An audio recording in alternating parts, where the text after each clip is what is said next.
The Memoirs of Sherlock Holmes by Sir Arthur Conan Doyle. Recording by David Clarke. Adventure 1. Silver Blaze. "I am afraid, Watson, that I shall have to go," said Holmes, as we sat down together to our breakfast one morning. "Go? Where to?" "To Dartmoor, to King's Pyland." I was not surprised. Indeed, my only wonder was that he had not already been mixed up in this extraordinary case, which was the one topic of conversation through the length and breadth of England. For a whole day my companion had rambled about the room with his chin upon his chest and his brows knitted, charging and recharging his pipe with the strongest black tobacco, and absolutely deaf to any of my questions or remarks.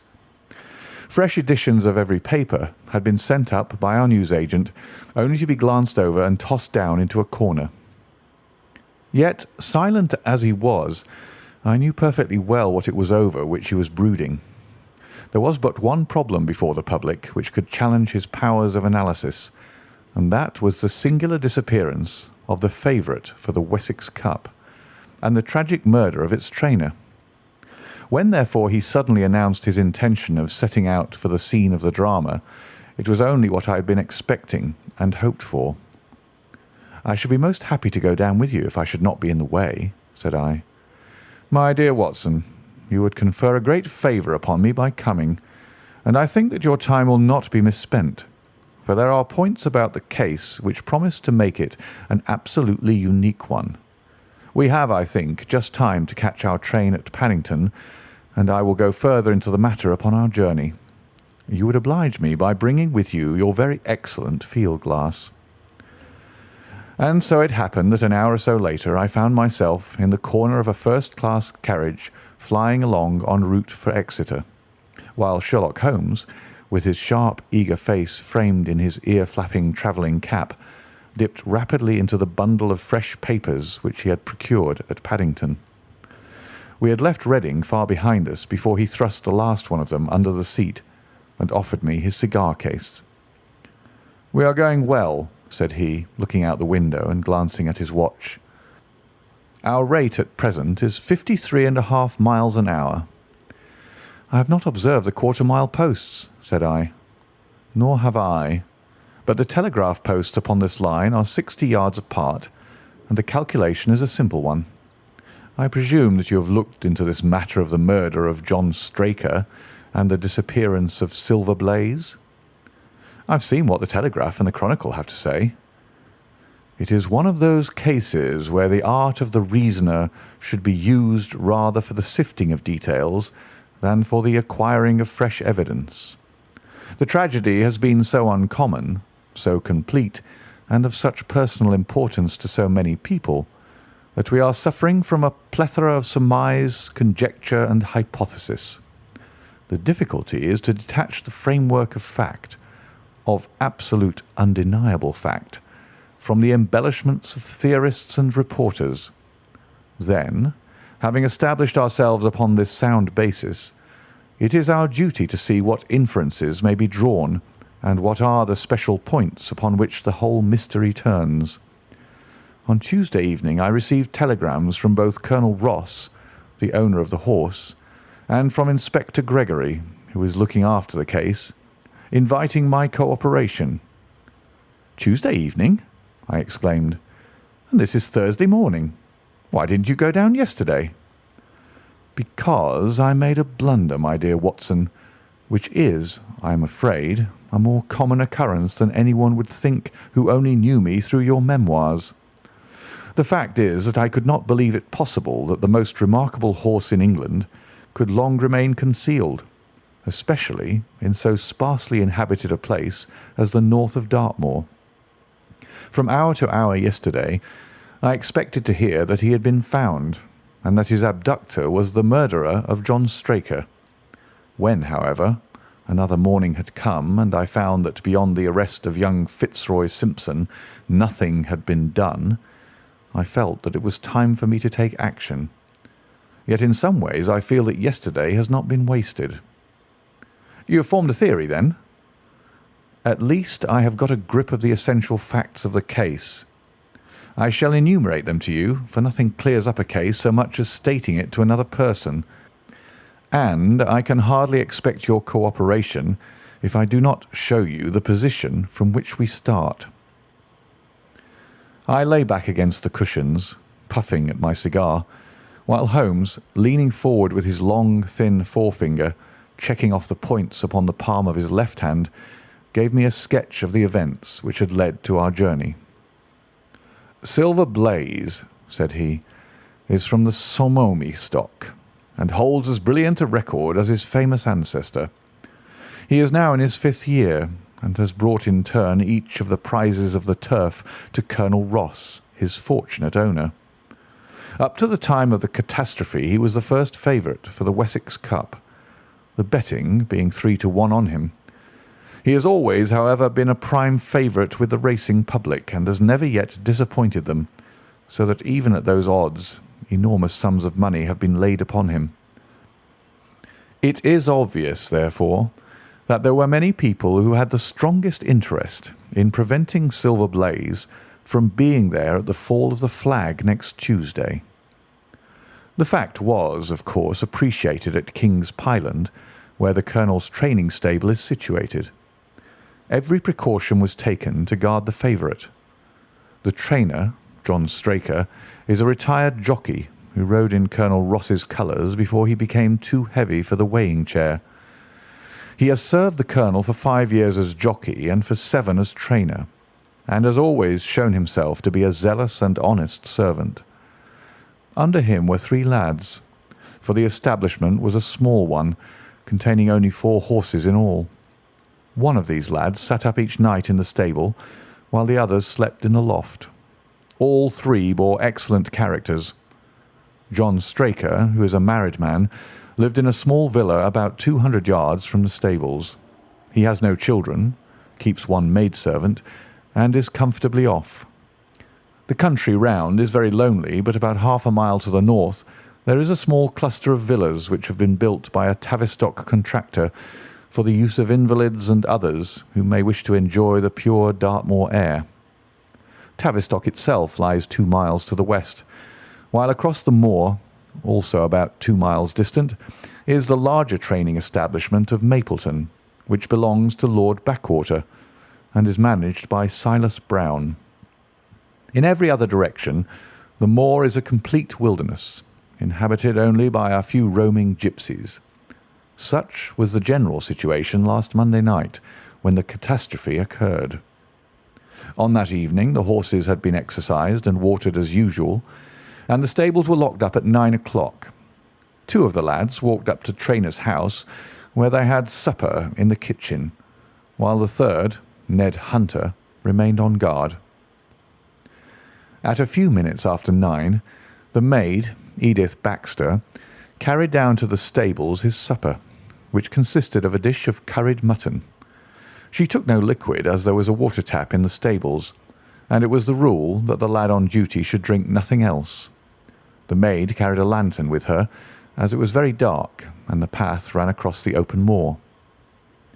Edith Baxter was within 30 yards of the stables when a man appeared out of the darkness and called to her to stop. As he stepped into the circle of yellow light thrown by the lantern, she saw that he was a person of gentlemanly bearing, dressed in a grey suit of tweeds with a cloth cap. He wore gaiters and carried a heavy stick with a knob to it. She was most impressed, however, by the extreme pallor of his face and by the nervousness of his manner. His age, she thought, would be rather over 30 than under it. "Can you tell me where I am?" he asked. "I had almost made up my mind to sleep on the moor when I saw the light of your lantern." "You are close to the King's Pyland training stables," said she. "Oh, indeed. What a stroke of luck!" he cried. "I understand that a stable boy sleeps there alone every night. Perhaps that is his supper which you are carrying to him. Now I am sure that you would not be too proud to earn the price of a new dress, would you?" He took a piece of white paper folded up out of his waistcoat pocket. "See that the boy has this tonight, and you shall have the prettiest frock that money can buy." She was frightened by the earnestness of his manner, and ran past him to the window through which she was accustomed to hand the meals.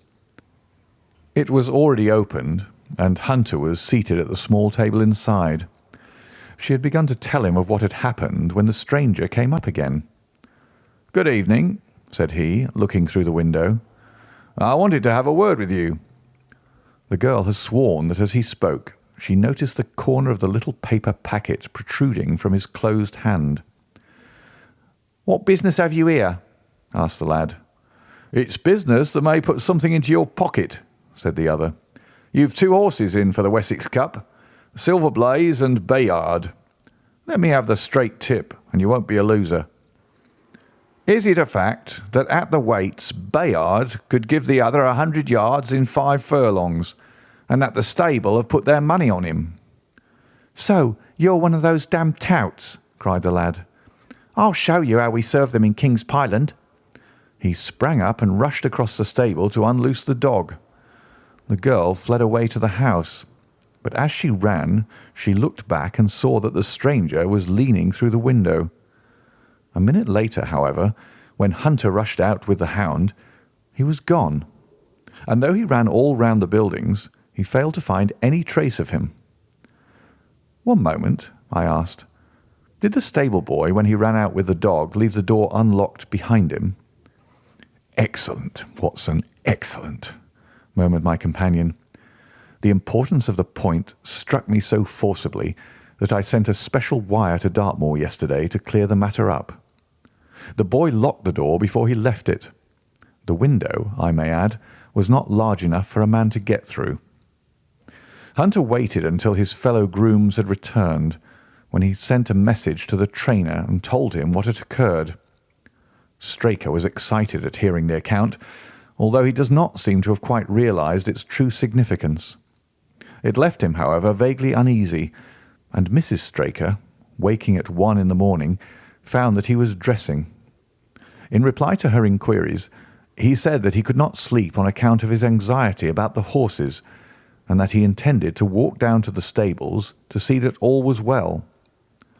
She begged him to remain at home, as she could hear the rain pattering against the window, but in spite of her entreaties he pulled on his large mackintosh and left the house. Mrs. Straker awoke at 7 in the morning to find that her husband had not yet returned. She dressed herself hastily, called the maid, and set off for the stables. The door was open. Inside, huddled together upon a chair, Hunter was sunk in a state of absolute stupor. The favourite stall was empty, and there were no signs of his trainer. The 2 lads who slept in the chaff-cutting loft above the harness room were quickly aroused. They had heard nothing during the night, for they are both sound sleepers. Hunter was obviously under the influence of some powerful drug, and as no sense could be got out of him, he was left to sleep it off while the 2 lads and the 2 women ran out in search of the absentees. They still had hopes that the trainer had for some reason taken out the horse for early exercise, but on ascending the knoll near the house, from which all the neighbouring moors were visible, they not only could see no signs of the missing favourite, but they perceived something which warned them that they were in the presence of a tragedy. About a quarter of a mile from the stables, John Straker's overcoat was flapping from a furze bush. Immediately beyond there was a bowl-shaped depression in the moor, and at the bottom of this was found the dead body of the unfortunate trainer. His head had been shattered by a savage blow from some heavy weapon, and he was wounded on the thigh, where there was a long, clean cut, inflicted evidently by some very sharp instrument. It was clear, however, that Straker had defended himself vigorously against his assailants, for in his right hand he held a small knife, which was clotted with blood up to the handle, while in his left he clasped a red and black silk cravat, which was recognized by the maid as having been worn on the preceding evening by the stranger who had visited the stables. Hunter, on recovering from his stupor, was also quite positive as to the ownership of the cravat. He was equally certain that the same stranger had, while standing at the window, drugged his curried mutton, and so deprived the stables of their watchman. As to the missing horse, There were abundant proofs in the mud which lay at the bottom of the fatal hollow that he had been there at the time of the struggle. But from that morning he has disappeared, and although a large reward has been offered and all the gipsies of Dartmoor are on the alert, no news has come of him. Finally, an analysis has shown that the remains of his supper left by the stable lad contained an appreciable quantity of powdered opium, while the people at the house partook of the same dish on the same night without any ill effect. Those are the main facts of the case, stripped of all surmise and stated as baldly as possible. I shall now recapitulate what the police have done in the matter. Inspector Gregory, to whom the case has been committed, is an extremely competent officer. Were he but gifted with imagination, he might rise to great heights in his profession. On his arrival, he promptly found and arrested the man upon whom suspicion naturally rested. There was little difficulty in finding him, for he inhabited one of those villas which I have mentioned. His name, it appears, was Fitzroy Simpson. He was a man of excellent birth and education, who had squandered a fortune upon the turf, and who lived now by doing a little quiet and genteel bookmaking in the sporting clubs of London. An examination of his betting book shows that bets to the amount of £5,000 had been registered by him against the favourite. On being arrested, he volunteered the statement that he had come down to Dartmoor in the hope of getting some information about the King's Pyland horses, and also about Desborough, the second favourite, which was in charge of Silas Brown at the Mapleton stables. He did not attempt to deny that he had acted as described upon the evening before, but declared that he had no sinister designs, and had simply wished to obtain first-hand information. When confronted with his cravat, he turned very pale and was utterly unable to account for its presence in the hand of the murdered man. His wet clothing showed that he had been out in the storm of the night before, and his stick, which was a Penang lawyer weighted with lead, was just such a weapon as might, by repeated blows, have inflicted the terrible injuries to which the trainer had succumbed. On the other hand, there was no wound upon his person, while the state of Straker's knife would show that one at least of his assailants must bear his mark upon him. There you have it all in a nutshell, Watson, and if you can give me any light, I shall be infinitely obliged to you.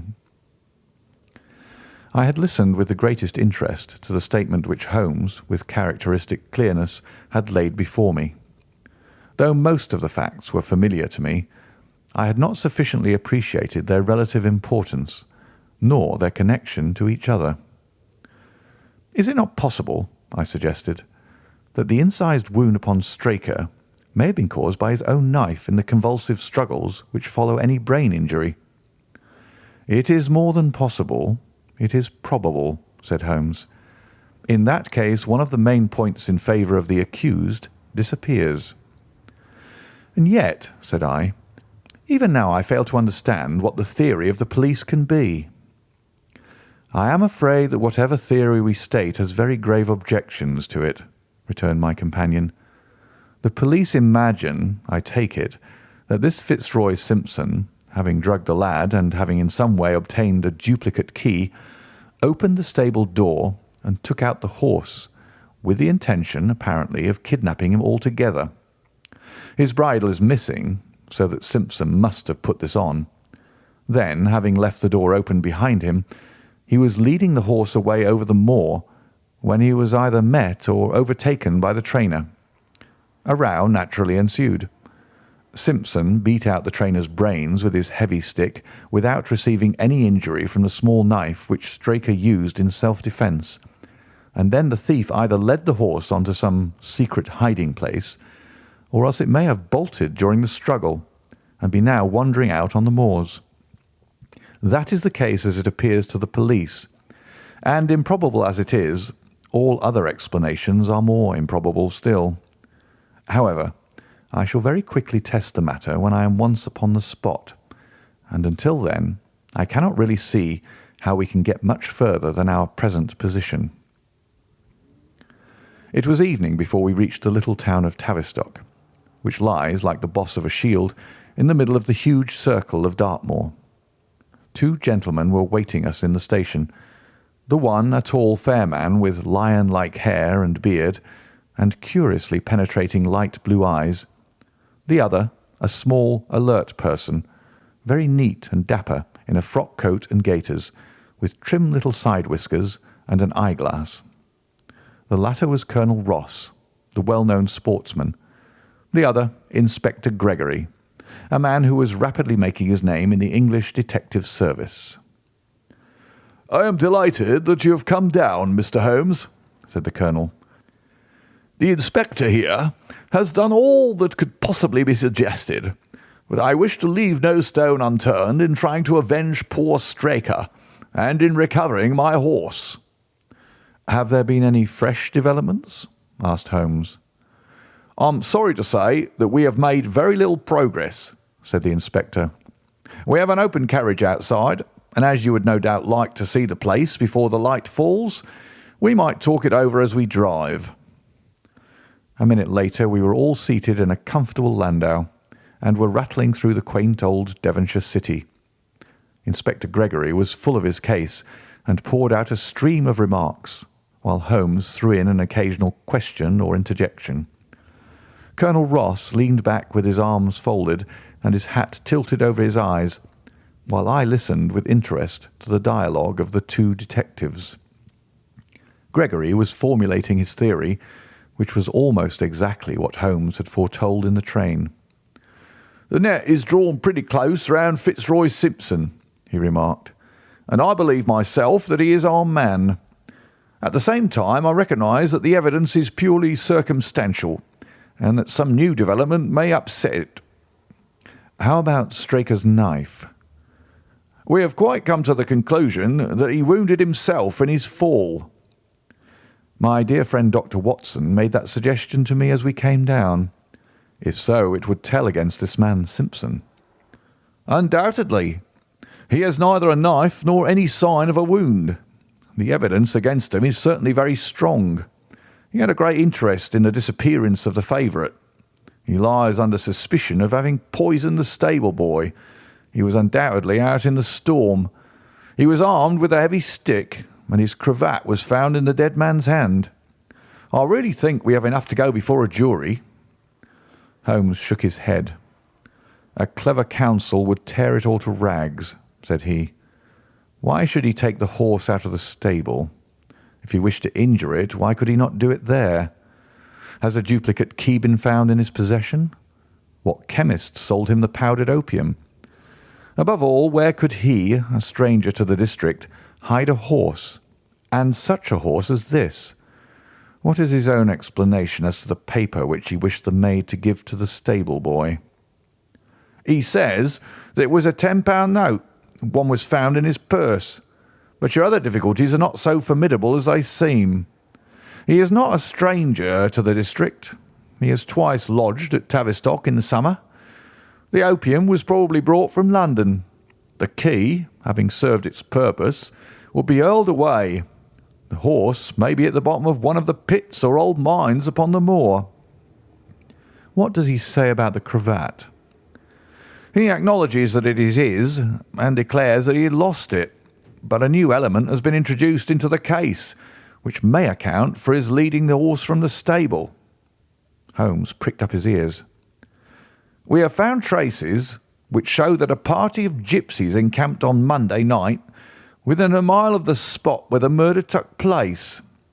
On Tuesday they were gone. Now, presuming that there was some understanding between Simpson and these gipsies, might he not have been leading the horse to them when he was overtaken, and may they not have him now?" "It is certainly possible." "The moor is being scoured for these gipsies. I have also examined every stable and outhouse in Tavistock, and for a radius of 10 miles. "There is another training stable quite close, I understand." "Yes, and that is a factor which we must certainly not neglect. As Desborough, their horse, was second in the betting, they had an interest in the disappearance of the favourite. Silas Brown, the trainer, is known to have had large bets upon the event, and he was no friend to poor Straker. We have, however, examined the stables, and there is nothing to connect him with the affair." "And nothing to connect this man Simpson with the interests of the Mapleton stables?" "Nothing at all." Holmes leaned back in the carriage, and the conversation ceased. A few minutes later our driver pulled up at a neat little red brick villa with overhanging eaves which stood by the road. Some distance off, across a paddock, lay a long grey-tiled outbuilding. In every other direction the low curves of the moor, bronze-coloured from the fading ferns, stretched away to the skyline, broken only by the steeples of Tavistock, and by a cluster of houses away to the westward which marked the Mapleton stables. We all sprang out with the exception of Holmes, who continued to lean back with his eyes fixed upon the sky in front of him, entirely absorbed in his own thoughts. It was only when I touched his arm that he roused himself with a violent start and stepped out of the carriage. "Excuse me," said he, turning to Colonel Ross, who had looked at him in some surprise. "I was daydreaming." There was a gleam in his eyes and a suppressed excitement in his manner which convinced me, used as I was to his ways, that his hand was upon a clue, though I could not imagine where he had found it. "Perhaps you would prefer at once to go on to the scene of the crime, Mr. Holmes," said Gregory. "I think that I should prefer to stay here a little and go into one or two questions of detail. Straker was brought back here, I presume?" "Yes, he lies upstairs. The inquest is tomorrow." "He has been in your service some years, Colonel Ross?" "I have always found him an excellent servant." "I presume that you made an inventory of what he had in his pockets at the time of his death, Inspector?" "I have the things themselves in the sitting room, if you would care to see them." "I should be very glad." We all filed into the front room and sat round the central table while the inspector unlocked a square tin box and laid a small heap of things before us. There was a box of vestas, 2 inches of tallow candle, an ADP briar-root pipe, a pouch of sealskin with a half an ounce of long-cut Cavendish, a silver watch with a gold chain, 5 sovereigns in gold, an aluminium pencil case, a few papers, and an ivory-handled knife with a very delicate, inflexible blade marked Weiss & Co., London. "This is a very singular knife," said Holmes, lifting it up and examining it minutely. "I presume, as I see bloodstains upon it, that it is the one which was found in the dead man's grasp. Watson, this knife is surely in your line." "It's what we call a cataract knife," said I. "I thought so. A very delicate blade, devised for very delicate work. A strange thing for a man to carry with him upon a rough expedition, especially as it would not shut in his pocket." "The tip was guarded by a disc of cork which we found beside his body," said the inspector. "His wife tells us that the knife had lain upon the dressing table and that he had picked it up as he left the room. It was a poor weapon, but perhaps the best that he could lay his hands on at the moment." "Very possible. How about these papers?" "3 of them are receipted hay dealers' accounts. One of them is a letter of instructions from Colonel Ross. This other is a milliner's account for £37.15, made out by Madame Lesuria of Bond Street to William Derbyshire. Mrs. Straker tells us that Derbyshire was a friend of her husband's, and that occasionally his letters were addressed here." "Madame Derbyshire has somewhat expensive tastes," remarked Holmes, glancing down the account. 22 guineas is rather heavy for a single costume. However, there appears to be nothing more to learn, and we may now go down to the scene of the crime. As we emerged from the sitting-room, a woman, who had been waiting in the passage, took a step forward and laid her hand upon the inspector's sleeve. Her face was haggard and thin and eager, stamped with the print of a recent horror. "Have you got them? Have you found them?" she panted. "No, Mrs. Straker, but Mr. Holmes here has come from London to help us, and we shall do all that is possible." "Surely I met you in Plymouth at a garden party some little time ago, Mrs. Straker," said Holmes. "No, sir, you are mistaken." "Dear me. Why, I could have sworn to it. You wore a costume of dove-coloured silk with ostrich feather trimming." "I never had such a dress, sir," answered the lady. "Ah, that quite settles it," said Holmes, and with an apology he followed the inspector outside. A short walk across the moor took us to the hollow in which the body had been found. At the brink of it was the furze bush upon which the coat had been hung. "There was no wind that night, I understand," said Holmes. "None, but very heavy rain." "In that case the overcoat was not blown against the furze bush, but placed there." "Yes, it was laid across the bush." "You fill me with interest. I perceive that the ground has been trampled up a good deal. No doubt many feet have been here since Monday night."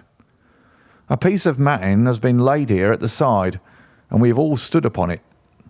"Excellent." "In this bag I have one of the boots which Straker wore, one of Fitzroy Simpson's shoes, and a cast horseshoe of silver blaze." "My dear Inspector, you surpass yourself." Holmes took the bag, and descending into the hollow, he pushed the matting into a more central position.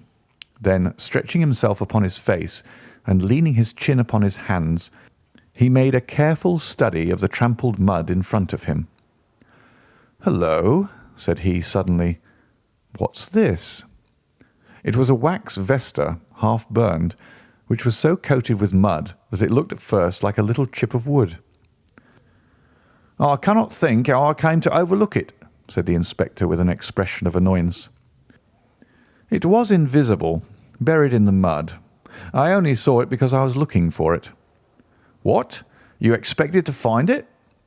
"I thought it not unlikely." He took the boots from the bag and compared the impressions of each of them with marks upon the ground. Then he clambered up to the rim of the hollow and crawled about among the ferns and bushes. "I'm afraid that there are no more tracks," said the inspector. "I have examined the ground very carefully for 100 yards in each direction." "Indeed," said Holmes, rising. "I should not have the impertinence to do it again after what you say. But I should like to take a little walk over the moor before it grows dark, that I may know my ground tomorrow, and I think that I shall put this horseshoe into my pocket for luck." Colonel Ross, who had shown some signs of impatience at my companion's quiet and systematic method of work, glanced at his watch. "I wish you would come back with me, Inspector," said he. "There are several points on which I should like your advice, and especially as to whether we do not owe it to the public to remove our horse's name from the entries for the Cup." "Certainly not," cried Holmes with decision. "I should let the name stand." The colonel bowed. "I am very glad to have had your opinion, sir," said he. "You will find us at poor Straker's house when you have finished your walk, and we can drive together into Tavistock." He turned back with the inspector, while Holmes and I walked slowly across the moor. The sun was beginning to sink behind the stables of Mapleton, and the long sloping plain in front of us was tinged with gold, deepening into rich ruddy browns where the faded ferns and brambles caught the evening light. But the glories of the landscape were all wasted upon my companion, who was sunk in the deepest thought. "It's this way, Watson," said he at last. "We may leave the question of who killed John Straker for the instant, and confine ourselves to finding out what has become of the horse. Now, supposing that he broke away during or after the tragedy, where could he have gone to? The horse is a very gregarious creature. If left to himself, his instincts would have been either to return to King's Pyland or go over to Mapleton. Why should he run wild upon the moor? He would surely have been seen by now, and why should gipsies kidnap him? These people always clear out when they hear of trouble, for they do not wish to be pestered by the police. They could not hope to sell such a horse. They would run a great risk and gain nothing by taking him. Surely that is clear." "Where is he, then?" "I have already said that he must have gone to King's Pyland or to Mapleton. He is not at King's Pyland. Therefore, he is at Mapleton. Let us take that as a working hypothesis and see what it leads us to." This part of the moor, as the inspector remarked, is very hard and dry, but it falls away towards Mapleton, and you can see from here that there is a long hollow over yonder which must have been very wet on Monday night. If our supposition is correct, then the horse must have crossed that, and there is the point where we should look for his tracks. We had been walking briskly during this conversation, and a few more minutes brought us to the hollow in question. At Holmes' request, I walked down the bank to the right, and he to the left. But I had not taken 50 paces before I heard him give a shout and saw him waving his hand to me. The track of a horse was plainly outlined in the soft earth in front of him, and the shoe which he took from his pocket exactly fitted the impression. "See the value of imagination," said Holmes. "It is the one quality which Gregory lacks. We imagined what might have happened, acted upon the supposition, and find ourselves justified. Let us proceed." We crossed the marshy bottom and passed over a quarter of a mile of dry, hard turf. Again the ground sloped, and again we came on the tracks. Then we lost them for half a mile, but only to pick them up once more quite close to Mapleton. It was Holmes who saw them first, and he stood pointing with a look of triumph upon his face. A man's track was visible beside the horse's. "The horse was alone before," I cried. "Quite so. It was alone before. Hullo, what is this?" The double track turned sharp off and took the direction of King's Pyland. Holmes whistled, and we both followed along after it. His eyes were on the trail, but I happened to look a little to one side and saw to my surprise the same tracks coming back again in the opposite direction. "One for you, Watson," said Holmes when I pointed it out. "You have saved us a long walk, which would have brought us back on our own traces. Let us follow the return track." We had not to go far. It ended at the paving of asphalt which led up to the gates of the Mapleton stables. As we approached, a groom ran out from them. "We don't want any loiterers about here," said he. "I only wish to ask a question," said Holmes, with his finger and thumb in his waistcoat pocket. "Should I be too early to see your master, Mr. Silas Brown, if I were to call at 5 o'clock tomorrow morning?" "Bless you, sir, if anyone is about, he will be, for he's always the first stirring. But here he is, sir, to answer your questions for himself. No, sir, no. It is as much as my place is worth to let him see me touch your money. Afterwards, if you like." As Sherlock Holmes replaced the half-crown which he had drawn from his pocket, a fierce-looking elderly man strode out from the gate with a hunting crop swinging in his hand. "What's this, Dawson?" he cried. "No gossiping. Go about your business. And you, what the devil do you want here?" "10 minutes' talk with you, my good sir," said Holmes in the sweetest of voices. "I've no time to talk every gadabout. We want no stranger here. Be off, or you may find a dog at your heels." Holmes leaned forward and whispered something in the trainer's ear. He started violently and flushed to the temples. "It's a lie!" he shouted. "An infernal lie!" "Very good. Shall we argue about it here in public, or talk it over in your parlour?" "Oh, come in if you wish to." Holmes smiled. "I shall not keep you more than a few minutes, Watson," said he. "Now, Mr. Brown, I am quite at your disposal." It was 20 minutes, and the reds had all faded into greys before Holmes and the trainer reappeared. Never have I seen such a change as had been brought about in Silas Brown in that short time. His face was ashy pale, beads of perspiration shone upon his brow, and his hands shook until the hunting crop wagged like a branch in the wind. His bullying, overbearing manner was all gone too, and he cringed along at my companion's side like a dog with its master. "Your instructions will be done. It shall all be done," said he.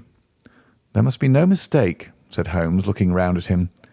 The other winced as he read the menace in his eyes. "Oh, no, there shall be no mistake. It shall be here. Should I change it first or not?" Holmes thought a little and then burst out laughing. "No, don't," said he. "I shall write to you about it. No tricks now, or—" "Oh, you can trust me. You can trust me." "Yes, I think I can. Well, you shall hear from me tomorrow." He turned upon his heel, disregarding the trembling hand which the other held out to him, and we set off for King's Pyland. "A more perfect compound of the bully, coward, and sneak than Master Silas Brown I have seldom met with," remarked Holmes as we trudged along together. "He has the horse, then?" "He tried to bluster out of it, but I described to him so exactly what his actions had been upon that morning that he is convinced that I was watching him. Of course, you observe the peculiarly square toes in the impressions, and that his own boots exactly corresponded to them. Again, of course, no subordinate would have dared to do such a thing. I described to him how, when according to his custom he was the first down, he perceived a strange horse wandering over the moor, how he went out to it, and his astonishment at recognising, from the white forehead which has given the favourite its name, that chance had put in his power the only horse which could beat the one upon which he had put his money.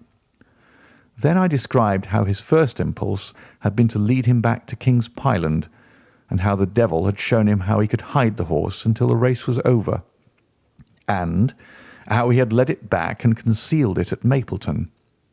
When I told him every detail, he gave it up and thought only of saving his own skin. But his stables had been searched. Oh, an old horse-faker like him has many a dodge. But are you not afraid to leave the horse in his power now, since he has every interest in injuring it?" "My dear fellow, he will guard it as the apple of his eye. He knows that his only hope of mercy is to produce it safe." "Colonel Ross did not impress me as a man who would be likely to show much mercy in any case." "The matter does not rest with Colonel Ross. I follow my own methods and tell as much or as little as I choose. That is the advantage of being unofficial. I don't know whether you observed it, Watson, but the Colonel's manner has been just a trifle cavalier to me. I am inclined now to have a little amusement at his expense. Say nothing to him about the horse." "Certainly not without your permission." "And, of course, this is all quite a minor point compared to the question of who killed John Straker."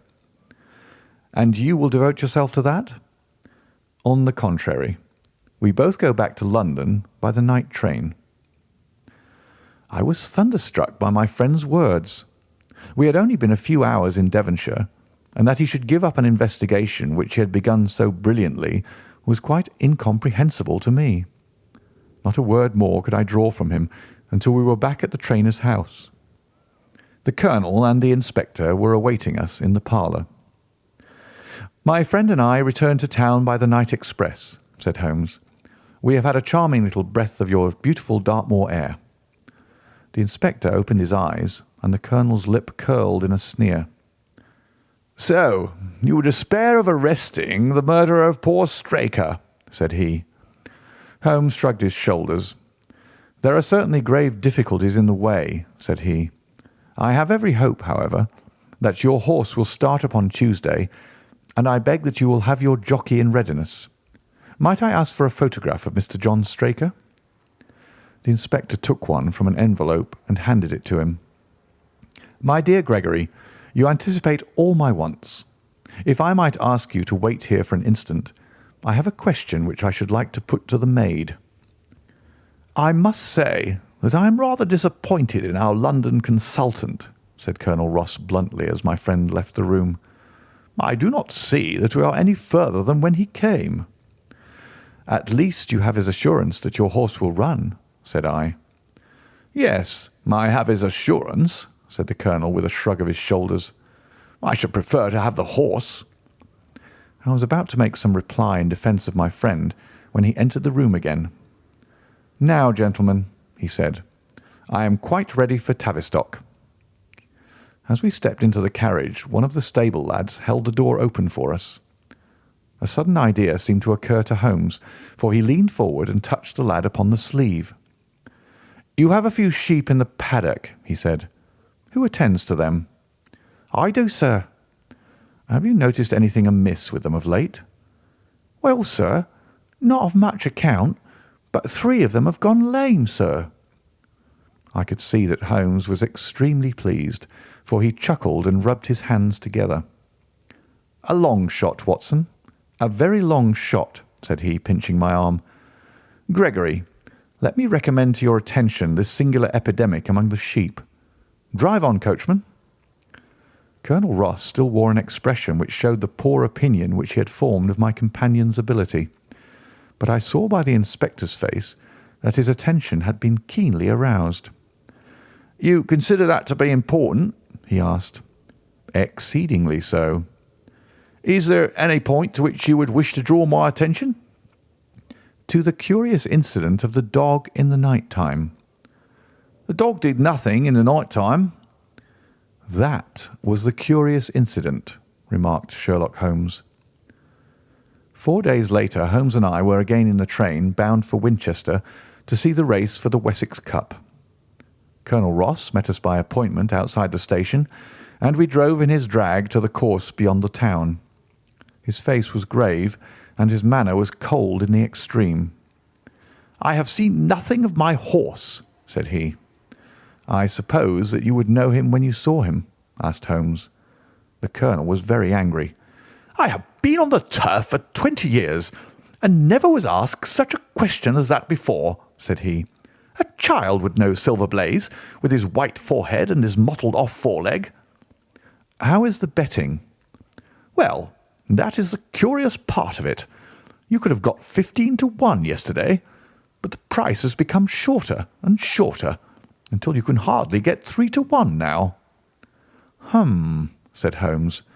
"Somebody knows something. That is clear." As the drag drew up in the enclosure near the grandstand, I glanced at the card to see the entries. "Wessex Plate," it ran, 50 sovs each, H feet with 1,000 sovs added for 4 and 5-year-olds. Second L300, third L200, new course, 1 mile and 5 furlongs. Mr. Heath Newton's The Negro, red cap, cinnamon jacket. Colonel Wardlaw's Pugilist, pink cap, blue and black jacket. Lord Backwater's Desborough, yellow cap and sleeves.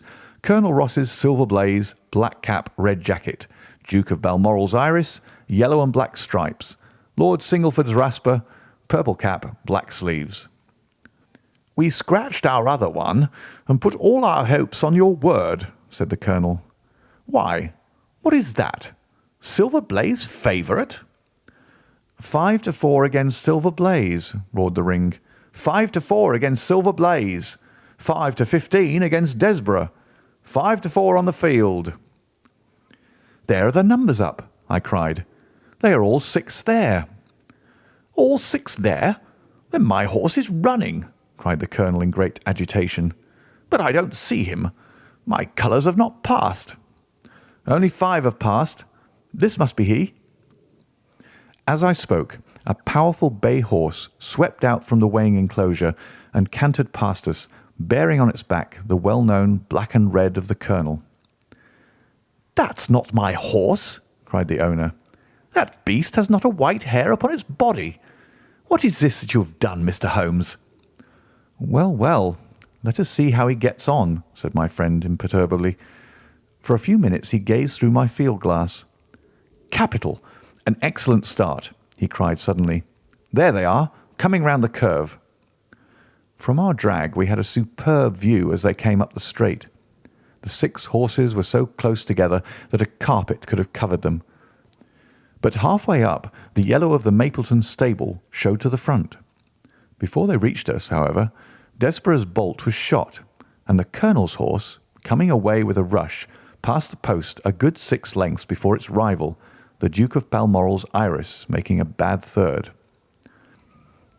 "It's my race anyhow," gasped the colonel, passing his hand over his eyes. "I confess that I can make neither head nor tail of it. Don't you think that you've kept up your mystery long enough, Mr. Holmes?" "Certainly, Colonel. You shall know everything. Let us all go round and have a look at the horse together. Here he is," he continued as we made our way into the weighing enclosure, where only owners and their friends find admittance. "You have only to wash his face and his leg in the spirits of wine, and you will find that he is the same old Silver Blaze as ever." "You take my breath away." "I found him in the hands of a faker, and took the liberty of running him just as he was sent over." My dear sir, you have done wonders. The horse looks very fit and well. It never went better in his life. I owe you 1,000 apologies for having doubted your ability. You have done me a great service by recovering my horse. You would do me a greater still if you could lay your hands on the murderer of John Straker." "I have done so," said Holmes quietly. The Colonel and I stared at him in amazement. "You've got him? Where is he, then?" "He is here." "Here? Where?" "In my company at the present moment." The Colonel flushed angrily. "I quite recognise that I am under obligations to you, Mr. Holmes," said he, "but I must regard what you have just said as either a very bad joke or an insult." Sherlock Holmes laughed. "I assure you that I have not associated you with the crime, Colonel," said he. "The real murderer is standing immediately behind you." He stepped past and laid his hand upon the glossy neck of the thoroughbred. "The horse!" cried both the Colonel and myself.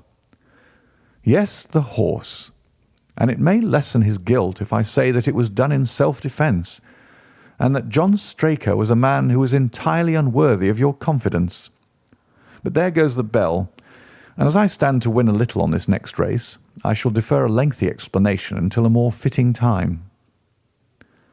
We had the corner of a Pullman car to ourselves that evening as we whirled back to London, and I fancy that the journey was a short one to Colonel Ross as well as to myself, as we listened to our companion's narrative of the events which had occurred at the Dartmoor training stables upon the Monday night, and the means by which he had unravelled them. "I confess," said he, "that any theories which I had formed from the newspaper reports were entirely erroneous, and yet there were indications there, had they not been overlaid by other details which concealed their true import. I went to Devonshire with the conviction that Fitzroy Simpson was the true culprit, although, of course, I saw that the evidence against him was by no means complete. It was while I was in the carriage, just as we reached the trainer's house, that the immense significance of the curried mutton occurred to me.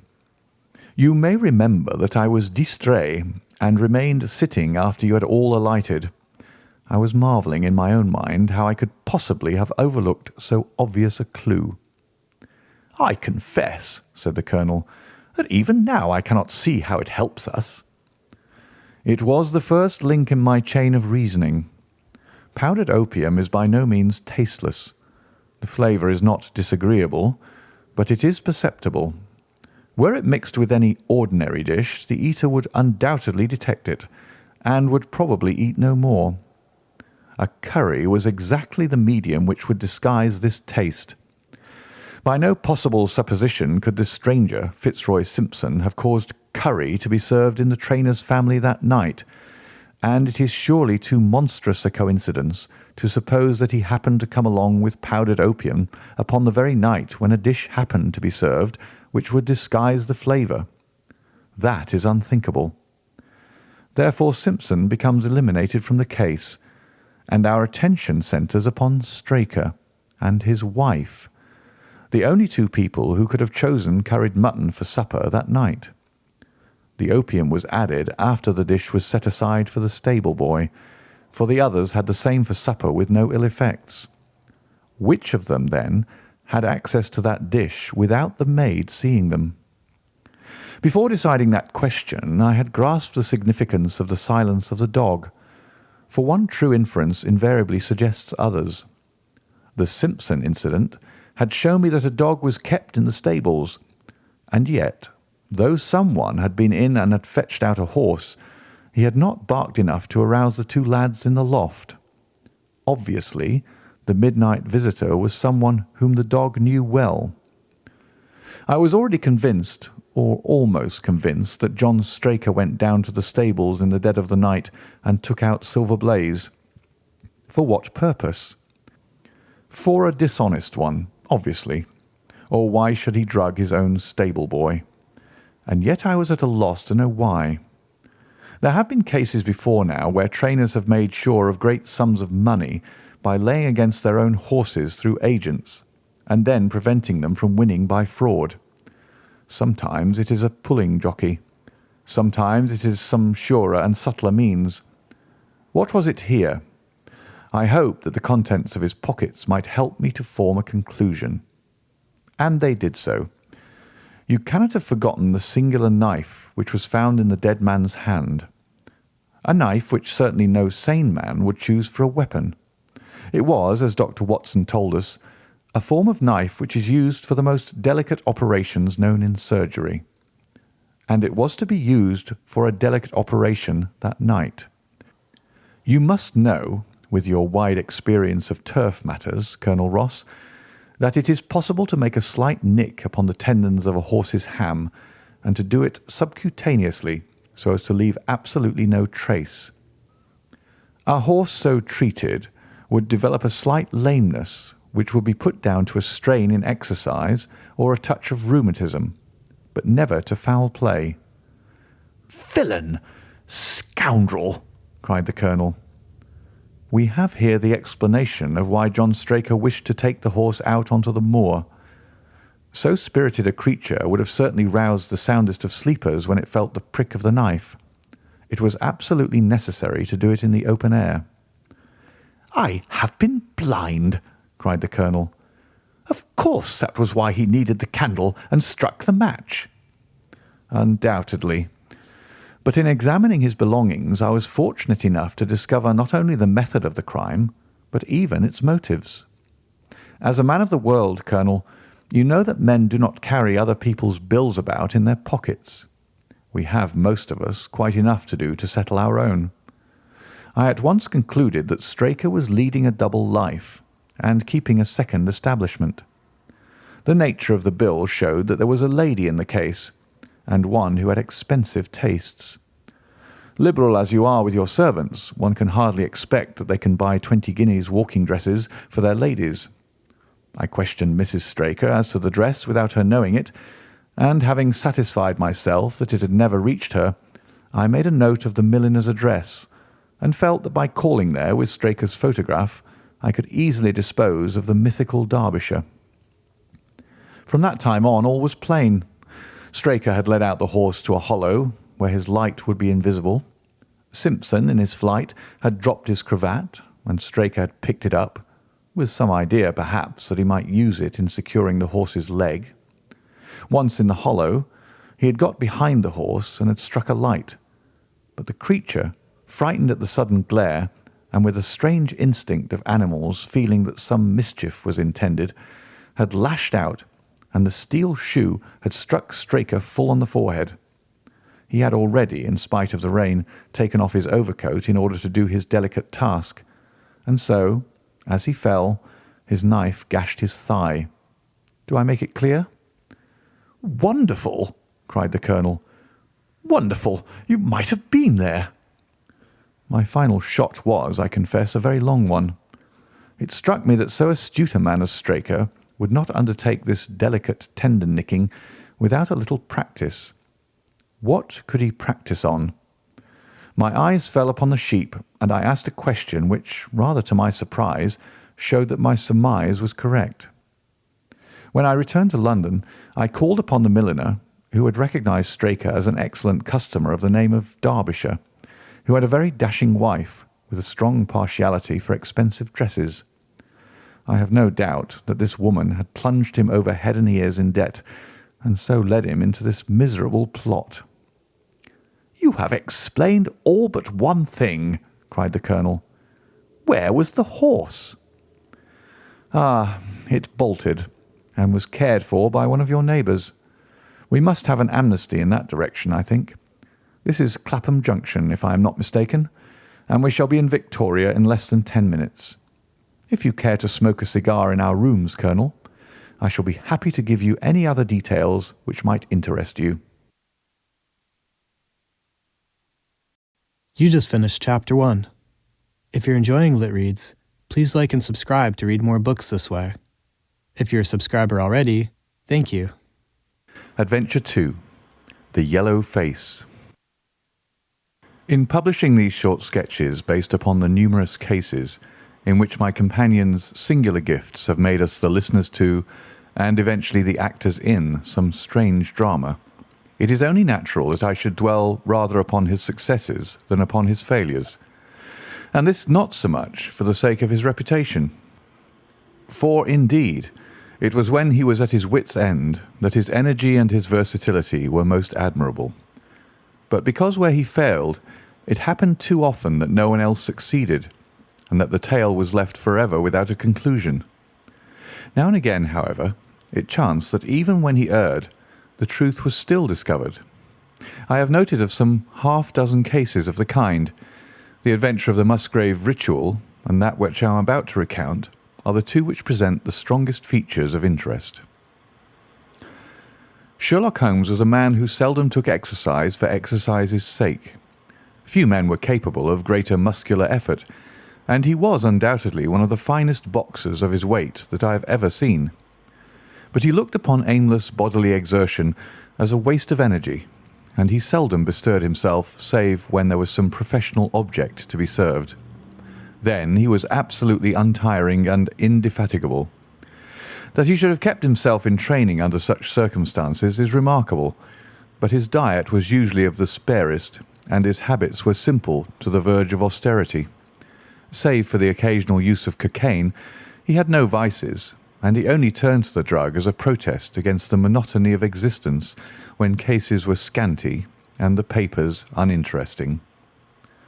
One day in early spring he had so far relaxed as to go for a walk with me in the park, where the first faint shoots of green were breaking out upon the elms, and the sticky spear heads of the chestnuts were just beginning to burst into their fivefold leaves.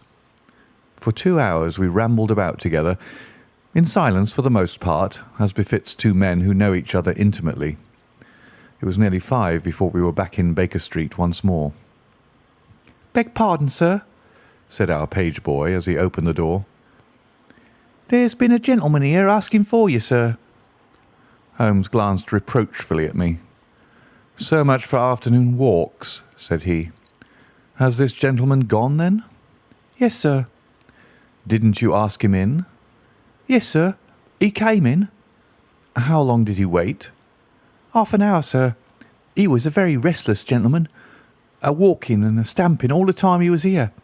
I was waiting outside the door, sir, and I could hear him. At last he outs into the passage and he cries, 'Is that man never going to come?' Those were his very words, sir. 'You only need to wait a little longer,' says I. 'Then I'll wait in the open air, for I feel half choked,' says he. 'I'll be back before long.' And with that he ups and he outs, and all I could say wouldn't hold him back." "Well, well, you did your best," said Holmes as we walked into our room. "It's very annoying, though, Watson. I was badly in need of a case, and this looks, from the man's impatience, as if it were of importance. Hello, that's not your pipe on the table. He must have left his behind him. A nice old briar with a good long stem of what the tobacconists call amber. I wonder how many real amber mouthpieces there are in London. Some people think that a fly in it is a sign. Well, he must have been disturbed in his mind to leave a pipe behind him which he evidently values highly." "How do you know that he values it highly?" I asked. "Well, I should put the original cost of the pipe at 7 6d. Now it has, you see, been twice mended, once in the wooden stem and once in the amber. Each of these mends, done, as you observe, with silver brands, must have cost more than the pipe did originally. The man must value the pipe highly when he prefers to patch it up rather than buy a new one with the same money." "Anything else?" I asked, for Holmes was turning the pipe about in his hand and staring at it in his peculiar pensive way. He held it up and tapped on it with his long, thin forefinger, as a professor might who was lecturing on a bone. "Pipes are occasionally of extraordinary interest," said he. "Nothing has more individuality, save perhaps watches and bootlaces. The indications here, however, are neither very marked nor very important. The owner is obviously a muscular man, left-handed with an excellent set of teeth, careless in his habits, and with no need to practice economy." My friend threw out the information in a very off-hand way, but I saw that he cocked his eye at me to see if I had followed his reasoning. "You think a man must be well-to-do if he smokes a 7-shilling pipe," said I. "This is Grosvenor mixture at 8 pence an ounce," Holmes answered, knocking a little out on his palm. "As he might get an excellent smoke for half the price, he has no need to practice economy." "And the other points?" "He has been in the habit of lighting his pipe at lamps and gas jets. You can see that it is quite charred all down one side. Of course, a match could not have done that. Why should a man hold a match to the side of his pipe? But you cannot light it at a lamp without getting the bowl charred, and it is all on the right side of the pipe. From that I gather that he is a left-handed man. You hold your own pipe to the lamp, and see how naturally you, being right-handed, hold the left side to the flame. You might do it once the other way, but not as a constancy. This has always been held so. Then he has bitten through his amber. It takes a muscular, energetic fellow, and one with a good set of teeth to do that. But if I am not mistaken, I hear him upon the stair, so we shall have something more interesting than his pipe to study." An instant later our door opened, and a tall young man entered the room. He was well but quietly dressed in a dark grey suit, and carried a brown wide-awake in his hand. I should have put him at about 30, though he was really some years older. "I beg your pardon," said he, with some embarrassment. "I suppose I should have knocked. Yes, of course, I should have knocked. The fact is that I am a little upset, and you must put it all down to that." He passed his hand over his forehead like a man who is half dazed, and then fell rather than sat down upon a chair. "I can see that you have not slept for a night or two," said Holmes in his easy, genial way. "That tries a man's nerves more than work, and more even than pleasure. May I ask how I can help you?" "I wanted your advice, sir. I don't know what to do, and my whole life seems to have gone to pieces." "You wish to employ me as a consulting detective?" "Not that only. I want your opinion as a judicious man, as a man of the world. I want to know what I ought to do next. I hope to God you'll be able to tell me." He spoke in little sharp, jerky outbursts, and it seemed to me that to speak at all was very painful to him, and that his will all through was overriding his inclinations. "It's a very delicate thing," said he. "One does not like to speak of one's domestic affairs to strangers. It seems dreadful to discuss the conduct of one's wife with two men whom I have never seen before. It's horrible to have to do it, but I've got to the end of my tether, and I must have advice." "My dear Mr. Grant Munro," began Holmes. Our visitor sprang from his chair. "What?" he cried. "You know my name?" "If you wish to preserve your incognito," said Holmes, smiling, "I would suggest that you cease to write your name upon the lining of your hat, or else that you turn the crown towards the person whom you are addressing. I was about to say that my friend and I have listened to a good many strange secrets in this room, and that we have had the good fortune to bring peace to many troubled souls. I trust that we may do as much for you. Might I beg you, as time may prove to be of importance, to furnish me with the facts of your case without further delay?" Our visitor again passed his hand over his forehead, as if he found it bitterly hard. From every gesture and expression, I could see that he was a reserved, self-contained man, with a dash of pride in his nature, more likely to hide his wounds than to expose them. Then suddenly, with a fierce gesture of his closed hand, like one who throws reserve to the winds, he began. "The facts are these," said he. "I am a married man, and have been so for 3 years. During that time my wife and I have loved each other as fondly and lived as happily as any two that ever were joined. We have not had a difference, not one, in thought or word or deed.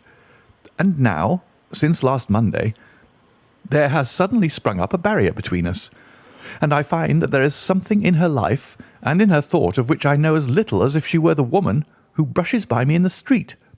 We are estranged, and I want to know why. Now, there is one thing that I want to impress upon you before I go any further.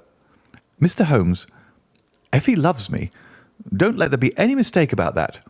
She loves me with her whole heart and soul, and never more than now. I know it. I feel it. I don't want to argue about that. A man can tell easily enough when a woman loves him. But there's this secret between us, and we can never be the same until it is cleared." "Kindly let me have the facts, Mr. Munro," said Holmes with some impatience. "I'll tell you what I know about Effie's history. She was a widow when I met her first, though quite young, only 25. Her name then was Mrs. Hebron. She went out to America when she was young and lived in the town of Atlanta, where she married this Hebron, who was a lawyer with a good practice. They had one child, but the yellow fever broke out badly in the place, and both husband and child died of it. I have seen his death certificate. This sickened her of America, and she came back to live with a maiden aunt at Pinner in Middlesex. I may mention that her husband had left her comfortably off, and that she had a capital of about £4,500, which had been so well invested by him that it returned an average of 7%. She had only been 6 months at Pinner when I met her. We fell in love with each other, and we married a few weeks afterwards. I am a hop merchant myself, and as I have an income of 700 or 800, we found ourselves comfortably off, and took a nice £80 a year villa at Norbury. Our little place was very countrified, considering that it is so close to town. We had an inn and 2 houses a little above us, and a single cottage at the other side of the field which faces us, and except those, there were no houses until you got halfway to the station. My business took me into town at certain seasons, but in summer I had less to do. And then, in our country home, my wife and I were just as happy as could be wished. I tell you that there never was a shadow between us until this accursed affair began. There's one thing I ought to tell you before I go further. When we married, my wife made over all her property to me, rather against my will, for I saw how awkward it would be if my business affairs went wrong. However, she would have it so, and it was done. Well, about 6 weeks ago she came to me. "Jack," said she, "when you took my money, you said that if ever I wanted any, I was to ask you for it." "Certainly," said I. "It's all your own." "Well," said she, "I want £100. I was a bit staggered at this, for I had imagined it was simply a new dress or something of the kind that she was after. "What on earth for?" I asked.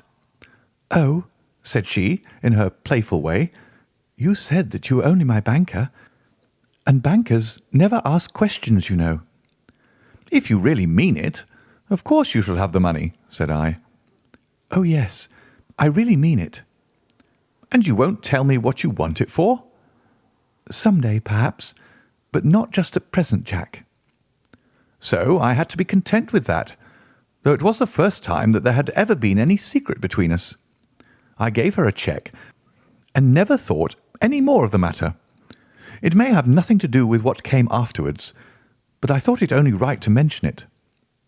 Well, I told you just now that there is a cottage not far from our house. There is just a field between us, but to reach it you have to go along the road and then turn down a lane. Just beyond it is a nice little grove of Scotch firs, and I used to be very fond of strolling down there, for trees are always a neighbourly kind of thing. The cottage had been standing empty this 8 months, and it was a pity, for it was a pretty 2-storied place, with an old-fashioned porch and honeysuckle about it. I have stood many a time and thought what a neat little homestead it would make. Well, last Monday evening I was taking a stroll down that way when I met an empty van coming up the lane and saw a pile of carpets and things lying about on the grass plot beside the porch. It was clear that the cottage had at last been let.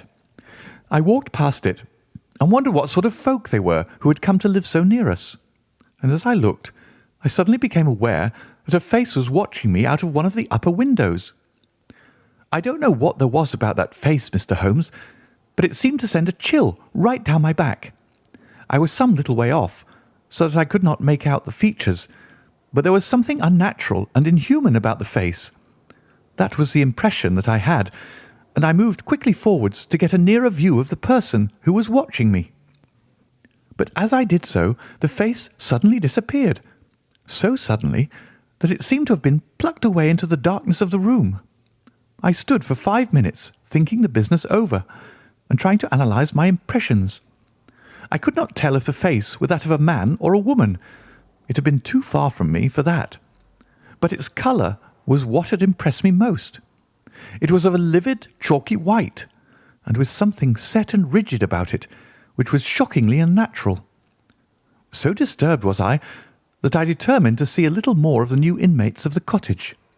I approached and knocked at the door, which was instantly opened by a tall, gaunt woman with a harsh, forbidding face. "What may you be wanting?" she asked in a northern accent. "I am your neighbour over yonder," said I, nodding towards my house.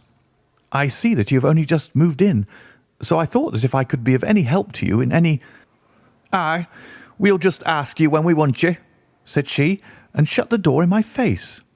Annoyed at the churlish rebuff, I turned my back and walked home.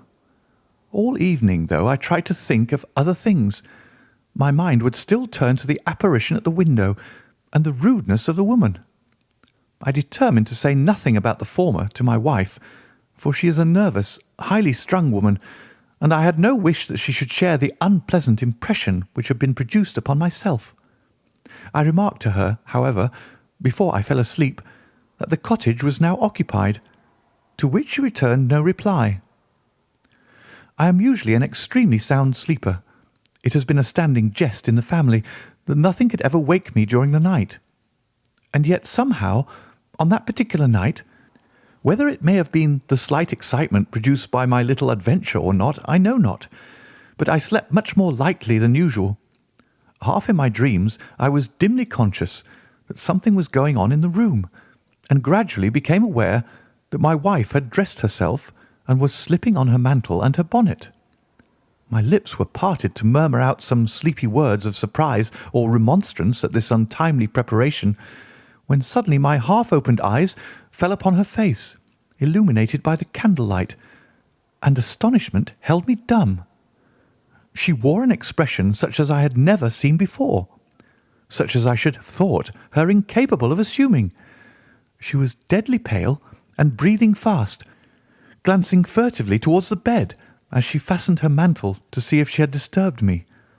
Then, thinking that I was still asleep, she slipped noiselessly from the room, and an instant later I heard a sharp creaking which could only come from the hinges of the front door.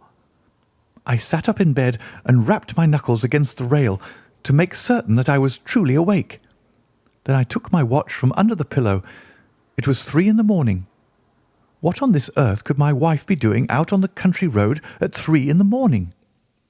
I had sat for about 20 minutes, turning the thing over in my mind and trying to find some possible explanation. The more I thought, the more extraordinary and inexplicable did it appear. I was still puzzling over it when I heard the door gently close again, and her footsteps coming up the stairs. "Where in the world have you been, Effie?" I asked as she entered. She gave a violent start and a kind of gasping cry when I spoke, and that cry and start troubled me more than all the rest, for there was something indescribably guilty about them. My wife had always been a woman of a frank and open nature, and it gave me a chill to see her slinking into her own room and crying out and wincing when her own husband spoke to her. "You awake, Jack?" she cried with a nervous laugh. "Why, I thought that nothing could wake you." "Where have you been?" I asked more sternly. "I don't wonder that you're surprised," said she, and I could see that her fingers were trembling as she undid the fastenings of her mantle. "Why, I never remember having done such a thing in my life before. The fact is that I felt as though I were choking and had a perfect longing for a breath of fresh air. I really think that I should have fainted if I had not gone out. I stood at the door for a few minutes, and now I am quite myself again." All the time she was telling me this story, she never once looked in my direction, and her voice was quite unlike her usual tones. It was evident to me that she was saying what was false. I said nothing in reply, but turned my face to the wall, sick at heart, with my mind filled with 1,000 venomous doubts and suspicions. What was it that my wife was concealing from me? Where had she been during that strange expedition? I felt that I should have no peace until I knew, and yet I shrank from asking her again, after once she had told me what was false. All the rest of the night I tossed and tumbled, framing theory after theory, each more unlikely than the last. I should have gone to the city that day, but I was too disturbed in my mind to be able to pay attention to business matters. My wife seemed to be as upset as myself, and I could see from the little questioning glances which she kept shooting at me that she understood that I disbelieved her statement, and that she was at her wits' end what to do. We hardly exchanged a word during breakfast, and immediately afterwards I went out for a walk, that I might think the matter out in the fresh morning air. I went as far as the Crystal Palace, spent an hour in the grounds, and was back in Norbury by 1 o'clock. It happened that my way took me past the cottage, and I stopped for an instant to look at the windows and to see if I could catch a glimpse of the strange face which had looked out at me on the day before. As I stood there, imagine my surprise, Mr. Holmes, when the door suddenly opened and my wife walked out. I was struck dumb with astonishment at the sight of her, but my emotions were nothing to those which showed themselves upon her face when our eyes met. She seemed for an instant to wish to shrink back inside the house again, and then, seeing how useless all concealment must be, she came forward with a very white face and frightened eyes, which belied the smile upon her lips. "Ah, Jack," she said, "I have just been in to see if I can be of any assistance to our new neighbours. Why do you look at me like that, Jack? You are not angry with me?" "So," said I, "this is where you went during the night." "What do you mean?" she cried. "You came here. I am sure of it. Who are these people, that you should visit them at such an hour?" "I have not been here before." "How can you tell me what you know is false?" I cried. "Your very voice changes as you speak. When have I ever had a secret from you? I shall enter that cottage, and I shall probe the matter to the bottom." "No, no, Jack, for God's sake," she gasped in uncontrollable emotion. Then, as I approached the door, she seized my sleeve and pulled me back with convulsive strength.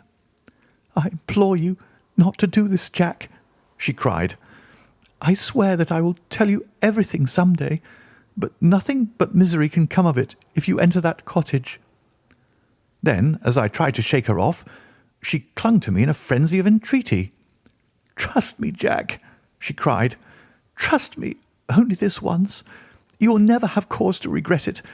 You know that I would not have a secret from you if it were not for your own sake. Our whole lives are at stake in this. If you come home with me, all will be well. If you force your way into that cottage, all is over between us." There was such an earnestness, such despair in her manner, that her words arrested me, and I stood irresolute before the door. "I will trust you on one condition, and on one condition only," said I at last. "It is that this mystery comes to an end from now. You are at liberty to preserve your secret, but you must promise me that there shall be no more nightly visits, no more doings which are kept from my knowledge.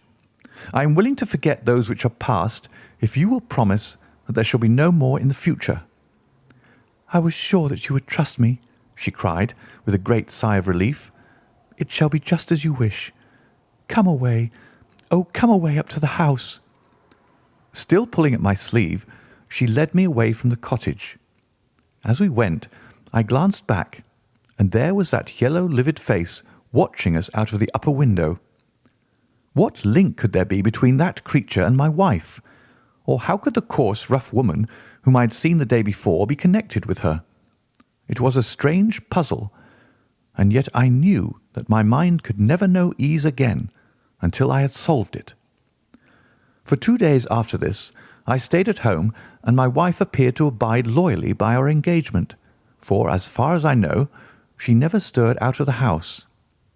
On the 3rd day, however, I had ample evidence that her solemn promise was not enough to hold her back from this secret influence which drew her away from her husband and her duty. I had gone into town on that day, but I returned by the 2:40 instead of the 3:36, which is my usual train. As I entered the house, the maid ran into the hall with a startled face. "Where is your mistress?" I asked. "I think that she's gone out for a walk," she answered. My mind was instantly filled with suspicion. I rushed upstairs to make sure that she was not in the house. As I did so, I happened to glance out of one of the upper windows and saw the maid with whom I had just been speaking running across the field in the direction of the cottage. Then, of course, I saw exactly what it all meant. My wife had gone over there and had asked the servant to call her if I should return.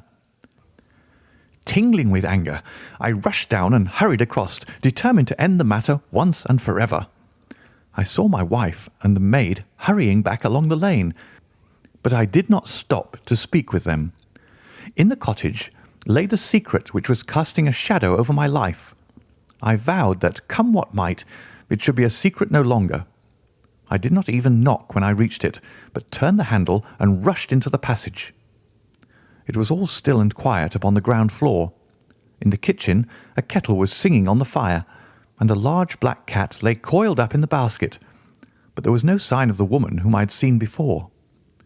I ran into the other room, but it was equally deserted.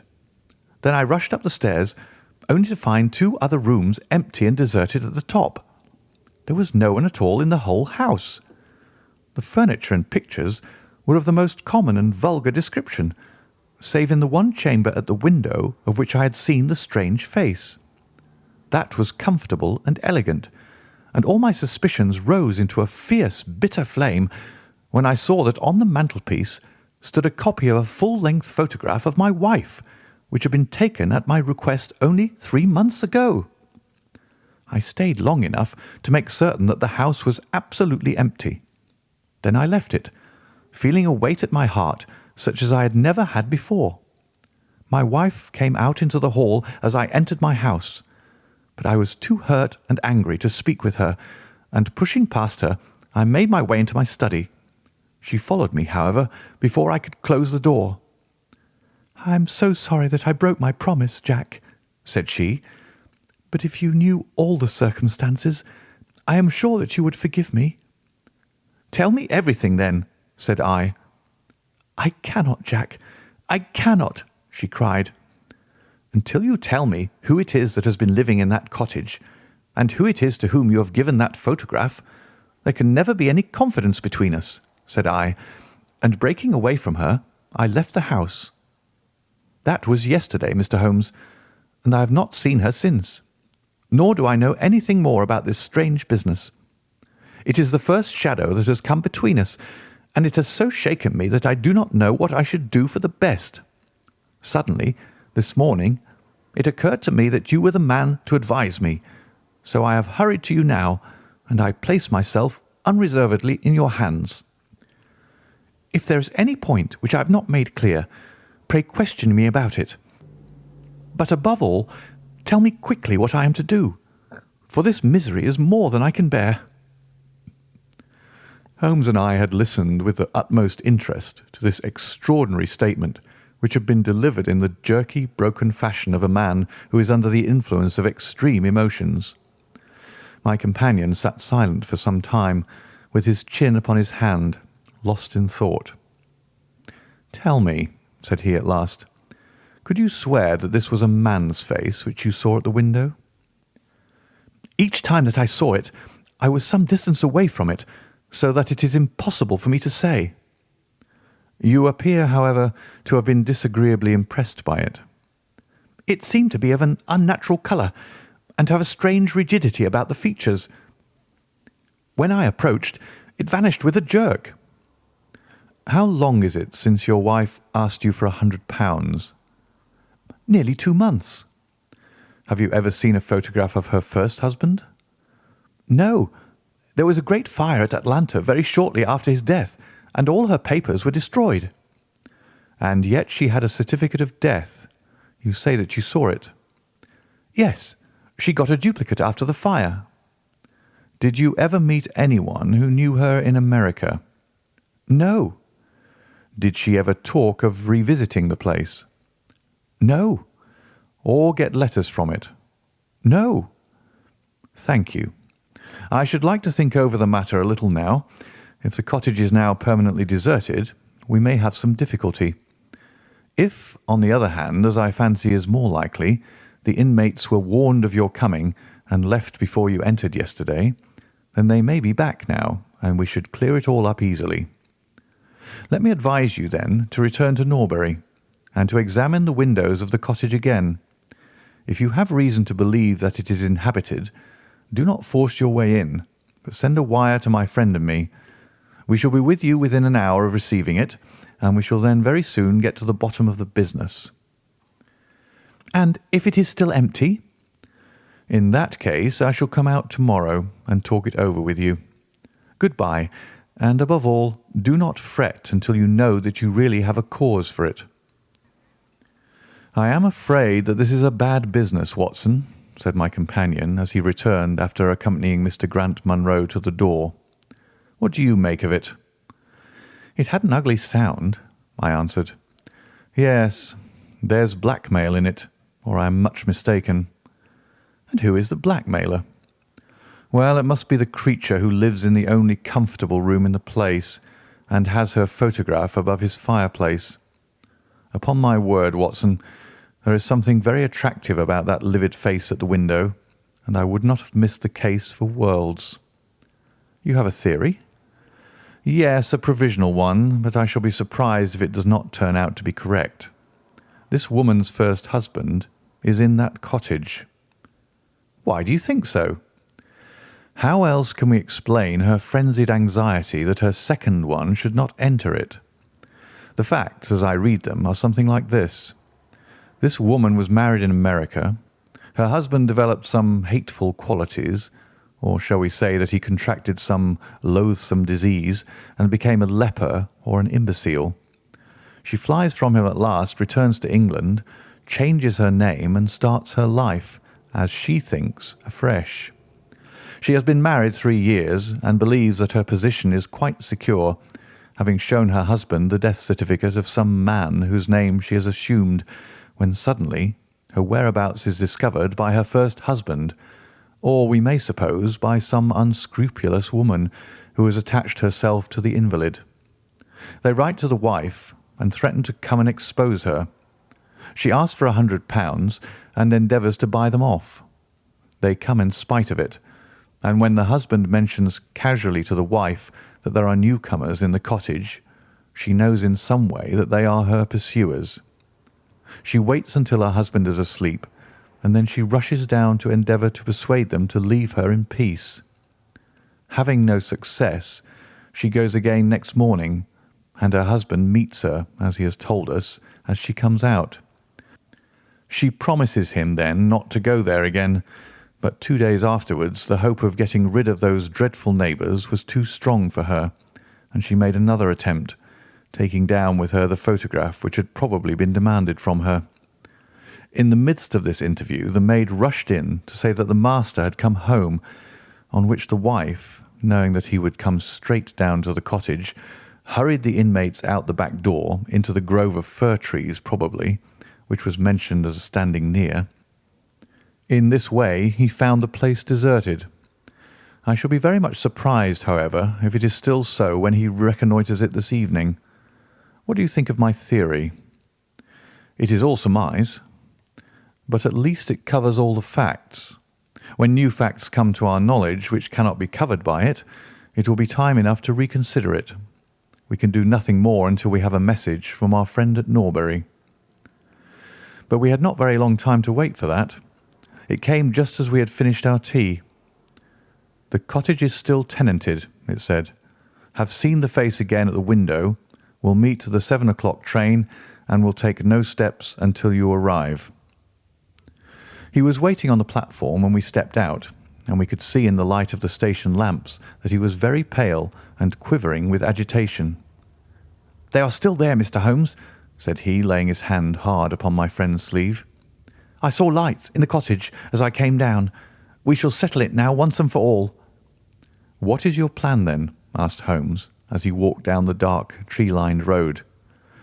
"I am going to force my way in and see for myself who is in the house.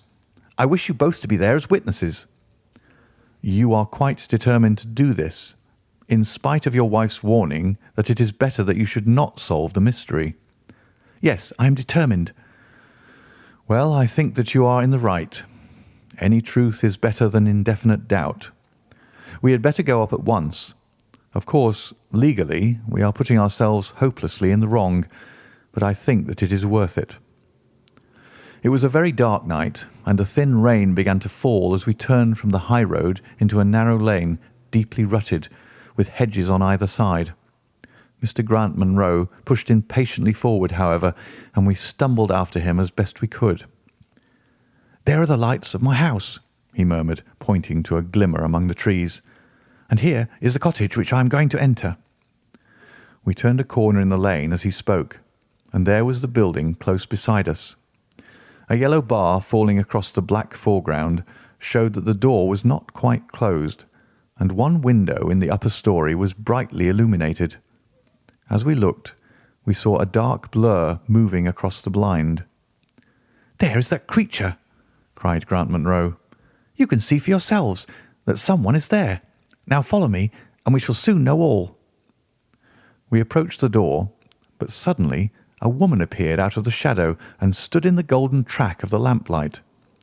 I could not see her face in the darkness, but her arms were thrown out in an attitude of entreaty. "For God's sake, don't, Jack!" she cried. "I had a presentiment that you would come this evening. Think better of it, dear. Trust me again, and you will never have cause to regret it." "I have trusted you too long, Effie," he cried sternly. "Leave go of me. I must pass through. My friends and I are going to settle this matter once and forever." He pushed her to one side, and we followed closely after him. As he threw the door open, an old woman ran out in front of him and tried to bar his passage, but he thrust her back, and an instant afterwards we were all upon the stairs. Grant Munro rushed into the lighted room at the top, and we entered at his heels. It was a cosy, well-furnished apartment, with 2 candles burning upon the table and 2 upon the mantelpiece. In the corner, stooping over a desk, there sat what appeared to be a little girl. Her face was turned away as we entered, but we could see that she was dressed in a red frock and that she had long white gloves on. As she whisked round to us, I gave a cry of surprise and horror. The face which she turned towards us was of the strangest livid tint, and the features were absolutely devoid of any expression. An instant later, the mystery was explained. Holmes, with a laugh, passed his hand behind the child's ear. A mask peeled off from her countenance, and there was a little coal-black negress with all her white teeth flashing in amusement at our amazed faces. I burst out laughing, out of sympathy with her merriment, but Grant Munro stood staring with his hand clutching his throat. "My God!" he cried. "What can be the meaning of this?" "I will tell you the meaning of it," cried the lady, sweeping into the room with a proud, set face. "You have forced me against my own judgment to tell you, and now we must both make the best of it. My husband died at Atlanta. My child survived." "Your child?" She drew a large silver locket from her bosom. "You have never seen this open." "I understood that it did not open." She touched a spring, and the front hinged back. There was a portrait within of a man strikingly handsome and intelligent-looking, but bearing unmistakable signs upon his features of his African descent. "This is John Hebron of Atlanta," said the lady, "and a nobler man never walked the earth. I cut myself off from my race in order to wed him, but never once while he lived did I for an instant regret it. It was our misfortune that our only child took after his people rather than mine. It is often so in such matches, and little Lucy is darker far than ever her father was. But dark or fair, she is my own dear little girlie, and her mother's pet." The little creature ran across at the words and nestled up against the lady's dress. "When I left her in America," she continued, "it was only because her health was weak, and the change might have done her harm. She was given to the care of a faithful Scotchwoman who had once been our servant. Never for an instant did I dream of disowning her as my child.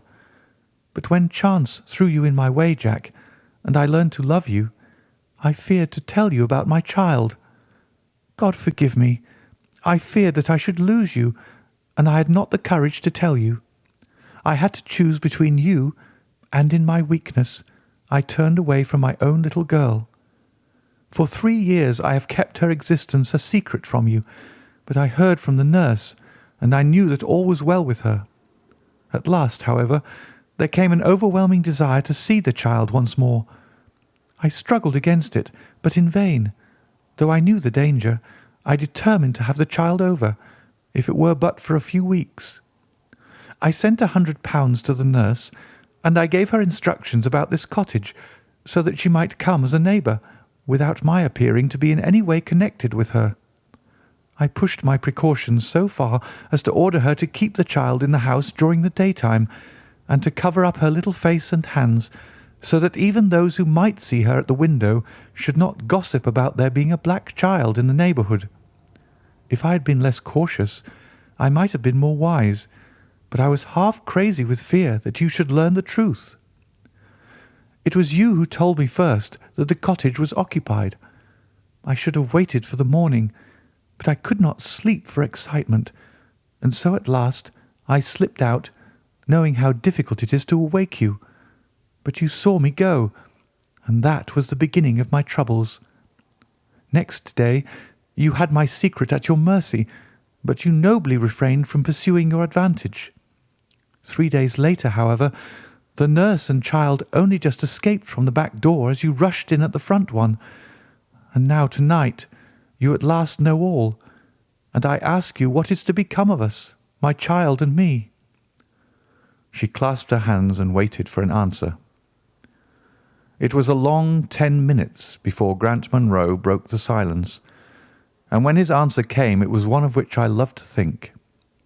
He lifted the little child, kissed her, and then, still carrying her, he held his other hand out to his wife and turned towards the door. "We can talk it over more comfortably at home," said he. "I am not a very good man, Effie, but I think that I am a better one than you have given me credit for." Holmes and I followed them down the lane, and my friend plucked at my sleeve as we came out. "I think," said he, "that we shall be of more use in London than in Norbury." Not another word did he say of the case until late that night, when he was turning away with his lighted candle for his bedroom. "Watson," said he, "if it should ever strike you that I am getting a little overconfident in my powers, or giving less pains to a case than it deserves, kindly whisper 'Norbury' in my ear, and I shall be infinitely obliged to you." Adventure number 3. The Stockbroker's Clerk. Shortly after my marriage, I had bought a connection in the Paddington district. Old Mr. Farquhar, from whom I purchased it, had at one time an excellent general practice, but his age and an affliction of the nature of St. Vitus's dance, from which he suffered, had very much thinned it. The public, not unnaturally, goes on the principle that he who would heal others must himself be whole, and looks askance at the curative powers of the man whose own case is beyond the reach of his drugs. Thus, as my predecessor weakened, his practice declined, until, when I purchased it from him, it had sunk from 1,200 to little more than 300 a year. I had confidence, however, in my own youth and energy, and was convinced that in a very few years the concern would be as flourishing as ever. For 3 months after taking over the practice, I was kept very closely at work, and saw little of my friend Sherlock Holmes, for I was too busy to visit Baker Street, and he seldom went anywhere himself, save upon professional business. I was surprised, therefore, when one morning in June, as I sat reading the British Medical Journal after breakfast, I heard a ring at the bell, followed by the high, somewhat strident tones of my old companion's voice. "Ah, my dear Watson," said he, striding into the room, "I am very delighted to see you. I trust that Mrs. Watson has entirely recovered from all the little excitements connected with our adventure of the Sign of the Four." "Thank you, we're both doing very well," said I, shaking him warmly by the hand. "And I hope also," he continued, sitting down in the rocking chair, that the cares of medical practice have not entirely obliterated the interest which you used to take in our little deductive problems." "On the contrary," I answered, "it was only last night that I was looking over my old notes and classifying some of our past results." "I trust that you don't consider your collection closed." "Not at all. I should wish nothing better than to have some more of such experiences." "Today, for example?" "Yes, today, if you like." "And as far off as Birmingham?" "Certainly, if you wish it." "And the practice?" "I do my neighbour's when he goes. He's always ready to work off the debt." "Ha! Nothing could be better," said Holmes, leaning back in his chair and looking keenly at me from under his half-closed lids. "I perceive that you have been unwell lately. Summer colds are always a little trying." "I was confined to the house by a severe chill for 3 days last week. I thought, however, that I had cast off every trace of it." "So you have. You look remarkably robust." "How, then, did you know it?" "My dear fellow, you know my methods." "You deduced it, then?" "Certainly." "And from what?" "From your slippers." I glanced down at the new patent leathers which I was wearing. "How on earth—" I began, but Holmes answered my question before it was asked. "Your slippers are new," he said. "You could not have had them more than a few weeks. The soles, which you are at this moment presenting to me, are slightly scorched.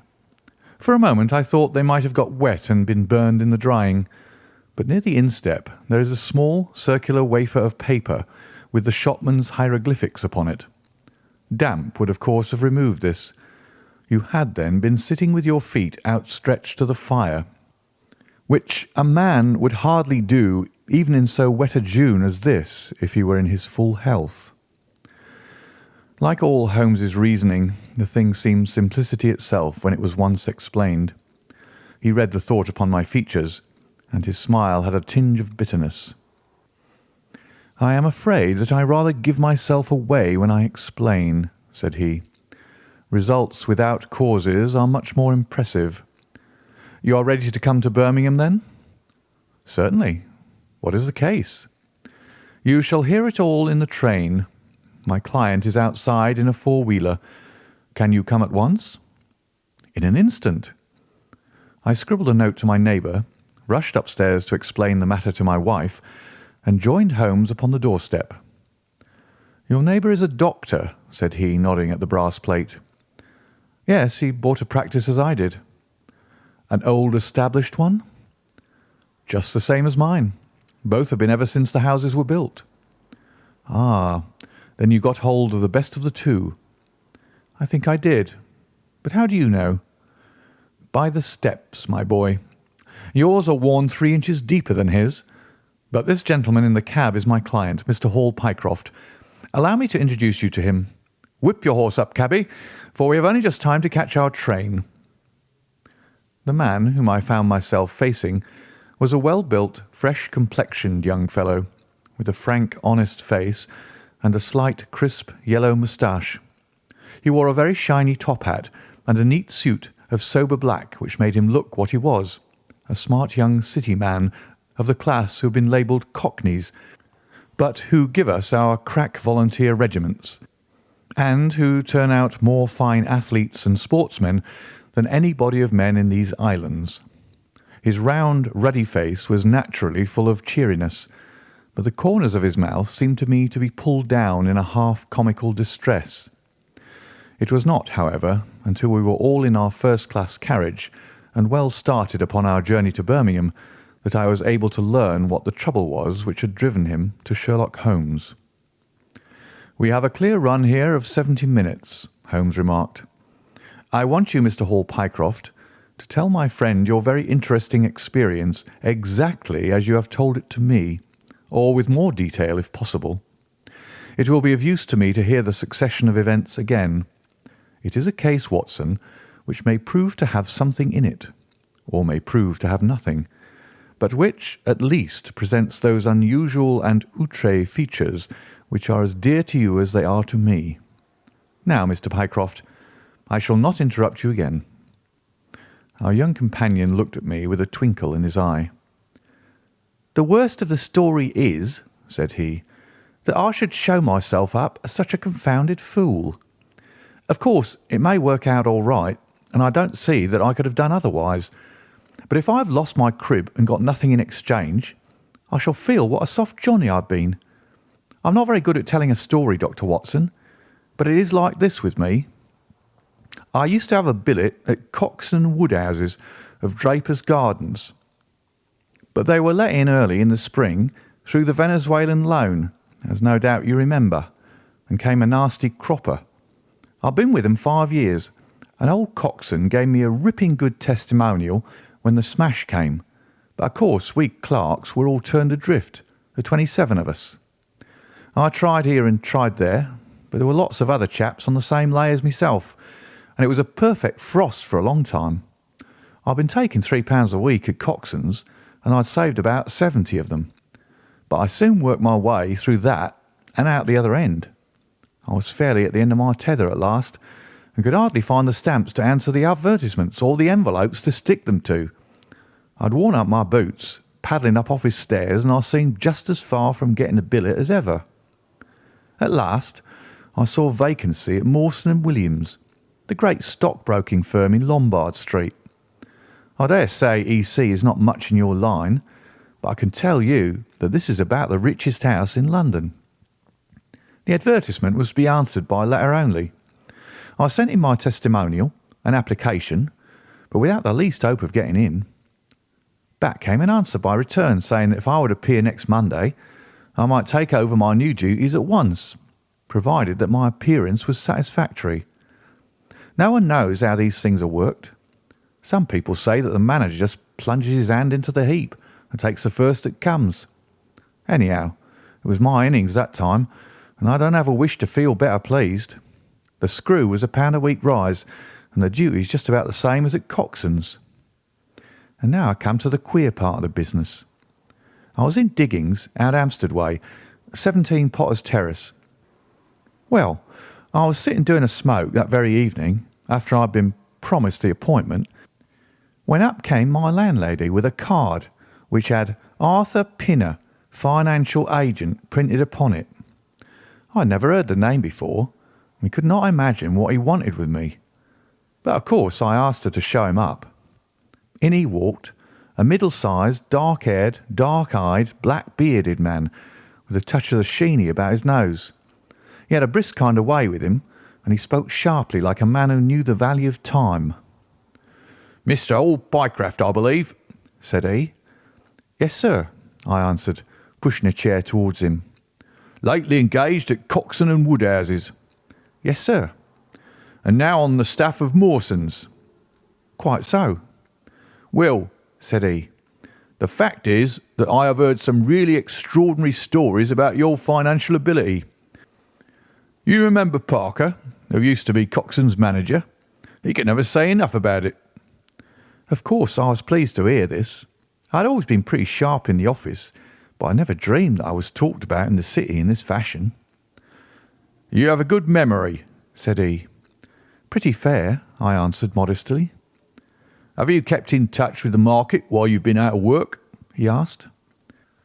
"Yes, I read the stock exchange list every morning."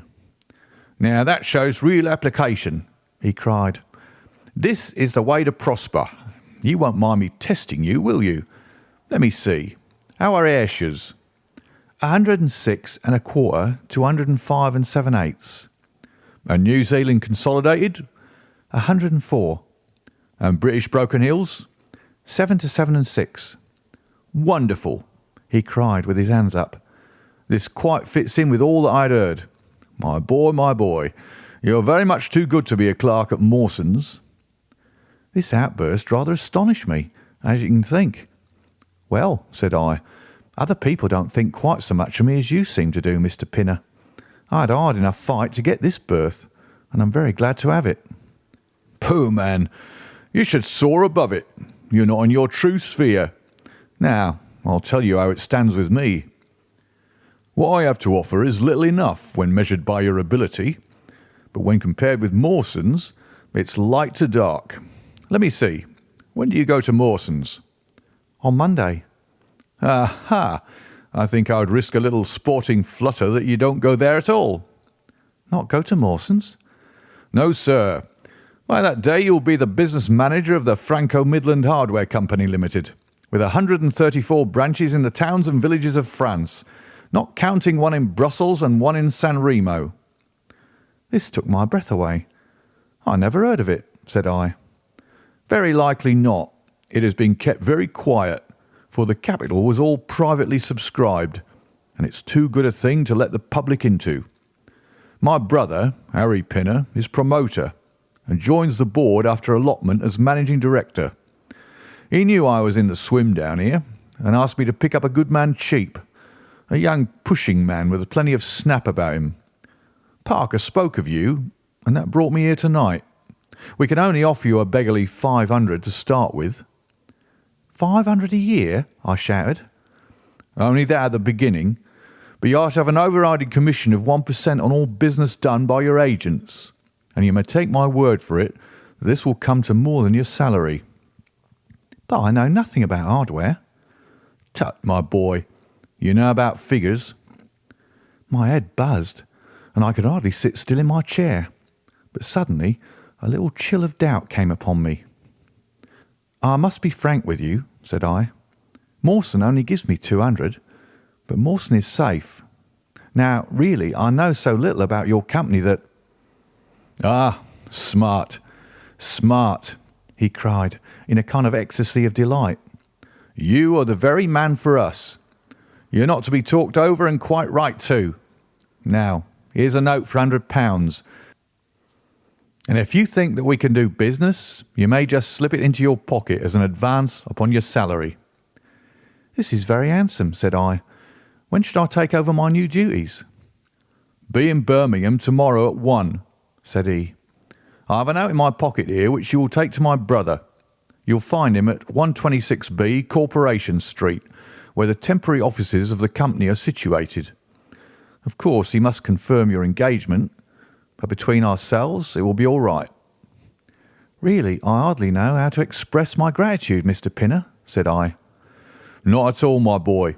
You've only got your deserts. There are one or two small things, mere formalities, which I must arrange with you. You have a bit of paper beside you there. Kindly write upon it, 'I am perfectly willing to act as business manager to the Franco-Midland Hardware Company Limited at a minimum salary of £500.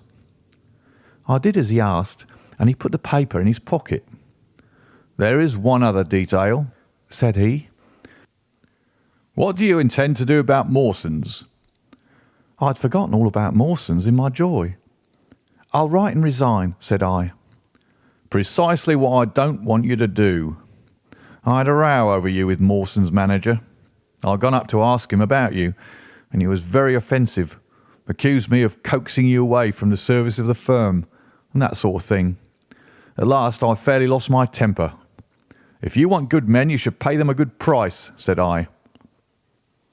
"He would rather have our small price than your big one," said he. "I'll lay you a fiver," said I, "that when he has my offer you'll never so much as hear from him again." "Done," said he. "We picked him out of the gutter, and he won't leave us so easily." Those were his very words. "The impudent scoundrel!" I cried. "I've never so much as seen him in my life." "Why should I consider him in any way? I shall certainly not write if you would rather I didn't." "Good. That's a promise," said he, rising from his chair. "Well, I'm delighted to have got so good a man for my brother. Here's your advance of £100, and here is the letter. Make a note of the address, 126B Corporation Street, and remember that 1 o'clock tomorrow is your appointment. Good night, and may you have all the fortune that you deserve." That's just about all that passed between us, as near as I can remember. You can imagine, Dr. Watson, how pleased I was at such an extraordinary bit of good fortune. I sat up half the night, hugging myself over it, and next day I was off to Birmingham in a train that would take me in plenty time for my appointment. I took my things to a hotel in New Street, and then I made my way to the address which had been given me. It was a quarter of an hour before my time, but I thought that would make no difference. 126B was a passage between two large shops, which led to a winding stone stair, from which there were many flats let as offices to companies or professional men. The names of the occupants were painted at the bottom on the wall, but there was no such name as the Franco-Midland Hardware Company. I stood for a few minutes with my heart in my boots, wondering whether the whole thing was an elaborate hoax or not, when up came a man and addressed me. He was very like the chap I'd seen the night before, the same figure and voice, but he was clean-shaven and his hair was lighter. "Are you Mr. Hall Pycraft?" he asked. "Yes," said I. "Oh, I was expecting you, but you're a trifle before your time. I had a note from my brother this morning in which he sang your praises very loudly." "I was just looking for the offices when you came." "We have not got our name up yet, for we only secured these temporary premises last week. Come up with me and we'll talk the matter over." I followed him to the top of a very lofty stair, and there, right under the slates, were a couple of empty, dusty little rooms, uncarpeted and uncurtained, into which he led me.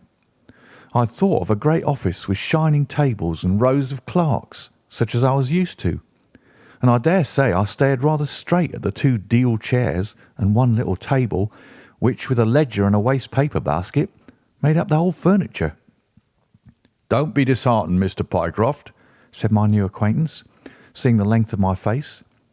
"Rome was not built in a day, and we have lots of money at our backs, though we don't cut much dash yet in offices. Pray sit down and let me have your letter." I gave it to him, and he read it over very carefully. "You seem to have made a vast impression upon my brother Arthur," said he, "and I know that he is a pretty shrewd judge.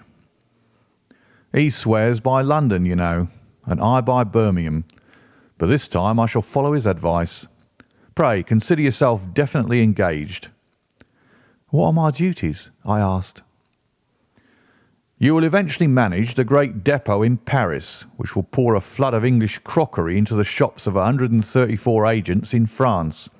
The purchase will be completed in a week, and meanwhile you'll remain in Birmingham and make yourself useful." "How?" For answer, he took a big red book out of a drawer. "This is a directory of Paris," said he, "with the trades after the names of the people. I want you to take it home with you and to mark off all the hardware sellers with their addresses. It will be of the greatest use to me to have them." "Surely they are classified lists," I suggested. "Not reliable ones. Their system is different from ours. Stick at it and let me have the list by Monday at 12. Good day, Mr. Pycroft. If you continue to show zeal and intelligence, you'll find the company a good master." I went back to the hotel with the big book under my arm, and with very conflicting feelings in my breast. On the one hand, I was definitely engaged, and I had £100 in my pocket. On the other, the look of the offices, the absence of name on the wall, and other of the points which would strike a businessman had left a bad impression as to the position of my employers. However, come what might, I had my money, so I settled down to my task.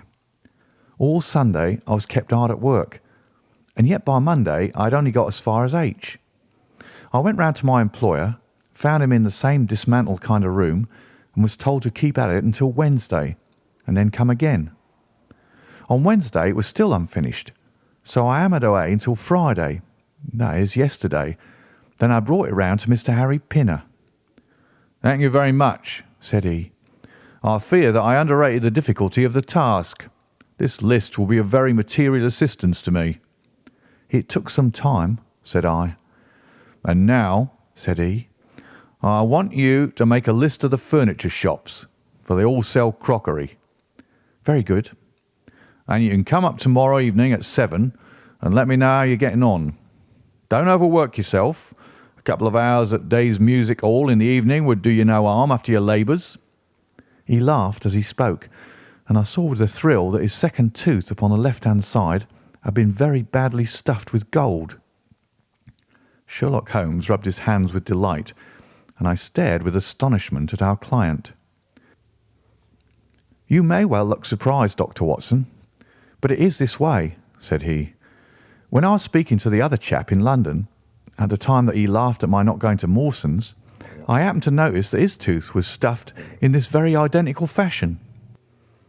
The glint of the gold in each case caught my eye, you see. When I put that with the voice and figure being the same, and only those things altered which might be changed by a razor or a wig, I could not doubt that it was the same man. Of course, you expect two brothers to be alike, but not that they should have the same tooth stuffed in the same way. He bowed me out, and I found myself in the street, hardly knowing whether I was on my head or on my heels. Back I went to my hotel, put my head in a basin of cold water, and tried to think it out. Why had he sent me from London to Birmingham? Why had he got there before me? And why had he written a letter from himself to himself? It was altogether too much for me, and I could make no sense of it. And then suddenly it struck me that what was dark to me might be very light to Mr. Sherlock Holmes. I had just time to get up to town by the night train to see him this morning, and to bring you both back with me to Birmingham." There was a pause after the stockbroker's clerk had concluded his surprising experience. Then Sherlock Holmes cocked his eye at me, leaning back on the cushions with a pleased and yet critical face, like a connoisseur who has just taken his first sip of a Comet vintage. "Rather fine, Watson, is it not?" said he. "There are points in it which please me. I think that you will agree with me that an interview with Mr. Arthur Harry Pinner in the temporary offices of the Franco-Midland Hardware Company, Limited, would be a rather interesting experience for both of us." "But how can we do it?" I asked. "Oh, easily enough," said Hall Pycroft cheerily. "You are two friends of mine who are in want of a billet, and what could be more natural than that I should bring you both round to the managing director?" "Quite so, of course," said Holmes. "I should like to have a look at the gentleman and see if I can make anything of his little game. What qualities have you, my friend, which would make your services so valuable? Or is it possible that—" He began biting his nails and staring blankly out of the window, and we hardly drew another word from him until we were in New Street. At 7 o'clock that evening we were walking, the three of us, down Corporation Street to the company's offices. "It is no use our being at all before our time," said our client. "He only comes there to see me, apparently, for the place is deserted up to the very hour he names." "That is suggestive," remarked Holmes. "By Jove, I told you so!" cried the clerk. "That's he walking ahead of us there." He pointed to a smallish, dark, well-dressed man who was bustling along the other side of the road. As we watched him, he looked across at a boy who was bawling out the latest edition of the evening paper, and running over among the cabs and buses. He bought one from him. Then, clutching it in his hand, he vanished through a doorway. "There he goes!" cried Hall Pycroft. "These are the company's offices into which he has gone. Come with me, and I'll fix it up as easily as possible."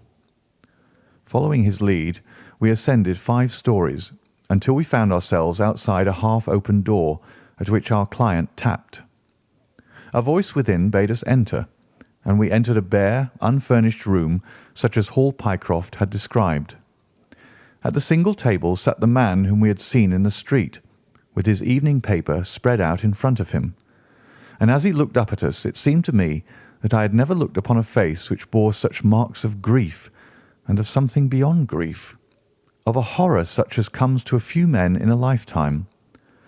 His brow glistened with perspiration, his cheeks were of the dull, dead white of a fish's belly, and his eyes were wild and staring.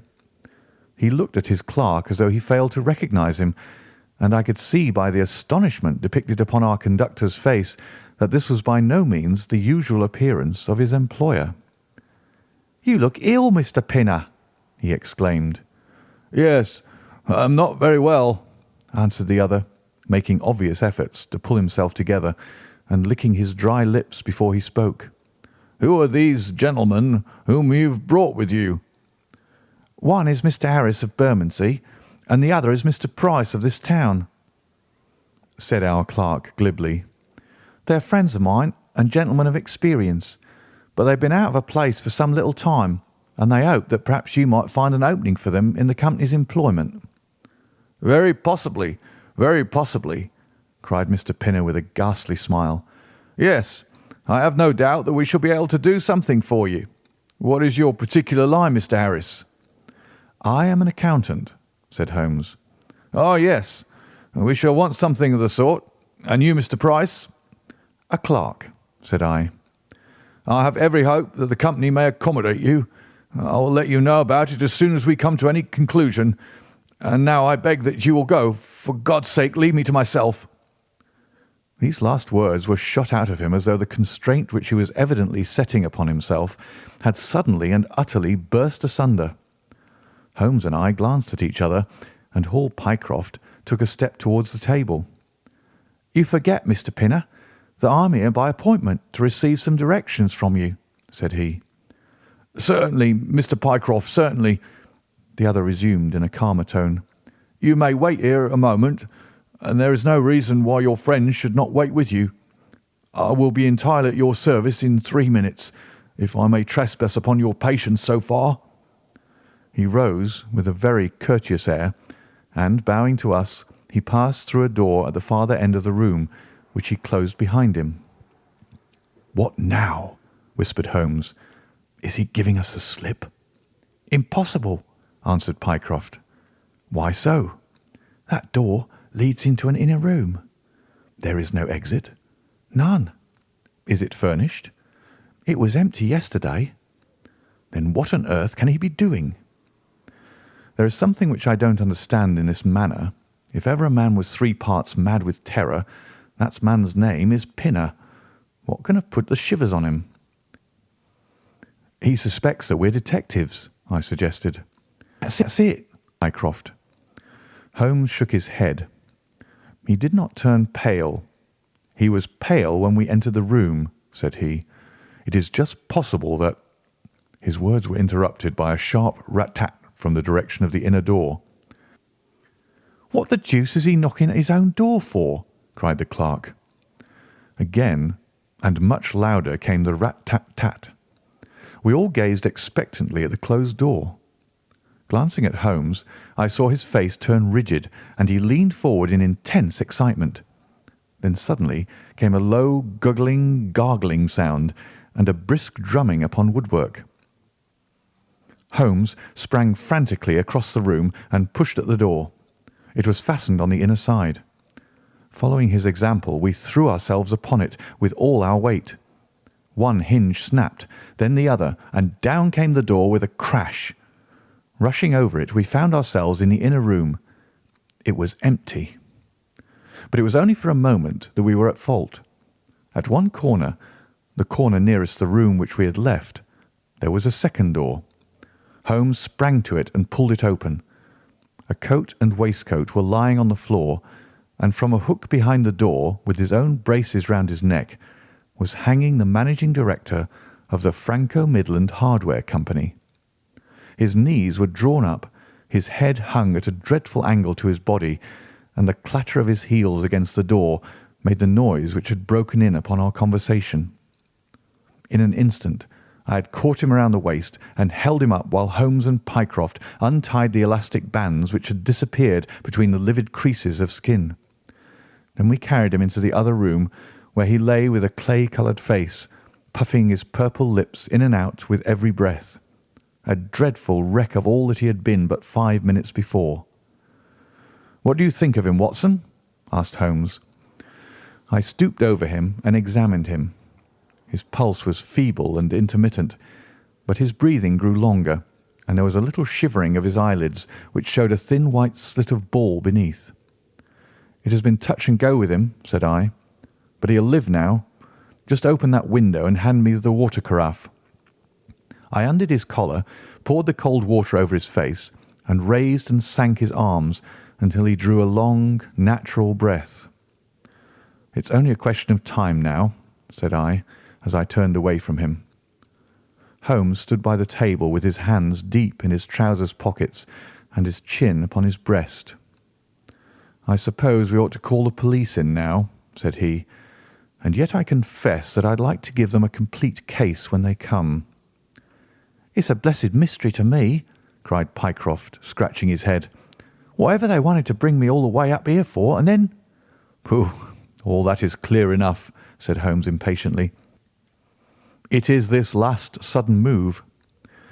"You can understand the rest, then?" "I think that it is fairly obvious. What do you say, Watson?" I shrugged my shoulders. "I must confess that I am out of my depth," said I. "Oh, surely, if you consider the events at first, they can only point to one conclusion." "What do you make of them?" "Well, the whole thing hinges upon 2 points. The first is the making of Pycroft write a declaration by which he entered the service of this preposterous company. Do you not see how very suggestive that is?" "I'm afraid I missed the point." "Well, why did they want him to do it? Not as a business matter, for these arrangements are usually verbal, and there was no earthly business reason why this should be an exception. Don't you see, my young friend, that they were very anxious to obtain a specimen of your handwriting, and had no other way of doing it?" "And why?" "Quite so. Why? When we answer that, we have made some progress with our little problem. Why? There can be only one adequate reason. Someone wanted to learn to imitate your writing, and had to procure a specimen of it first. And now, if we pass on to the second point, we find that each throws light upon the other. That point is the request made by Pinner that you should not resign your place, but should leave the manager of his important business in the full expectation that a Mr. Hall Pycroft, whom he had never seen, was about to enter the office upon the Monday morning." "My God!" cried our client. "What a blind beetle I've been!" "Now you see the point about the handwriting. Suppose that someone turned up in your place who wrote a completely different hand from that in which you had applied for the vacancy. Of course, the game would have been up. But in the interval the rogue had learned to imitate you, and his position was therefore secure, as I presume that nobody in the office had ever set eyes upon you." "Not a soul," groaned Hall Pycroft. "Very good. Of course, it was of the utmost importance to prevent you from thinking better of it, and also to keep you from coming into contact with anyone who might tell you that your double was at work in Mawson's office. Therefore, they gave you a handsome advance on your salary, and ran you off to the Midlands, where they gave you enough work to do to prevent you going to London, where you might have burst their little game up. That is all plain enough." "But why should this man pretend to be his own brother?" "Well, that is pretty clear also. There are evidently only 2 of them in it. The other is impersonating you at the office. This one acted as your engager, and then found that he could not find you an employer without admitting a third person into his plot. That he was most unwilling to do.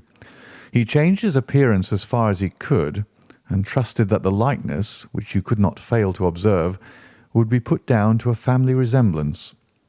But for the happy chance of the gold stuffing, your suspicions would probably never have been aroused." Hall Pycroft shook his clinched hands in the air. "Good Lord!" he cried. "While I've been fooled in this way, what has this other Hall Pycroft been doing at Mawson's? What shall we do, Mr. Holmes? Tell me what to do." "We must wire to Mawson's." "They shut at 12 on Saturdays." "Never mind. There may be some doorkeeper or attendant." "Oh, yes. They keep a permanent guard there on account of the value of the securities that they hold. I remember hearing it talked of in the city." "Very good. We shall wire to him and see if all is well and if a clerk of your name is working there. That is clear enough. But what is not so clear is why at the sight of us one of the rogues should instantly walk out of the room and hang himself." "The paper!" croaked a voice behind us.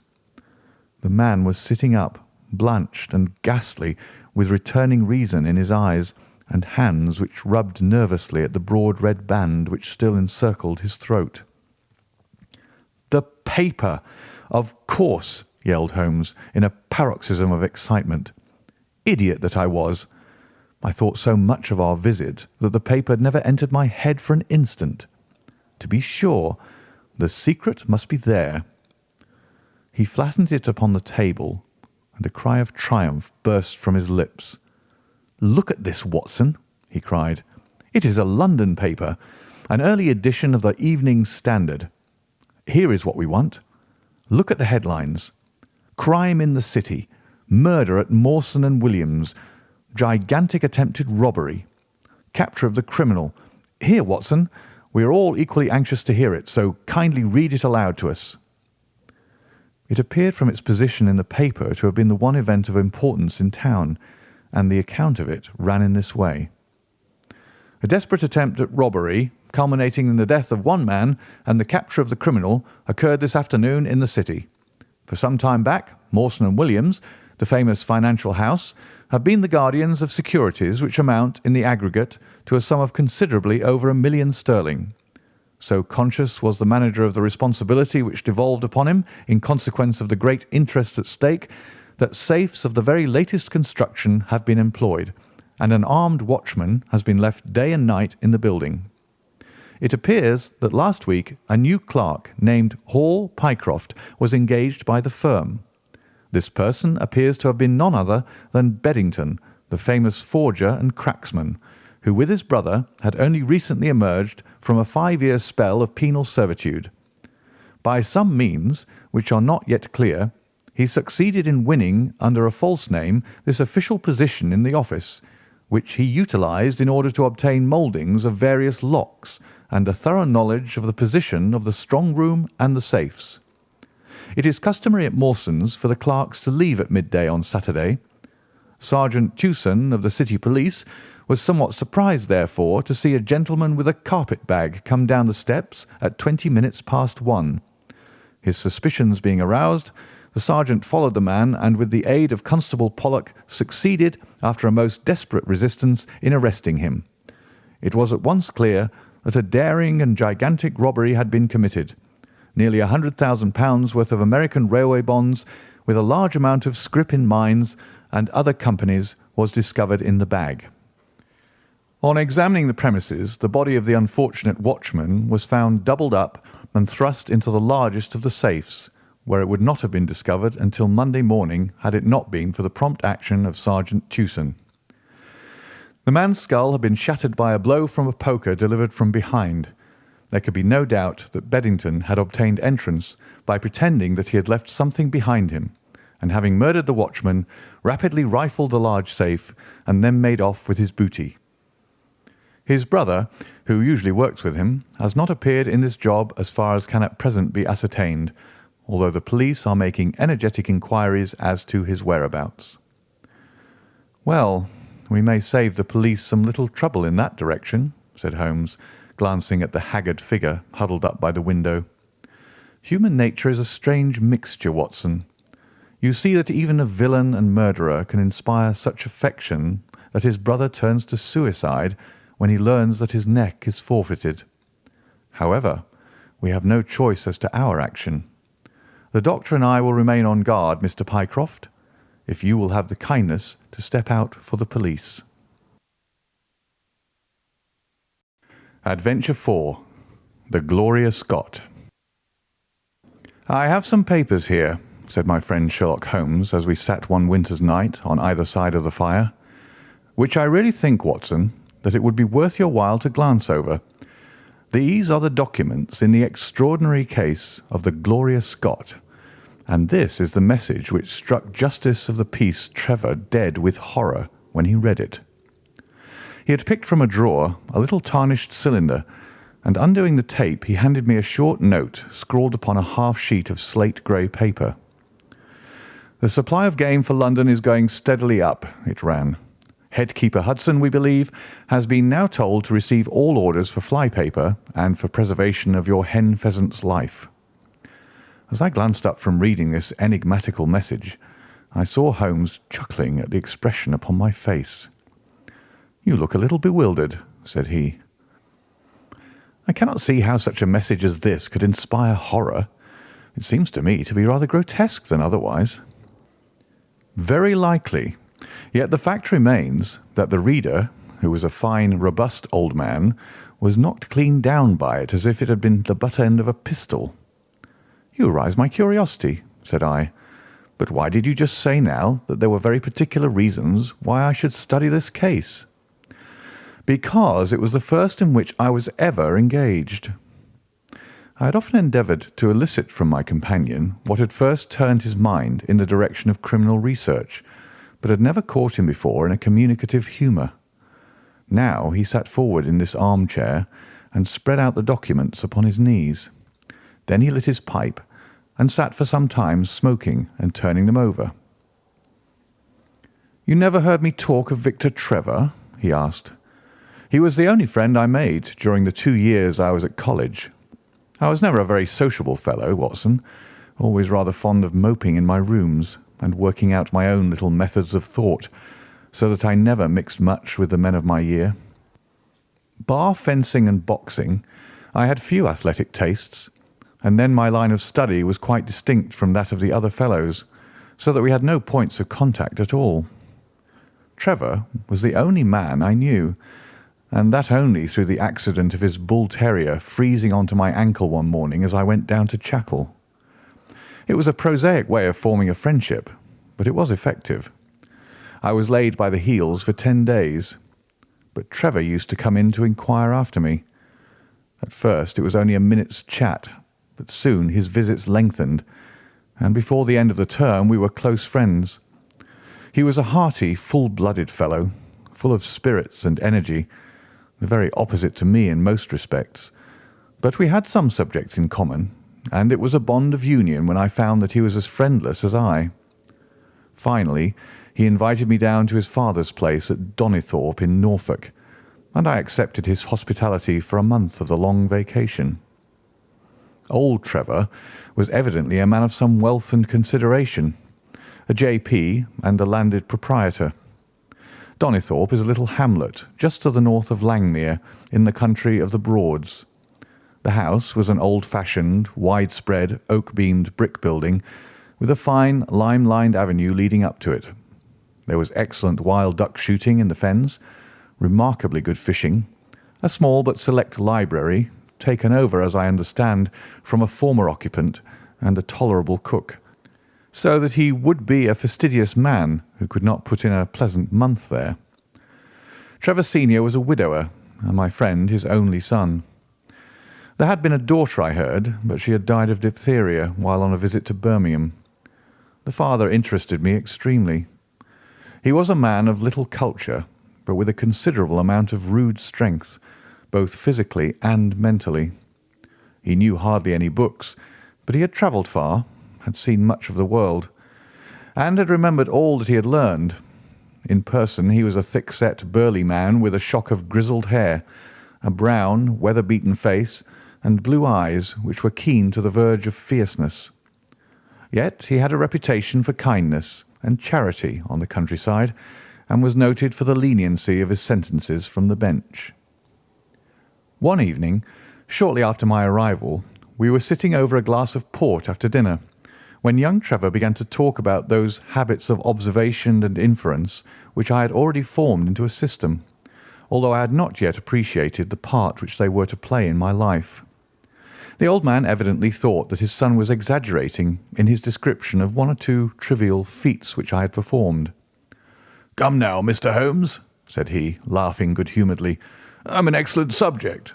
If you can deduce anything from me—" "I fear there is not very much," I answered. "I might suggest that you have gone about in fear of some personal attack within the last 12 months." The laugh faded from his lips, and he stared at me in great surprise. "Well, that's true enough," said he. "You know, Victor," turning to his son, "when we broke up that poaching gang, they swore to knife us, and Sir Edward Holly has actually been attacked. I've always been on my guard since then, though I have no idea how you know it." "You have a very handsome stick," I answered. "By the inscription I observed that you had not had it more than a year, but you have taken some pains to bore the head of it and pour melted lead into the hole so as to make it a formidable weapon. I argued that you would not take such precautions unless you had some danger to fear. Anything else? He asked, smiling. You have boxed a good deal in your youth. Right again. How did you know it? Is my nose knocked a little out of the straight? No, said I. It is your ears. They have the peculiar flattening and thickening which marks the boxing man. Anything else? You have done a good deal of digging by your callosities. Made all my money at the goldfields. You have been in New Zealand? Right again. You have visited Japan? Quite true. And you have been most intimately associated with someone whose initials were J.A., and whom you afterwards were eager to entirely forget. Mr. Trevor stood slowly up, fixed his large blue eyes upon me with a strange wild stare, and then pitched forward with his face among the nutshells which strewed the cloth in a dead faint. You can imagine, Watson, how shocked both his son and I were. His attack did not last long, however, for when we undid his collar and sprinkled the water from one of the finger glasses over his face, he gave a gasp or two and sat up. "Ah, boys," said he, forcing a smile, "I hope I haven't frightened you. Strong as I look, there is a weak place in my heart, and it does not take much to knock me over. I don't know how you manage this, Mr. Holmes, but it seems to me that all the detectives of fact and of fancy would be children in your hands. That's your line of life, sir, and you may take the word of a man who has seen something of the world."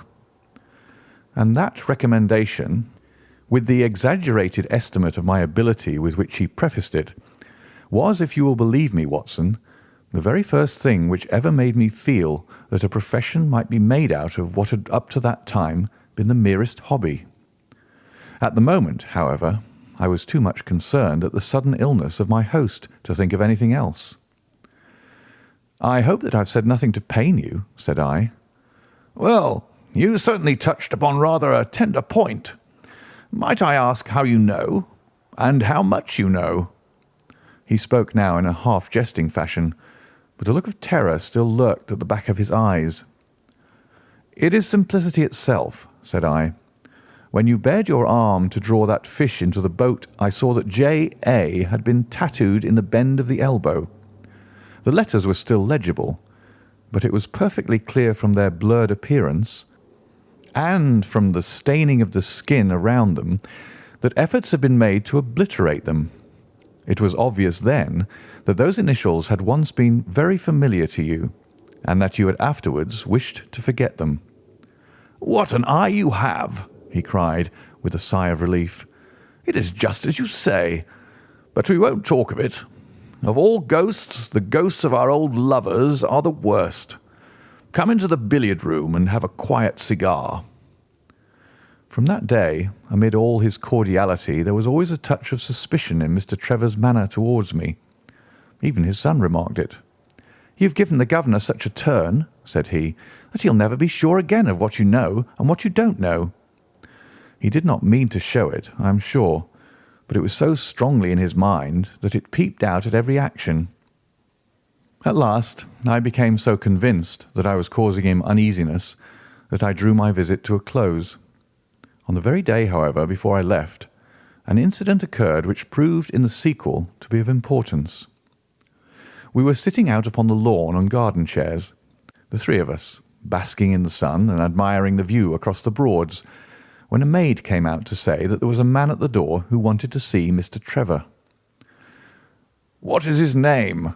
asked my host. "He would not give any." "What does he want, then?"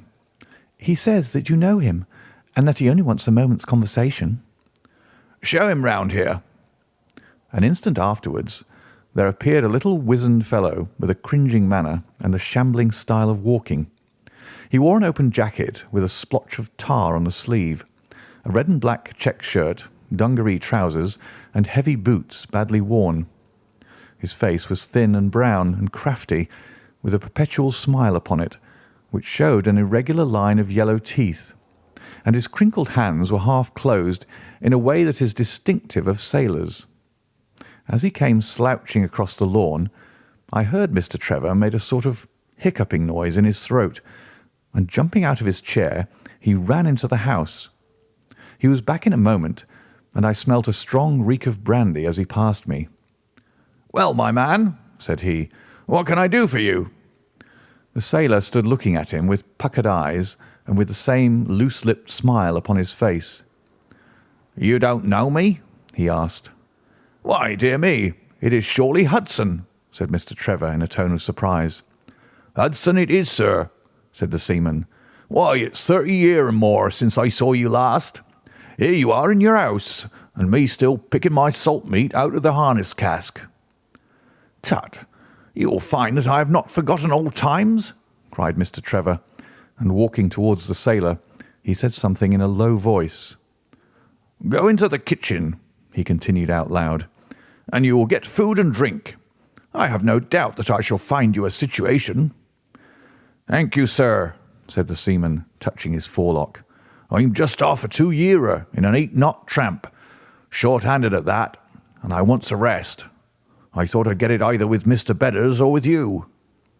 "Ah," cried Trevor, "you know where Mr. Beddoes is?" "Bless you, sir, I know where all my old friends are," said the fellow with a sinister smile, and he slouched off after the maid to the kitchen. Mr. Trevor mumbled something to us about having been shipmate with the man when he was going back to the diggings, and then, leaving us on the lawn, he went indoors.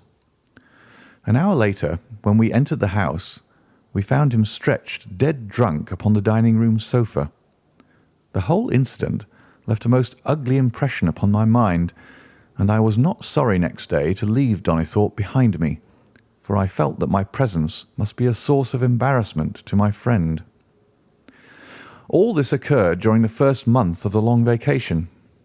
I went up to my London rooms, where I spent 7 weeks working out a few experiments in organic chemistry. One day, however, when the autumn was far advanced and the vacation drawing to a close, I received a telegram from my friend imploring me to return to Donnithorpe and saying that he was in great need of my advice and assistance. Of course, I dropped everything and set out for the north once more. He met me with the dog-cart at the station, and I saw at a glance that the last 2 months had been very trying ones for him. He had grown thin and careworn, and had lost the loud, cheery manner for which he had been remarkable. "The governor is dying," were the first words he said. "Impossible!" I cried. "What is the matter?" "Apoplexy, nervous shock. He's been on the verge all day. I doubt if we shall find him alive." I was, as you may think, Watson, horrified at this unexpected news. "What has caused it?" I asked. "Ah, that is the point. Jump in, and we can talk it over while we drive. You remember that fellow who came upon the evening before you left us?" "Perfectly." "Do you know who it was that we let into the house that day?" "I have no idea." "It was the devil, Holmes," he cried. I stared at him in astonishment. "Yes, it was the devil himself. We have not had a peaceful hour since, not one. The governor has never held up his head from that evening, and now the life has been crushed out of him and his heart broken, all through this accursed Hudson." "What power had he, then?" "Ah, that is what I would give so much to know. The kindly, charitable, good old governor. How could he have fallen into the clutches of such a ruffian? But I am so glad that you have come, Holmes.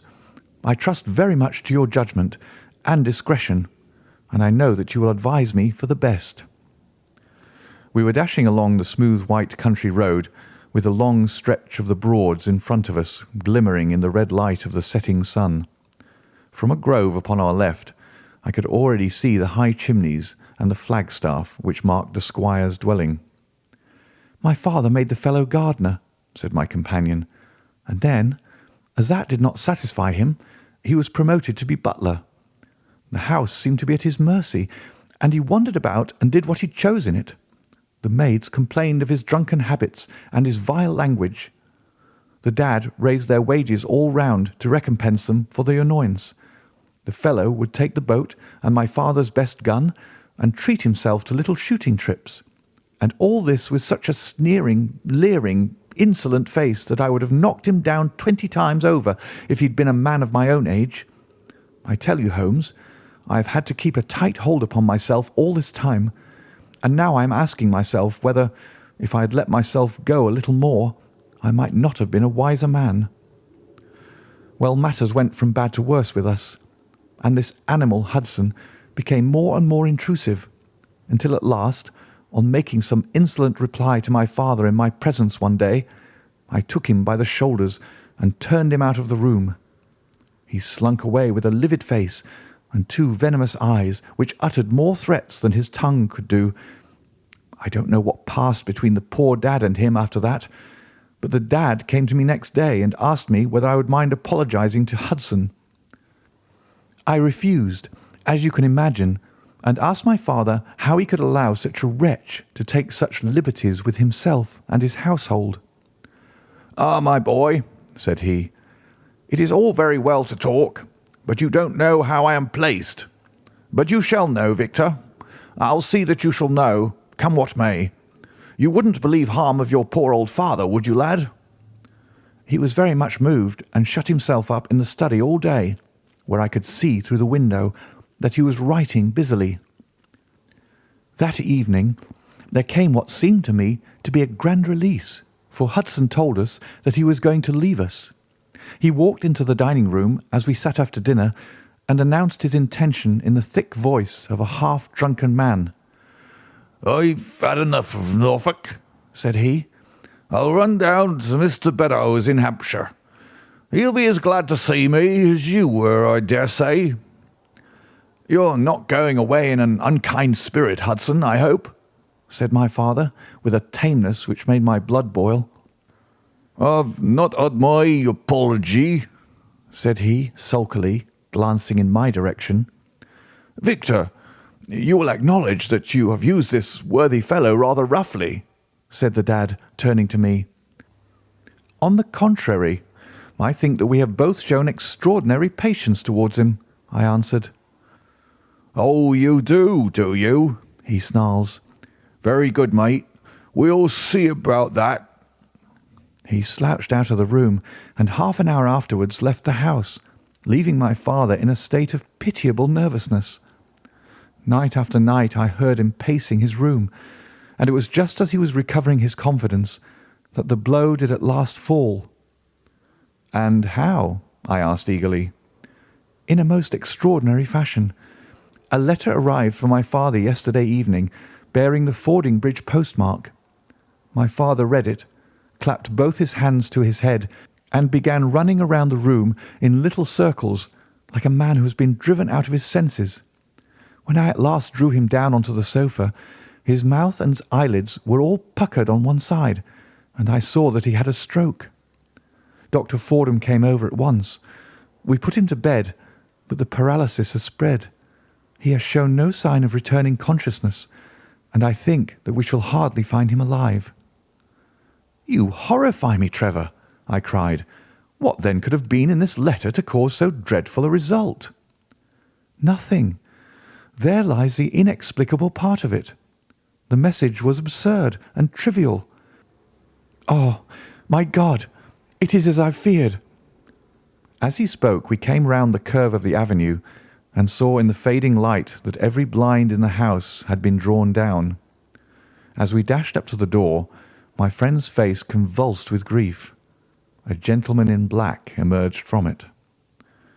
"When did it happen, Doctor?" asked Trevor. "Almost immediately after you left." "Did he recover consciousness?" "For an instant before the end." "Any message for me?" "Only that the papers were in the back drawer of the Japanese cabinet."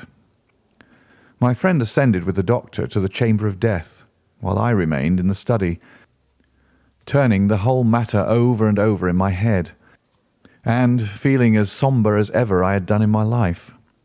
What was the past of this Trevor, pugilist, traveller, and gold digger, and how had he placed himself in the power of this acid-faced seaman? Why, too, should he faint at an allusion to the half-effaced initials upon his arm and die of fright when he had a letter from Fordingham? Then I remembered that Fordingham was in Hampshire, and that this Mr. Beddoes, whom the seaman had gone to visit and presumably to blackmail, had also been mentioned as living in Hampshire. The letter, then, might either come from Hudson, the seaman, saying that he had betrayed the guilty secret which appeared to exist, or it might come from Beddoes, warning an old confederate that such a betrayal was imminent. So far it seemed clear enough. But then how could this letter be trivial and grotesque, as described by the son? He must have misread it. If so, it must have been one of those ingenious secret codes which mean one thing while they seem to mean another. I must see this letter. If there were a hidden meaning in it, I was confident that I could pluck it forth. For an hour I sat pondering over it in the gloom, until at last a weeping maid brought in a lamp, and close at her heels came my friend Trevor, pale but composed, with these very papers which lie upon my knee, held in his grasp. He sat down opposite to me, drew the lamp to the edge of the table, and handed me a short note, scribbled, as you see, upon a single sheet of grey paper. "The supply of game for London is going steadily up," it ran. "Headkeeper Hudson, we believe, has been now told to receive all orders for fly paper and for preservation of your hen pheasant's life." I dare say my face looked as bewildered as yours did just now when first I read this message. Then I reread it very carefully. It was evidently as I had thought, and some secret meaning must lie buried in this strange combination of words. Or could it be that there was a prearranged significance to such phrases as fly paper and hen pheasant? Such a meaning would be arbitrary and could not be deduced in any way. And yet I was loath to believe that this was the case, and the presence of the word Hudson seemed to show that the subject of the message was as I had guessed, and that it was from Beddoes rather than the sailor. I tried it backwards, but the combination life pheasant's hen was not encouraging. Then I tried alternate words, but neither the or for nor supply game London promised to throw any light upon it. And then, in an instant, the key of the riddle was in my hands, and I saw that every third word, beginning with the first, would give a message which might well drive old Trevor to despair. It was short and terse, the warning as I now read it to my companion. "The game is up. Hudson has told all. Fly for your life." Victor Trevor sank his face into his shaking hands. "It must be that, I suppose," said he. "This is worse than death, for it means disgrace as well. But what is the meaning of these headkeepers and hen pheasants?" "It means nothing to the message, but it might mean a good deal to us if we had no other means of discovering the sender. You see that he has begun by writing 'the game is,' and so on. Afterwards he had, to fulfil the prearranged cipher, to fill in any two words in each space. He would naturally use the first words which came to his mind, and if there were so many which referred to sport among them, you may be tolerably sure that he is either an ardent shot or interested in breeding. Do you know anything of this Beddoes?" "Why, now that you mention it," said he, "I remember that my poor father used to have an invitation from him to shoot over his preserves every autumn." "Then it is undoubtedly from him that the note comes," said I. "It only remains for us to find out what this secret was which the sailor Hudson seems to have held over the heads of these two wealthy and respected men." "Alas, Holmes, I fear that it is one of sin and shame," cried my friend. "But from you I shall have no secrets. Here is the statement which was drawn up by my father when he knew that the danger from Hudson had become imminent. I found it in the Japanese cabinet, as he told the doctor. Take it and read it to me, for I have neither the strength nor the courage to do it myself."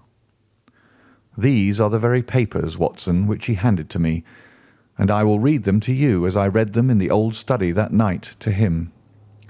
They are endorsed outside, as you see. Some particulars of the voyage of the barque Gloria Scott, from her leaving Falmouth on the 8th of October, 1855, to her destruction in north latitude 15 degrees, 20 west long, 25 degrees, 14, On November 6th. It is in the form of a letter and runs in this way. My dear, dear son, now that approaching disgrace begins to darken the closing years of my life, I can write with all truth and honesty that it is not the terror of the law, it is not the loss of my position in the county, nor is it my fall in the eyes of all who have known me which cuts me to the heart. But it is the thought that you should come to blush for me. You who love me and who have seldom, I hope, had reason to do other than respect me. But if the blow falls which is forever hanging over me, then I should wish you to read this, that you may know straight from me how far I have been to blame. On the other hand, if all should go well, which may kind God Almighty grant, then if by any chance this paper should be still undestroyed and should fall into your hands, I conjure you by all you hold sacred, by the memory of your dear mother, and by the love which had been between us, to hurl it into the fire, and to never give one thought to it again.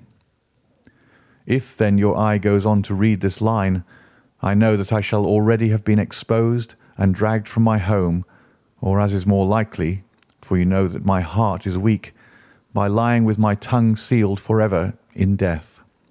In either case, the time for suppression is past, and every word which I tell you is the naked truth, and this I swear, as I hope, for mercy. My name, dear lad, is not Trevor.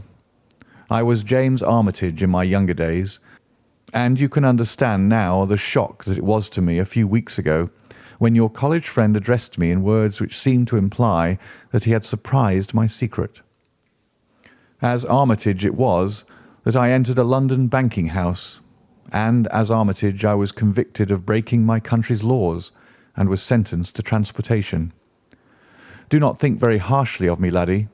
It was a debt of honour, so called, which I had to pay, and I used money which was not my own to do it, in the certainty that I could replace it before there could be any possibility of its being missed. But the most dreadful ill luck pursued me.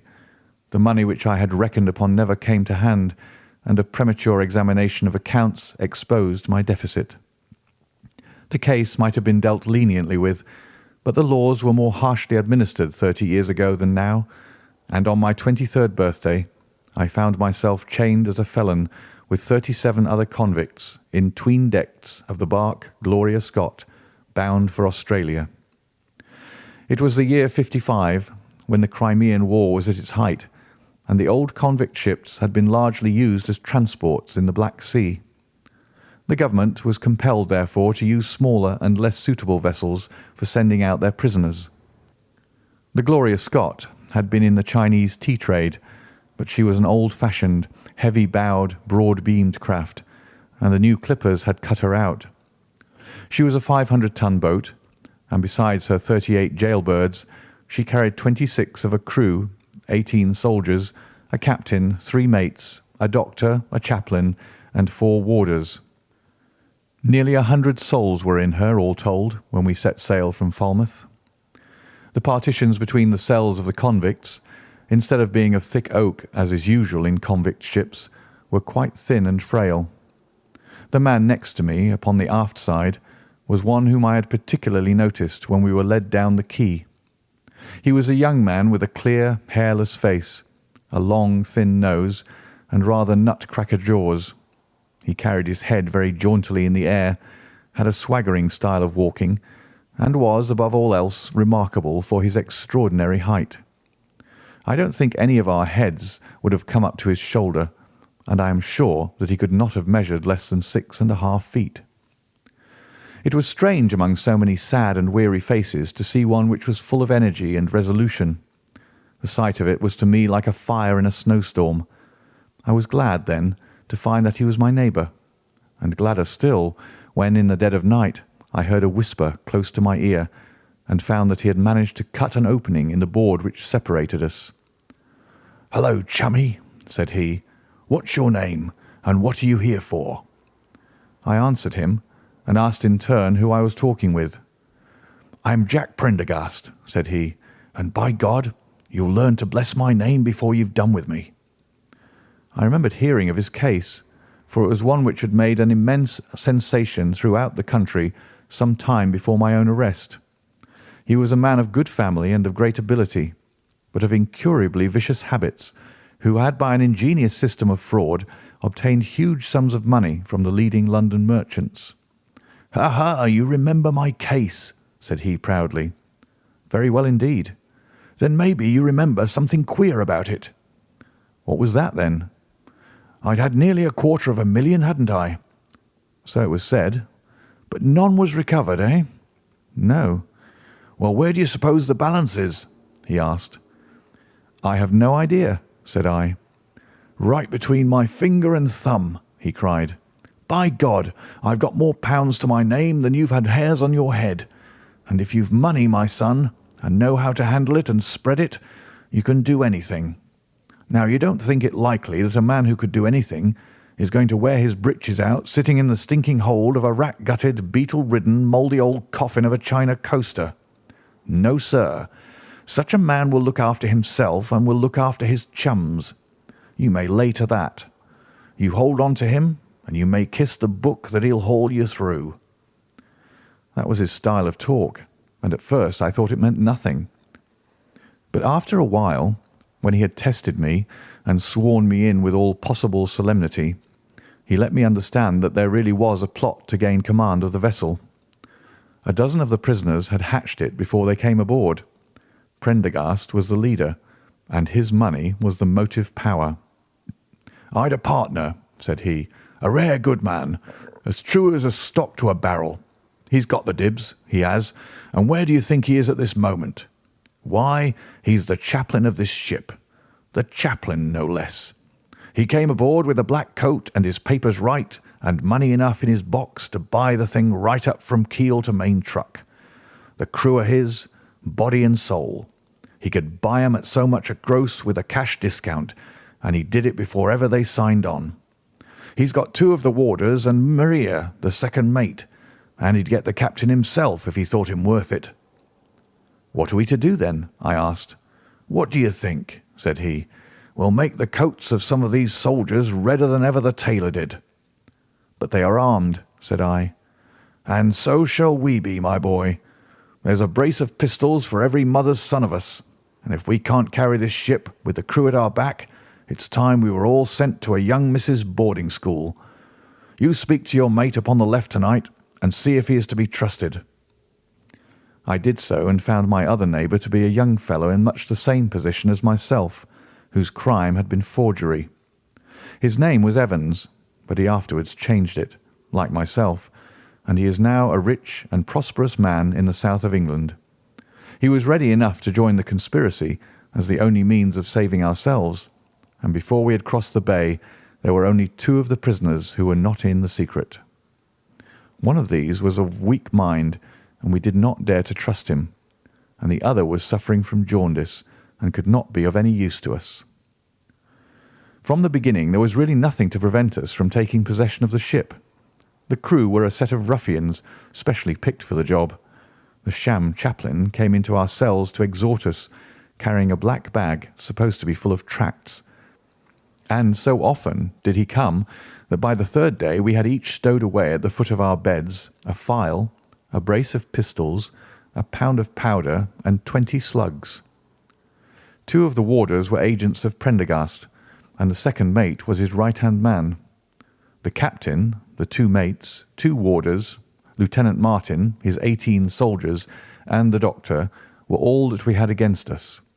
Yet, safe as it was, we determined to neglect no precaution and to make our attack suddenly by night. It came, however, more quickly than we expected, and in this way. One evening, about the 3rd week after our start, the doctor had come down to see one of the prisoners who was ill, and putting his hand down on the bottom of his bunk, he felt the outline of the pistols. If he had been silent, he might have blown the whole thing. But he was a nervous little chap, so he gave a cry of surprise and turned so pale that the man knew what was up in an instant and seized him. He was gagged before he could give the alarm and tied down upon the bed. He had unlocked the door that led to the deck, and we were through it in a rush. The 2 sentries were shot down, and so was a corporal who came running to see what was the matter. There were 2 more soldiers at the door of the state-room, and their muskets seemed not to be loaded, for they never fired upon us, and they were shot while trying to fix their bayonets. Then we rushed on into the captain's cabin, but as we pushed open the door, there was an explosion from within, and there he lay with his brains smeared over the chart of the Atlantic, which was pinned upon the table, while the chaplain stood with a smoking pistol in his hand at his elbow. The 2 mates had both been seized by the crew, and the whole business seemed to be settled. The state-room was next to the cabin, and we flocked in there and flopped down on the settees, all speaking together, for we were just mad with the feeling that we were free once more. There were lockers all round, and Wilson, the sham chaplain, knocked one of them in and pulled out a dozen of brown sherry. We cracked off the necks of the bottles, poured the stuff out into tumblers, and were just tossing them off, when in an instant, without warning, there came the roar of muskets in our ears, and the saloon was so full of smoke that we couldn't see across the table. When it cleared again, the place was a shambles. Wilson and 8 others were wriggling on the top of each other on the floor, and the blood and the brown sherry on that table turn me sick now when I think of it. We were so cowed by the sight that I think we should have given the job up if it had not been for Prendergast. He bellowed like a bull and rushed for the door with all that were left alive at his heels. Out we ran, and there on the poop were the lieutenant and 10 of his men. The swing skylights above the saloon table had been a bit open, and they had fired on us through the slit.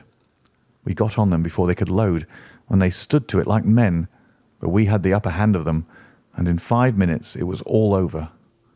My God, was there ever a slaughterhouse like that ship? Prendergast was like a raging devil, and he picked the soldiers up as if they had been children and threw them overboard alive or dead.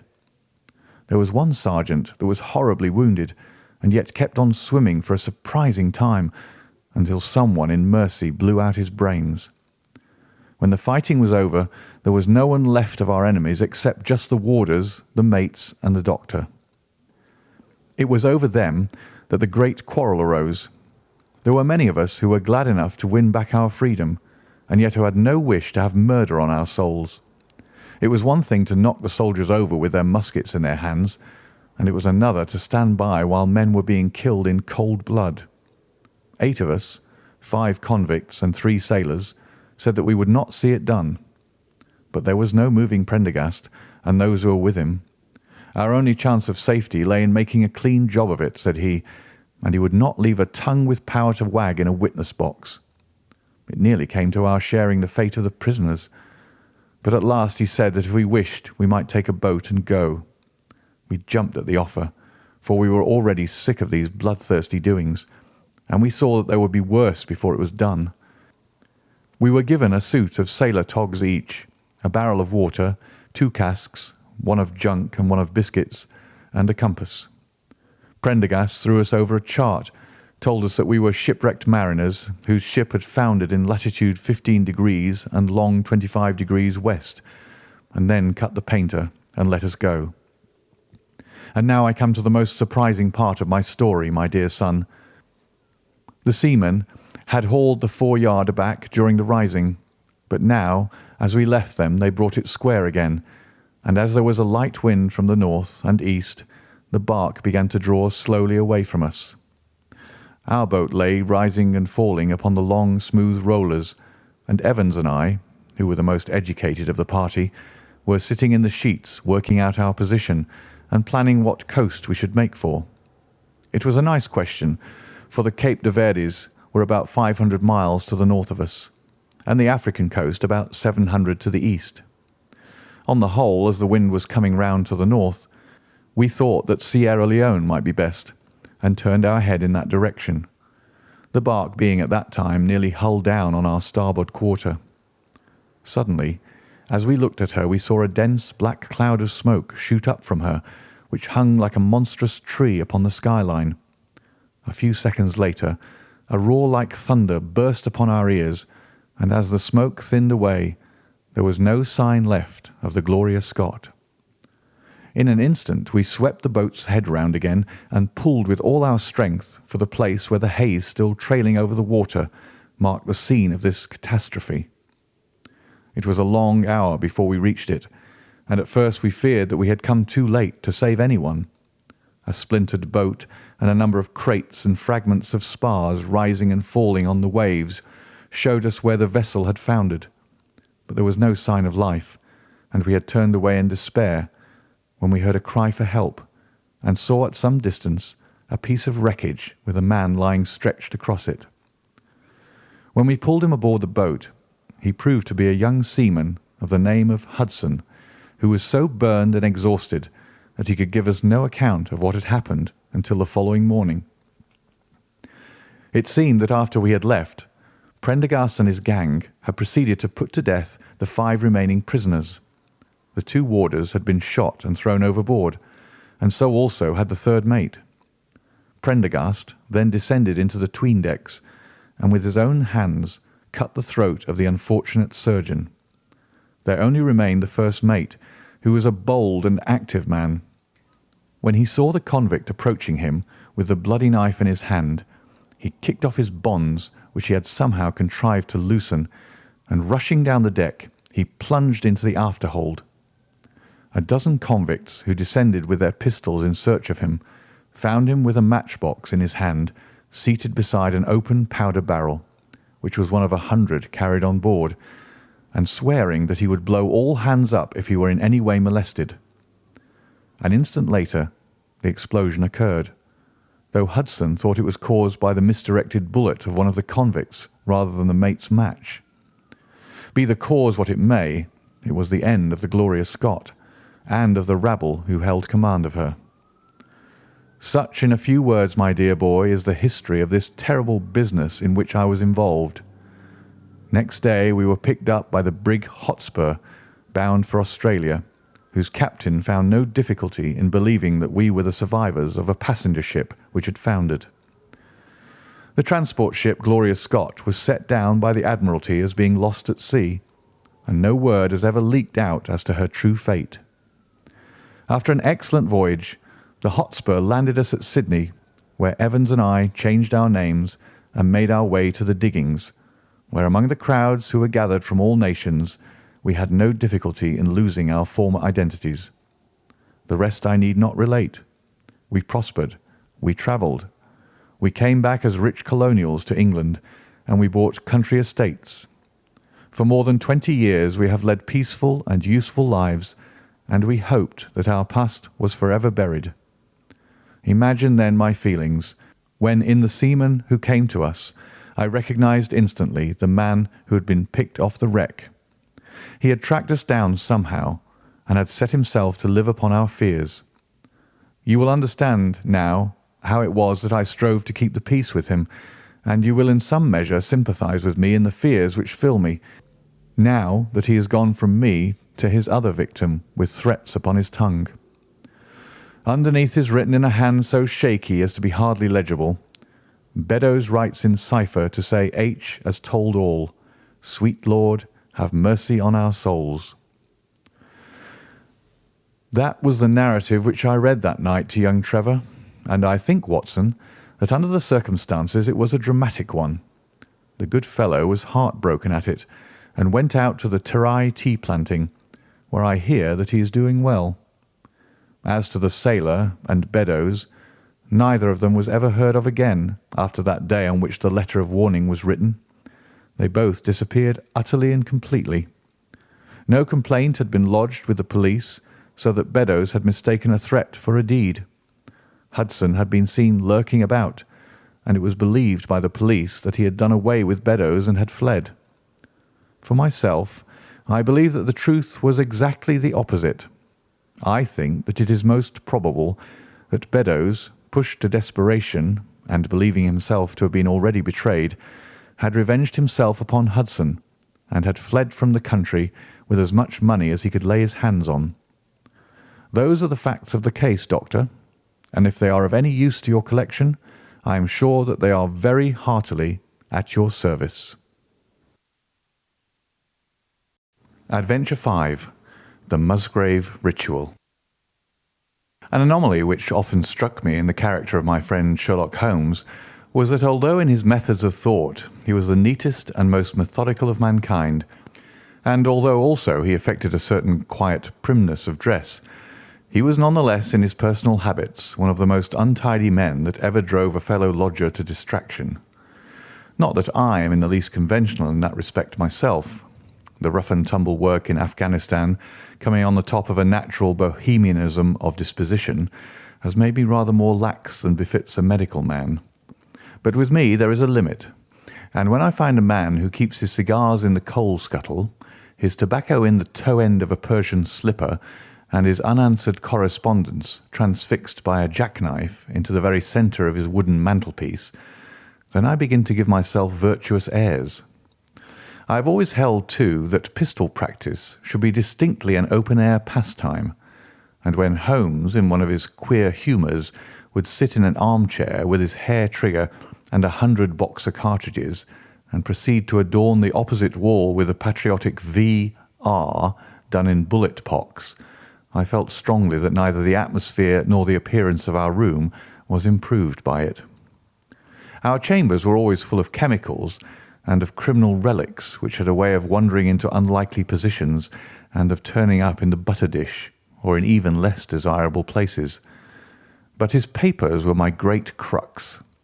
He had a horror of destroying documents, especially those which were connected with his past cases, and yet it was only once in every year or two that he would muster energy to docket and arrange them.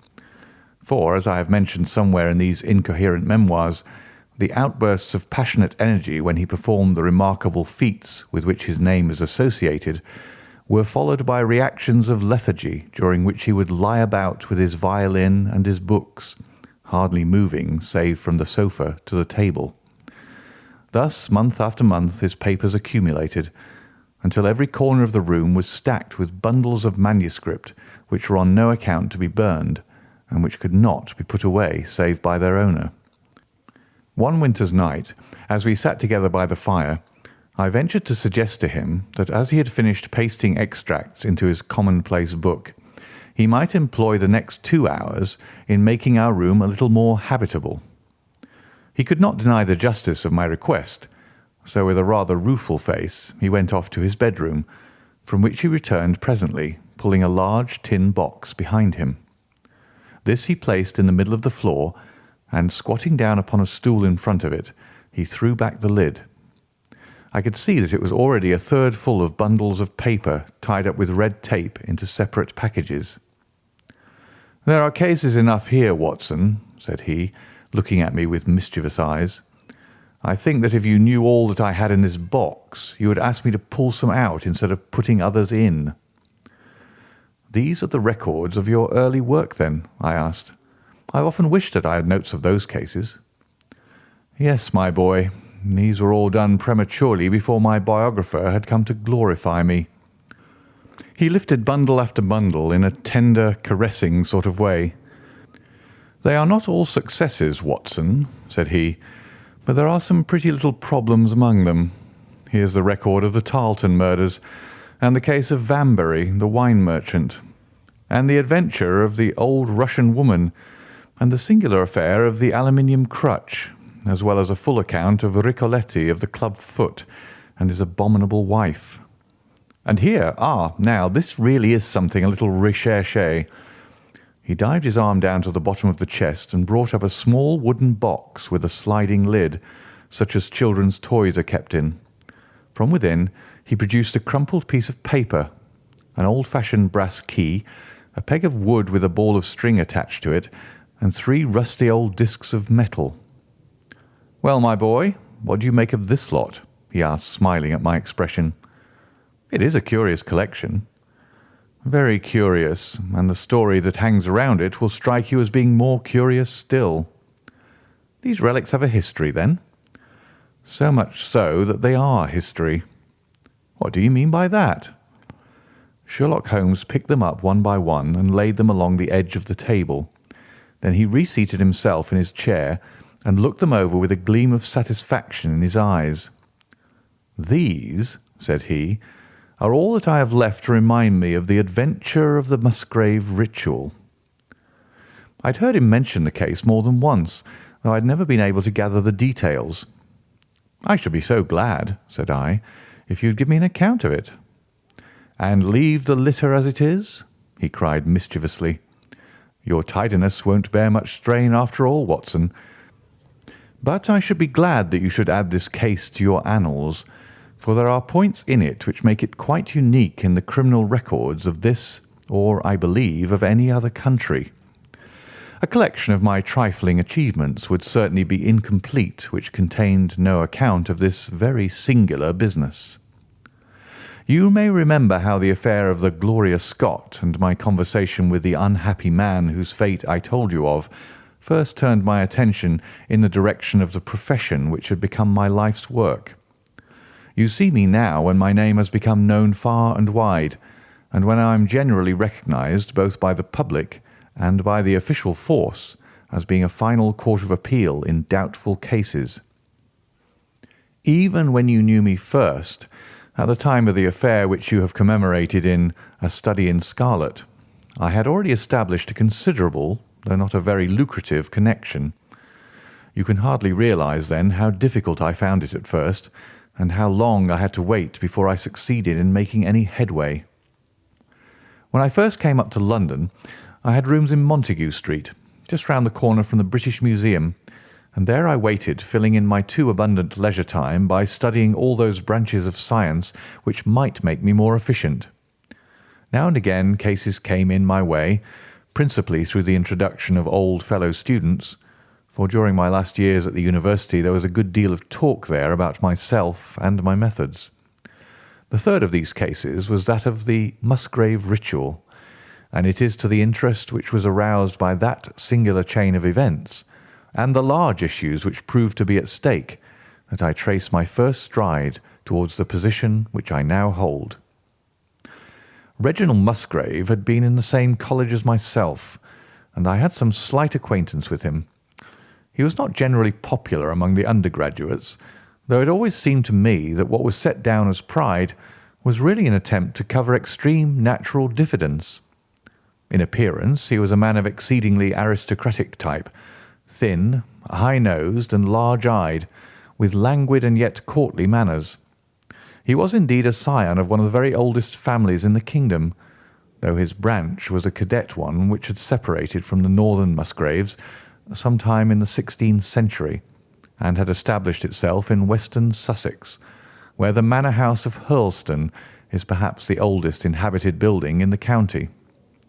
Something of his birthplace seemed to cling to the man, and I never looked at his pale, keen face or the poise of his head without associating him with grey archways and mullioned windows and all the venerable wreckage of a feudal keep. Once or twice we drifted into talk, and I can remember that more than once he expressed a keen interest in my methods of observation and inference.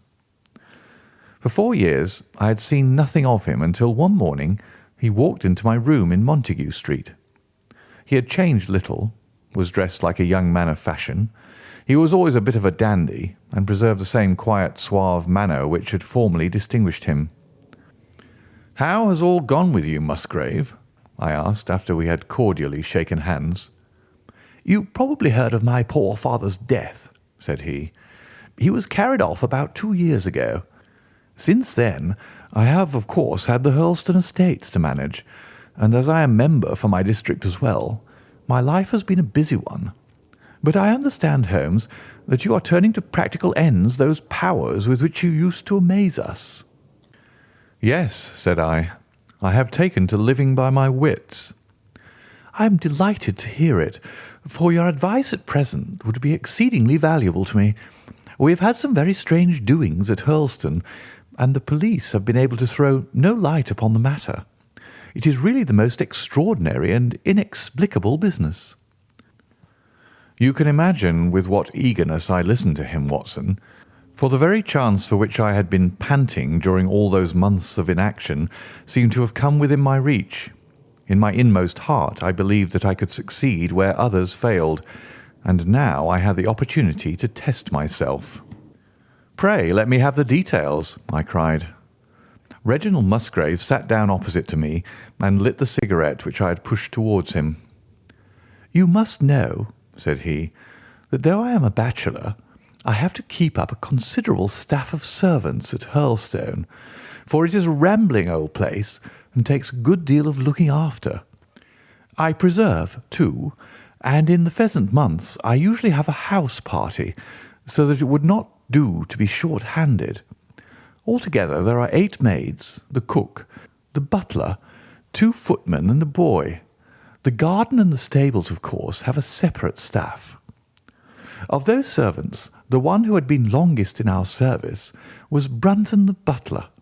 He was a young schoolmaster out of place when he first taken up by my father, but he was a man of great energy and character, and he soon became quite invaluable in the household. He was a well-grown, handsome man with a splendid forehead, and though he has been with us for 20 years, he cannot be more than 40 now. With his personal advantages and his extraordinary gifts, for he can speak several languages and play nearly every musical instrument, it is wonderful that he should have been satisfied so long in such a position.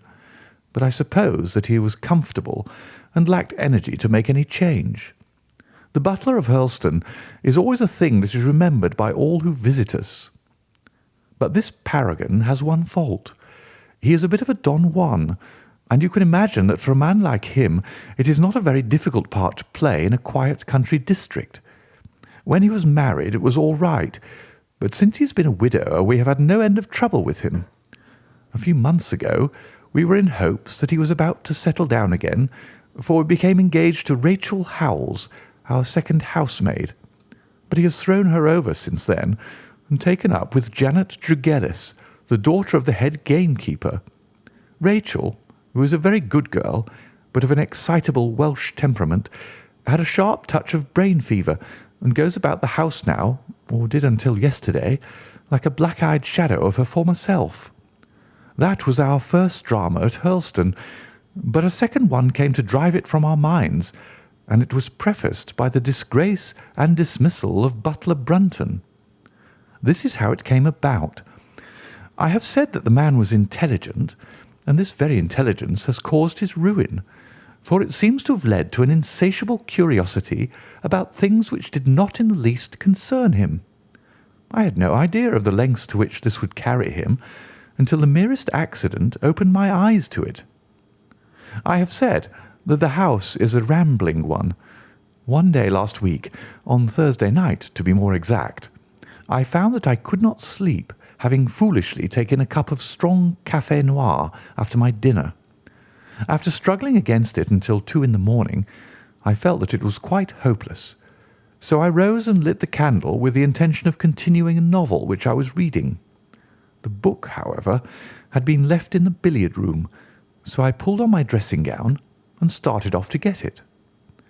In order to reach the billiard room, I had to descend a flight of stairs and then to cross the head of a passage which led to the library and the gun room.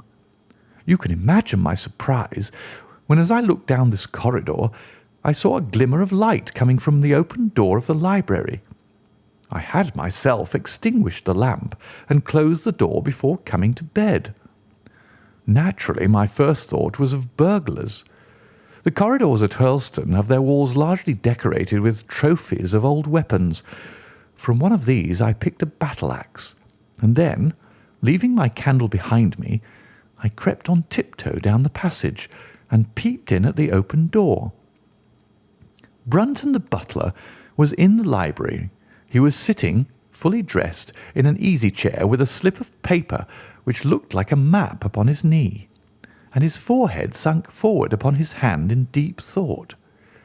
I stood dumb with astonishment, watching him from the darkness.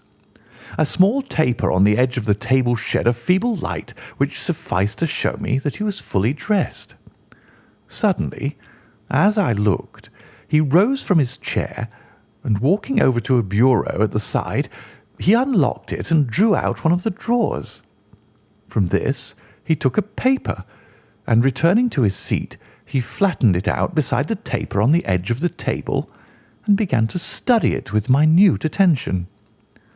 My indignation at this calm examination of our family documents overcame me so far that I took a step forward, and Brunton, looking up, saw me standing in the doorway.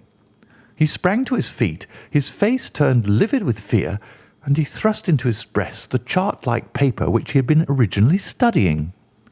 "So," said I, "this is how you repay the trust which we have reposed in you. You will leave my service to-morrow." He bowed with the look of a man who is utterly crushed, and slunk past me without a word.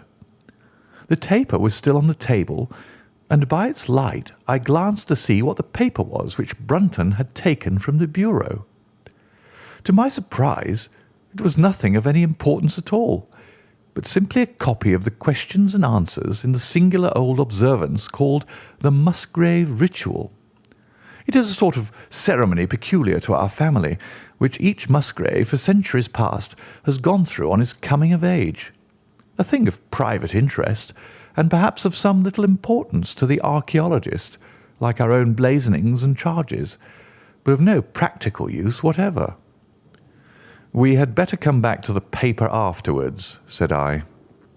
"If you think it really necessary," he answered with some hesitation. To continue my statement, however, I relocked the bureau, using the key which Brunton had left, and I had turned to go when I was surprised to find that the butler had returned and was standing before me. "Mr. Musgrave, sir," he cried, in a voice which was hoarse with emotion, "I cannot bear disgrace, sir. I have always been proud above my station in life, and disgrace would kill me. My blood will be on your head, sir. It will indeed, if you drive me to despair. If you cannot keep me after what has passed, then for God's sake let me give you notice and leave in a month, as if of my own free will. I could stand that, Mr. Musgrave, but not to be cast out before all the folk that I know so well." "You don't deserve much consideration, Brunton," I answered. "Your conduct has been most infamous. However, as you have been a long time in the family, I have no wish to bring public disgrace upon you. A month, however, is too long. Take yourself away in a week, and give what reason you like for going." "Only a week, sir," he cried, in a despairing voice. "A fortnight, say at least a fortnight." "A week," I repeated, "and you may consider yourself to have been very leniently dealt with."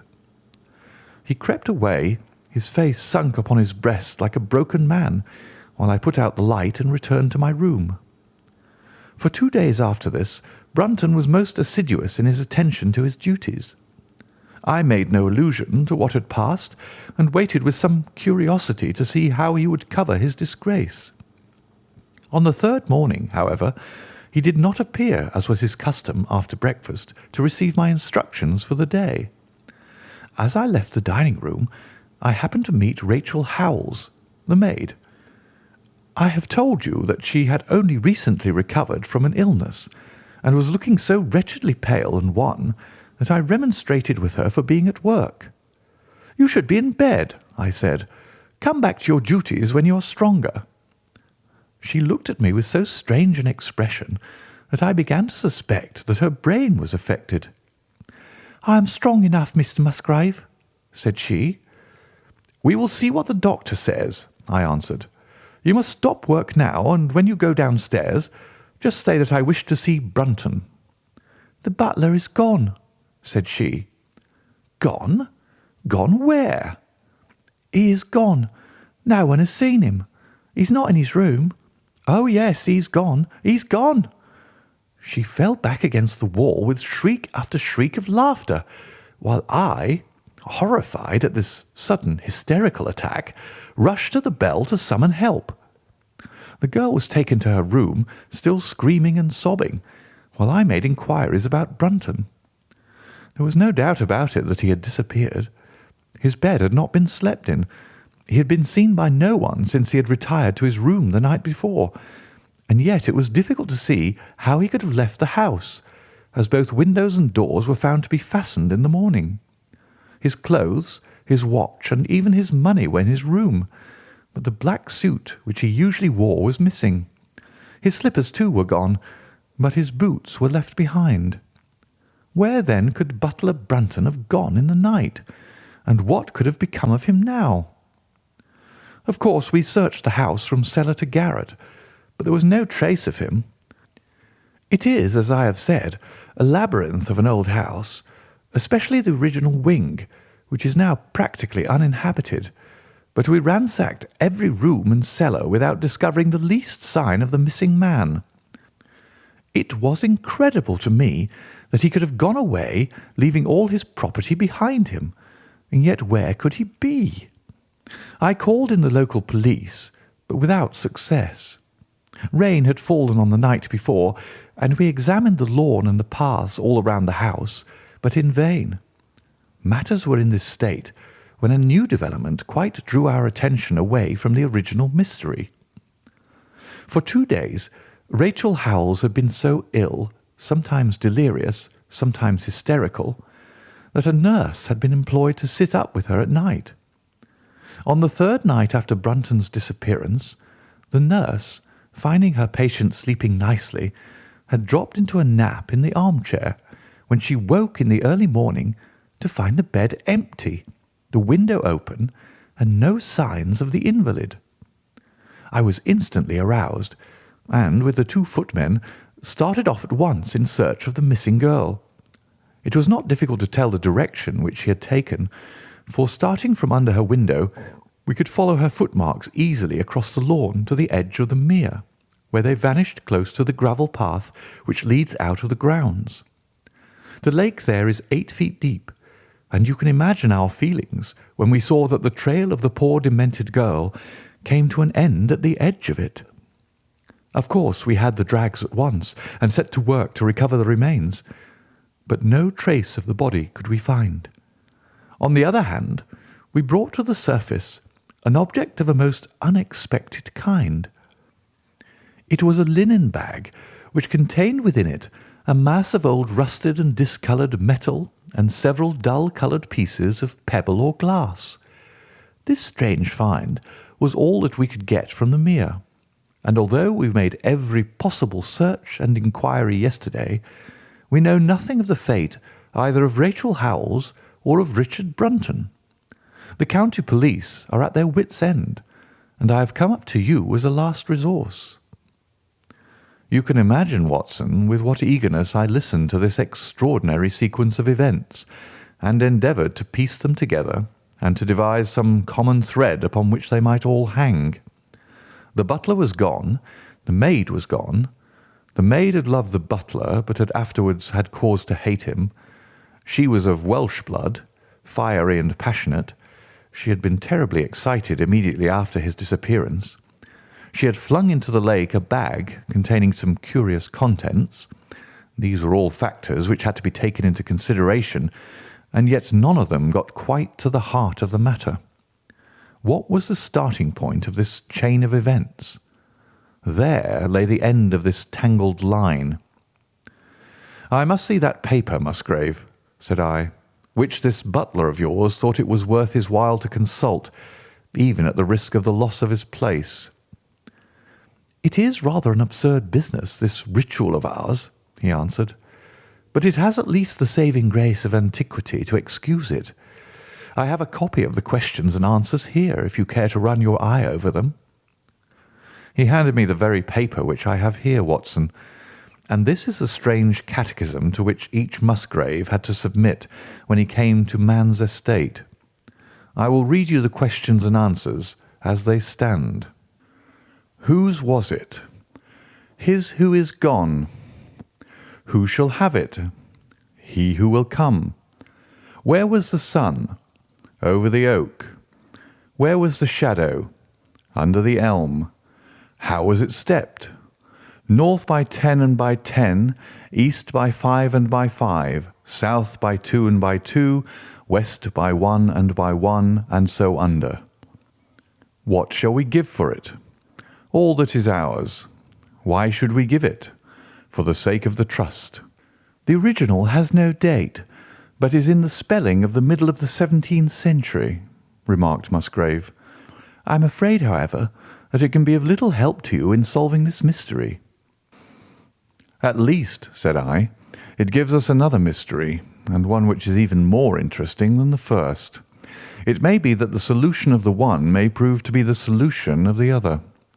You will excuse me, Musgrave, if I say that your butler appears to me to have been a very clever man, and to have had a clearer insight than 10 generations of his masters." "I hardly follow you," said Musgrave. "The paper seems to me to be of no practical importance." "But to me it seems immensely practical, and I fancy that Brunton took the same view. He had probably seen it before that night on which you caught him." "It is very possible. We took no pains to hide it."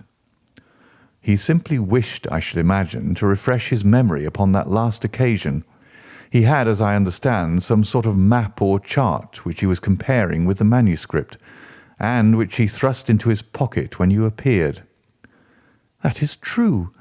But what could he have to do with this old family custom of ours, and what does this rigmarole mean?" "I don't think that we should have much difficulty in determining that," said I. "With your permission, we will take the first train down to Sussex and go a little more deeply into the matter upon the spot."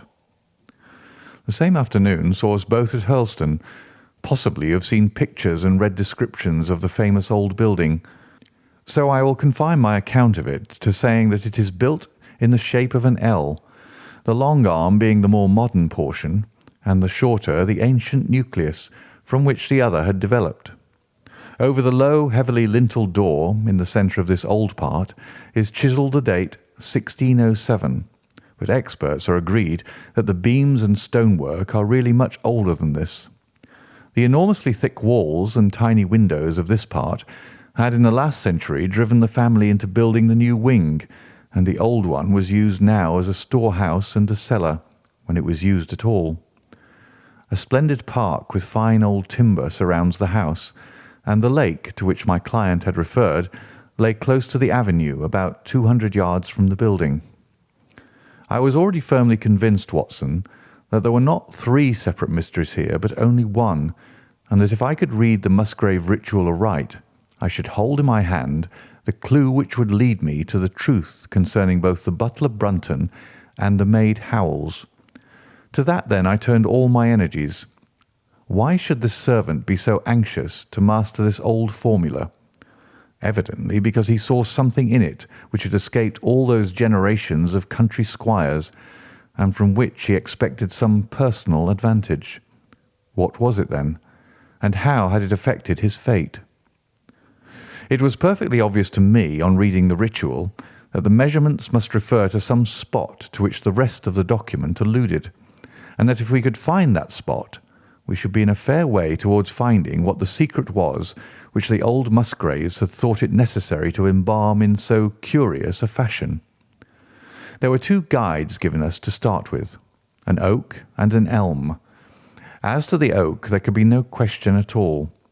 Right in front of the house, upon the left-hand side of the drive, there stood a patriarch among oaks, one of the most magnificent trees that I have ever seen. "That was there when your ritual was drawn up," said I, as we drove past it. "It was there at the Norman Conquest in all probability," he answered. "It has a girth of 23 feet." "Have you any old elms?" I asked. "There used to be a very old one over yonder, but it was struck by lightning 10 years ago, and we cut down the stump." "You can see where it used to be?" "Oh, yes." "There are no other elms?" "No old ones, but plenty of beeches." "I should like to see where it grew." We had driven up in a dog-cart, and my client led me away at once, without our entering the house, to the scar on the lawn where the elm had stood. It was nearly midway between the oak and the house. My investigation seemed to be progressing. "I suppose it is impossible to find out how high the elm was?" I asked. "I can give you it at once. It was 64 feet." "How do you come to know it?" I asked in surprise. "When my old tutor used to give me an exercise in trigonometry, it always took the shape of measuring heights. When I was a lad, I worked out every tree and building in the estate." This was an unexpected piece of luck. My data were coming more quickly than I could have reasonably hoped. "Tell me," I asked, "did your butler ever ask you such a question?" Reginald Musgrave looked at me in astonishment. "Now that you call it to my mind," he answered, "Brunton did ask me about the height of the tree some months ago, in connection with some little argument with the groom." This was excellent news, Watson, for it showed me that I was on the right road. I looked up at the sun. It was low in the heavens, and I calculated that in less than an hour it would lie just above the topmost branches of the old oak. One condition mentioned in the ritual would then be fulfilled, and the shadow of the elm must mean the farther end of the shadow. Otherwise the trunk would have been chosen as the guide. I had then to find out where the far end of the shadow would fall when the sun was just clear of the oak.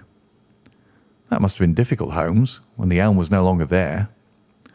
Well, at least I knew that if Brunton could do it, I could also. Besides, there was no real difficulty.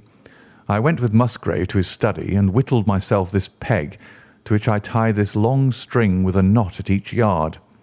Then I took 2 lengths of a fishing rod, which came to just 6 feet, and I went back with my client to where the elm had been. The sun was just grazing the top of the oak. I fastened the rod on end, marked out the direction of the shadow, and measured it. It was 9 feet in length. Of course, the calculation now was a simple one. If a rod of 6 feet threw a shadow of 9, a tree of 64 feet would throw one of 96, and the line of the one would of course be the line of the other. I measured out the distance, which brought me almost to the wall of the house, and I thrust a peg into the spot. You can imagine my exultation, Watson, when within 2 inches of my peg I saw a conical depression in the ground. I knew that it was the mark made by Brunton in his measurements, and that I was still upon his trail. From this starting point I proceeded to step, having first taken the cardinal points of my pocket compass. 10 steps with each foot took me along parallel with the wall of the house, and again I marked my spot with a peg. Then I carefully paced off 5 to the east and 2 to the south. It brought me to the very threshold of the old door. 2 steps to the west meant now that I was to go 2 paces down the stone-flagged passage, and this was the place indicated by the ritual. Never have I felt such a cold chill of disappointment, Watson. For a moment it seemed to me that there must be some radical mistake in my calculations. The setting sun shone full upon the passage floor, and I could see that the old, foot-worn grey stones with which it was paved were firmly cemented together, and had certainly not been moved for many a long year. Brunton had not been at work here. I tapped upon the floor, but it sounded the same all over, and there was no sign of any crack or crevice.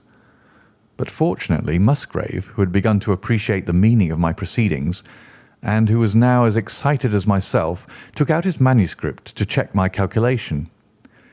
"And under," he cried. "You have omitted the 'and under.'" I had thought that it meant that we were to dig, but now, of course, I saw at once that I was wrong. "There is a cellar under this, then?" I cried. "Yes, and as old as the house. Down here, through this door." We went down a winding stone stair, and my companion, striking a match, lit a large lantern which stood on a barrel in the corner. In an instant it was obvious that we had at last come upon the true place, and that we had not been the only people to visit the spot recently.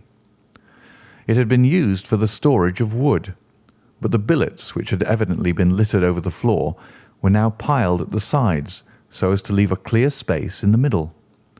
In this space lay a large and heavy flagstone with a rusted iron ring in the centre, to which a thick shepherd's check muffler was attached. "By Jove!" cried my client. "That's Brunton's muffler. I've seen it on him and could swear to it. What has the villain been doing here?" At my suggestion, a couple of the county police were summoned to be present, and I then endeavoured to raise the stone by pulling on the cravat. I could only move it slightly, and it was with the aid of one of the constables that I succeeded at last in carrying it to one side. A black hole yawned beneath, into which we all peered, while Musgrave, kneeling at the side, pushed down the lantern. A small chamber about 7 feet deep and 4 feet square lay open to us. At one side of this was a squat, brass-bound wooden box, the lid of which was hinged upwards with this curious old-fashioned key projecting from the lock. It was furred outside by a thick layer of dust, and damp and worms had eaten through the wood, so that a crop of livid fungi was growing on the inside of it. Several discs of metal, old coins apparently, such as I hold here, were scattered over the bottom of the box, but it contained nothing else. At the moment, however, we had no thought for the old chest, for our eyes were riveted upon that which crouched beside it. It was the figure of a man clad in a suit of black, who squatted down upon his hams with his forehead sunk upon the edge of the box and his 2 arms thrown out on each side of it.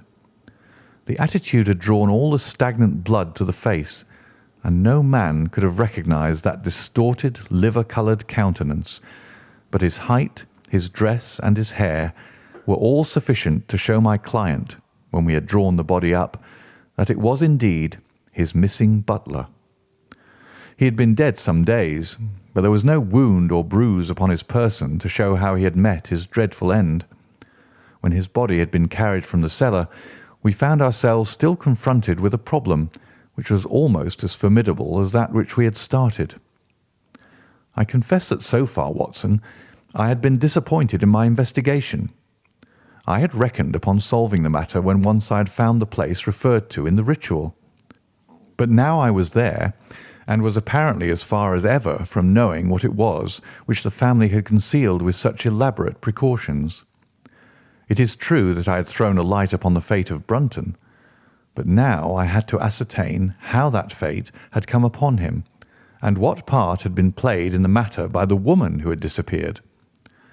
I sat down upon a keg in the corner and thought the whole matter carefully over. You know my methods in such cases, Watson. I put myself in the man's place, and, having first gauged his intelligence, I try to imagine how I should myself have proceeded under the same circumstances. In this case the matter was simplified by Brunton's intelligence being quite first-rate, so that it was unnecessary to make any allowance for the personal equation, as the astronomers have dubbed it. He knew that something valuable was concealed. He had spotted the place. He found that the stone which covered it was just too heavy for a man to move unaided. What would he do next? He could not get help from outside, even if he had someone whom he could trust, without the unbarring of doors and considerable risk of detection. It was better, if he could, to have his helpmate inside the house. But whom could he ask? This girl had been devoted to him. A man always finds it hard to realize that he may have finally lost a woman's love, however badly he may have treated her. He would try by a few attentions to make his peace with the girl Howells, and then would engage her as his accomplice. Together they would come at night to the cellar, and their united force would suffice to raise the stone. So far I could follow their actions as if I had actually seen them. But for 2 of them, and one a woman, it must have been heavy work, the raising of that stone. A burly Sussex policeman and I had found it no light job. What would they do to assist them? Probably what I should have done myself. I rose and examined carefully the different billets of wood which were scattered round the floor. Almost at once I came upon what I expected. One piece, about 3 feet in length, had a very marked indentation at one end, while several were flattened at the sides as if they had been compressed by some considerable weight. Evidently, as they had dragged the stone up, they had thrust the chunks of wood into the chink, until at last, when the opening was large enough to crawl through, they would hold it open by a billet placed lengthwise, which might very well become indented at the lower end, since the whole weight of the stone would press it down to the edge of this other slab. So far I was still on safe ground. And now how was I to proceed to reconstruct this midnight drama? Clearly only one could fit into the hole, and that one was Brunton. The girl must have waited above. Brunton then unlocked the box, handed up the contents, presumably, since they were not to be found, and then what happened? What smouldering fire of vengeance had suddenly sprung into flame in this passionate Celtic woman's soul when she saw the man who had wronged her perhaps far more than we suspected, in her power? Was it a chance that the wood had slipped and that the stone had shut Brunton into what had become his sepulchre? Had she only been guilty of silence as to his fate? Or had some sudden blow from her hand dashed the support away and sent the slab crashing down into its place? Be that as it might, I seemed to see that woman's figure still clutching at her treasure trove and flying wildly up the winding stair, with her ears ringing perhaps with the muffled screams from behind her and with the drumming of frenzied hands against the slab of stone which was choking her faithless lover's life out. Here was the secret of her blanched face, her shaken nerves, her peals of hysterical laughter on the next morning. But what had been in the box? What had she done with that? Of course, it must have been the old metal and pebbles which my client had dragged from the mere. She had thrown them in there at the first opportunity to remove the last trace of her crime. For 20 minutes I had sat motionless, thinking the matter out. Musgrave still stood with a very pale face, swinging his lantern and peering down into the hole. "These are the coins of Charles I," said he, holding out the few which had been in the box. "You see we were right in fixing our date for the ritual." "We may find something else of Charles I," I cried, as the probable meaning of the first two questions of the ritual broke suddenly upon me. "Let me see the contents of the bag which you fished from the mere." We ascended to his study, and he laid the debris before me. I could understand his regarding it as of small importance when I looked at it, for the metal was almost black and the stones lustreless and dull. I rubbed one of them on my sleeve, however, and it glowed afterwards like a spark in the dark hollow of my hand. The metalwork was in the form of a double ring, but it had been bent and twisted out of its original shape. "You must bear in mind," said I, "that the royal party made head in England even after the death of the king, and that when they at last fled, they probably left many of their most precious possessions buried behind them, with the intention of returning for them in more peaceful times." "My ancestor, Sir Ralph Musgrave, was a prominent cavalier and the right-hand man of Charles II in his wanderings," said my friend. "Ah, indeed," I answered. "Well now, I think that really should give us the last link that we wanted. I must congratulate you on coming into the possession, though in rather a tragic manner, of a relic which is of great intrinsic value, but of even greater importance as an historical curiosity." "What is it, then?" he gasped in astonishment. "It is nothing less than the ancient crown of the kings of England." "The crown?" "Precisely. Consider what the ritual says. How does it run? Whose was it? His who is gone. That was after the execution of Charles. Then, who shall have it? He who will come. That was Charles II, whose advent was already foreseen. There can, I think, be no doubt that this battered and shapeless diadem once encircled the brows of the royal Stuarts." "And how came it in the pond?" "Ah, that is a question that will take some time to answer." And with that I sketched out to him the whole long chain of surmise and of proof which I had constructed. The twilight had closed in, and the moon was shining brightly in the sky before my narrative was finished. "And how was it, then, that Charles did not get his crown when he returned?" asked Musgrave, pushing back the relic into its linen bag. "Ah, there you lay your finger upon the one point which we shall probably never be able to clear up. It is likely that the Musgrave who held the secret died in the interval, and by some oversight left this guide to his descendant without explaining the meaning of it. From that day to this it has been handed down from father to son, until at last it came within reach of a man who tore its secret out of it and lost his life in the venture. And that's the story of the Musgrave ritual, Watson. They have the crown down at Hurlstone, though they had some legal bother and a considerable sum to pay before they were allowed to retain it. I am sure that if you mentioned my name, they would be happy to show it to you. Of the woman nothing was ever heard, and the probability is that she got away out of England and carried herself and the memory of her crime to some land beyond the seas. Adventure 6. The Reigate Puzzle. It was some time before the health of my friend Mr. Sherlock Holmes recovered from the strain caused by his immense exertions in the spring of '87. The whole question of the Netherlands Sumatra Company and of the colossal schemes of Baron Maupertuis are too recent in the minds of the public, and are too intimately concerned with politics and finance to be fitting subjects for this series of sketches. They led, however, in an indirect fashion to a singular and complex problem which gave my friend an opportunity of demonstrating the value of a fresh weapon among the many with which he waged his lifelong battle against crime. On referring to my notes, I see that it was upon the 14th of April that I received a telegram from Lyon, which informed me that Holmes was lying ill in the Hôtel du Long. Within 24 hours I was in his sick room, and was relieved to find that there was nothing formidable in his symptoms.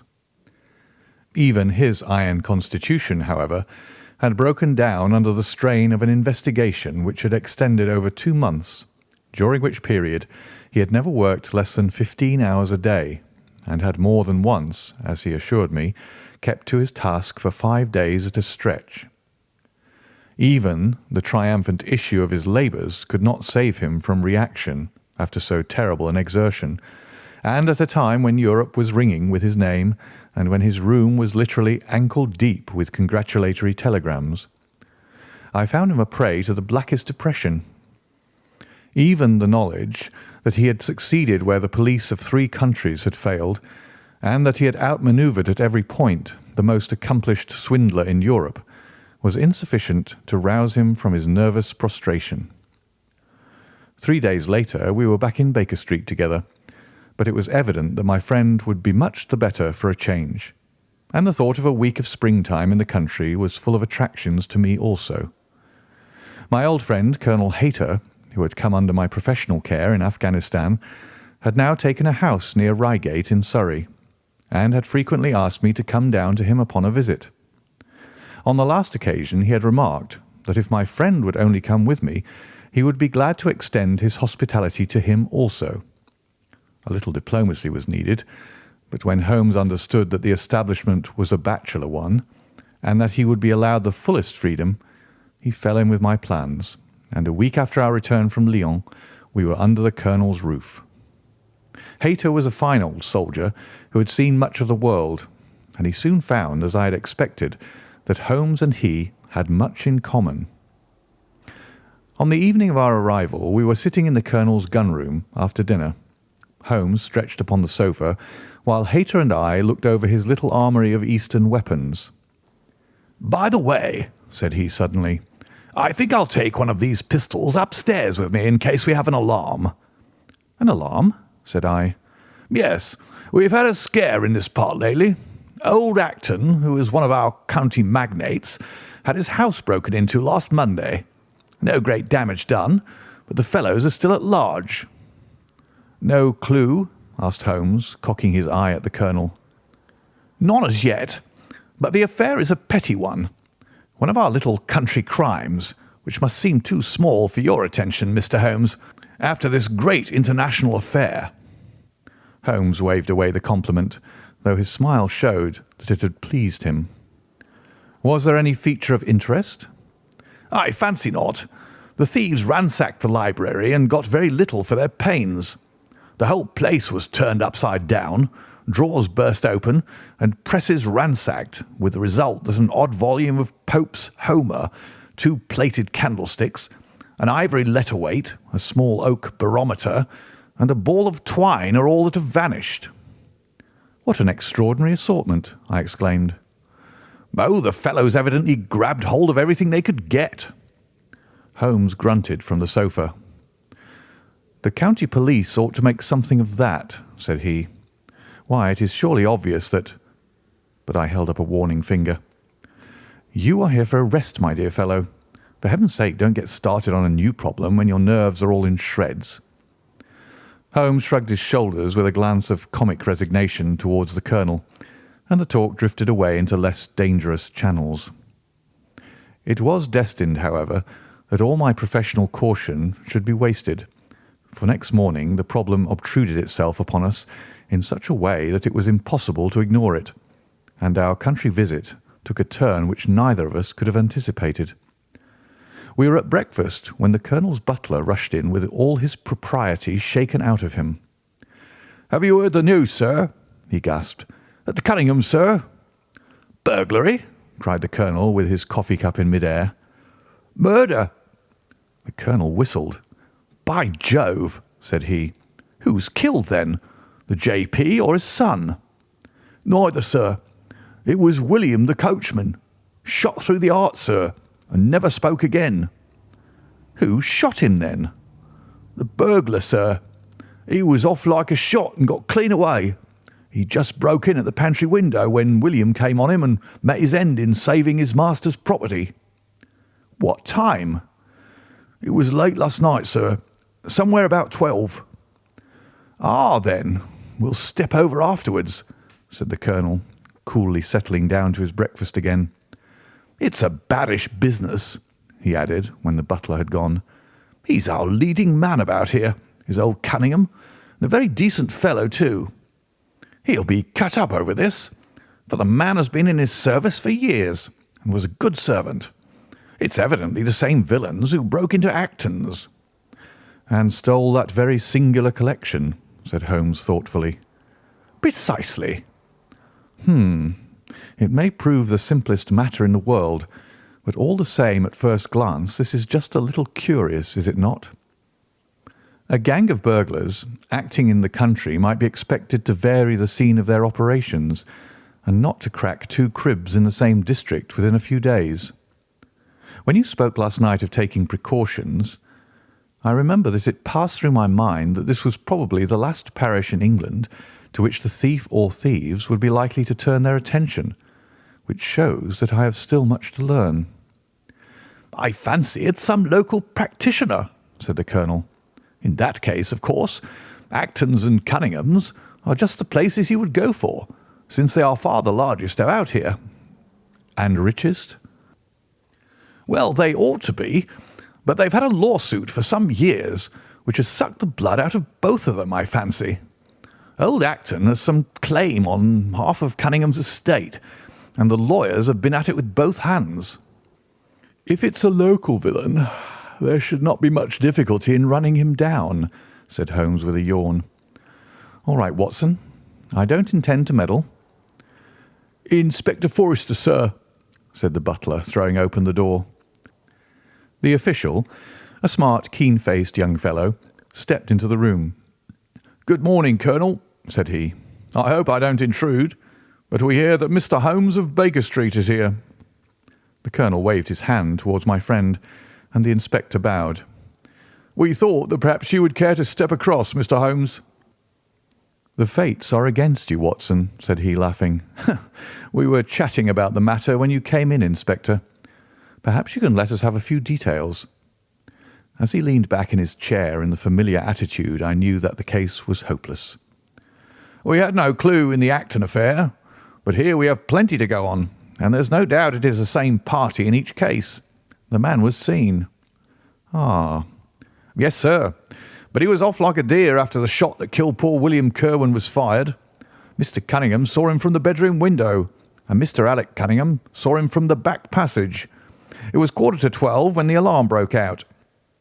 Mr. Cunningham had just got into bed, and Mr. Alec was smoking a pipe in his dressing gown. They both heard William, the coachman, calling for help, and Mr. Alec ran down to see what was the matter. The back door was open, and as he came to the foot of the stairs, he saw 2 men wrestling together outside. One of them fired a shot. The other dropped, and the murderer rushed across the garden and over the hedge. Mr. Cunningham, looking out of his bedroom, saw the fellow as he gained the road, but lost sight of him at once. Mr. Alec stopped to see if he could help the dying man, and so the villain got clean away. Beyond the fact that he was a middle-sized man and dressed in some dark stuff, we have no personal clue. But we're making energetic inquiries, and if he is a stranger, we shall soon find him out." "What was this William doing there? Did he say anything before he died?" "Not a word. He lives at the lodge with his mother, and as he was a very faithful fellow, we imagine that he walked up to the house with the intention of seeing that all was right there. Of course, this Acton business has put everyone on their guard. The robber must have just burst open the door. The lock has been forced when William came upon him." "Did William say anything to his mother before going out?" "She's very old and deaf, and we can get no information from her. The shock has made her half-witted, but I understand that she was never very bright. There is one very important circumstance, however. Look at this." He took a small piece of torn paper from a notebook and spread it out upon his knee. "This was found between the finger and thumb of the dead man. It appears to be a fragment torn from a larger sheet. You will observe that the hour mentioned upon it is the very time at which the poor fellow met his fate. You see that his murderer might have torn the rest of the sheet from him, or he might have taken this fragment from the murderer. It reads almost as though it were an appointment." Holmes took up the scrap of paper, a facsimile of which is here produced. "D. At 11:45, learn what may be." "Presuming that is an appointment," continued the inspector, "it is of course a conceivable theory that this William Kirwan, though he had the reputation of being an honest man, may have been in league with the thief. He may have met him there, may even have helped him to break in the door, and then they may have fallen out between themselves." "This writing is of extraordinary interest," said Holmes, who had been examining it with intense concentration. "These are much deeper waters than I had thought." He sank his head upon his hands, while the inspector smiled at the effect which his case had had upon the famous London specialist. "Your last remark," said Holmes presently, "as to the possibility of there being an understanding between the burglar and the servant, and this being a note of appointment from one to the other, is an ingenious and not entirely impossible supposition. But this writing opens up—" He sank his head into his hands again and remained for some minutes in the deepest thought. When he raised his face again, I was surprised to see that his cheek was tinged with colour, and his eyes as bright as before his illness. He sprang to his feet with all his old energy. "I'll tell you what," said he. "I should like to have a quiet little glance into the details of this case. There is something in it which fascinates me extremely. If you will permit me, Colonel, I will leave my friend Watson and you, and I will step around with the inspector to test the truth of one or two little fancies of mine. I will be with you again in half an hour." An hour and a half had elapsed before the inspector returned alone. "Mr. Holmes is walking up and down in the field outside," said he. "He wants us all four to go up to the house together." "To Mr. Cunningham's?" "Yes, sir." "What for?" The inspector shrugged his shoulders. "I don't quite know, sir. Between ourselves, I think Mr. Holmes had not quite got over his illness yet. He's been behaving very queerly, and is very much excited." "I don't think you need alarm yourself," said I. "I have usually found that there was method in his madness." "Some folks might say there was madness in his method," muttered the inspector. "But he's all on fire to start, Colonel, so we'd best go out if you're ready." We found Holmes pacing up and down in the field, his chin sunk upon his breast and his hands thrust into his trousers pockets. "The matter grows in interest," said he. "Watson, your country trip has been a distinct success. I've had a charming morning." "You've been up to the scene of the crime, I understand," said the colonel. "Yes. The inspector and I have made quite a little reconnaissance together." "Any success?" "Well, we've seen some very interesting things. I'll tell you what we did as we walk. First of all, we saw the body of this unfortunate man. He certainly died from a revolver wound, as reported." "Had you doubted it then?" "Oh, it is as well to test everything. Our inspection was not wasted. We then had an interview with Mr. Cunningham and his son, who were able to point out the exact spot where the murderer had broken through the garden hedge in his flight. That was of great interest. Naturally. Then we had a look at this poor fellow's mother. We could get no information from her, however, as she is very old and feeble. And what is the result of your investigations? The conviction that the crime is a very peculiar one.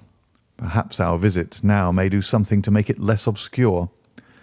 I think that we are both agreed, Inspector, that the fragment of paper in the dead man's hand, bearing as it does the very hour of his death written upon it, is of extreme importance. It should give a clue, Mr. Holmes. It does give a clue. Whoever wrote that note was the man who brought William Kirwan out of his bed at that hour. But where is the rest of that sheet of paper? I examined the ground carefully in the hope of finding it, said the inspector. It was torn out of the dead man's hand. Why was someone so anxious to get possession of it? Because it incriminated him?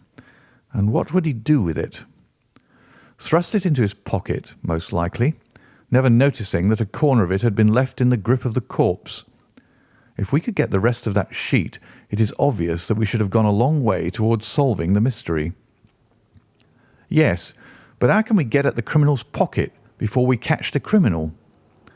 Well, well, it was worth thinking over. Then there is another obvious point. The note was sent to William. The man who wrote it could not have taken it. Otherwise, of course, he might have delivered his own message by word of mouth. Who brought the note, then? Or did it come through the post? I've made inquiries, said the inspector. William received a letter by the afternoon post yesterday. The envelope was destroyed by him. Excellent, cried Holmes, clapping the inspector on the back. You've seen the postman. It is a pleasure to work with you. Well, here is the lodge, and if you will come up, Colonel, I will show you the scene of the crime.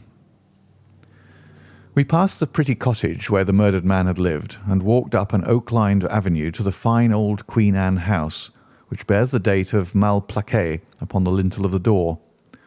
Holmes and the inspector led us round it until we came to the side gate, which is separated by a stretch of garden from the hedge which lines the road. A constable was standing at the kitchen door. "Throw the door open, officer," said Holmes. Now, it was on these stairs that young Mr. Cunningham stood and saw the two men struggling just where we are. Old Mr. Cunningham was at that window, the second on the left, and he saw the fellow get away just to the left of that bush. Then Mr. Alec ran out and knelt beside the wounded man. The ground is very hard, you see, and there are no marks to guide us. As he spoke, two men came down to the garden path, from round the angle of the house. The one was an elderly man with a strong, deep-lined, heavy-eyed face, the other a dashing young fellow, whose bright, smiling expression and showy dress were in strange contrast with the business which had brought us there. "Still at it, then?" said he to Holmes. "I thought you Londoners were never at fault. You don't seem to be so very quick, after all." "Ah, you must give us a little time," said Holmes good-humouredly. "You'll want it," said young Alec Cunningham. "Why, I don't see that we have any clue at all." "There's only one," answered the inspector. "We thought that if we could only find— Good heavens, Mr. Holmes, what is the matter?" My poor friend's face had suddenly assumed the most dreadful expression. His eyes rolled upwards, his features writhed in agony, and with a suppressed groan he dropped on his face upon the ground. Horrified at the suddenness and severity of the attack, we carried him into the kitchen, where he lay back in a large chair and breathed heavily for some minutes. Finally, with a shamefaced apology for his weakness, he rose once more. "Watson would tell you that I have only just recovered from a severe illness," he explained. "I am liable to these sudden nervous attacks." "Shall I send you home in my trap?" asked old Cunningham. "Well, since I'm here, there is one point on which I should like to feel sure. We can very easily verify it." "What was it?" "Well, it seems to me that it is just possible that the arrival of this poor fellow William was not before, but after the entrance of the burglar into the house." You appear to take it for granted that although the door was forced, the robber never got in." "I fancy that is quite obvious," said Mr. Cunningham gravely. "Why, my son Alec had not yet gone to bed, and he would certainly have heard anyone moving about." "Where was he sitting?" "I was smoking in my dressing room." "Which window is that?" "The last on the left, next to my father's." "Both of your lamps were lit, of course?" "Undoubtedly." "There are some very singular points here," said Holmes, smiling. "Is it not extraordinary that a burglar, and a burglar who had had some previous experience, should deliberately break into a house at a time when he could see from the lights that two of the family were still afoot? He must have been a cool hand." "Well, of course, if the case were not an odd one, we should not have been driven to ask you for an explanation," said young Mr. Alec. "But as to your ideas that the man has robbed the house before William tackled him, I think it a most absurd notion. Wouldn't we have found the place disarranged and missed the things which he had taken?" "It depends on what the things were," said Holmes. "You must remember that we are dealing with a burglar who is a very peculiar fellow, and who appears to work on lines of his own. Look, for example, at the queer lot of things which he took from Acton's. What was it? A ball of string, a letter weight, and I don't know what other odds and ends." "Well, we are quite in your hands, Mr. Holmes," said old Cunningham. "Anything which you or the inspector may suggest will most certainly be done." "In the first place," said Holmes, "I should like you to offer a reward, coming from yourself, for the officials may take a little time before they would agree upon the sum, and these things cannot be done too promptly. I have jotted down the form here. If you would not mind signing it, £50 was quite enough, I thought." "I would willingly give you 500, said the J.P., taking the slip of paper and the pencil which Holmes handed to him. "This is not quite correct, however," he added, glancing over the document. "I wrote it rather hurriedly." "You see, you begin, 'Whereas at about 1:45 on Tuesday morning an attempt was made,' and so on. It was at 11:45, as a matter of fact." I was pained at the mistake, for I knew how keenly Holmes would feel any slip of the kind. It was his speciality to be accurate as to fact, but his recent illness had shaken him, and this one little incident was enough to show me that he was still far from being himself. He was obviously embarrassed for an instant, while the inspector raised his eyebrows, and Alec Cunningham burst into a laugh. The old gentleman corrected the mistake, however, and handed the paper back to Holmes. "Get it printed as soon as possible," he said. "I think your idea is an excellent one." Holmes put the slip of paper carefully away into his pocket-book. "And now," said he, "it really would be a good thing that we should all go over the house together and make certain that this rather erratic burglar did not, after all, carry anything away with him." Before entering, Holmes made an examination of the door which had been forced. It was evident that a chisel or strong knife had been thrust in and the lock forced back with it. We could see the marks in the wood where it had been pushed in. "You don't use bars, then?" he asked. "We have never found it necessary." "You don't keep a dog?" "Yes, but he is chained on the other side of the house." "When do your servants go to bed?" "About 10. "I understand that William was usually in bed also at that hour." "Yes."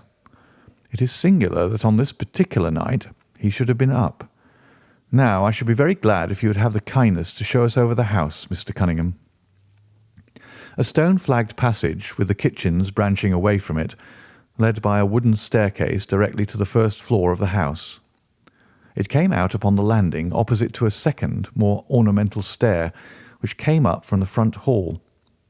Out of this landing opened the drawing-room and several bedrooms, including those of Mr. Cunningham and his son. Holmes walked slowly, taking keen note of the architecture of the house. I could tell from his expression that he was on a hot scent, and yet I could not in the least imagine in what direction his inferences were leading him. "My good sir," said Mr. Cunningham with some impatience. "This is surely very unnecessary. That is my room at the end of the stairs, and my son's is the one beyond it. I leave it to your judgment whether it was possible for the thief to have come up here without disturbing us."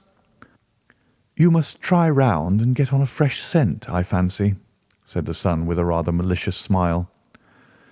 "Still, I must ask you to humour me a little further. I should like, for example, to see how far the windows of the bedrooms command the front. This, I understand, is your son's room." He pushed open the door. "And that, I presume, is the dressing room in which he sat smoking when the alarm was given. Where does the window of that look out to?" He stepped across the bedroom, pushed open the door, and glanced around the other chamber. "I hope that you are satisfied now," said Mr. Cunningham tartly. "Thank you. I think I have seen all that I wished." "Then if it is really necessary, we can go into my room." "If it is not too much trouble." The J.P. shrugged his shoulders and led the way into his own chamber, which was a plainly furnished and commonplace room. As we moved across it in the direction of the window, Holmes fell back until he and I were the last of the group. Near the foot of the bed stood a dish of oranges and a carafe of water. As we passed it, Holmes, to my unutterable astonishment, leaned over in front of me and deliberately knocked the whole thing over. The glass smashed into 1,000 pieces, and the fruit rolled about into every corner of the room. "You've done it now, Watson," said he coolly. "A pretty mess you've made of the carpet." I stooped in some confusion and began to pick up the fruit, understanding for some reason my companion desired me to take the blame upon myself. The others did the same and set the table on its legs again.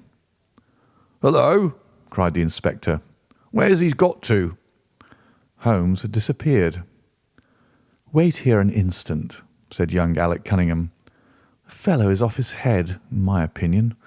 Come with me, father, and see where he has got to." They rushed out of the room, leaving the inspector, the colonel, and me staring at each other. "'Pon my word, I'm inclined to agree with Master Alec," said the official. "It may be the effect of his illness, but it seems to me that—" His words were cut short by a sudden scream of "Help! Help! Murder!" With a thrill, I recognised the voice of that of my friend. I rushed madly from the room onto the landing. The cries, which had sunk down into a hoarse, inarticulate shouting, came from the room which we had first visited. I dashed in and on into the dressing-room beyond. The two Cunninghams were bending over the prostrate figure of Sherlock Holmes, the younger clutching his throat with both hands, while the elder seemed to be twisting one of his wrists. In an instant the three of us had torn them away from him, and Holmes staggered to his feet, very pale and evidently greatly exhausted. "Arrest these men, Inspector," he gasped. "On what charge?" "That of murdering their coachman, William Kirwan." The inspector stared about him in bewilderment. "Oh, come now, Mr. Holmes," said he at last. "I'm sure you don't really mean to—" "Tut, man, look at their faces," cried Holmes curtly. Never certainly have I seen a plainer confession of guilt upon human countenances. The older man seemed numbed and dazed, with a heavy, sullen expression upon his strongly marked face. The son, on the other hand, had dropped all that jaunty, dashing style which had characterized him, and the ferocity of a dangerous wild beast gleamed in his dark eyes and distorted his handsome features. The inspector said nothing, but stepping to the door, he blew his whistle. Two of his constables came at the call. "I have no alternative, Mr. Cunningham," said he. "I trust that this may all prove to be an absurd mistake, but you can see that— would you drop it?" He struck out with his hand, and a revolver which the younger man was in the act of cocking clattered down upon the floor. "Keep that," said Holmes quietly, putting his foot upon it. "You will find it useful at the trial. But this is what we really wanted." He held up a little crumpled piece of paper. "The remainder of the sheet!" cried the inspector. "Precisely. And where was it?" "Where I was sure it must be. I'll make the whole matter clear to you presently. I think, Colonel, that you and Watson might return now. and I will be with you again in an hour at the furthest. The inspector and I must have a word with the prisoners, but you will certainly see me back at luncheon time." Sherlock Holmes was as good as his word, for about 1 o'clock he rejoined us in the Colonel's smoking room. He was accompanied by a little elderly gentleman, who was introduced to me as the Mr. Acton whose house had been the scene of the original burglary. "I wish Mr. Acton to be present while I demonstrated this small matter to you," said Holmes, "for it is natural that he should take a keen interest in the details. I am afraid, my dear Colonel, that you must regret the hour that you took in such a stormy petrel as I am." "On the contrary," answered the Colonel warmly, "I consider it the greatest privilege to have been permitted to study your methods of working. I confess that they quite surpass my expectations, and that I am utterly unable to account for your result. I have not yet seen the vestige of a clue." "I am afraid that my explanation may disillusion you, but it has always been my habit to hide none of my methods, either from my friend Watson or from anyone who might take an intelligent interest in them. But first, as I am rather shaken by the knocking about which I had in the dressing-room, I think that I shall help myself to a dash of your brandy, Colonel. My strength had been rather tried of late." "I trust that you had no more of those nervous attacks."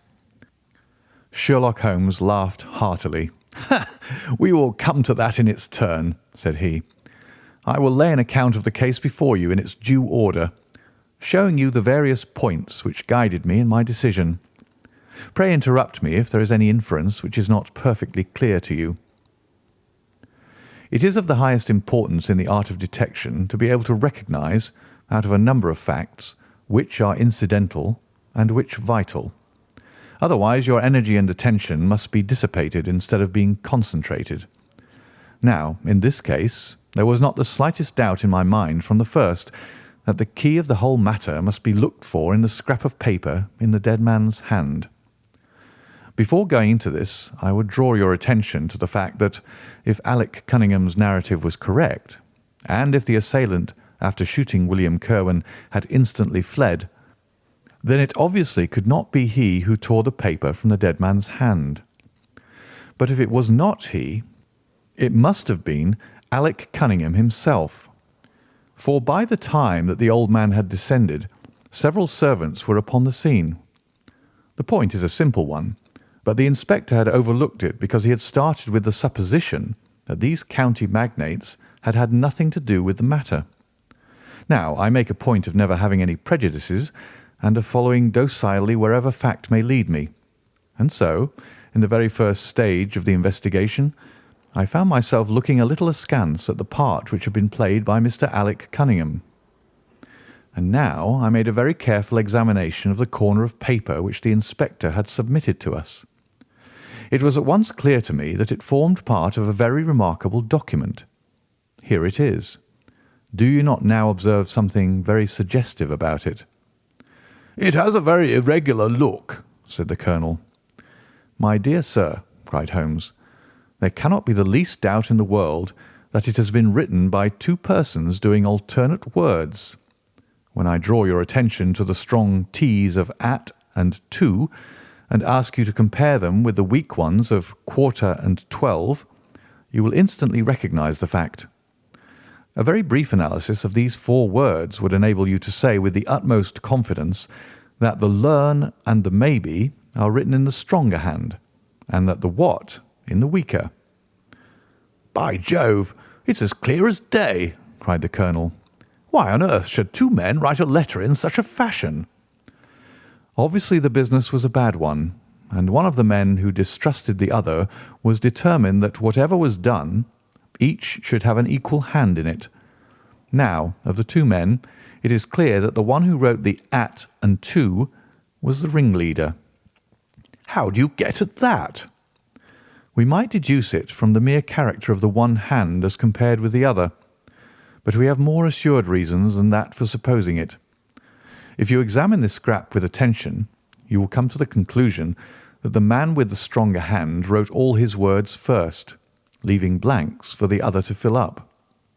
These blanks were not always sufficient, and you can see that the second man had a squeeze to fit his quarter in between the at and the to, showing that the latter was already written.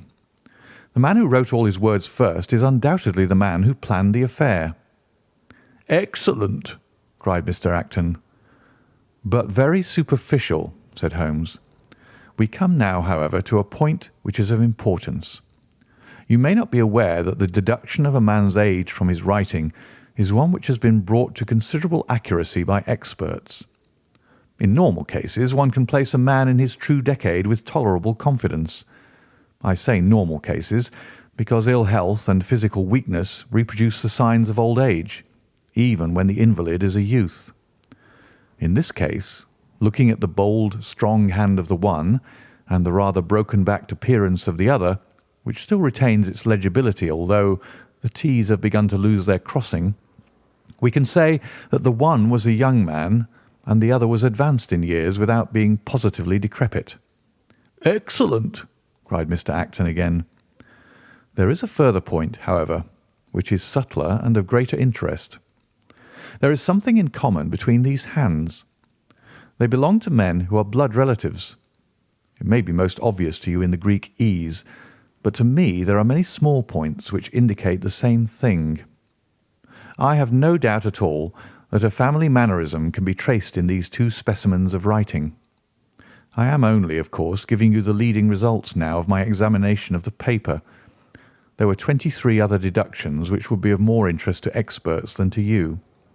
They all tend to deepen the impression upon my mind that the Cunninghams, father and son, had written this letter.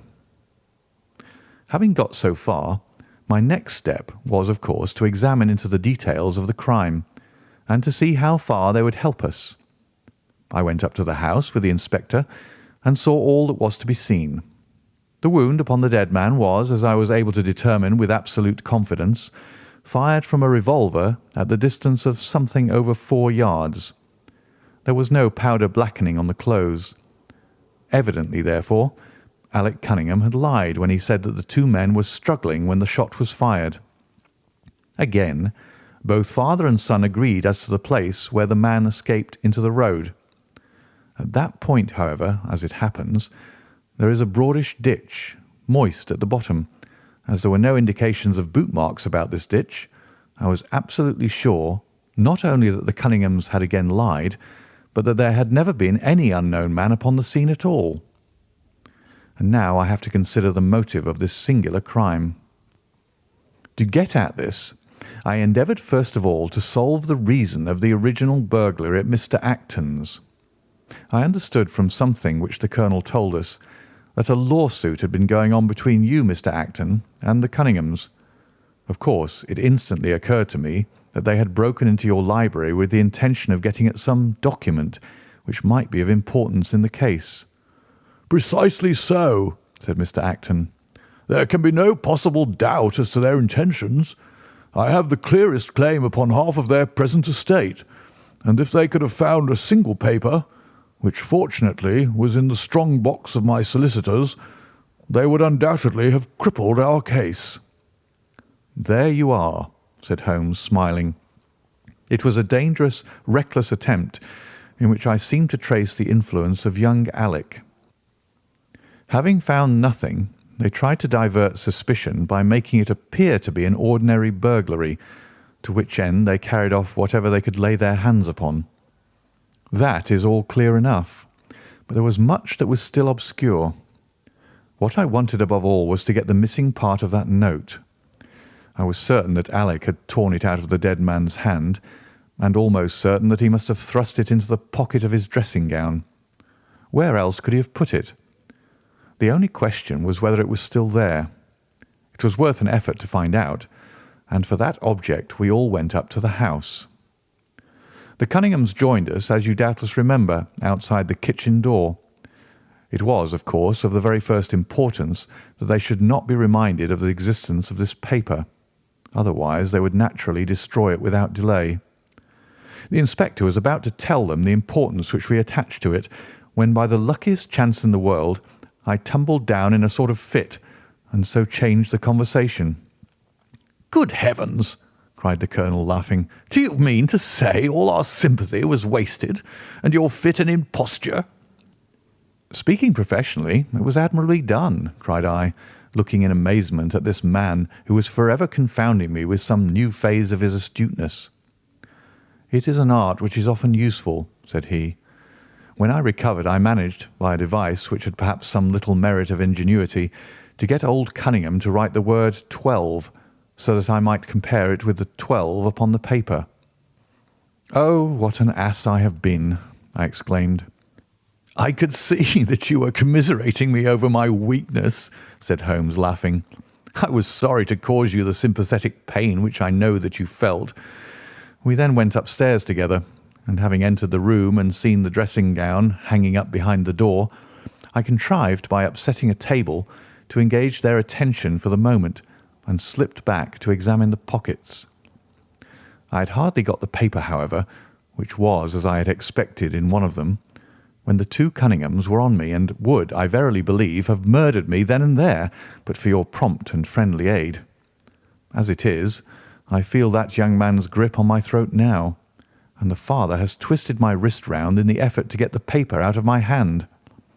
They saw that I must know all about it, you see, and the sudden change from absolute security to complete despair made them perfectly desperate. I had a little talk with old Cunningham afterwards as to the motive of the crime. He was tractable enough, though his son was a perfect demon, ready to blow out his own or anybody else's brains if he could have got to his revolver. When Cunningham saw that the case against him was so strong, he lost all heart, and made a clean breast of everything. It seems that William had secretly followed his two masters on the night when they made their raid upon Mr. Acton's, and having thus got them into his power, proceeded under threats of exposure to levy blackmail upon them. Mr. Alec, however, was a dangerous man to play games of that sort with. It was a stroke of positive genius on his part to see in the burglary scare which was convulsing the countryside an opportunity of plausibly getting rid of the man whom he feared. William was decoyed up and shot, and had they only got the whole of the note and paid a little more attention to detail in the accessories, it is very possible that suspicion might never have been aroused. "And the note?" I asked. Sherlock Holmes placed the subjoined paper before us. "If you will only come around to the East Gate, it will very much surprise you and be of the greatest service to you, and also to Annie Morrison, but say nothing to anyone upon the matter." "It is very much the sort of thing that I expected," said he. "Of course, we do not yet know what the relations may have been between Alec Cunningham, William Kirwan, and Annie Morrison. The result shows that the trap was skilfully baited. I am sure that you cannot fail to be delighted with the traces of heredity shown in the P's and in the tails of the G's. The absence of the I dots in the old man's writing is also more characteristic. Watson, I think our quiet rest in the country has been a distinct success, and I shall certainly return much invigorated to Baker Street tomorrow." Adventure 7. The Crooked Man. One summer night, a few months after my marriage, I was seated by my own hearth, smoking a last pipe and nodding over a novel, for my day's work had been an exhausting one.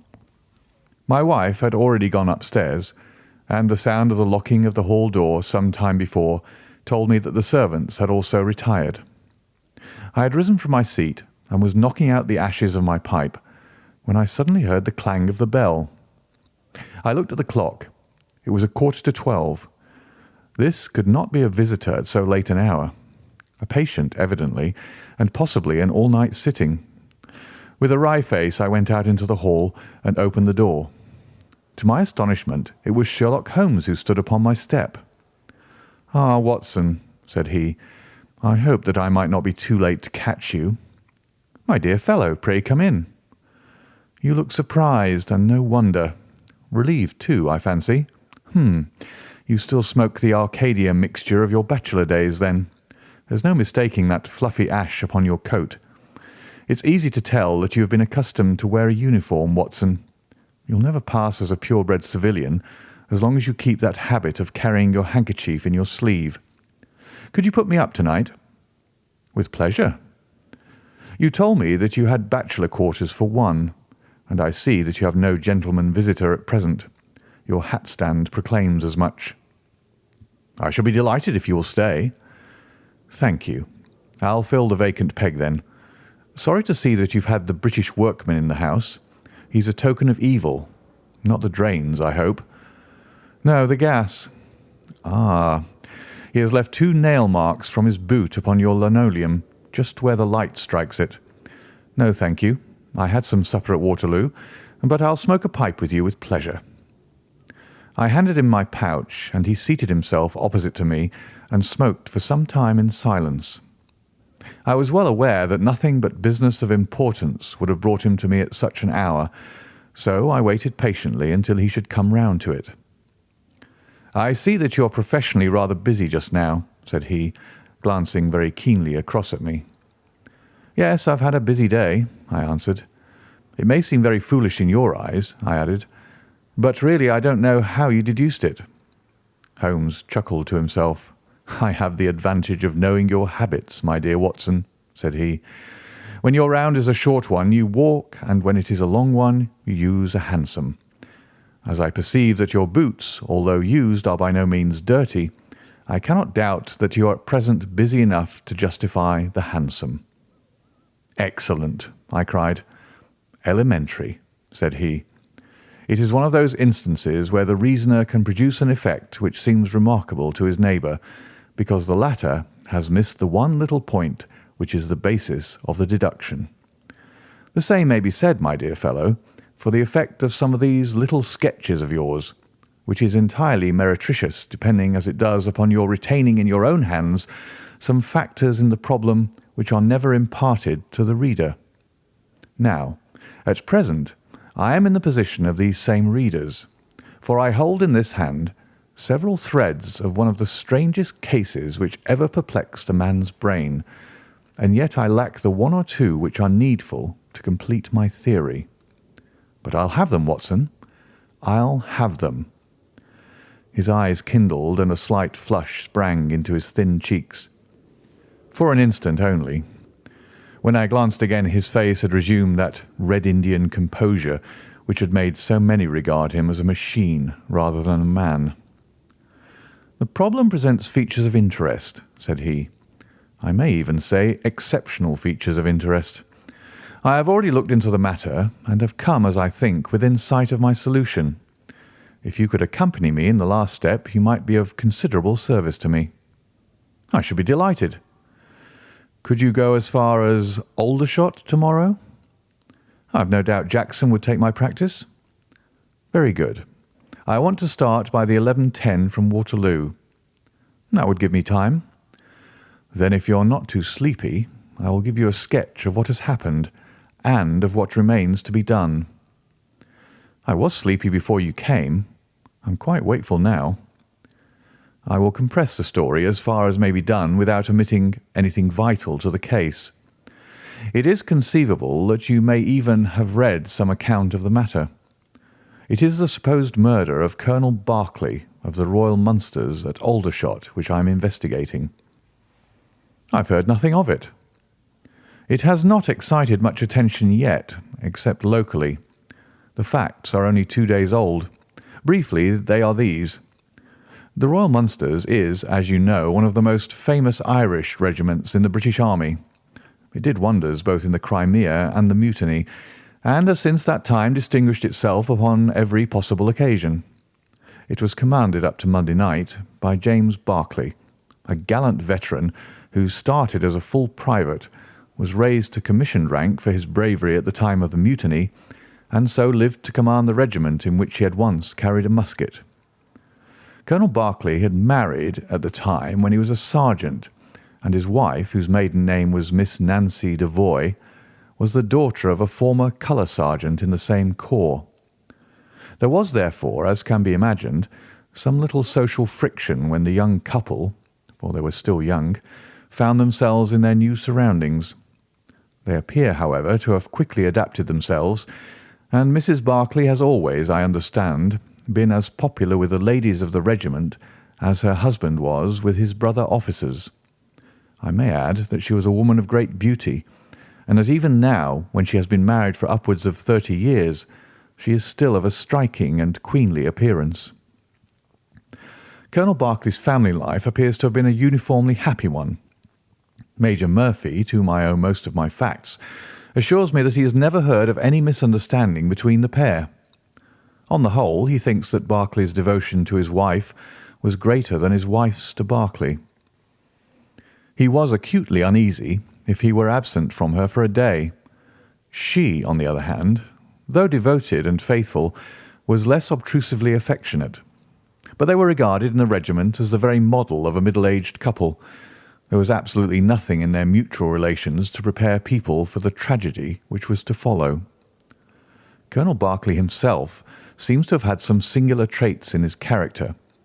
He was a dashing, jovial old soldier in his usual mood, but there were occasions on which he seemed to show himself capable of considerable violence and vindictiveness.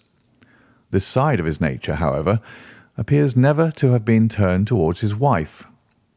Another fact which had struck Major Murphy and 3 out of 5 of the other officers with whom I conversed was the singular sort of depression which came upon him at times.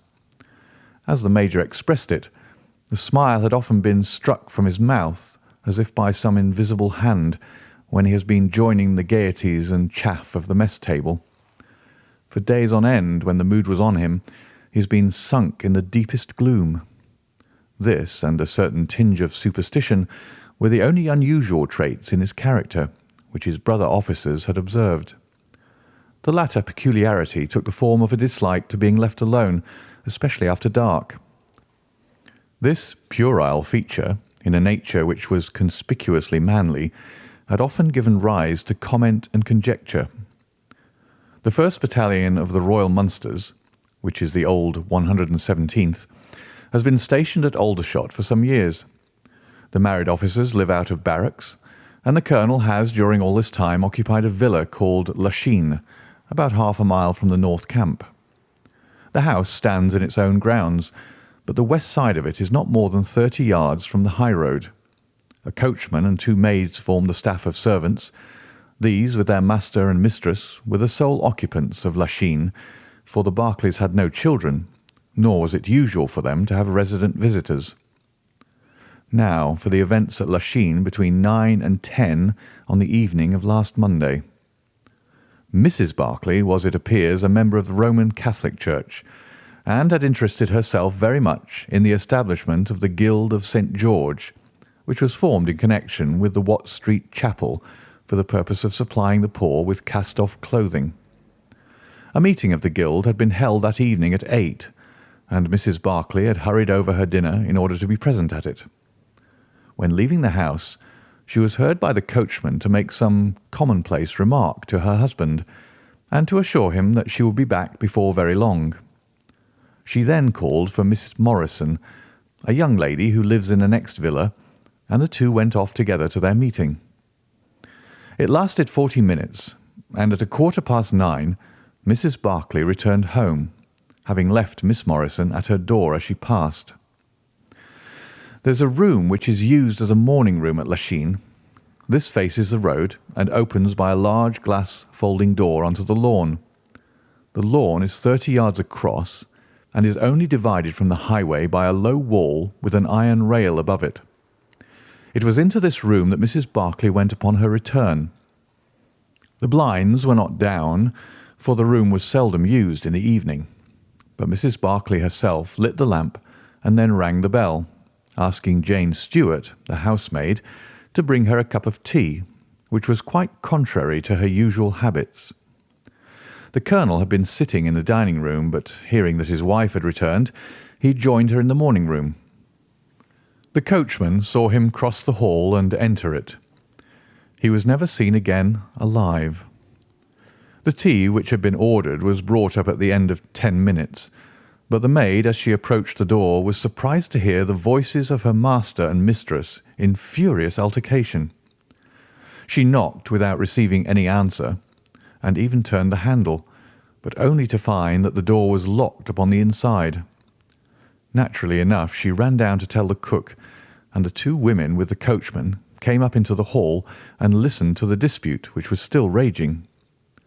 They all agreed that only two voices were to be heard, those of Berkeley and of his wife. Berkeley's remarks were subdued and abrupt, so that none of them were audible to the listeners.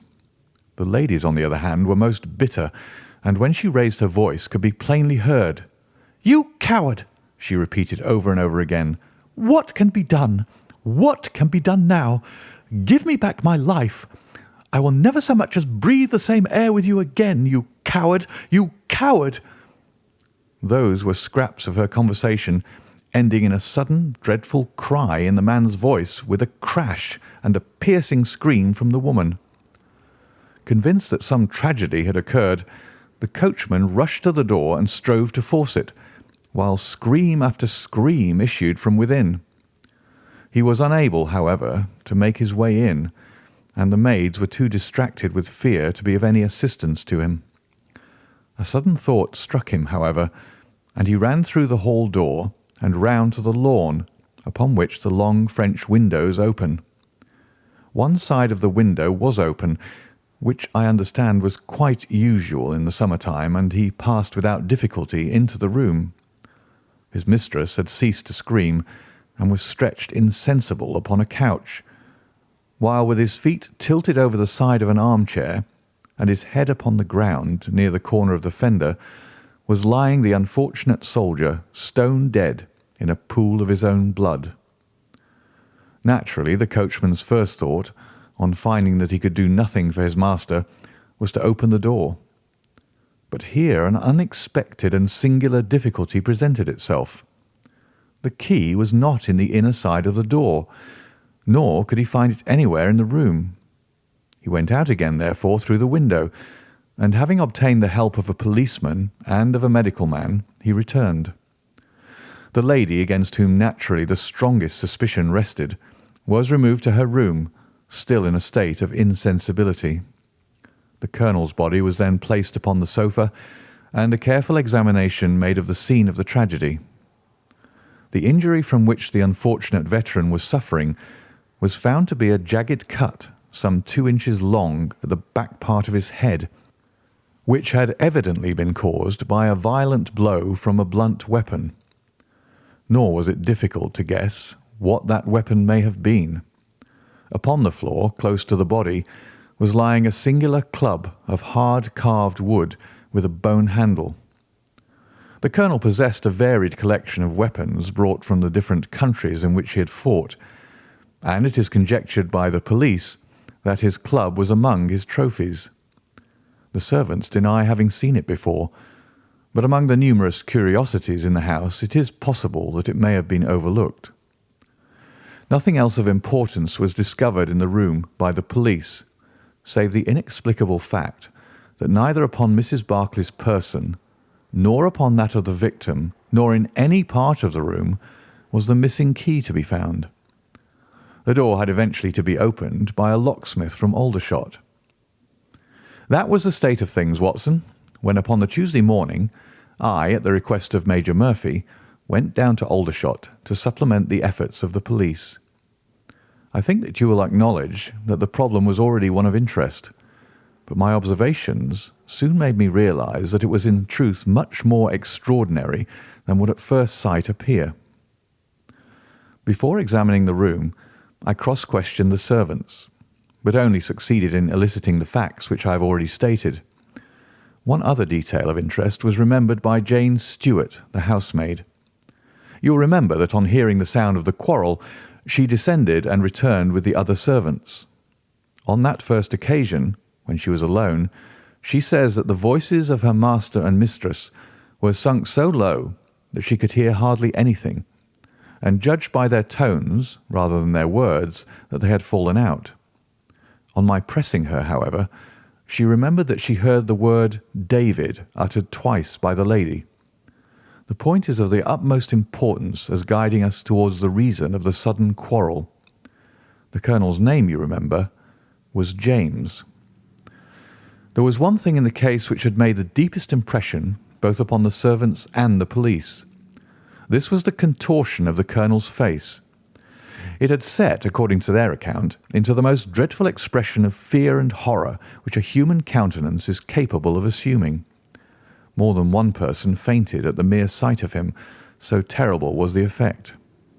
It was quite certain that he had foreseen his fate, and that it had caused him the utmost horror. This, of course, fitted in well enough with the police theory. If the colonel could have seen his wife making a murderous attack upon him. Nor was the fact of the wound being on the back of his head a fatal objection to this, as he might have turned to avoid the blow. No information could be got from the lady herself, who was temporarily insane from an acute attack of brain fever. From the police I learned that Miss Morrison, who you remember went out that evening with Mrs. Barclay, denied having any knowledge of what it was which had caused the ill humour in which her companion had returned. Having gathered these facts, Watson, I smoked several pipes over them, trying to separate those which were crucial from others which were merely incidental. There could be no question that the most distinctive and suggestive point in the case was the singular disappearance of the door key. A most careful search had failed to discover it in the room. Therefore, it must have been taken from it. But neither the colonel nor the colonel's wife could have taken it. That was perfectly clear. Therefore, a third person must have entered the room, and that third person could only have come in through the window. It seemed to me that a careful examination of the room and the lawn might possibly reveal some traces of this mysterious individual. You know my methods, Watson. There was not one of them which I did not apply to the inquiry, and it ended by my discovering traces, but very different ones from those which I had expected. There had been a man in the room, and he had crossed the lawn coming from the road. I was able to obtain 5 very clear impressions of his footmarks, one in the roadway itself, at the point where he had climbed the low wall, 2 on the lawn, and 2 very faint ones upon the stained boards near the window where he had entered. He had apparently rushed across the lawn, for his toe marks were much deeper than his heels. But it was not the man who surprised me. It was his companion. His companion? Holmes pulled a large sheet of tissue paper out of his pocket and carefully unfolded it upon his knee. "What do you make of that?" he asked. The paper was covered with the tracings of the footmarks of some small animal. It had 5 well-marked footpads, an indication of long nails, and the whole print might be nearly as large as a dessert spoon. "It's a dog," said I. "Did you ever hear of a dog running up a curtain?" I found distinct traces that this creature had done so. "A monkey, then?" "But it is not the print of a monkey." "What can it be, then?" "Neither dog nor cat nor monkey nor any creature that we are familiar with. I have tried to reconstruct it from the measurements. Here are 4 prints where the beast has been standing motionless. You see that it is no less than 15 inches from forefoot to hind. Add to that the length of neck and head, and you get a creature not much less than 2 feet long, probably more if there is any tail. But now observe this other measurement. The animal has been moving, and we have the length of its stride. In each case it is only about 3 inches. You have an indication, you see, of a long body with very short legs attached to it. It has not been considerate enough to leave any of its hair behind it, but its general shape must be what I have indicated, and it can run up a curtain, and it is carnivorous." "How do you deduce that?" "Because it ran up the curtain. A canary's cage was hanging in the window, and its aim seems to have been to get at the bird." "Then what was the beast?"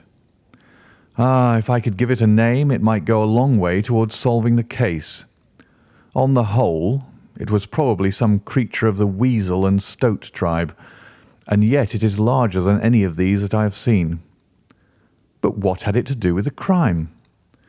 That also is still obscure, but we have learned a good deal, you perceive.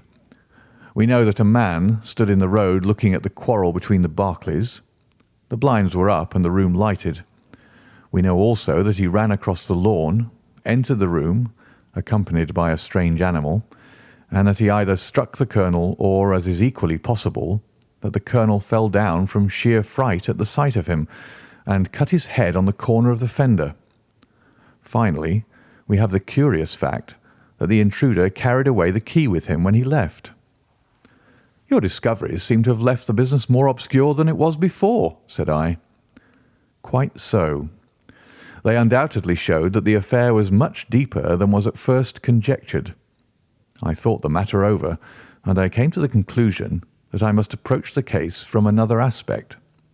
But really, Watson, I'm keeping you up, and I might just as well tell you all this on our way to Aldershot tomorrow." "Thank you. You've gone rather too far to stop." "It is quite certain that when Mrs. Barclay left the house at 7:30, she was on good terms with her husband. She was never, as I think I've said, ostentatiously affectionate, but she was heard by the coachman chatting with the colonel in a friendly fashion.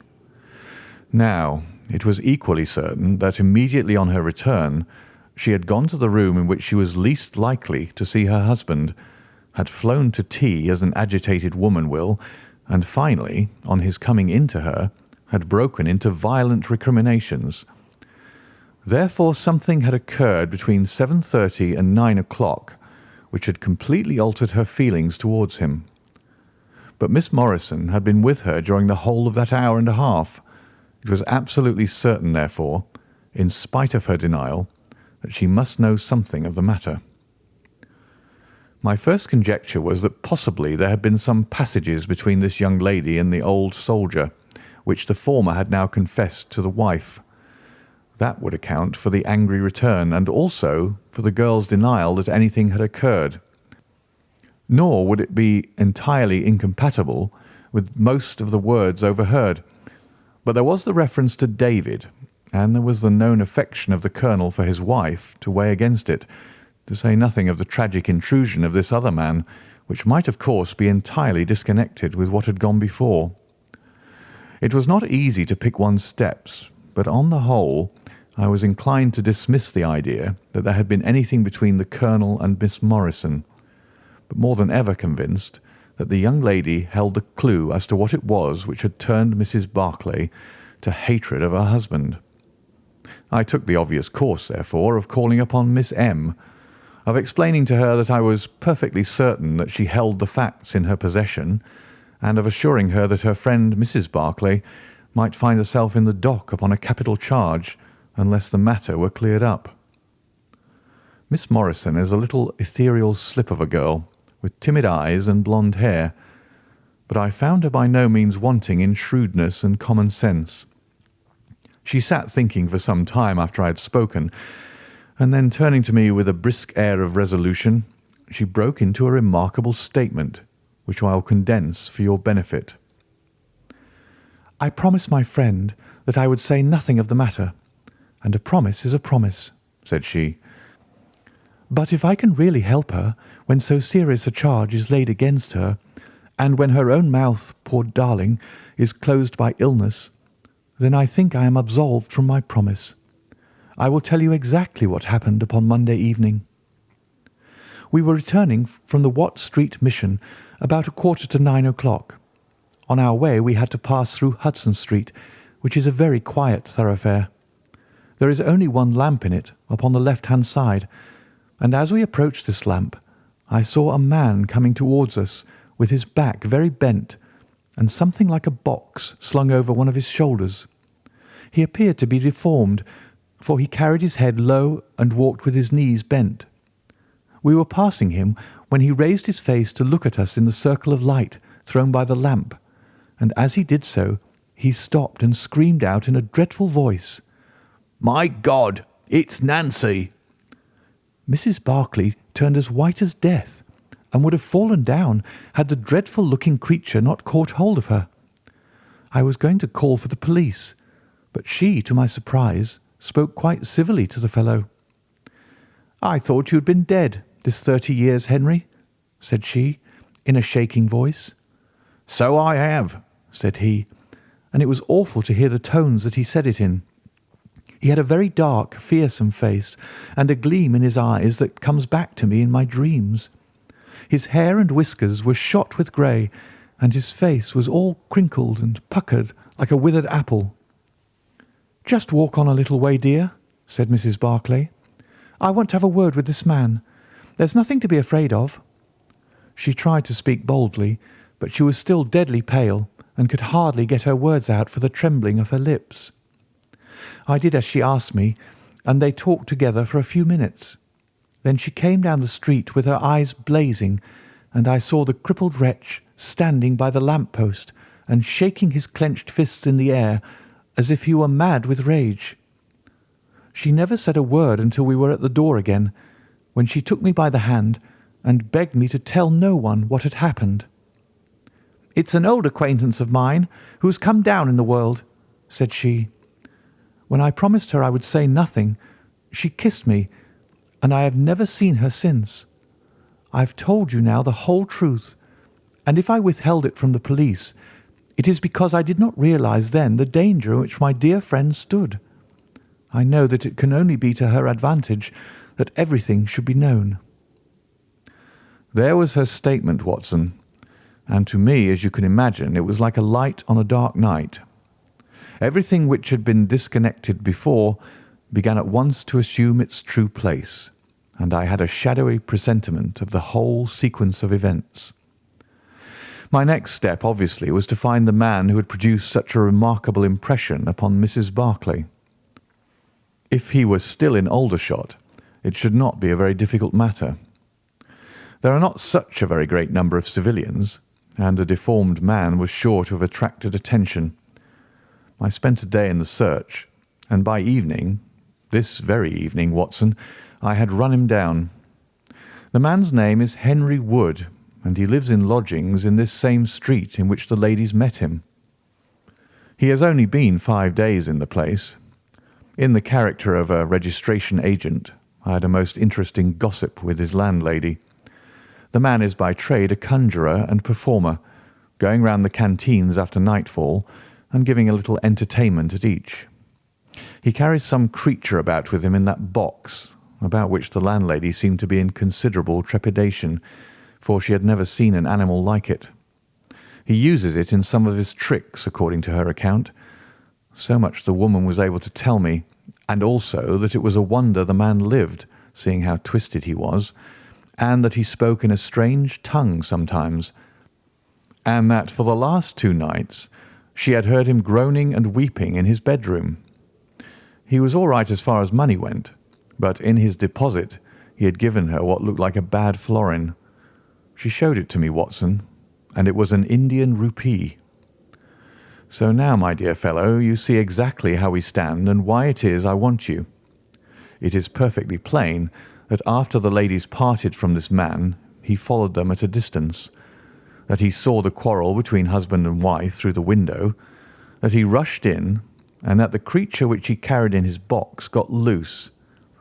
That is all very certain, but he is the only person in this world who can tell us exactly what happened in that room. And you intend to ask him? Most certainly, but in the presence of a witness. And I am the witness? If you will be so good. If he can clear the matter up, well and good. If he refuses, we have no alternative but to apply for a warrant. But how do you know he'll be there when we return? You may be sure that I took some precautions.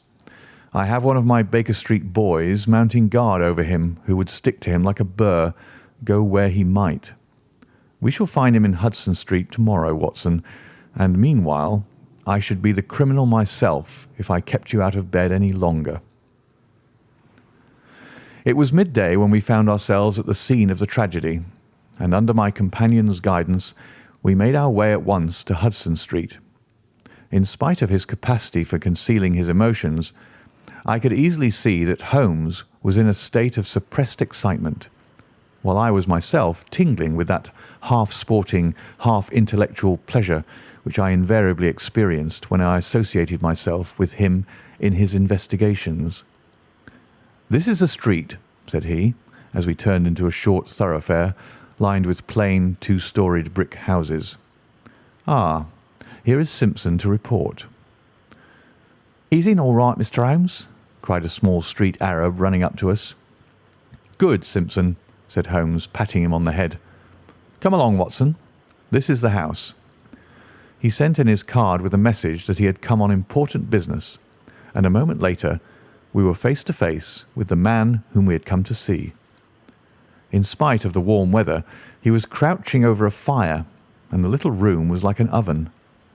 The man sat all twisted and huddled in his chair in a way which gave an indescribable impression of deformity, but the face which he turned towards us, though worn and swarthy, must at some time have been remarkable for its beauty. He looked suspiciously at us now out of yellow-shot, bilious eyes, and without speaking or rising, he waved towards two chairs. "Mr. Henry Wood, late of India, I believe," said Holmes affably. "I've come over this little matter of Colonel Berkeley's death." What should I know about that? "That's what I want to ascertain. You know, I suppose, that unless the matter is cleared up, Mrs. Berkeley, who is an old friend of yours, will in all probability be tried for murder." The man gave a violent start.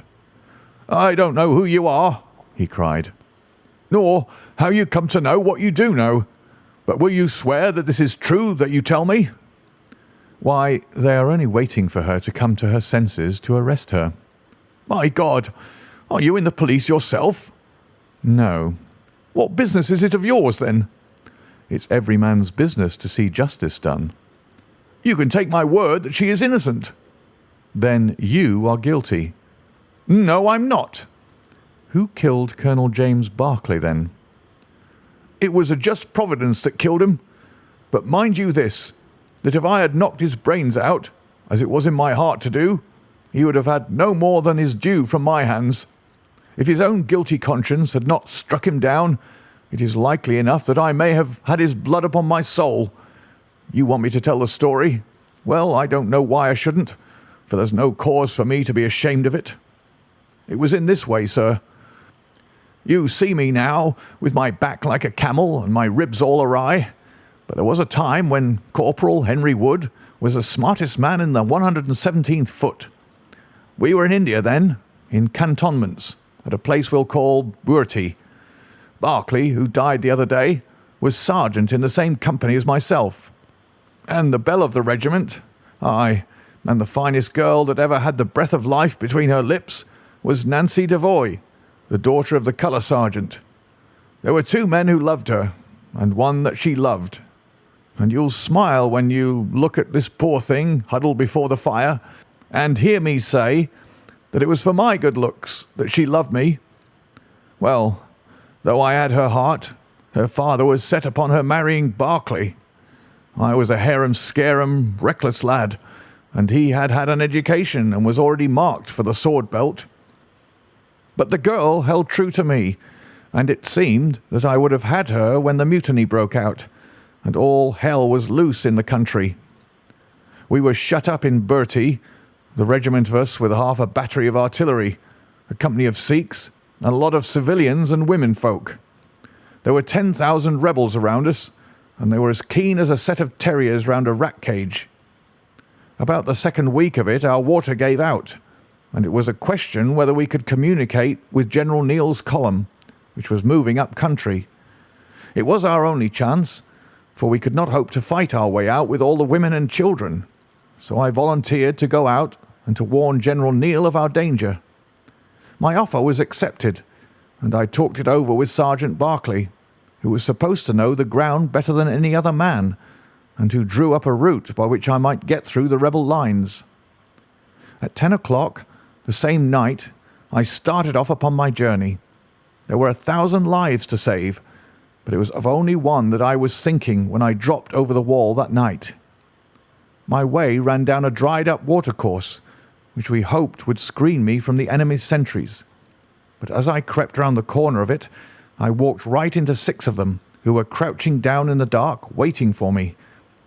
In an instant, I was stunned with a blow and bound hand and foot. But the real blow was to my heart and not to my head, for as I came to and listened to as much as I could understand of their talk, I heard enough to tell me that my comrade, the very man who had arranged the way that I was to take, had betrayed me by means of a native servant into the hands of the enemy. Well, there's no need for me to dwell on that part of it. You know now what James Barclay was capable of. Bertie was relieved by Neil next day, but the rebels took me away with them in their retreat, and it was many a long year before ever I saw a white face again. I was tortured and tried to get away, and was captured and tortured again. You can see for yourselves the state in which I was left. Some of them that fled into Nepal took me with them, and then afterwards I was up past Darjeeling. The hill folk up there murdered the rebels who had me, and I became their slave for a time until I escaped.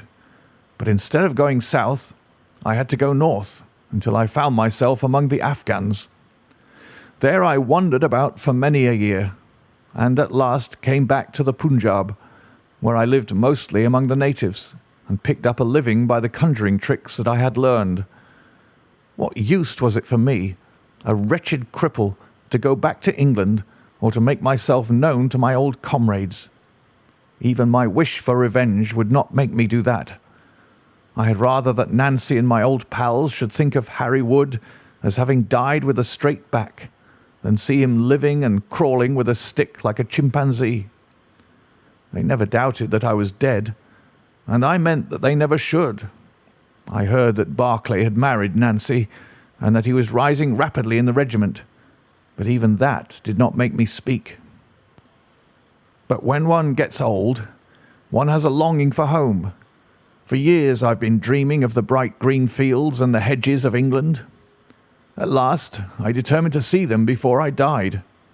I saved enough to bring me across, and then I came here where the soldiers are, for I know their ways and how to amuse them, and so earn enough to keep me. Your narrative is most interesting, said Sherlock Holmes. I have already heard of your meeting with Mrs. Barclay and your mutual recognition. You then, as I understand, followed her home and saw through the window an altercation between her husband and her, in which she doubtless cast his conduct to you in his teeth. Your own feelings overcame you, and you ran across the lawn and broke in upon them. I did, sir, and at the sight of me, he looked as I have never seen a man look before, and over he went with his head on the fender. But he was dead before he fell. I read death on his face as plain as I can read that text over the fire. The bare sight of me was like a bullet through his guilty heart. And then? Then Nancy fainted, and I caught up the key of the door from her hand, intending to unlock it and get help. But as I was doing it, it seemed to me better to leave it alone and get away, for the thing might look black against me, and anyway my secret would be out if I were taken. In my haste I thrust the key into my pocket and dropped my stick while I was chasing Teddy, who had run up the curtain. When I got him into his box, from which he had slipped, I was off as fast as I could run. Who's Teddy? Asked Holmes. The man leaned over and pulled up the front of a kind of hutch in the corner. In an instant, out there slipped a beautiful reddish-brown creature, thin and lithe, with the legs of a stoat, a long thin nose, and a pair of the finest red eyes that ever I saw in an animal's head. "It's a mongoose," I cried. "Well, some call them that, and some call them ichneumon," said the man. "Snake catcher is what I call them, and Teddy is amazing quick on cobras. I have one here without the fangs, and Teddy catches it every night to please the folk in the canteen. Any other point, sir?" Well, we may have to apply to you again if Mrs. Barclay should prove to be in serious trouble. In that case, of course, I'd come forward. But if not, there is no object in raking up this scandal against a dead man, foully as he has acted. You have at least the satisfaction of knowing that for 30 years of his life his conscience bitterly reproached him for this wicked deed. Ah, there goes Major Murphy on the other side of the street. Goodbye, Wood. I want to learn if anything has happened since yesterday. We were in time to overtake the Major before he reached the corner. "Ah, Holmes," he said, "I suppose you've heard that all this fuss has come to nothing." "What then?" "The inquest is just over. The medical evidence shows conclusively that death was due to apoplexy. You see, it was quite a simple case after all." "Oh, remarkably superficial," said Holmes, smiling. "Come, Watson, I don't think we shall be wanted in Aldershot any more." "There's one thing," said I, as we walked down to the station. "If the husband's name was James and the other was Henry, what was this talk about David?" "That one word, my dear Watson, should have told me the whole story had I been the ideal reasoner which you are so fond of depicting. It was evidently a term of reproach." "Of reproach?" "Yes. David strayed a little occasionally, you know, and on one occasion in the same direction as Sergeant James Barclay. You remember the small affair of Uriah and Bathsheba. My biblical knowledge is a trifle rusty, I fear, but you will find the story in the 1st or 2nd of Samuel. Adventure 8. The Resident Patient. Glancing over the somewhat incoherent series of memoirs with which I have endeavoured to illustrate a few of the mental peculiarities of my friend Mr. Sherlock Holmes, I have been struck by the difficulty which I have experienced in picking out examples which shall in every way answer my purpose. For in those cases in which Holmes has performed some tour de force of analytical reasoning and has demonstrated the value of his peculiar methods of investigation, the facts themselves have often been so slight or so commonplace that I could not feel justified in laying them before the public. On the other hand, it has frequently happened that he has been concerned in some research where the facts have been of the most remarkable and dramatic character, but where the share which he has himself taken in determining their causes has been less pronounced than I, as his biographer, could wish. The small matter which I have chronicled under the heading of A Study in Scarlet, and that other later one connected with the loss of the Gloria Scott, may serve as examples of this Scylla and Charybdis, which are forever threatening the historian.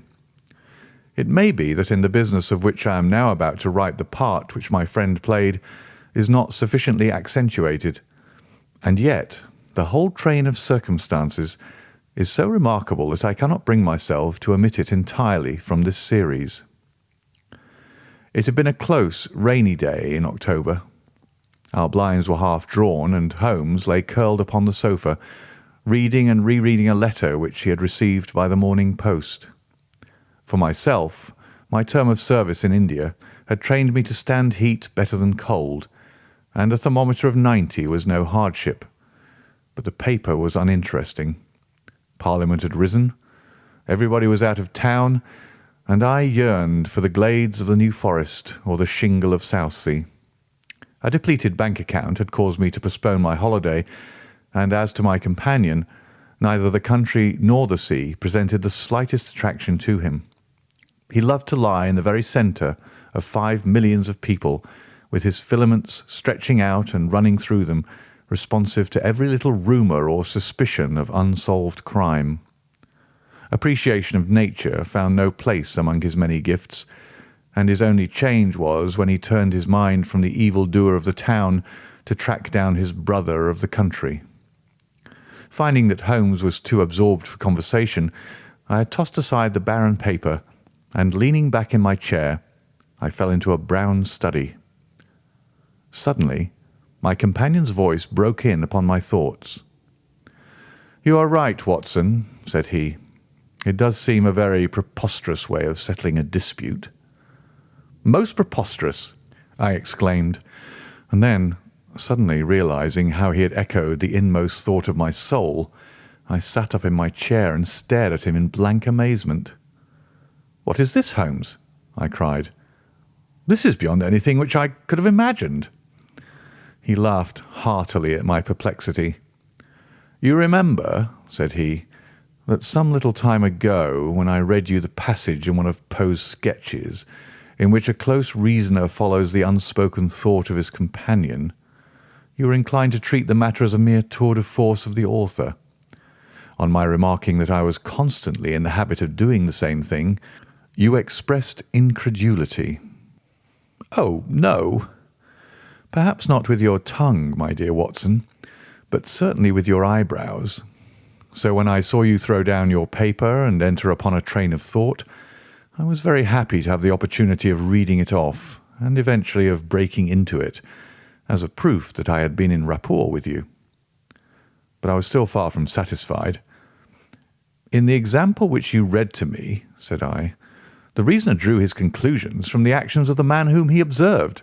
If I remember right, he stumbled over a heap of stones, looked up at the stars, and so on. But I've been seated quietly in my chair, and what clues can I have given you? You do yourself an injustice. The features are given to man as the means by which he shall express his emotions, and yours are faithful servants. Do you mean to say that you read my train of thoughts from my features? Your features, and especially your eyes.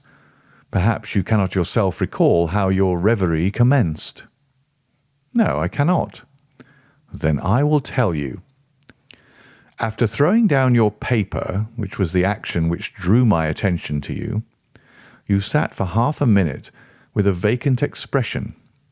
Then your eyes fixed themselves upon your newly framed picture of General Gordon, and I saw by the alteration in your face that a train of thought had been started. But it did not lead very far. Your eyes turned across to the unframed portrait of Henry Ward Beecher, which stands upon the top of your books. You then glanced up at the wall, and of course your meaning was obvious. You were thinking that if the portrait were framed, it would just cover that bare space and correspond with Gordon's picture over there. You followed me wonderfully, I exclaimed. So far I could hardly have gone astray.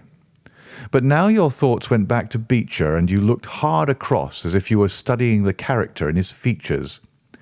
Then your eyes ceased to pucker, but you continued to look across, and your face was thoughtful. You were recalling the incidents of Beecher's career.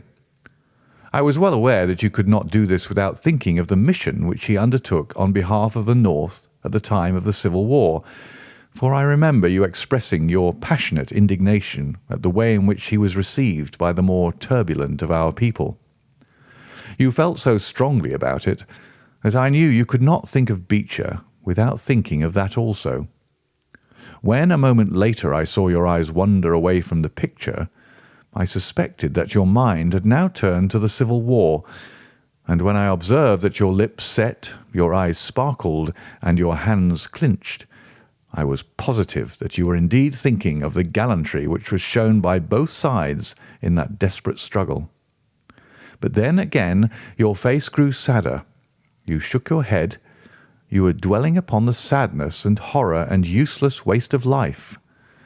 Your hand stole towards your own old wound, and a smile quivered on your lips, which showed me that the ridiculous side of this method of settling international questions had forced itself upon your mind. At this point, I agreed with you that it was preposterous, and was glad to find that all my deductions had been correct. Absolutely, said I. And now that you've explained it, I confess that I'm as amazed as before. It was very superficial, my dear Watson, I assure you. I should not have intruded it upon your attention had you not shown some incredulity the other day, but the evening has brought a breeze with it. What do you say to a ramble through London? I was weary of our little sitting-room and gladly acquiesced. For 3 hours we strolled about together, watching the ever-changing kaleidoscope of life as it ebbs and flows through Fleet Street and the Strand.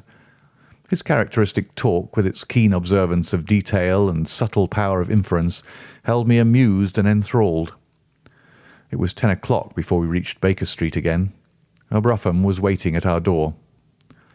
A doctor's, general practitioner, I perceive, said Holmes. Not been long in practice, but has a good deal to do. Come to consult us, I fancy. Lucky we came back.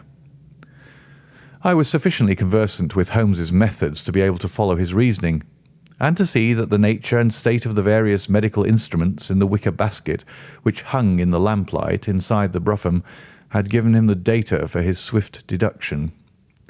The light in our window above showed that his late visit was indeed intended for us. With some curiosity as to what could have sent a brother medico to us at such an hour, I followed Holmes into our sanctum. A pale, taper-faced man with sandy whiskers rose up from a chair by the fire as we entered. His age may not have been more than 3 or 34, but his haggard expression and unhealthy hue told of a life which has sapped his strength and robbed him of his youth. His manner was nervous and shy, like that of a sensitive gentleman, and the thin white hand which he laid on the mantelpiece as he rose was that of an artist rather than of a surgeon. His dress was quiet and sombre, a black frock coat, dark trousers, and a touch of colour about his necktie. "Good evening, Doctor," said Holmes cheerily. "I am glad to see that you have only been waiting a very few minutes." "You spoke to my coachman, then?" "No, it was the candle on the side table that told me. Pray resume your seat and let me know how I can serve you." "My name is Dr. Percy Trevelyan," said our visitor, "and I live at 403 Brook Street." "Are you not the author of a monograph upon obscure nervous lesions?" I asked. His pale cheeks flushed with pleasure at hearing that his work was known to me. "I so seldom hear of the work that I thought it was quite dead," said he. "My publishers gave me a most discouraging account of its sale.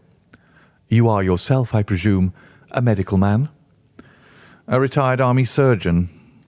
"My own hobby has always been nervous disease. I should wish to make it an absolute speciality, but of course a man must take what he can get at first.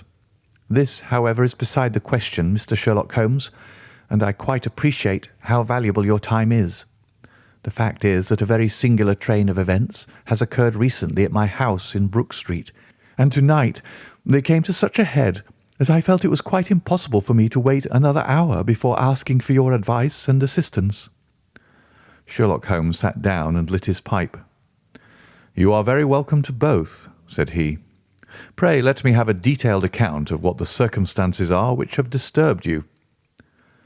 "One or two of them are so trivial," said Dr. Trevelyan, "that really I am almost ashamed to mention them.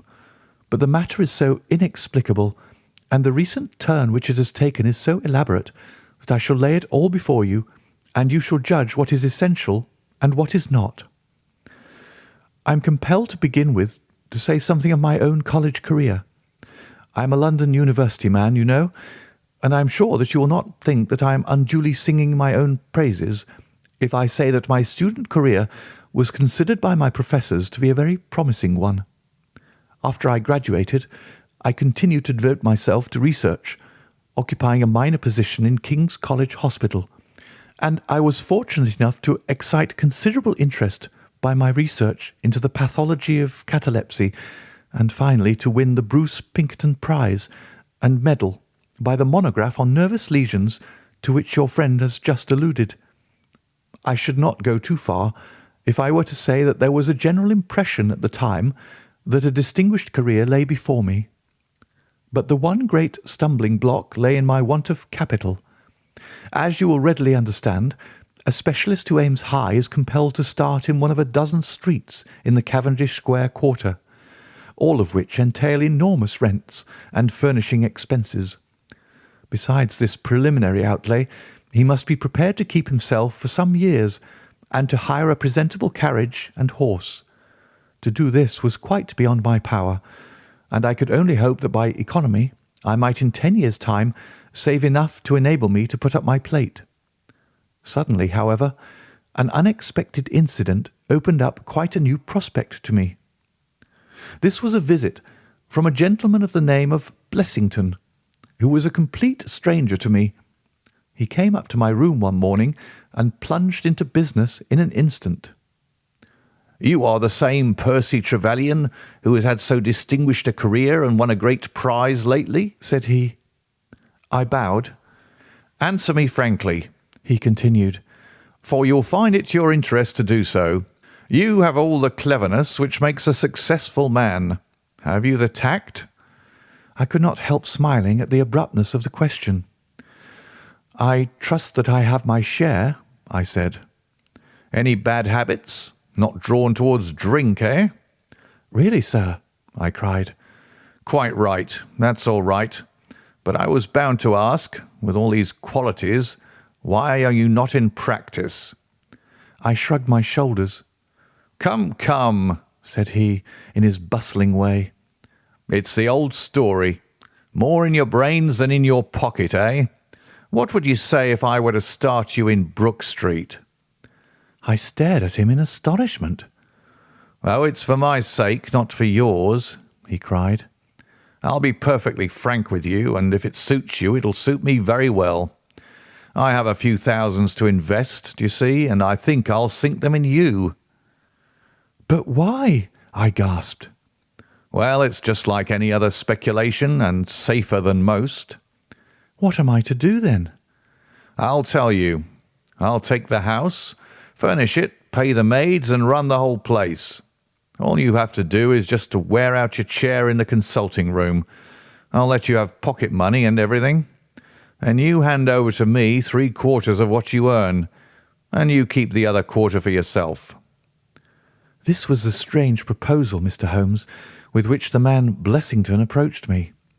I won't weary you with the account of how we bargained and negotiated.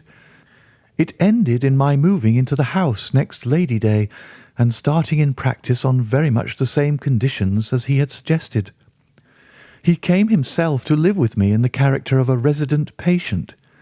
His heart was weak, it appears, and he needed constant medical supervision. He turned the 2 best rooms of the first floor into a sitting room and bedroom for himself. He was a man of singular habits, shunning company and very seldom going out. His life was irregular, but in one respect he was regularity itself. Every evening, at the same hour, he walked into the consulting room, examined the books, put down 5 and 3 for every guinea that I had earned, and carried the rest off to the strong box in his own room. I may say with confidence that he never had occasion to regret his speculation. From the first it was a success. A few good cases, and the reputation which I had won in the hospital brought me rapidly to the front, and during the last few years I have made him a rich man. So much, Mr. Holmes, for my past history and my relations with Mr. Blessington. It only remains for me now to tell you what has occurred to bring me here tonight. Some weeks ago, Mr. Blessington came down to me in, as it seemed to me, a state of considerable agitation. He spoke of some burglary which, he said, had been committed in the West End, and he appeared, I remember, to be quite unnecessarily excited about it, declaring that a day should not pass before we should add stronger bolts to our windows and doors.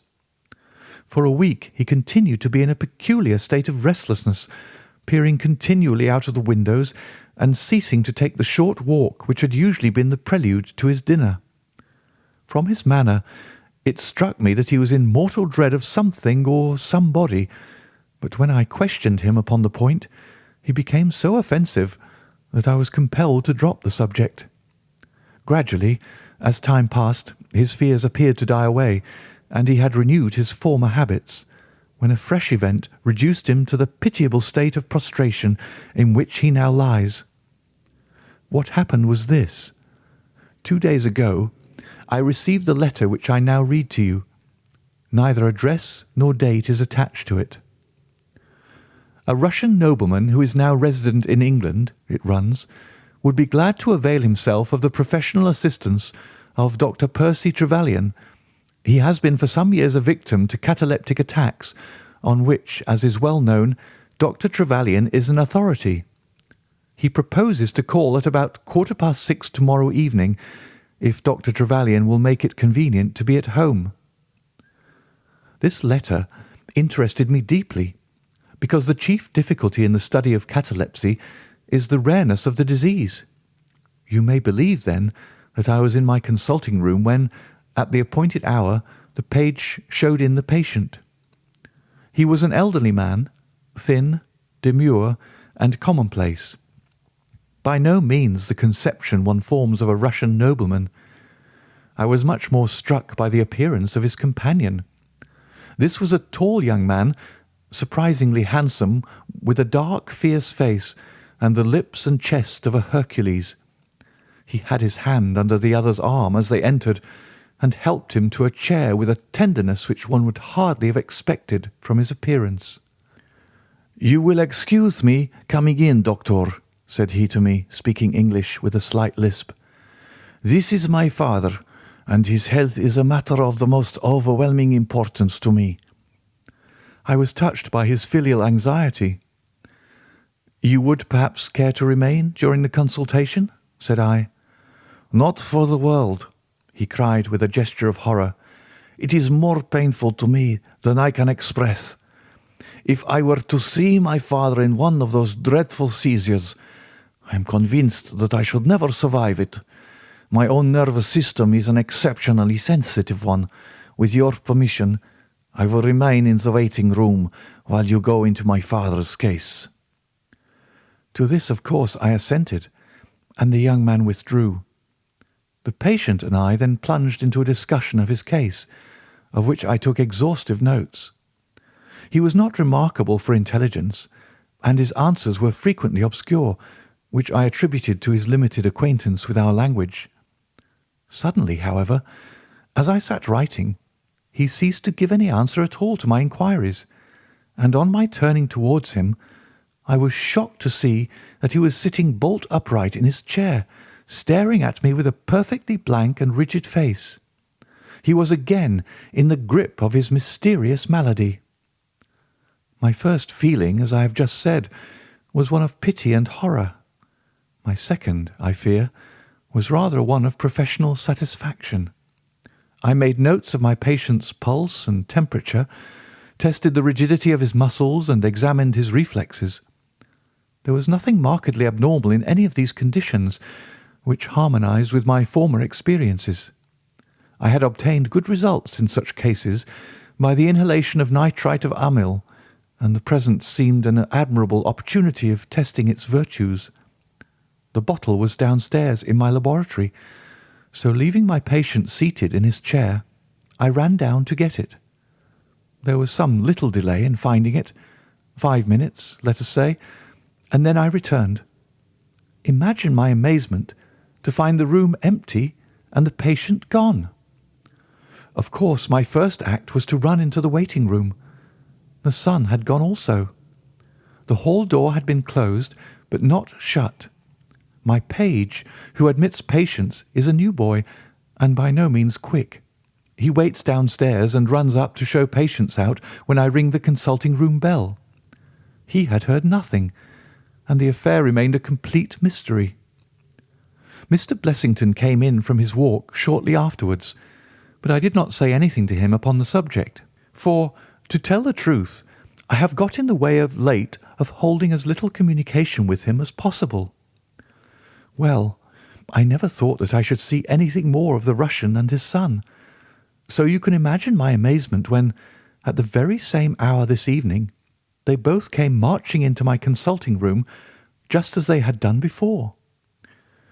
"I feel that I owe you a great many apologies for my abrupt departure yesterday, doctor," said my patient. "I confess that I was very much surprised at it," said I. "Well, the fact is," he remarked, "that when I recover from these attacks, my mind is always very clouded as to all that has gone before. I woke up in a strange room, as it seemed to me, and made my way out into the street in a sort of dazed way when you were absent. And I," said the son, "seeing my father pass the door of the waiting room, naturally thought that the consultation had come to an end. It was not until we had reached home that I began to realize the true state of affairs." "Well," said I, laughing, "there is no harm done, except that you puzzled me terribly. So if you, sir, would kindly step into the waiting room, I shall be happy to continue our consultation, which was brought to so abrupt an ending." For half an hour or so I discussed that old gentleman's symptoms with him, and then, having prescribed for him, I saw him go off upon the arm of his son. I have told you that Mr. Blessington generally chose this hour of the day for his exercise. He came in shortly afterwards and passed upstairs. An instant later, I heard him running down, and he burst into my consulting room like a man who is mad with panic. "Who has been in my room?" he cried. "No one," said I. "It's a lie," he yelled. "Come up and look." I passed over the grossness of his language, as he seemed half out of his mind with fear. When I went upstairs with him, he pointed to several footprints upon the light carpet. "Do you mean to say those are mine?" he cried. They were certainly very much larger than any which he could have made, and were evidently quite fresh. It rained hard this afternoon, as you know, and my patients were the only people who called. It must have been the case, then, that the man in the waiting-room had, for some unknown reason, while I was busy with the other, ascended to the room of my resident patient. Nothing had been touched or taken, but there were the footprints to prove that the intrusion was an undoubted fact.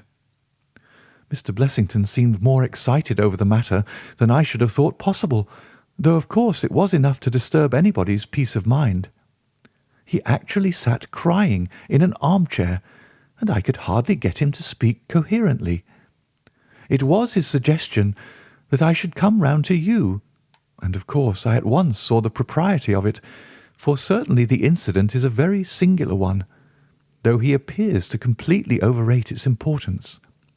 If you would only come back with me in my brougham, you would at least be able to soothe him, though I can hardly hope that you will be able to explain this remarkable occurrence." Sherlock Holmes had listened to this long narrative with an intentness which showed me that his interest was keenly aroused. His face was as impassive as ever, but his lids had dropped more heavily over his eyes, and his smoke had curled up more thickly from his pipe to emphasize each curious episode in the doctor's tale. As our visitor concluded, Holmes sprang up without a word, handed me my hat, picked his own from the table, and followed Dr. Trevelyan to the door. Within a quarter of an hour we had been dropped at the door of the physician's residence in Brook Street, one of those sombre, flat-faced houses which one associates with a West End practice. A small page admitted us, and we began at once to ascend the broad, well-carpeted stair. But a singular interruption brought us to a standstill. The light at the top was suddenly whisked out, and from the darkness came a reedy, quivering voice. "I have a pistol," it cried. "I give you my word that I'll fire if you come any nearer." "This really grows outrageous, Mr. Blessington," cried Dr. Trevelyan. "Oh, then it is you, Doctor," said the voice with a great heave of relief. "But those other gentlemen, are they what they pretend to be?" We were conscious of a long scrutiny out of the darkness. Yes, it's all right," said the voice at last. "You can come up, and I am sorry if my precautions have annoyed you." He relit the stair-gas as he spoke, and we saw before us a singular-looking man, whose appearance as well as his voice testified to his jangled nerves. He was very fat, but had apparently at some time been much fatter, so that the skin hung about his face in loose pouches like the cheeks of a bloodhound. He was of a sickly colour, and his thin, sandy hair seemed to bristle up with the intensity of his emotion. In his hand he held a pistol, but he thrust it into his pocket as we advanced. "Good evening, Mr. Holmes," said he. "I am sure I am very much obliged to you for coming round. No one ever needed your advice more than I do. I suppose that Dr. Trevelyan has told you of this most unwarrantable intrusion into my rooms?" "Quite so," said Holmes. "Who are these two men, Mr. Blessington, and why do they wish to molest you?" Well, said the resident patient in a nervous fashion. "Of course, it is hard to say that. You can hardly expect me to answer that, Mr. Holmes." "Do you mean that you don't know?" "Come in here, if you please. Just have the kindness to step in here." He led the way into his bedroom, which was large and comfortably furnished. "You see that?" said he, pointing to a big black box at the end of his bed. "I have never been a very rich man, Mr. Holmes. Never made but one investment in my life, as Dr. Trevelyan would tell you. But I don't believe in bankers. I would never trust a banker, Mr. Holmes. Between ourselves, what little I have is in that box. So you can understand what it means to me when unknown people force themselves into my rooms." Holmes looked at Blessington in his questioning way and shook his head. "I cannot possibly advise you if you try to deceive me," said he. "But I have told you everything." Holmes turned on his heel with a gesture of disgust. "Good night, Dr. Trevelyan," said he. "And no advice for me?" cried Blessington in a breaking voice. "My advice to you, sir, is to speak the truth." A minute later we were in the street and walking for home. We had crossed Oxford Street and were halfway down Harley Street before I could get a word from my companion. "Sorry to bring you out on such a fool's errand, Watson," he said at last. "It is an interesting case, too, at the bottom of it." "I can make little of it," I confessed. "Well, it is quite evident that there are two men, more perhaps, but at least two, who are determined for some reason to get at this fellow Blessington. I have no doubt in my mind that both on the first and on the second occasion that young man penetrated to Blessington's room while his confederate, by an ingenious device, kept the doctor from interfering." "And the catalepsy?" "A fraudulent imitation, Watson, though I should hardly dare to hint as much to our specialist. It is a very easy complaint to imitate. I have done it myself." "And then?" "By the purest chance, Blessington was out on each occasion. Their reason for choosing so unusual an hour for a consultation was obviously to ensure that there should be no other patient in the waiting room. It just happened, however, that this hour coincided with Blessington's constitutional, which seems to show that they were not very well acquainted with his daily routine. Of course, if they had been merely after plunder, they would at least have made some attempt to search for it. Besides, I can read in a man's eye when it is his own skin that he is frightened for. It is inconceivable that this fellow could have made two such vindictive enemies as these appear to be without knowing of it. I hold it, therefore, to be certain that he does know who these men are, and that for reasons of his own he suppresses it.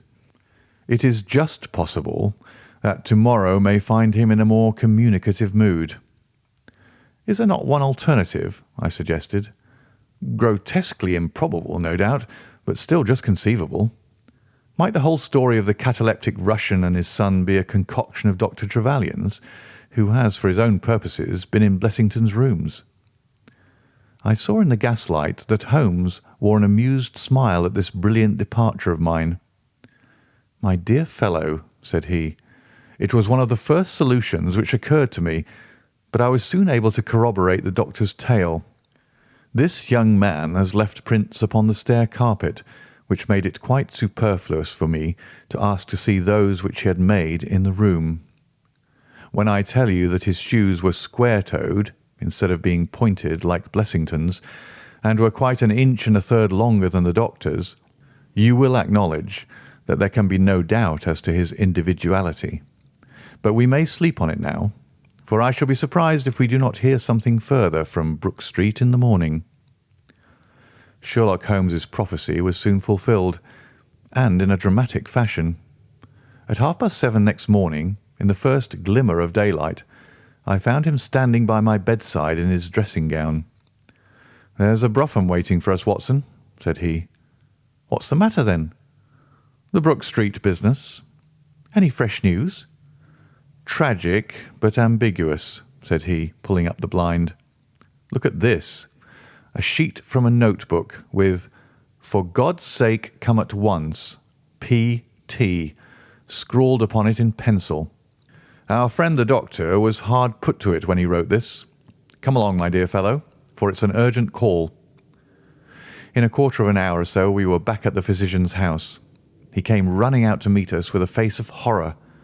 "Oh, such a business!" he cried with his hands to his temples. "What then?" "Blessington has committed suicide." Holmes whistled. "Yes, he hanged himself during the night." We had entered, and the doctor had preceded us into what was evidently his waiting room. I really hardly know what I'm doing," he cried. "The police are already upstairs. It has shaken me most dreadfully." "When did you find out?" "He has a cup of tea taken in to him early every morning. When the maid entered about 7, there the unfortunate fellow was hanging in the middle of the room. He had tied his cord to the hook on which the heavy lamp used to hang, and he had jumped off from the top of the very box that he showed us yesterday." Holmes stood for a moment in deep thought. "With your permission," said he at last, "I should like to go upstairs and look into the matter." We both ascended, followed by the doctor. It was a dreadful sight which met us as we entered the bedroom door. I have spoken of the impression of flabbiness which this man Blessington conveyed. As he dangled from the hook, it was exaggerated and intensified until he was scarce human in his appearance. The neck was drawn out like a plucked chicken's, making the rest of him seem the more obese and unnatural by contrast. He was clad only in his long nightdress, and his swollen ankles and ungainly feet protruded starkly from beneath it. Beside him stood a smart-looking police inspector who was taking notes in a pocket-book. "Oh, Mr. Holmes," said he heartily as my friend entered. "I'm delighted to see you." "Good morning, Lanner," answered Holmes. "You won't think me an intruder, I am sure. Have you heard of the events which led up to this affair?" "Yeah, I heard something of them." "Have you formed any opinion?" "As far as I can see, the man has been driven out of his senses by fright. The bed has been well slept in, you see. There's his impression deep enough. It's about 5 in the morning, you know, that suicides are most common. That would be about his time for hanging himself. It seems to have been a very deliberate affair." "I should say that he has been dead about 3 hours, judging by the rigidity of the muscles," said I. "Noticed anything peculiar about the room?" asked Holmes. "Found a screwdriver and some screws on the wash-hand stand. Seems to have smoked heavily during the night, too. Here are 4 cigar ends that I picked out of the fireplace." Said Holmes. "Have you got his cigar holder?" "No, I've seen none." "His cigar case, then?" "Yes, it was in his coat pocket." Holmes opened it and smelled the single cigar which it contained. "Oh, this is an Havana, and these others are cigars of the peculiar sort which are imported by the Dutch from their East Indian colonies. They're usually wrapped in straw, you know, and are thinner for their length than any other brand." He picked up the 4 ends and examined them with his pocket lens. "2 of these have been smoked from a holder and 2 without," said he. "2 have been cut by a not very sharp knife, and 2 have had the ends bitten off by a set of excellent teeth. This is no suicide, Mr. Lanner. It is a very deeply planned and cold-blooded murder." "Impossible!" cried the inspector. "And why?" "Why should anyone murder a man in so clumsy a fashion as by hanging him?" "That is what we have to find out." "How could they get in?" "Through the front door." "It was barred in the morning." "Then it was barred after them." "How do you know?" "I saw their traces. Excuse me a moment, and I may be able to give you some further information about it." He went over to the door, and turning the lock, he examined it in his methodical way. Then he took out the key, which was on the inside, and inspected that also. The bed, the carpet, the chairs, the mantelpiece, the dead body, and the rope were each in turn examined, until at last he professed himself satisfied, and with my aid and that of the inspector cut down the wretched object and laid it reverently under a sheet. "How about this rope?" he asked. "It is cut off this," said Dr. Trevelyan, drawing a large coil from under the bed. "He was morbidly nervous of fire, and always kept this beside him, so that he might escape by the window in case the stairs were burning." "That must have saved them trouble," said Holmes thoughtfully. "Yes, the actual facts are very plain, and I shall be surprised if by the afternoon I cannot give you the reasons for them as well. I will take this photograph of Blessington, which I see upon the mantelpiece, as it may help me in my inquiries." "But you have told us nothing," cried the doctor. "Oh, there can be no doubt as to the sequence of events," said Holmes. "There were three of them in it, the young man, the old man, and a third to whose identity I have no clue. The first two, I need hardly remark, are the same who masqueraded as the Russian count and his son, so we can give a very full description of them. They were admitted by a confederate inside the house. If I might offer you a word of advice, Inspector, it would be to arrest the page, who, as I understand, has only recently come into your service, Doctor." "The young imp cannot be found," said Dr. Trevelyan. "The maid and the cook have just been searching for him." Holmes shrugged his shoulders. "He has played a not unimportant part in this drama," said he. "The three men having ascended the stairs, which they did on tiptoe, the elder man first, the younger man second, and the unknown man in the rear." "My dear Holmes!" I ejaculated. "Oh, there could be no question as to the superimposing of the footmarks. I had the advantage of learning which was which last night. They ascended, then, to Mr. Blessington's room, the door of which they found to be locked. With the help of a wire, however, they forced round the key, even without the lens you will perceive by the scratches on this ward, where the pressure was applied. On entering the room, their first proceeding must have been to gag Mr. Blessington.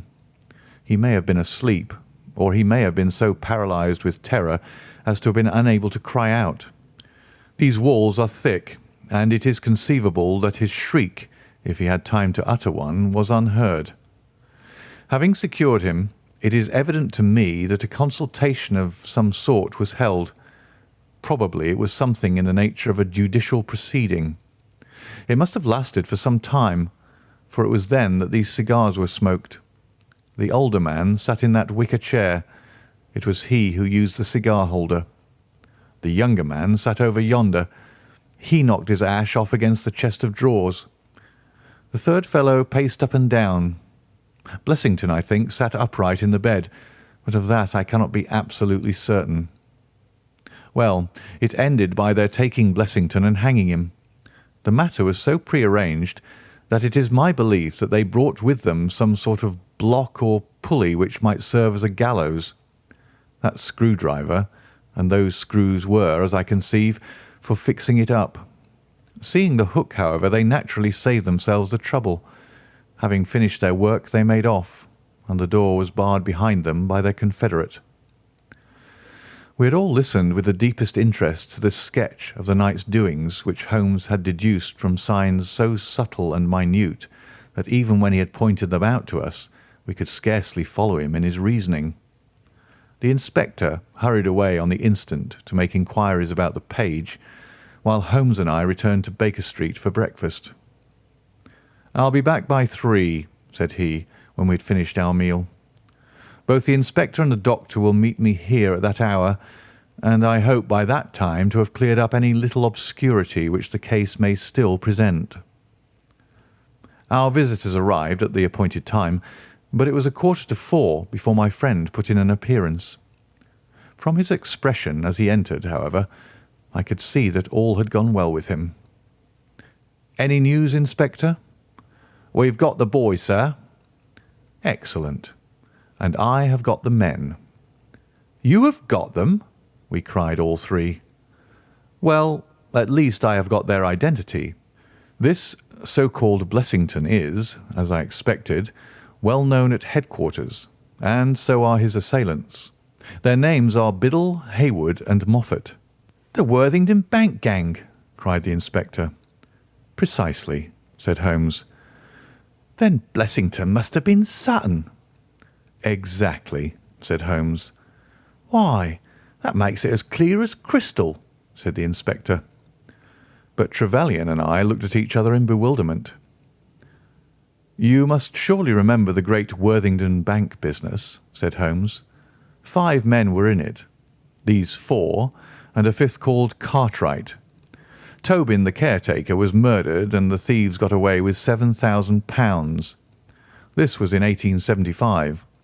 They were all 5 arrested, but the evidence against them was by no means conclusive. This Blessington, or Sutton, who was the worst of the gang, turned informer. On his evidence, Cartwright was hanged, and the other three got 15 years apiece. When they got out the other day, which was some years before their full term, they set themselves, as you perceive, to hunt down the traitor and to avenge the death of their comrade upon him. Twice they tried to get at him and failed. A third time, you see, it came off. Is there anything further which I can explain, Dr. Trevelyan?" "I think you've made it all remarkably clear," said the doctor. "No doubt the day on which he was perturbed was the day when he had seen of their release in the newspapers." "Quite so. His talk about a burglary was the merest blind." "But why could he not tell you this?" "Well, my dear sir, knowing the vindictive character of his old associates, he was trying to hide his own identity from everybody as long as he could. His secret was a shameful one, and he could not bring himself to divulge it. However wretch as he was still living under the shield of British law, and I have no doubt, Inspector, that you will see that though that shield might fail to guard, the sword of justice is still there to avenge." Such were the singular circumstances in connection with the resident patient and the Brook Street doctor. From that night nothing has been seen of the three murderers by the police, and it is surmised at Scotland Yard that they were among the passengers of the ill-fated steamer Nora Creina, which was lost some years ago with all hands upon the Portuguese coast, some leagues to the north of Oporto. The proceedings against the page broke down for want of evidence, and the Brook Street mystery, as it was called, has never until now been fully dealt with in any public print. Adventure 9. The Greek Interpreter. During my long and intimate acquaintance with Mr. Sherlock Holmes, I had never heard him refer to his relations, and hardly ever to his own early life. This reticence upon his part had increased the somewhat inhuman effect which he produced upon me, until sometimes I found myself regarding him as an isolated phenomenon, a brain without a heart, as deficient in human sympathy as he was preeminent in intelligence. His aversion to women and his disinclination to form new friendships were both typical of his unemotional character, but not more so than his complete suppression of every reference to his own people. I had come to believe that he was an orphan with no relatives living, but one day, to my very great surprise, he began to talk to me about his brother. It was after tea on a summer evening, and the conversation, which had roamed in a desultory, spasmodic fashion from golf clubs to the causes of the change in the obliquity of the ecliptic, came round at last to the question of atavism and hereditary aptitudes. The point under discussion was how far any singular gift in an individual was due to his ancestry, and how far to his own early training. "In your own case," said I, "from all that you've told me, it seems obvious that your faculty of observation and your peculiar facility for deduction are due to your own systematic training." "To some extent," he answered thoughtfully. "My ancestors were country squires, who appear to have led much the same life as is natural to their class. But none the less my turn that way is in my veins, and may have come with my grandmother, who was the sister of Vernet, the French artist. Art in the blood is liable to take the strangest forms." "But how do you know that it's hereditary?" "Because my brother Mycroft possesses it in a larger degree than I do." This was news to me indeed. If there were another man with such singular powers in England, how was it that neither police nor public had heard of him? I put the question, with a hint that it was my companion's modesty which made him acknowledge his brother as his superior. Holmes laughed at my suggestion. "My dear Watson," said he, "I cannot agree with those who rank modesty among the virtues. To the logician, all things should be seen exactly as they are, and to underestimate oneself is as much a departure from truth as to exaggerate one's own powers. When I say, therefore, that Mycroft has better powers of observation than I, you may take it that I am speaking the exact and literal truth." "Is he your junior?" "7 years my senior." "How comes it that he's unknown?" Oh, he's very well known in his own circle. Where then? Well, in the Diogenes Club, for example. I had never heard of the institution, and my face must have proclaimed as much, for Sherlock Holmes pulled out his watch. The Diogenes Club is the queerest club in London, and Mycroft one of the queerest men. He's always there from 5:15 to 8:20. It's 6 now, so if you care for a stroll this beautiful evening, I shall be very happy to introduce you to 2 curiosities. 5 minutes later we were in the street, walking towards Regent Circus. You wonder, said my companion, why it is that Mycroft does not use his powers for detective work. He is incapable of it. But I thought you said— I said that he was my superior in observation and deduction. If the art of the detective began and ended in reasoning from an armchair, my brother would be the greatest criminal agent that ever lived. But he has no ambition and no energy. He will not even go out of his way to verify his own solutions, and would rather be considered wrong than take the trouble to prove himself right. Again and again I have taken a problem to him, and have received an explanation which has afterwards proved to be the correct one. And yet he was absolutely incapable of working out the practical points which must be gone into before a case could be laid before a judge or jury. It is not his profession, then? By no means. What is to me a means of livelihood is to him the merest hobby of a dilettante. He has an extraordinary faculty for figures, and audits the books in some of the government departments. Mycroft lodges in Pall Mall, and he walks round the corner into Whitehall every morning and back every evening. From year's end to year's end, he takes no other exercise and is seen nowhere else, except only in the Diogenes Club, which is just opposite his rooms. I cannot recall the name. Very likely not. There are many men in London, you know, who, some from shyness, some from misanthropy, have no wish for the company of their fellows, yet they are not averse to comfortable chairs and the latest periodicals. It is for the convenience of these that the Diogenes Club was started, and it now contains the most unsociable and unclubbable men in town. No member is permitted to take the least notice of any other one. Save in the strangers' room, no talking is, under any circumstances, allowed, and 3 offences, if brought to the notice of the committee, render the talker liable to expulsion. My brother was one of the founders, and I have myself found it a very soothing atmosphere. We had reached Pall Mall as we talked, and were walking down it from the St. James's end. Sherlock Holmes stopped at a door some little distance from the Carlton, and, cautioning me not to speak, he led the way into the hall. Through the glass panelling I caught a glimpse of a large and luxurious room, in which a considerable number of men were sitting about and reading papers, each in his own little nook. Holmes showed me into a small chamber which looked out into Pall Mall, and then, leaving me for a minute, he came back with a companion, whom I knew could only be his brother. Mycroft Holmes was a much larger and stouter man than Sherlock. His body was absolutely corpulent, but his face, though massive, had preserved something of the sharpness of expression which was so remarkable in that of his brother.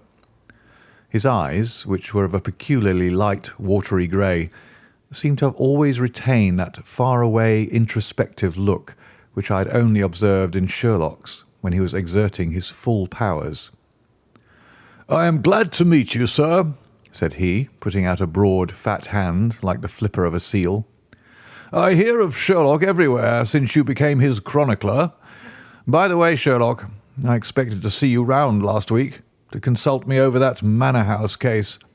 I thought you might be a little out of your depth." "No, I solved it," said my friend, smiling. "It was Adams, of course?" "Yes, it was Adams." "I was sure of it from the first." The two sat down together in the bow window of the club. "To anyone who wishes to study mankind, this is the spot," said Mycroft. "Look at the magnificent types. Look at those 2 men who are coming towards us, for example." The billiard marker and the other? Precisely. What do you make of the other? The two men had stopped opposite the window. Some chalk marks over the waistcoat pocket were the only signs of billiards which I could see in one of them. The other was a very small, dark fellow, with his hat pushed back and several packages under his arm. "An old soldier, I perceive," said Sherlock. "And very recently discharged," remarked the brother. "Served in India, I see." "And a non-commissioned officer." "Royal Artillery, I fancy," said Sherlock. "And a widower." "But with a child." "Children, my dear boy, children." "Come," said I, laughing, "this is a little too much." "Surely," answered Holmes, "it is not hard to say that a man with that bearing, expression of authority, and sun-baked skin is a soldier, is more than a private, and is not long from India." "That he has not left the service long is shown by his still wearing his ammunition boots, as they are called," observed Mycroft. "He had not the cavalry stride, yet he wore his hat on one side, as is shown by the lighter skin of that side of his brow. His weight is against his being a sapper. He's in the artillery." "Then, of course, his complete mourning shows that he has lost someone very dear. The fact that he is doing his own shopping looks as though it were his wife. He's been buying things for children, you perceive. There's a rattle, which shows that one of them is very young. The wife probably died in childbed. The fact that he has a picture book under his arm shows that there is another child to be thought of." I began to understand what my friend meant when he said that his brother possessed even keener faculties than he did himself. He glanced across at me and smiled. Mycroft took snuff from a tortoise-shell box and brushed away the wandering grains from his coat front with a large red silk handkerchief. "By the way, Sherlock," said he, "I have had something quite after your own heart. A most singular problem, submitted to my judgment. I really had not the energy to follow it up, save in a very incomplete fashion, but it gave me a basis for some pleasing speculation. If you would care to hear the facts." "My dear Mycroft, I should be delighted." The brother scribbled a note upon a leaf of his pocket-book, and ringing the bell, he handed it to the waiter. "I have asked Mr. Melas to step across," said he. "He lodges on the floor above me, and I have some slight acquaintance with him, which led him to come to me in his perplexity. Mr. Melas is a Greek by extraction, as I understand, and he is a remarkable linguist. He earns his living partly as interpreter in the law courts, and partly by acting as guide to any wealthy Orientals who may visit the Northumberland Avenue hotels. I think I will leave him to tell his very remarkable experience in his own fashion." A few minutes later we were joined by a short, stout man, whose olive face and coal-black hair proclaimed his southern origin, though his speech was that of an educated Englishman. He shook hands eagerly with Sherlock Holmes, and his dark eyes sparkled with pleasure when he understood that the specialist was anxious to hear his story. "I do not believe that the police credit me. On my word, I do not," said he in a wailing voice. "Just because they have never heard of it before, they think that such a thing cannot be. But I know that I shall never be easy in my mind until I know what has become of my poor man with the sticking plaster upon his face." "I am all attention," said Sherlock Holmes. "This is Wednesday evening," said Mr. Melas. "Well, then, it was Monday night, only 2 days ago, you understand, that all this happened. I am an interpreter, as perhaps my neighbour there has told you. I interpret all languages, or nearly all, but as I am a Greek by birth and with a Grecian name, it is with that particular tongue that I am principally associated. For many years I have been the chief Greek interpreter in London, and my name is very well known in the hotels. It happens not unfrequently that I am sent for at strange hours by foreigners who get into difficulties, or by travellers who arrive late and wish my services. I was not surprised, therefore, on Monday night when a Mr. Latimer, a very fashionably dressed young man, came up to my rooms and asked me to accompany him in a cab which was waiting at the door. A Greek friend had come to see him upon business, he said, and as he could speak nothing but his own tongue, the services of an interpreter were indispensable.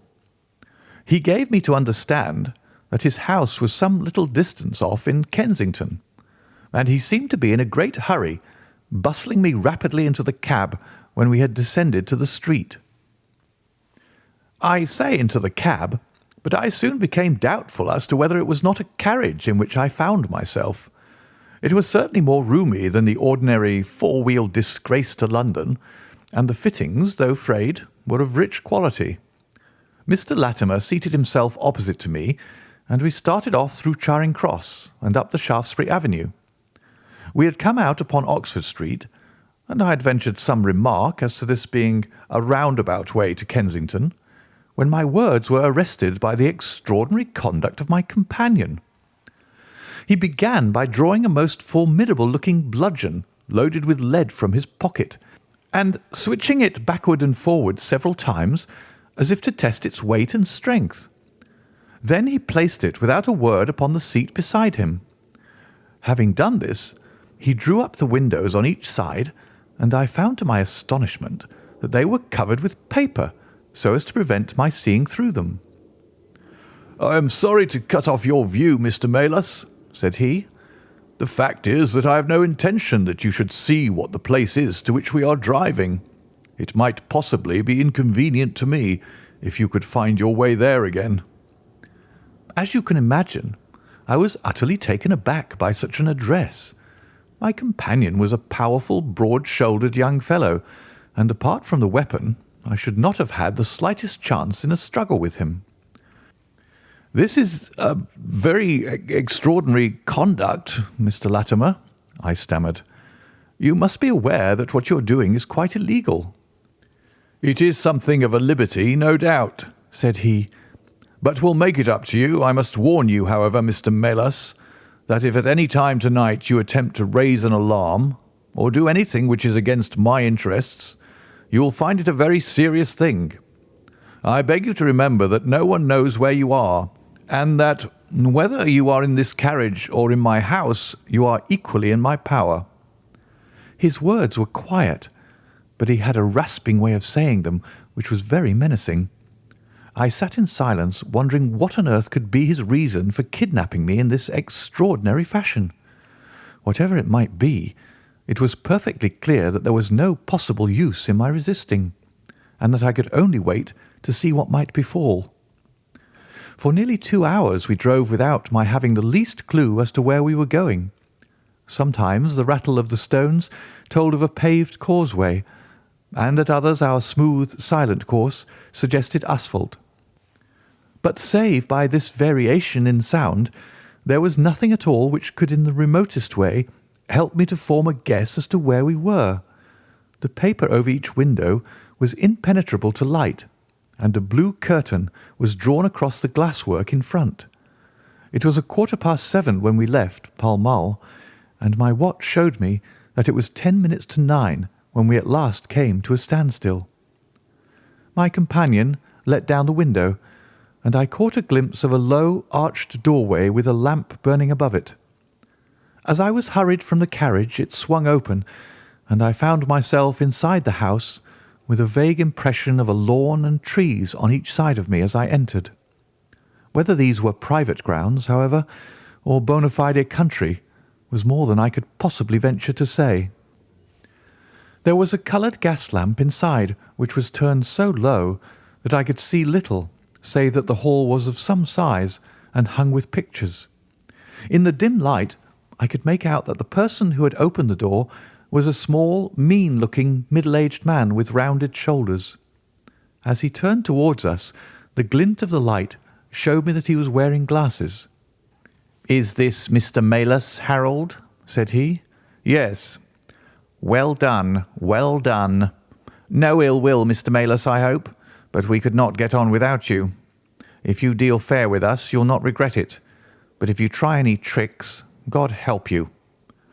He spoke in a nervous, jerky fashion, and with little giggling laughs in between, but somehow he impressed me with fear more than the other. "What do you want with me?" I asked. "Only to ask a few questions of a Greek gentleman who is visiting us, and to let us have the answers. But say no more than you are told to say, or—" Here came the nervous giggle again. "You had better never have been born." As he spoke, he opened a door and showed the way into a room which appeared to be very richly furnished, but again the only light was afforded by a single lamp half turned down. The chamber was certainly large, and the way in which my feet sank into the carpet as I stepped across it told me of its richness. I caught glimpses of velvet chairs, a high white marble mantelpiece, and what seemed to be a suit of Japanese armour at one side of it. There was a chair just under the lamp, and the elderly man motioned that I should sit in it. The younger had left us, but he suddenly returned through another door, leading with him a gentleman clad in some sort of loose dressing gown, who moved slowly towards us. As he came into the circle of dim light, which enables me to see him more clearly, I was thrilled with horror at his appearance. He was deadly pale and terribly emaciated, with the protruding brilliant eyes of a man whose spirit was greater than his strength. But what shocked me more than any signs of physical weakness was that his face was grotesquely crisscrossed with sticking plaster, and that one large pad of it was fastened over his mouth. "Have you the slate, Harold?" cried the older man, as this strange being fell rather than sat down into a chair.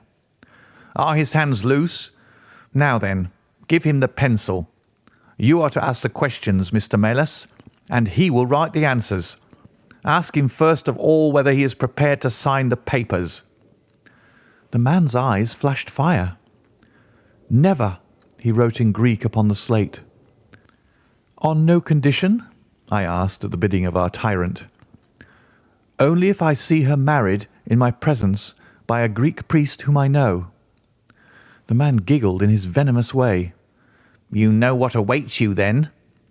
"I care nothing for myself." These are samples of the questions and answers which made up our strange, half-spoken, half-written conversation. Again and again I had to ask him whether he would give in and sign the documents. Again and again I had the same indignant reply. But soon a happy thought came to me. I took to adding on little sentences of my own to each question, innocent ones at first, to test whether either of our companions knew anything of the matter. And then, as I found that they showed no signs, I played a more dangerous game. Our conversation ran something like this.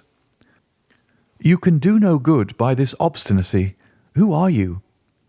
"I care not. I am a stranger in London." "Your fate will be upon your own head. How long have you been here?" "Let it be so. 3 weeks." "The property can never be yours. What ails you?" "It shall not go to villains.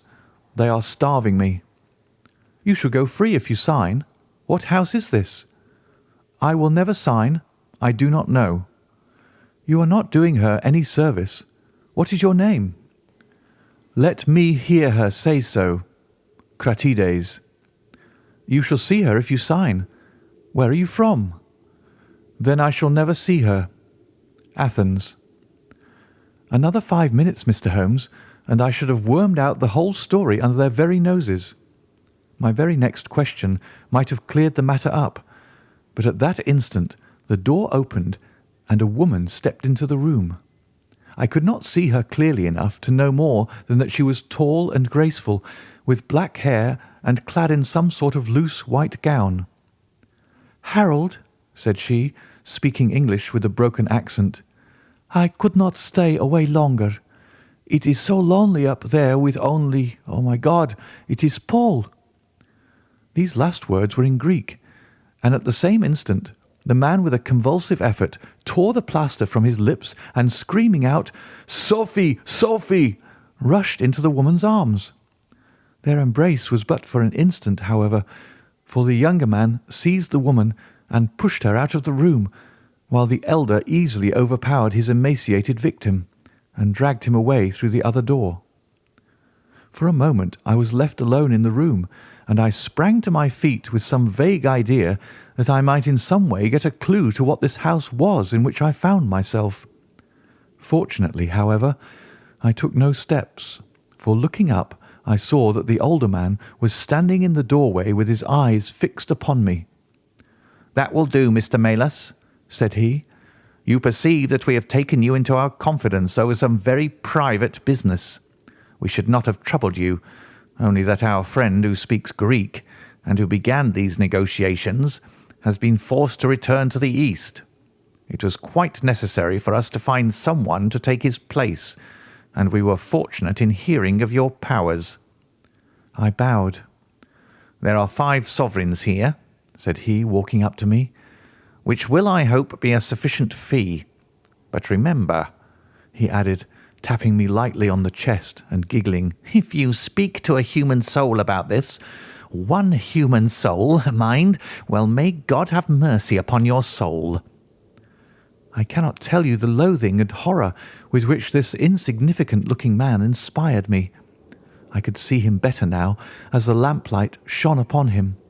His features were peaky and sallow, and his little pointed beard was thready and ill-nourished. He pushed his face forward as he spoke, and his lips and eyelids were continually twitching like a man with St. Vitus's dance. I could not help thinking that his strange, catchy little laugh was also a symptom of some nervous malady. The terror of his face lay in his eyes, however, steel grey and glistening coldly with a malignant, inexorable cruelty in their depths. "We shall know if you speak of this," said he. "We have our own means of information.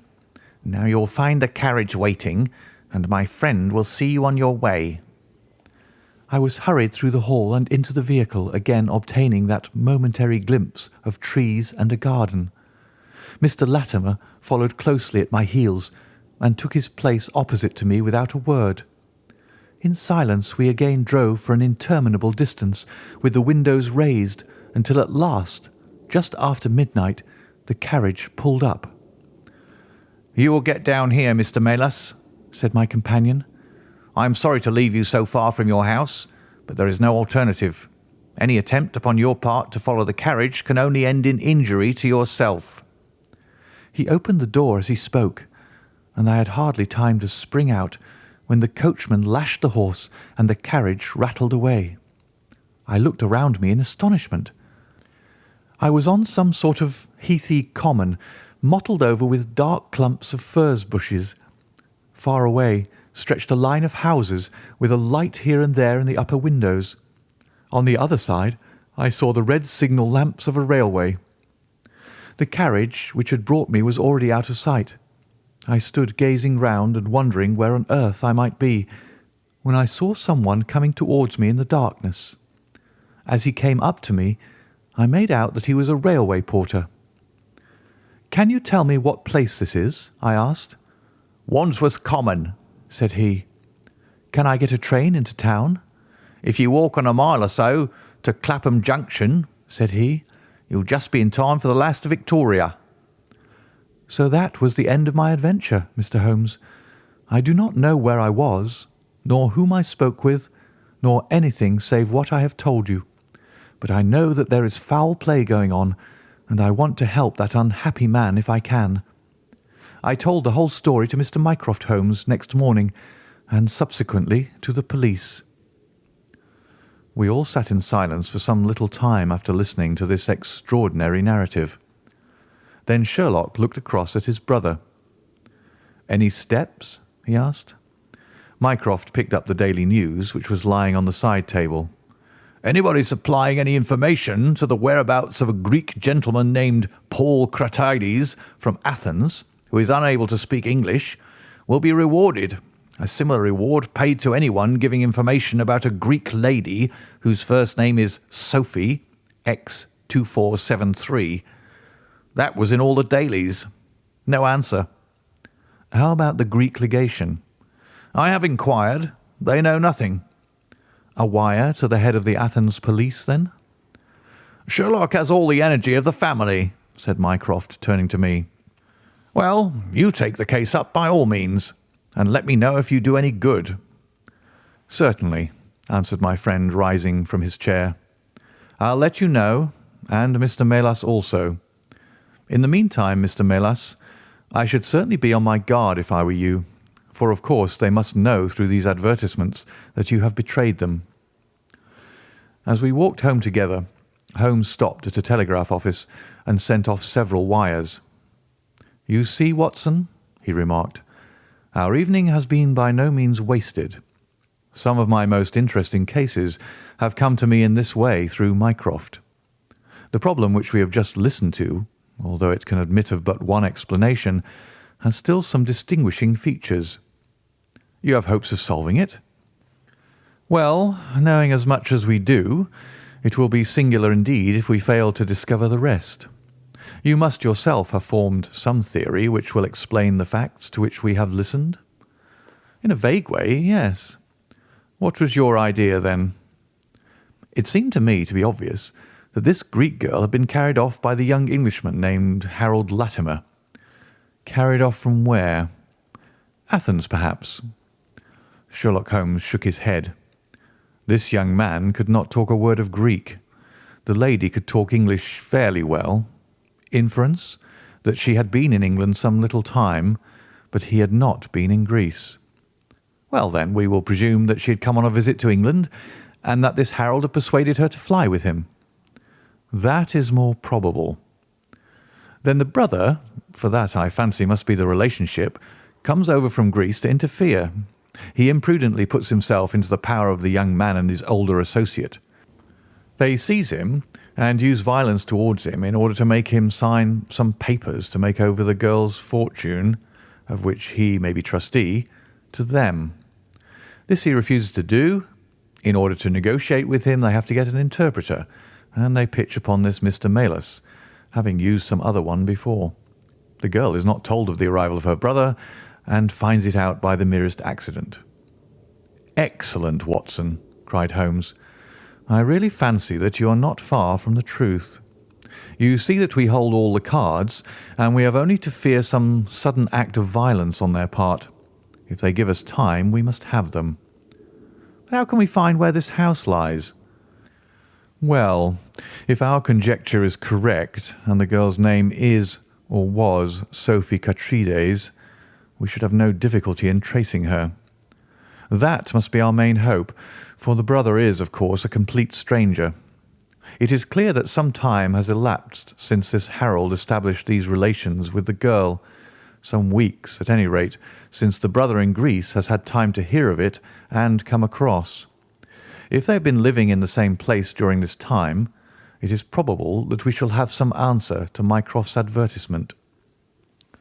We had reached our house in Baker Street while we had been talking. Holmes ascended the stair first, and as he opened the door of our room he gave a start of surprise. Looking over his shoulder, I was equally astonished. His brother Mycroft was sitting smoking in the armchair. "Come in, Sherlock. Come in, sir," said he blandly, smiling at our surprised faces. "You don't expect such energy from me, do you, Sherlock? But somehow this case attracts me." "How did you get here?" "I passed you in a hansom." "There has been some new development?" "I had an answer to my advertisement." "Ah." "Yes, it came within a few minutes of your leaving." "And to what effect?" Mycroft Holmes took out a sheet of paper. "Here it is," said he, "written with a J pen on royal cream paper by a middle-aged man with a weak constitution. 'Sir,' he says, 'in answer to your advertisement of today's date, I beg to inform you that I know the young lady in question very well. If you should care to call upon me, I could give you some particulars as to her painful history. She is living at present at the Myrtles, Beckenham. Yours faithfully, J. Davenport.'" "He writes from Lower Brixton," said Mycroft Holmes. "Do you not think that we might drive to him now, Sherlock, and learn these particulars?" "My dear Mycroft, the brother's life is more valuable than the sister's story. I think we should call at Scotland Yard for Inspector Gregson and go straight out to Beckenham. We know that a man is being done to death, and every hour may be vital." "Better pick up Mr. Malus on our way," I suggested. "We may need an interpreter."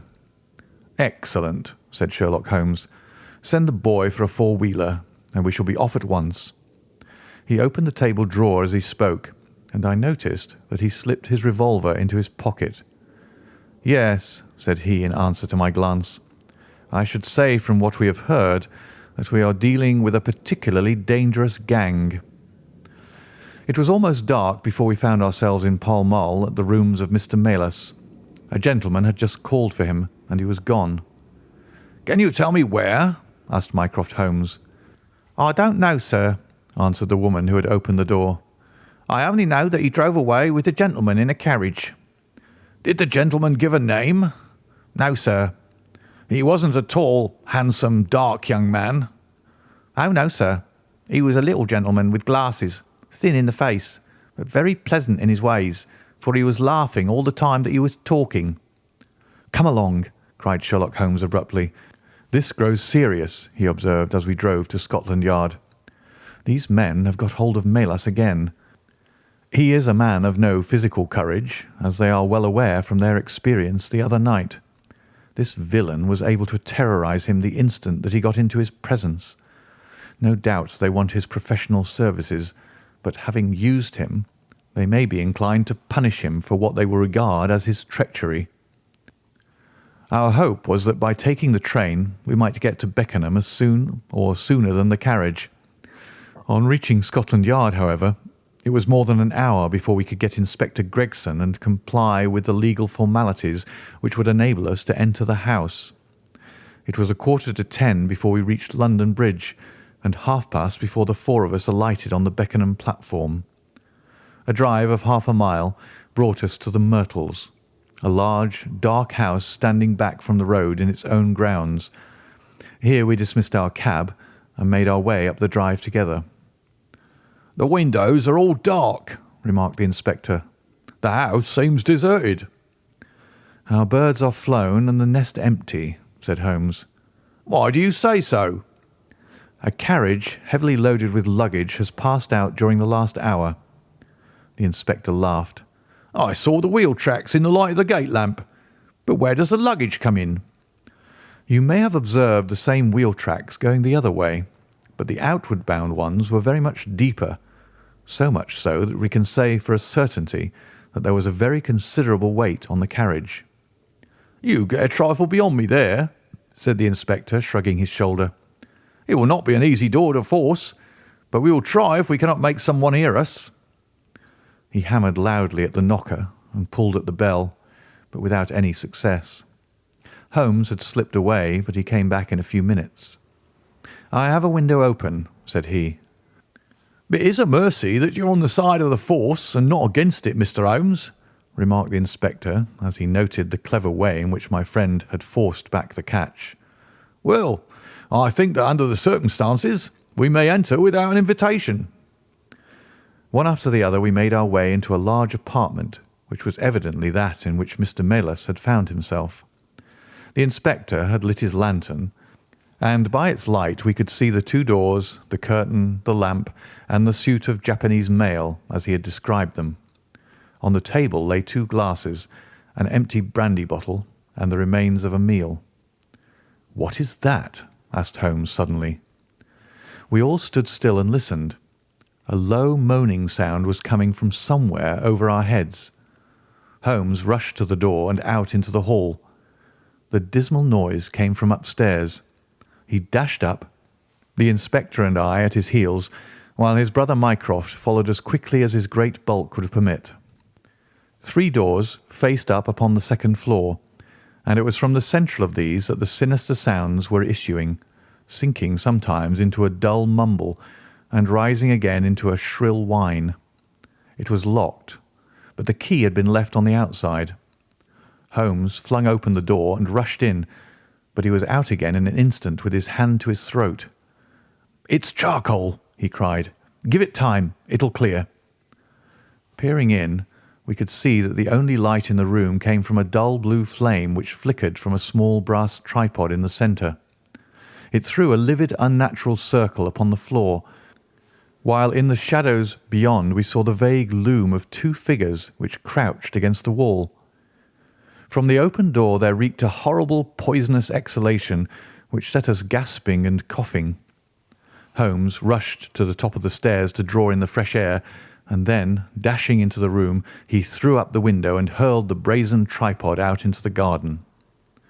"We can enter in a minute," he gasped, darting out again. "Where is a candle?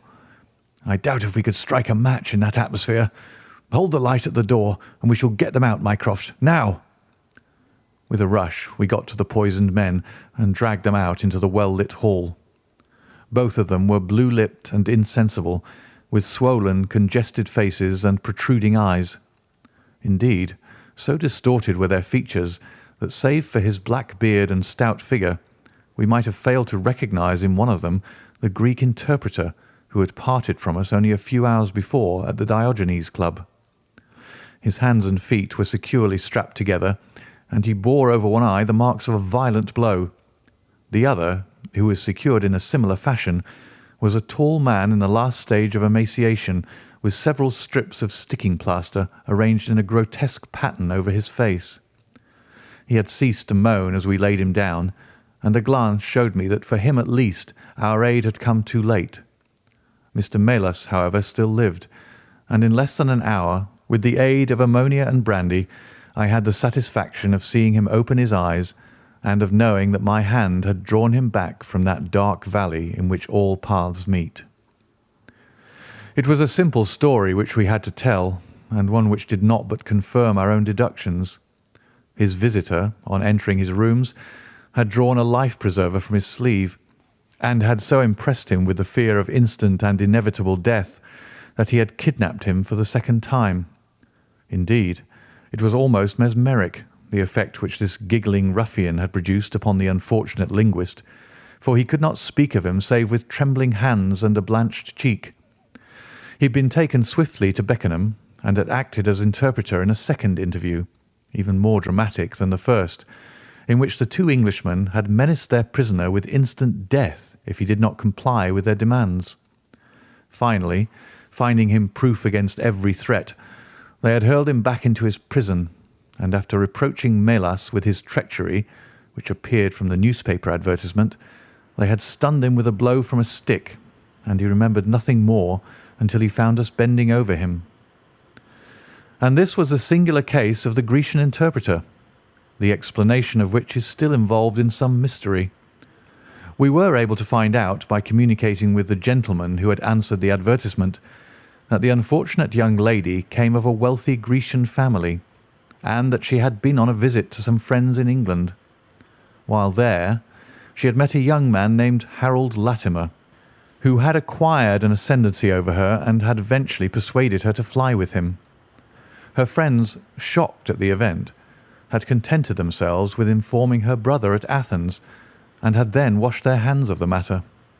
The brother, on his arrival in England, had imprudently placed himself in the power of Latimer and of his associate, whose name was Wilson Kemp, a man of the foulest antecedents. These two, finding that through his ignorance of the language he was helpless in their hands, had kept him a prisoner, and had endeavoured by cruelty and starvation to make him sign away his own and his sister's property. They had kept him in the house without the girl's knowledge, and the plaster over the face had been for the purpose of making recognition difficult in case she should ever catch a glimpse of him. Her feminine perception, however, had instantly seen through the disguise when, on the occasion of the interpreter's visit, she had seen him for the first time. The poor girl, however, was herself a prisoner, for there was no one about the house except the man who acted as coachman and his wife, both of whom were tools of the conspirators. Finding that their secret was out, and that their prisoner was not to be coerced, the two villains, with the girl, had fled away at a few hours' notice from the furnished house which they had hired, having first, as they thought, taken vengeance upon both the man who had defied and the one who had betrayed them. Months afterwards, a curious newspaper cutting reached us from Budapest. It told how two Englishmen, who had been travelling with a woman, had met with a tragic end. They had each been stabbed, it seems, and the Hungarian police were of opinion that they had quarrelled and had inflicted mortal injuries upon each other. Holmes, however, is, I fancy, of a different way of thinking, and holds to this day that if one could find the Grecian girl, one might learn how the wrongs of herself and her brother came to be avenged. Adventure 10. The Naval Treaty. The July which immediately succeeded my marriage was made memorable by 3 cases of interest, in which I had the privilege of being associated with Sherlock Holmes and of studying his methods. I find them recorded in my notes under the headings of The Adventure of the Second Stain, The Adventure of the Naval Treaty, and The Adventure of the Tired Captain. The first of these, however, deals with interest of such importance and implicates so many of the first families in the kingdom that for many years it will be impossible to make it public. No case, however, in which Holmes was engaged has ever illustrated the value of his analytical methods so clearly or has impressed those who were associated with him so deeply. I still retain an almost verbatim report of the interview in which he demonstrated the true facts of the case to Monsieur de Bugue of the Paris police, and Fritz von Waldbaum, the well-known specialist of Danzig, both of whom had wasted their energies upon what proved to be side issues. The new century will have come, however, before the story can be safely told. Meanwhile, I pass on to the second on my list, which promised also at one time to be of national importance, and was marked by several incidents which give it a quite unique character. During my school days, I had been intimately associated with a lad named Percy Phelps, who was of much the same age as myself, though he was 2 classes ahead of me. He was a very brilliant boy, and carried away every prize which the school had to offer, finished his exploits by winning a scholarship which sent him on to continue his triumphant career at Cambridge. He was, I remember, extremely well connected, and even when we were all little boys together, we knew that his mother's brother was Lord Holdhurst, the great Conservative politician. This gaudy relationship did him little good at school. On the contrary, it seemed rather a piquant thing to us to chevy him about the playground and hit him over the shins with a wicket, but it was another thing when he came out into the world. I heard vaguely that his abilities and the influences which he commanded had won him a good position at the Foreign Office, and then he passed completely out of my mind until the following letter recalled his existence. Briarbrae, Woking. My dear Watson, I have no doubt that you can remember Tadpole Phelps, who was in the 5th form when you were in the 3rd. It is possible even that you may have heard that through my uncle's influence I obtained a good appointment at the Foreign Office, and that I was in a situation of trust and honour until a horrible misfortune came suddenly to blast my career. There is no use writing of the details of that dreadful event. In the event of your acceding to my request, it is probable that I shall have to narrate them to you. I have only just recovered from 9 weeks of brain fever, and am still exceedingly weak. Do you think that you could bring your friend Mr. Holmes down to see me? I should like to have his opinion of the case, though the authorities assure me that nothing more can be done. Do try to bring him down, and as soon as possible. Every minute seems an hour while I live in this state of horrible suspense. Assure him that if I have not asked his advice sooner, it was not because I did not appreciate his talents, but because I have been off my head ever since the blow fell. Now I am clear again, though I dare not think of it too much for fear of a relapse. I am still so weak that I have to write, as you see, by dictating. Do try to bring him. Your old schoolfellow, Percy Phelps. There was something that touched me as I read this letter, something pitiable in the reiterated appeals to bring Holmes. So moved was I that even had it been a difficult matter, I should have tried it. But of course I knew well that Holmes loved his art, so that he was ever as ready to bring his aid as his client could be to receive it. My wife agreed with me that not a moment should be lost in laying the matter before him, and so within an hour of breakfast time I found myself back once more in the old rooms in Baker Street. Holmes was seated at his side table, clad in his dressing gown, and working hard over a chemical investigation. A large curved retort was boiling furiously in the bluish flame of a Bunsen burner, and the distilled drops were condensing into a 2-litre measure. My friend hardly glanced up as I entered, and I, seeing that his investigation must be of importance, seated myself in an armchair and waited. He dipped into this bottle or that, drawing out a few drops of each with his glass pipette, and finally brought a test tube containing a solution over to the table. In his right hand he held a slip of litmus paper. "You come at a crisis, Watson," said he. "If this paper remains blue, all is well. If it turns red, it means a man's life." He dipped it into the test tube, and it flushed at once into a dull, dirty crimson. I thought as much," he cried. "I will be at your service in an instant, Watson. You will find tobacco in the Persian slipper." He turned to his desk and scribbled off several telegrams, which were handed over to the page boy. Then he threw himself down into the chair opposite and drew up his knees until his fingers clasped round his long, thin shins. "A very commonplace little murder," said he. "You've got something better, I fancy. You are the stormy petrel of crime, Watson. What is it?"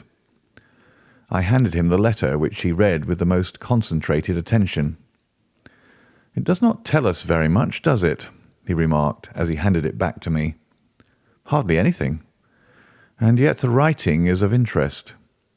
But the writing is not his own." "Precisely. It is a woman's." "A man's, surely," I cried. "No, a woman's, and a woman of rare character. You see, at the commencement of an investigation, it is something to know that your client is in close contact with someone who, for good or evil, has an exceptional nature. My interest is already awakened in the case.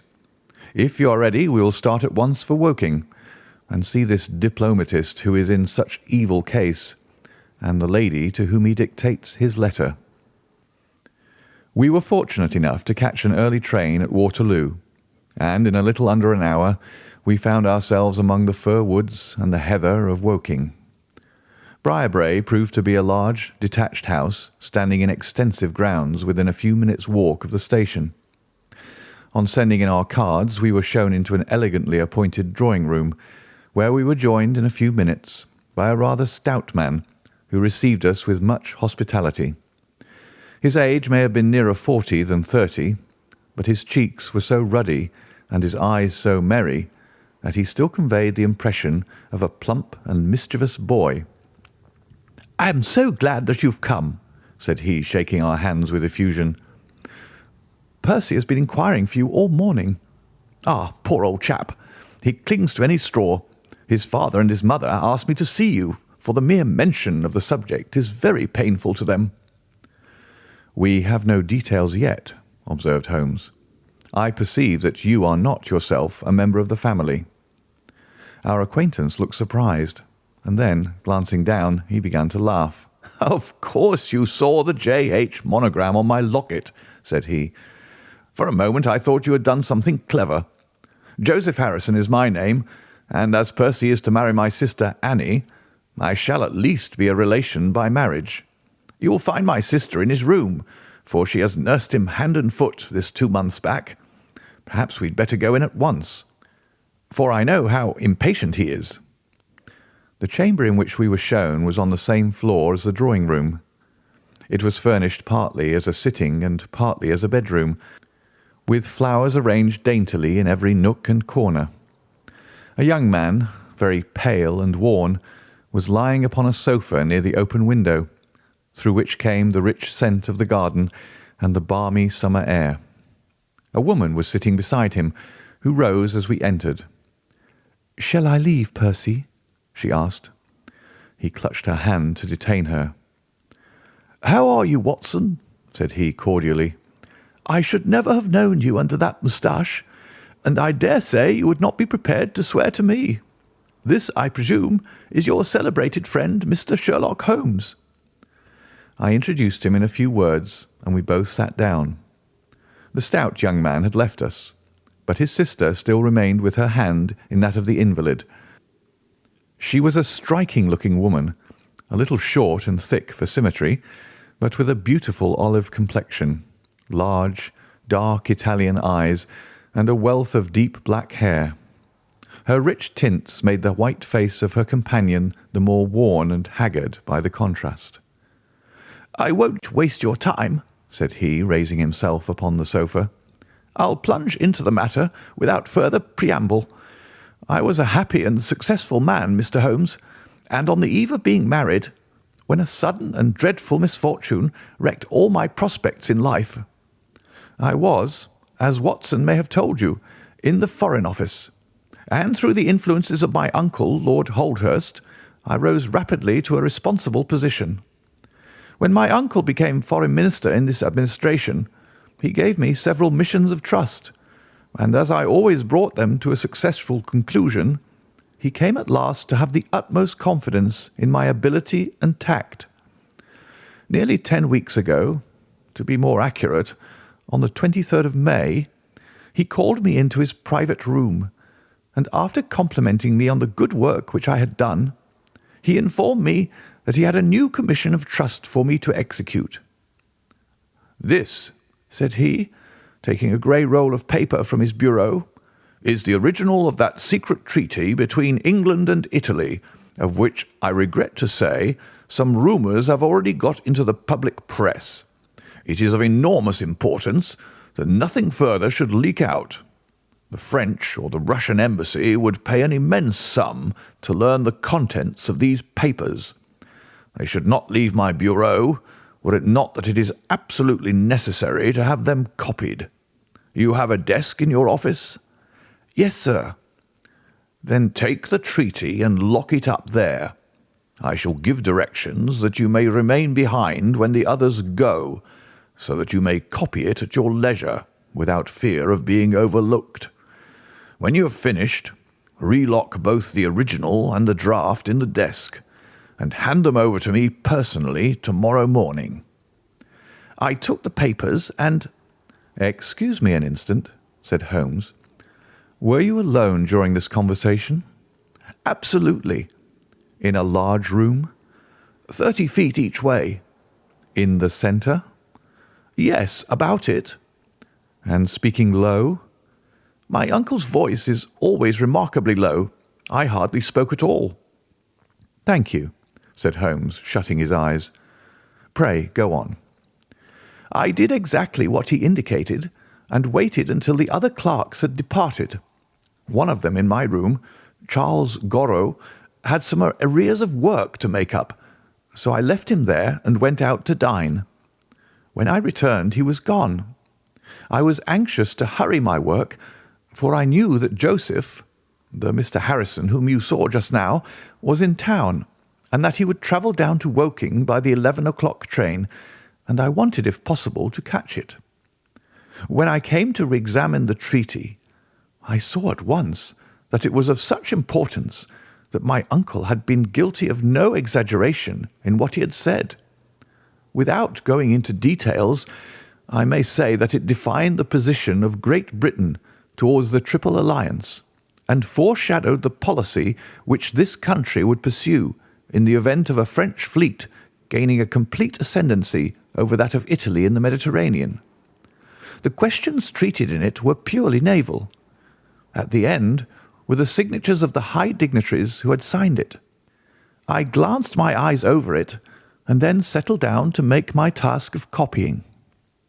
It was a long document, written in the French language, and containing 26 separate articles. I copied as quickly as I could, but at 9 o'clock I had only done 9 articles, and it seemed hopeless for me to attempt to catch my train. I was feeling drowsy and stupid, partly from my dinner and also from the effects of a long day's work. A cup of coffee would clear my brain. A commissionaire remains all night in a little lodge at the foot of the stairs, and is in the habit of making coffee at his spirit lamp for any of the officials who may be working overtime. I rang the bell, therefore, to summon him. To my surprise, it was a woman who answered the summons, a large, coarse-faced, elderly woman in an apron. She explained that she was the commissionnaire's wife who did the charring, and I gave her the order for the coffee. I wrote 2 more articles, and then, feeling more drowsy than ever, I rose and walked up and down the room to stretch my legs. My coffee had not yet come, and I wondered what the cause of the delay could be. Opening the door, I started down the corridor to find out. There was a straight passage, dimly lighted, which led from the room in which I had been working, and was the only exit from it. It ended in a curving staircase, with the commissionnaire's lodge in the passage at the bottom. Halfway down this staircase is a small landing, with another passage running into it at right angles. This second one leads by means of a second small stair to a side door used by servants and also as a shortcut by clerks when coming from Charles Street. Here is a rough chart of the place." "Thank you. I think that I quite follow you," said Sherlock Holmes. "It is of the utmost importance that you should notice this point. I went down the stairs and into the hall, where I found the commissionaire fast asleep in his box, with the kettle boiling furiously upon the spirit lamp. I took off the kettle and blew out the lamp, for the water was spurting over the floor. Then I put out my hand and was about to shake the man, who was still sleeping soundly, when a bell over his head rang loudly, and he woke with a start. "Mr. Phelps, sir," said he, looking at me in bewilderment. "I came down to see if my coffee was ready." "I was boiling the kettle when I fell asleep, sir." He looked at me, and then up at the still quivering bell with an ever-growing astonishment upon his face. "If you was here, sir, then who rang the bell?" he asked. "The bell!" I cried. "What bell is it?" "It's the bell of the room you were working in." A cold hand seemed to close round my heart. Someone, then, was in that room where my precious treaty lay upon the table. I ran frantically up the stair and along the passage. There was no one in the corridors, Mr. Holmes. There was no one in the room. All was exactly as I left it, save only that the papers which had been committed to my care had been taken from the desk on which they lay. The copy was there, and the original was gone. Holmes sat up in his chair and rubbed his hands. I could see that the problem was entirely to his heart. "Pray, what did you do then?" he murmured. "I recognised in an instant that the thief must have come up the stairs from the side door. Of course, I must have met him if he had come the other way." "You were satisfied that he could not have been concealed in the room all the time, or in the corridor which you have just described as dimly lighted?" "It is absolutely impossible. A rat could not conceal himself either in the room or the corridor. There is no cover at all." "Thank you. Pray proceed." "The commissionaire, seeing by my pale face that something was to be feared, had followed me upstairs. Now we both rushed along the corridor and down the steep steps which led to Charles Street. The door at the bottom was closed, but unlocked. We flung it open and rushed out. I can distinctly remember that as we did so there came 3 chimes from a neighbouring clock. It was 10:15. "That is of enormous importance," said Holmes, making a note upon his shirt cuff. "The night was very dark, and a thin, warm rain was falling. There was no one in Charles Street, but a great traffic was going on, as usual in Whitehall, at the extremity.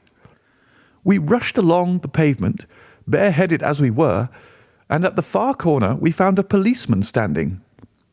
"'A robbery has been committed,' I gasped. "'A document of immense value has been stolen from the Foreign Office. Has anyone passed this way?' "'I've been standing here for a quarter of an hour, sir,' said he. "'Only one person has passed during that time, a woman, tall and elderly, with a Paisley shawl.' "'Oh, that is only my wife,' cried the commissionaire. "'Has no one else passed?' "'No one.' "'Then it must be the other way that the thief took,' cried the fellow, tugging at my sleeve. But I was not satisfied, and the attempts which he made to draw me away increased my suspicions. "'Which way did the woman go?' I cried. "'I don't know, sir. I noticed her pass, but I had no special reason for watching her. She seemed to be in a hurry. How long ago was it? Oh, not very many minutes. Within the last 5? Well, it could not be more than 5. You're only wasting your time, sir, and every minute now is of importance, cried the commissionaire. Take my word for it, that my old woman has nothing to do with it, and come down to the other end of the street.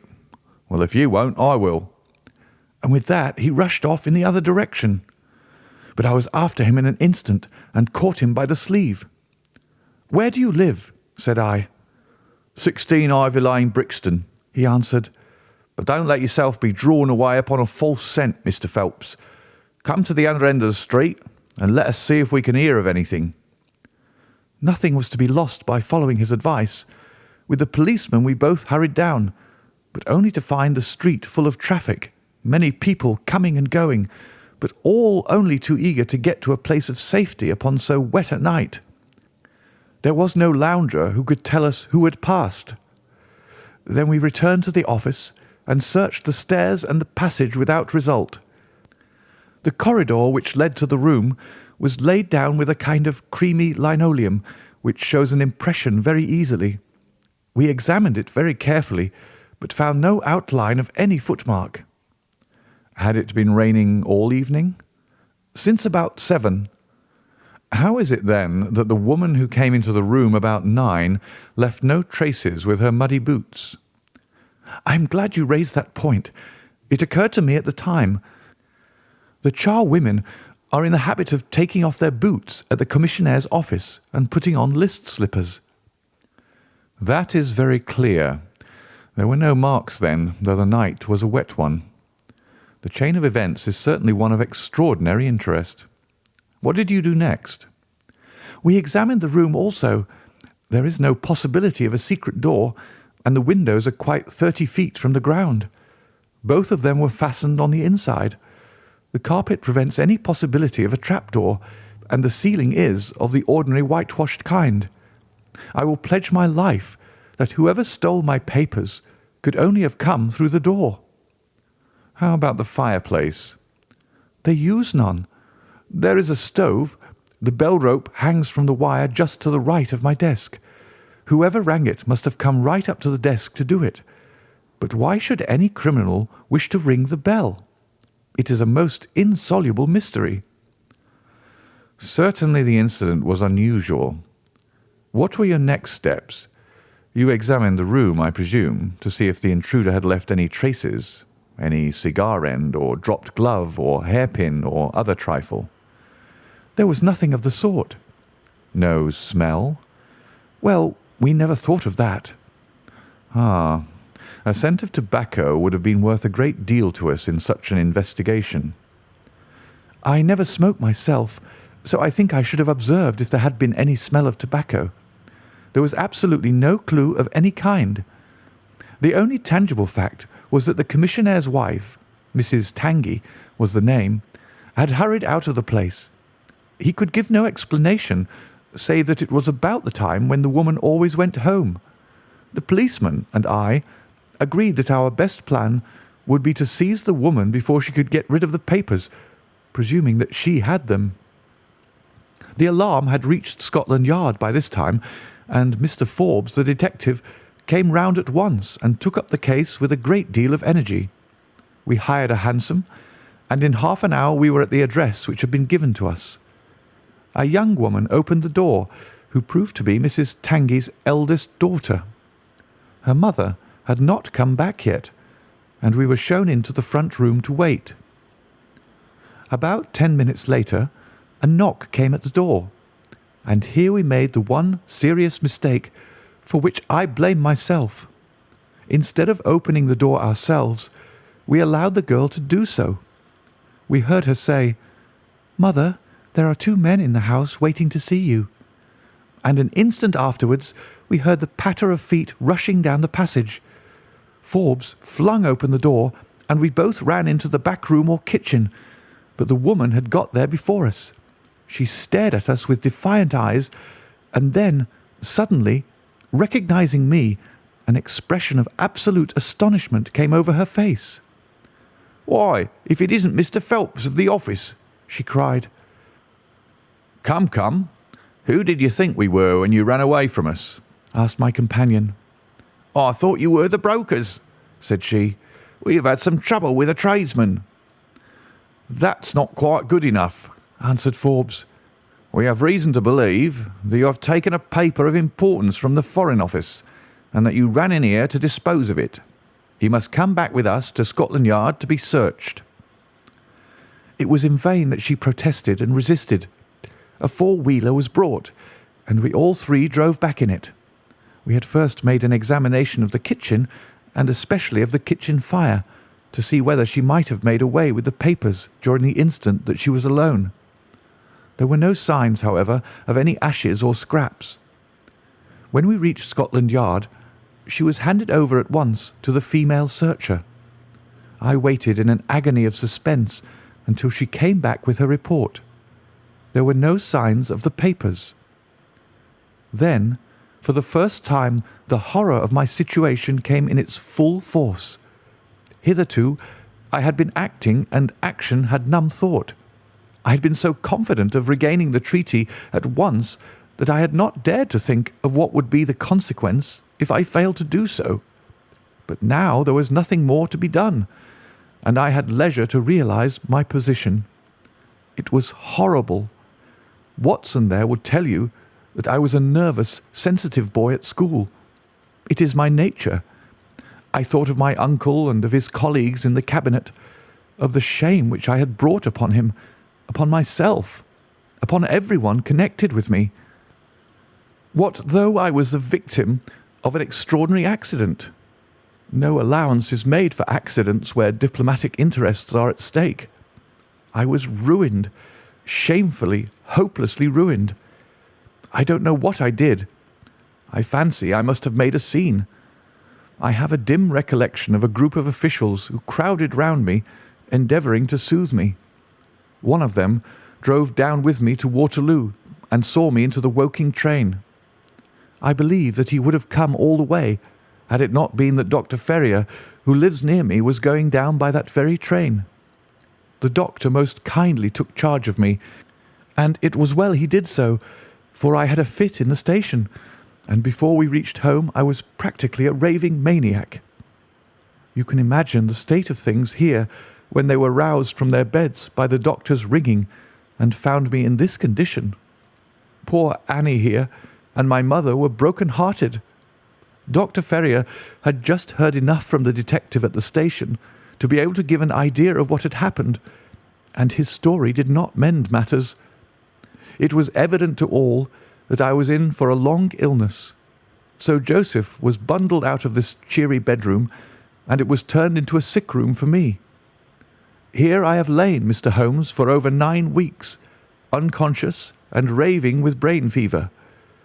If it had not been for Mrs. Harrison here, and for the doctor's care, I should not be speaking to you now.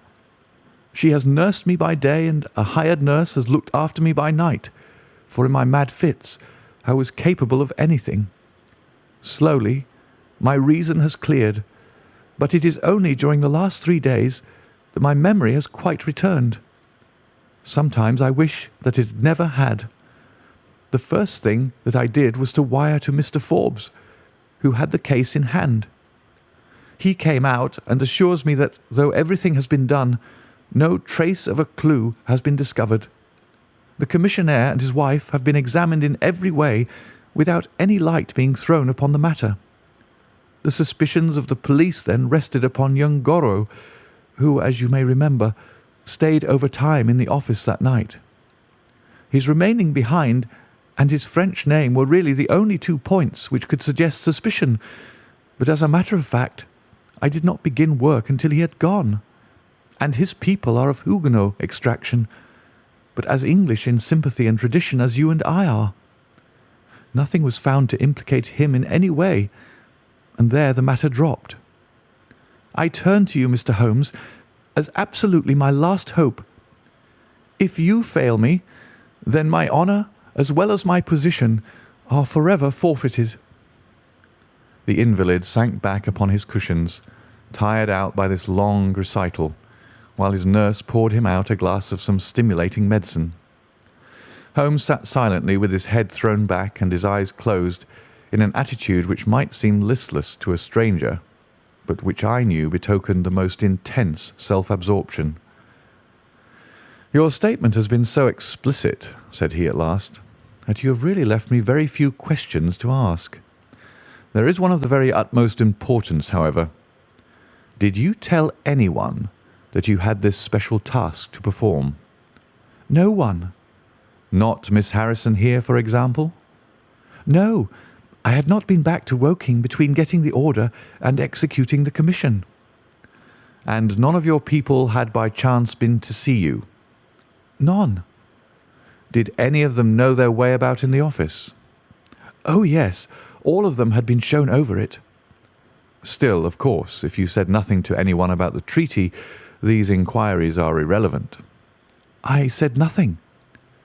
"Do you know anything of the commissionaire?" "Nothing except that he is an old soldier." "What regiment?" "Oh, I have heard Coldstream Guards." "Thank you. I have no doubt I can get details from Forbes. The authorities are excellent at amassing facts, though they do not always use them to advantage. What a lovely thing a rose is." He walked past the couch to the open window and held up the drooping stalk of a moss rose, looking down at the dainty blend of crimson and green. It was a new phase of his character to me, for I had never seen him show any keen interest in natural objects. "There is nothing in which deduction is so necessary as in religion," said he, leaning with his back against the shutters. "It can be built up as an exact science by the reasoner. Our highest assurance of the goodness of Providence seems to me to rest in the flowers. All other things, our powers, our desires, our food, are all really necessary for our existence in the first instance. But this rose is an extra. Its smell and its colour are an embellishment of life, not a condition of it. It is only goodness which gives extras, and so I say again that we have much to hope from the flowers." Percy Phelps and his nurse looked at Holmes during this demonstration with surprise and a good deal of disappointment written upon their faces. He had fallen into a reverie, with the moss rose between his fingers. It had lasted some minutes before the young lady broke in upon it. "Do you see any prospect of solving this mystery, Mr. Holmes?" she asked with a touch of asperity in her voice. "Oh, the mystery," he answered, coming back with a start to the realities of life. "Well, it would be absurd to deny that the case is a very abstruse and complicated one, but I can promise you that I will look into the matter and let you know any points which may strike me." "Do you see any clue?" "You have furnished me with 7. But of course I must test them before I can pronounce upon their value." "You suspect someone?" "I suspect myself." "What?" "Of coming to conclusions too rapidly." "Then go to London and test your conclusions." "Your advice is very excellent, Miss Harrison," said Holmes, rising. "I think, Watson, we cannot do better. Do not allow yourself to indulge in false hopes, Mr. Phelps. The affair is a very tangled one." "I shall be in a fever until I see you again," cried the diplomatist. "Well, I'll come out by the same train tomorrow, though it's more than likely that my report will be a negative one." "God bless you for promising to come," cried our client. "It gives me fresh life to know that something is being done. By the way, I have had a letter from Lord Holdhurst." "Ha! What did he say?" "He was cold, but not harsh. I dare say my severe illness prevented him from being that. He repeated that the matter was of the utmost importance, and added that no steps would be taken about my future, by which he means, of course, my dismissal, until my health was restored and I had an opportunity of repairing my misfortune." "Well, that was reasonable and considerate," said Holmes. "Come, Watson, for we have a good day's work before us in town." Mr. Joseph Harrison drove us down to the station, and we were soon whirling up in a Portsmouth train. Holmes was sunk in profound thought, and hardly opened his mouth until we had passed Clapham Junction. It's a very cheery thing to come into London by any of these lines which run high and allow you to look down upon the houses like this." I thought he was joking, for the view was sordid enough, but he soon explained himself. "Look at those big, isolated clumps of building rising up above the slates like brick islands in a lead-coloured sea. The board schools? Lighthouses, my boy, beacons of the future, capsules with hundreds of bright little seeds in each, out of which will spring the wise, better England of the future. I suppose that man Phelps does not drink?" "I should not think so." "Nor should I, but we are bound to take every possibility into account. The poor devil has certainly got himself into very deep water, and it's a question whether we shall ever be able to get him ashore. What did you think of Miss Harrison?" "A girl of strong character." "Yes, but she is a good sort, or I am mistaken. She and her brother are the only children of an ironmaster somewhere up Northumberland way. He got engaged to her when travelling last winter, and she came down to be introduced to his people with her brother as escort. Then came the smash, and she stayed on to nurse her lover, while brother Joseph, finding himself pretty snug, stayed on too. I've been making a few independent inquiries, you see, but today must be a day of inquiries." "My practice," I began. "Oh, if you find your own cases more interesting than mine," said Holmes with some asperity. "I was going to say that my practice could get along very well for a day or two, since it is the slackest time in the year." "Excellent," said he, recovering his good humour. "Then we'll look into this matter together. I think that we should begin by seeing Forbes. He can probably tell us all the details we want until we know from what side the case is to be approached." "You said you had a clue?" "Well, we have several, but we can only test their value by further inquiry. The most difficult crime to track is the one which is purposeless. Now, this is not purposeless. Who is it who profits by it? There is the French ambassador, there is the Russian, there is whoever might sell it to either of these, and there is Lord Holdhurst." "Lord Holdhurst?"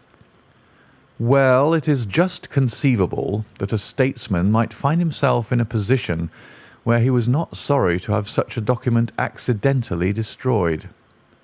"Not a statesman with the honourable record of Lord Holdhurst." "It is a possibility, and we cannot afford to disregard it. We shall see the noble lord to-day, and find out if he can tell us anything. Meanwhile, I have already set inquiries on foot." "Already?" "Yes, I sent wires from Woking Station to every evening paper in London. This advertisement will appear in each of them." He handed over a sheet torn from a notebook. On it was scribbled in pencil, £10 reward, the number of the cab which dropped a fare at or about the door of the Foreign Office in Charles Street at 9:45 in the evening of May 23rd. Apply 221B, Baker Street. "You're confident that the thief came in a cab?" "If not, there is no harm done. But if Mr. Phelps is correct in stating that there is no hiding place, either in the room or the corridors, then the person must have come from outside. If he came from outside on so wet a night, and yet left no trace of damp upon the linoleum, which was examined within a few minutes of his passing, then it is exceeding probable that he came in a cab. Yes, I think that we may safely deduce a cab." "It sounds plausible." "That is one of the clues of which I spoke. It may lead us to something. And then, of course, there is the bell, which is the most distinctive feature of the case. Why should the bell ring? Was it the thief who did it out of bravado? Or was it someone who was with the thief who did it in order to prevent the crime? Or was it an accident? Or was it—" He sank back into the state of intense and silent thought from which he had emerged, but it seemed to me, accustomed as I was to his every mood, that some new possibility had dawned suddenly upon him. Part 2. It was 3:20 when we reached our terminus, and after a hasty luncheon at the buffet, we pushed on at once to Scotland Yard. Holmes had already wired to Forbes, and we found him waiting to receive us, a small, foxy man with a sharp but by no means amiable expression. He was decidedly frigid in his manner to us, especially when he heard the errand upon which we had come. "I've heard of your methods before now, Mr. Holmes," said he tartly. "You're ready enough to use all the information that the police can lay at your disposal, and then you try to finish the case yourself and bring discredit on 'em." "On the contrary," said Holmes, "out of my last 53 cases my name has only appeared in 4, and the police have had all the credit in 49. I don't blame you for not knowing this, for you are young and inexperienced, but if you wish to get on in your new duties, you will work with me and not against me." "I'll be very glad of a hint or two," said the detective, changing his manner. "I've certainly had no credit from the case so far." "What steps have you taken?" "Tanguy, the commissionaire, has been shadowed. He left the guards with a good character, and we can find nothing against him. His wife is a bad lot, though. I fancy she knows more about this than appears." "Have you shadowed her?" "We have set one of our women on to her. Mrs. Tanguy drinks, and our woman has been with her twice when she was well on, but she could get nothing out of her." "I understand that they have brokers in the house." "Yes, but they were paid off." "Where did the money come from?" "That was all right. His pension was due. They have not shown any sign of being in funds." "What explanation did she give of having answered the bell when Mr. Phelps rang for the coffee?" "She said that her husband was very tired and she wished to relieve him." "Well, certainly that would agree with his being found a little later asleep in his chair. There is nothing against them, then, but the woman's character. Did you ask her why she hurried away that night? Her haste attracted the attention of the police constable." "She was later than usual and wanted to get home." "Did you point out to her that you and Mr. Phelps, who started at least 20 minutes after her, got home before her?" "She explains that by the difference between a bus and a hansom." "Did she make it clear why, on reaching her house, she ran into the back kitchen?" "Because she had the money there with which to pay off the brokers." "She has at least an answer for everything. Did you ask her whether in leaving she met anyone or saw anyone loitering about Charles Street?" "She saw no one but the constable." "Well, you seem to have cross-examined her pretty thoroughly. What else have you done?" "The clerk, Goro, has been shadowed all these 9 weeks, but without result. We can show nothing against him." "Anything else?" "Well, we have nothing else to go upon. No evidence of any kind." "Have you formed a theory about how that bell rang?" "Well, I must confess that it beats me. It was a cool hand, whoever it was, to go and give the alarm like that." "Yes, it was a queer thing to do. Many thanks to you for what you've told me. If I can put the man into your hands, you shall hear from me. Come along, Watson." "Where are we going to now?" I asked as we left the office. "We are now going to interview Lord Holdhurst, the Cabinet Minister and future Premier of England." We were fortunate in finding that Lord Holdhurst was still in his chambers in Downing Street, and on Holmes sending in his card we were instantly shown up.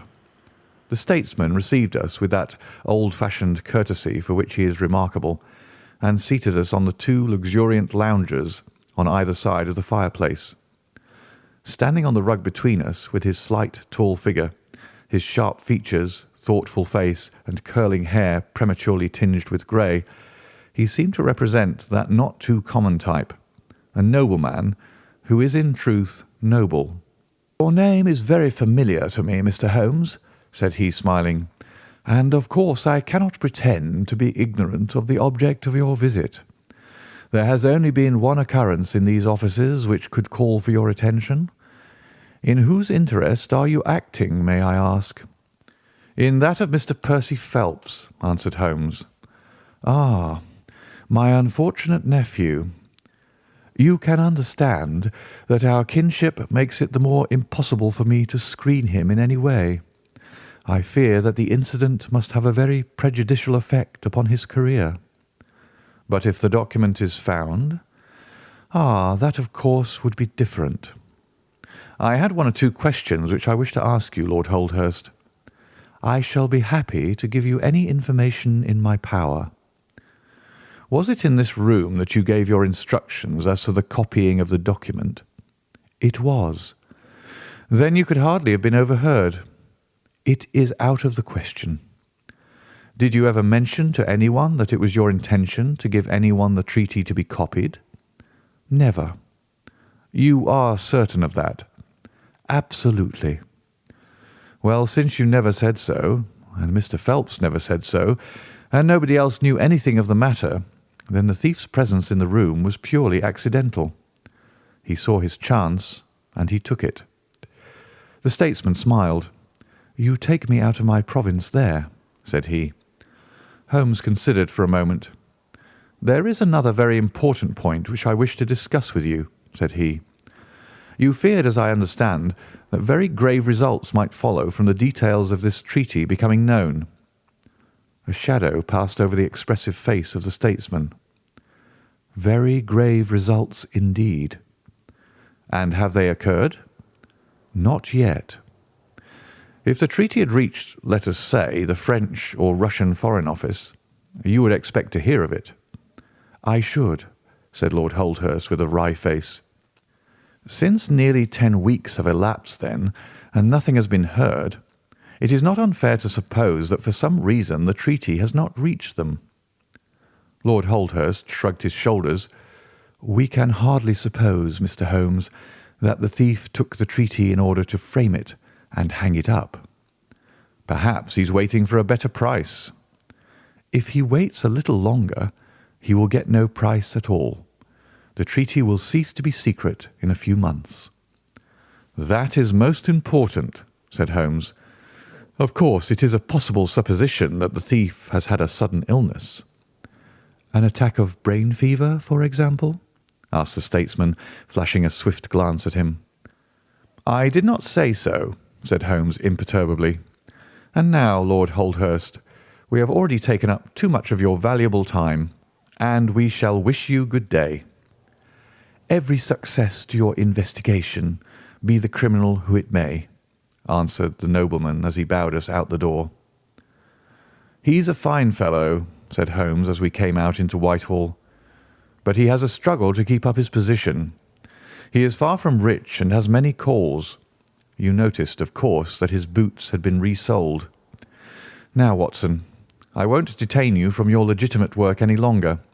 I shall do nothing more to-day, unless I have an answer to my cab advertisement, but I shall be extremely obliged to you if you would come down with me to Woking tomorrow, by the same train which we took yesterday."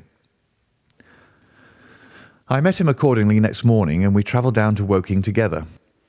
He had had no answer to his advertisement, he said, and no fresh light had been thrown upon the case. He had, when he so willed it, the utter immobility of countenance of a Red Indian, and I could not gather from his appearance whether he was satisfied or not with the position of the case. His conversation, I remember, was about the Bertillon system of measurements, and he expressed his enthusiastic admiration of the French savant. We found our client still under the charge of his devoted nurse, but looking considerably better than before. He rose from the sofa and greeted us without difficulty when we entered. "Any news?" he asked eagerly. "My report, as I expected, is a negative one," said Holmes. "I have seen Forbes, and I have seen your uncle, and I have set 1 or 2 trains of inquiry upon foot which may lead to something." "You have not lost heart, then?" "By no means." "God bless you for saying that," cried Miss Harrison. "If we keep our courage and our patience, the truth must come out." "We have more to tell you than you have for us," said Phelps, reseating himself upon the couch. "I hoped you might have something." "Yes, we have had an adventure during the night, and one which might have proved to be a serious one." His expression grew very grave as he spoke, and the look of something akin to fear sprang up in his eyes. "Do you know," said he, "that I begin to believe that I am the unconscious centre of some monstrous conspiracy, and that my life is aimed at as well as my honour." "Ah!" cried Holmes. "It sounds incredible, for I have not, as far as I know, an enemy in the world. Yet from last night's experience I can come to no other conclusion." "Pray let me hear it." "You must know that last night was the very first night that I have ever slept without a nurse in the room. I was so much better that I thought I could dispense with one. I had a night light burning, however. Well, about 2 in the morning, I had sunk into a light sleep when I was suddenly aroused by a slight noise. It was like the sound which a mouse makes when it is gnawing a plank, and I lay listening to it for some time under the impression that it must come from that cause. Then it grew louder, and suddenly there came from the window a sharp metallic snick. I sat up in amazement. There could be no doubt what the sounds were now. The first ones had been caused by someone forcing an instrument through the slit between the sashes, and the second by the catch being pressed back. There was a pause then for about 10 minutes, as if the person were waiting to see whether the noise had awakened me. Then I heard a gentle creaking as the window was very slowly opened. I could stand it no longer, for my nerves are not what they used to be. I sprang out of bed and flung open the shutters. A man was crouching at the window. I could see little of him, for he was gone like a flash. He was wrapped in some sort of cloak which came across the lower part of his face. One thing only I am sure of, and that is he had some weapon in his hand. It looked to me like a long knife. I distinctly saw the gleam of it as he turned to run. "This is most interesting," said Holmes. "Pray, what did you do then?" I should have followed him through the open window if I'd been stronger. As it was, I rang the bell and roused the house. It took me some little time, for the bell rings in the kitchen, and the servants are all asleep upstairs. I shouted, however, and that brought Joseph down, and he roused the others. Joseph and the groom found marks on the bed outside the window, but the weather has been so dry lately that they found it hopeless to follow the trail across the grass. There's a place, however, on the wooden fence which skirts the road which shows signs, they tell me, as if someone had got over and had snapped the top of the rail in doing so. I have said nothing to the local police yet, for I thought I had best have your opinion first." This tale of our client's appeared to have an extraordinary effect upon Sherlock Holmes. He rose from his chair and paced about the room in uncontrollable excitement. "Misfortunes never come single," said Phelps, smiling, though it was evident that his adventure had somewhat shaken him. "You have certainly had your share," said Holmes. "Do you think you could walk round the house with me?" "Oh, yes, I should like a little sunshine. Joseph will come too." "And I also," said Miss Harrison. "I am afraid not," said Holmes, shaking his head. "I think I must ask you to remain sitting exactly where you are." The young lady resumed her seat with an air of displeasure. Her brother, however, had joined us, and we set off all four together. We passed round the lawn to the outside of the young diplomatist's window. There were, as he had said, marks upon the bed, but they were hopelessly blurred and vague. Holmes stooped over them for an instant, and then rose, shrugging his shoulders. "I don't think anyone could make much of this," said he. "Let us go round the house and see why this particular room was chosen by the burglar. I should have thought those larger windows of the drawing-room and dining-room would have had more attractions for him." "They are more visible from the road," suggested Mr. Joseph Harrison. "Ah, yes, of course. There is a door here which he might have attempted. What is it for?" "It is a side entrance for tradespeople. Of course, it is locked at night." "Have you ever had an alarm like this before?" "Never," said our client. "Do you keep plate in the house, or anything to attract burglars?" "Nothing of value." Holmes strolled round the house with his hands in his pockets and a negligent air which was unusual with him. "By the way," said he to Joseph Harrison, "you found some place, I understand, where the fellow scaled the fence. Let us have a look at it." The plump young man led us to a spot where the top of one of the wooden rails had been cracked. A small fragment of the wood was hanging down. Holmes pulled it off and examined it critically. "Do you think that was done last night? It looks rather old, does it not?" "Well, possibly so." "There are no marks of anyone jumping down upon the other side." "No, I fancy we shall get no help here. Let us go back to the bedroom and talk the matter over." Percy Phelps was walking very slowly, leaning upon the arm of his future brother-in-law. Holmes walked swiftly across the lawn, and we were at the open window of the bedroom long before the others came. "Miss Harrison," said Holmes, speaking with the utmost intensity of manner, "you must stay where you are all day. Let nothing prevent you from staying where you are all day. It is of the utmost importance." "Certainly, if you wish it, Mr. Holmes," said the girl in astonishment. "When you go to bed, lock the door of this room on the outside and keep the key. Promise to do this." "But Percy—" "He will come to London with us." "And am I to remain here?" "It is for his sake. You can serve him. Quick, promise." She gave a quick nod of assent, just as the other two came up. "Why do you sit moping there, Annie?" cried her brother. "Come out into the sunshine." "No, thank you, Joseph. I have a slight headache, and this room is deliciously cool and soothing." "What do you propose now, Mr. Holmes?" asked our client. "Well, in investigating this minor affair, we must not lose sight of our main inquiry. It would be a very great help to me if you would come up to London with us." "At once?" "Well, as soon as you conveniently can. Say in an hour." "I feel quite strong enough. If I can really be of any help." "The greatest possible." "Perhaps you would like me to stay there tonight?" "I was just going to propose it." "Then, if my friend of the night comes to revisit me, he will find the bird flown. We are all in your hands, Mr. Holmes, and you must tell us exactly what you would like done. Perhaps you would prefer that Joseph came with us so as to look after me." "Oh, no. My friend Watson is a medical man, you know, and he'll look after you. We'll have our lunch here, if you will permit us, and then we shall all three set off for town together."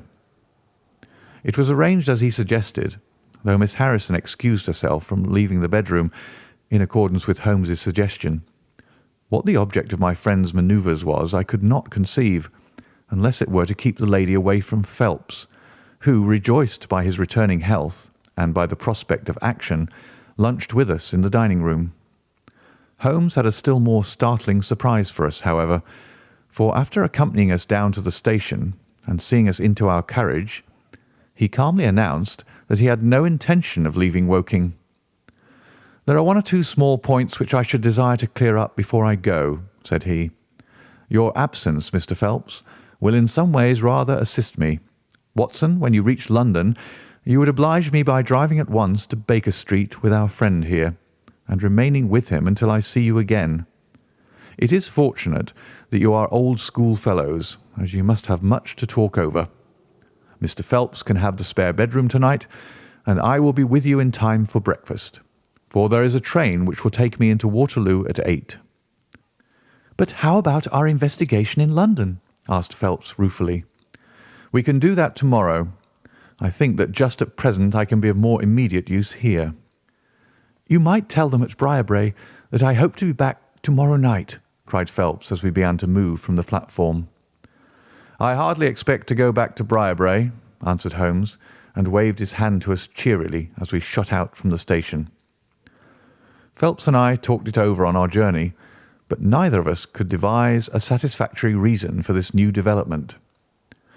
"I suppose he wants to find out some clue as to the burglary last night, if a burglar it was. For myself, I don't believe it was an ordinary thief." "What is your own idea, then?" "Upon my word, you may put it down to my weak nerves or not, but I believe there is some deep political intrigue going on around me, and that for some reason that passes my understanding, my life is aimed at by the conspirators. It sounds high-flown and absurd, but consider the facts. Why should a thief try to break in at a bedroom window where there could be no hope of any plunder? And why should he come with a long knife in his hand?"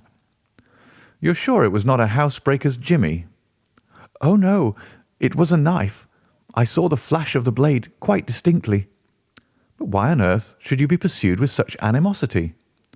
"Ah, that is the question." "Well, if Holmes takes the same view, that would account for his action, would it not? Presuming that your theory is correct, if he can lay his hands upon the man who threatened you last night, he will have gone a long way toward finding who took the naval treaty.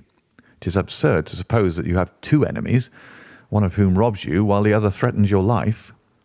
But Holmes said that he was not going to Briarbrae.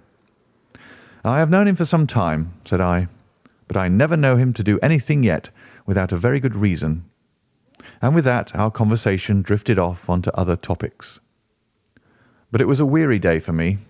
Phelps was still weak after his long illness, and his misfortune made him querulous and nervous. In vain I endeavoured to interest him in Afghanistan, in India, in social questions, in anything which might take his mind out of the groove.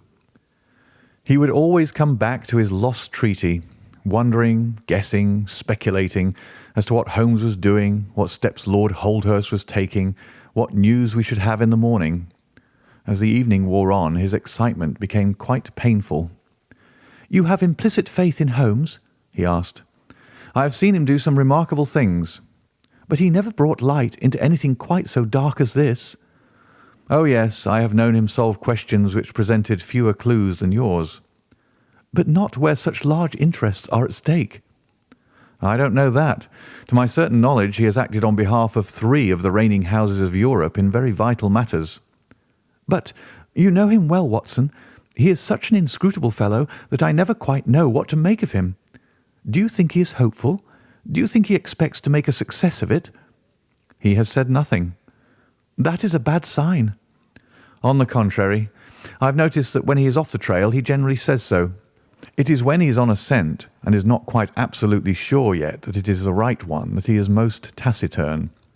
Now, my dear fellow, we can't help matters by making ourselves nervous about them, so let me implore you to go to bed and so be fresh for whatever may await us tomorrow." I was able at last to persuade my companion to take my advice, though I knew from his excited manner that there was not much hope of sleep for him. Indeed, his mood was infectious, for I lay tossing half the night myself, brooding over this strange problem and inventing 100 theories, each of which was more impossible than the last. Why had Holmes remained at Woking? Why had he asked Miss Harrison to remain in the sick room all day? Why had he been so careful not to inform the people at Briarbrae that he intended to remain near them? I cudgelled my brains until I fell asleep in the endeavour to find some explanation which would cover all these facts. It was 7 o'clock when I awoke, and I set off at once for Phelps's room, to find him haggard and spent after a sleepless night. His first question was whether Holmes had arrived yet. "He'll be here when he promised," said I, "and not an instant sooner or later." And my words were true, for shortly after 8 a hansom dashed up to the door and our friend got out of it. Standing in the window we saw that his left hand was swathed in a bandage and that his face was very grim and pale. He entered the house, but it was some little time before he came upstairs. "He looks like a beaten man," cried Phelps. I was forced to confess that he was right. "After all," said I, "the clue of the matter lies probably here in town." Phelps gave a groan. "I don't know how it is," said he, "but I had hoped for so much from his return. But surely his hand was not tied up like that yesterday. What can be the matter?" "You are not wounded, Holmes?" I asked as my friend entered the room.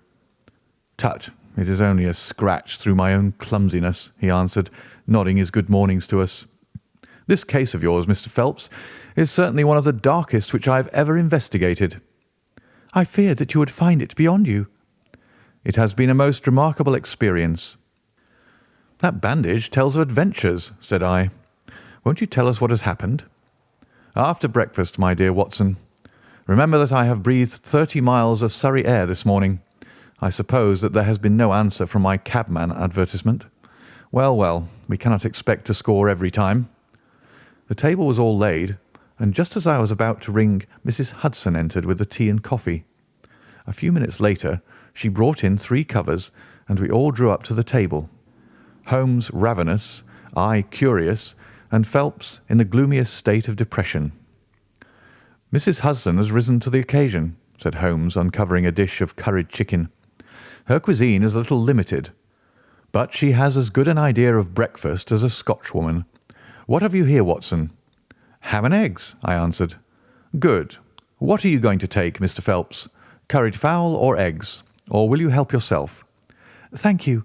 I can eat nothing," said Phelps. "Oh, come, try the dish before you." Thank you, I would really rather not." "Well, then," said Holmes with a mischievous twinkle, "I suppose that you have no objection to helping me?"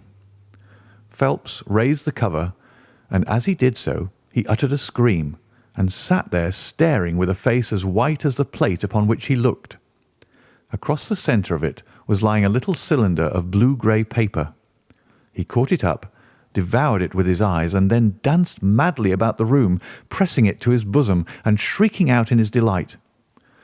Then he fell back into an armchair, so limp and exhausted with his own emotions that we had to pour brandy down his throat to keep him from fainting. "There, there," said Holmes, soothing, patting him upon the shoulder. "It was too bad to spring it on you like this, but Watson here will tell you that I never can resist a touch of the dramatic." Phelps seized his hand and kissed it. "God bless you," he cried. "You have saved my honour." "Well, my own was at stake, you know," said Holmes. "I assure you it is just as hateful to me to fail in a case as it can be to you to blunder over a commission." Phelps thrust away the precious document into the innermost pocket of his coat. "I have not the heart to interrupt your breakfast any further, and yet I am dying to know how you got it and where it was." Sherlock Holmes swallowed a cup of coffee and turned his attention to the ham and eggs. Then he rose, lit his pipe, and settled himself down into his chair. "I'll tell you what I did first, and how I came to do it afterwards," said he. "After leaving you at the station, I went for a charming walk through some admirable Surrey scenery to a pretty little village called Ripley, where I had my tea at an inn, and took the precaution of filling my flask and of putting a paper of sandwiches in my pocket. There I remained until evening, when I set off for Woking again, and found myself in the high road outside Briarbrae just after sunset. Well, I waited until the road was clear. It is never a very frequent one at any time, I fancy, and then I clambered over the fence into the grounds." "Surely the gate was open?" ejaculated Phelps. "Yes, but I have a peculiar taste in these matters. I chose the place where the 3 fir trees stand, and behind their screen I got over without the least chance of anyone in the house being able to see me.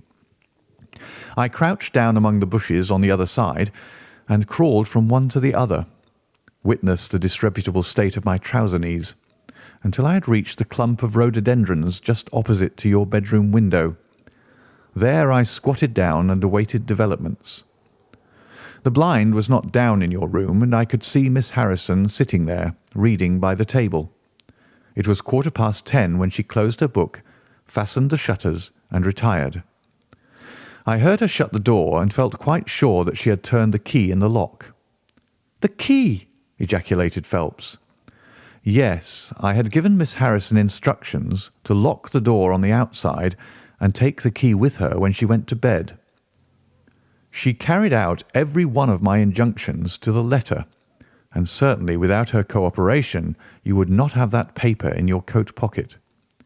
She departed then, and the lights went out, and I was left squatting in the rhododendron bush. The night was fine, but still it was a very weary vigil.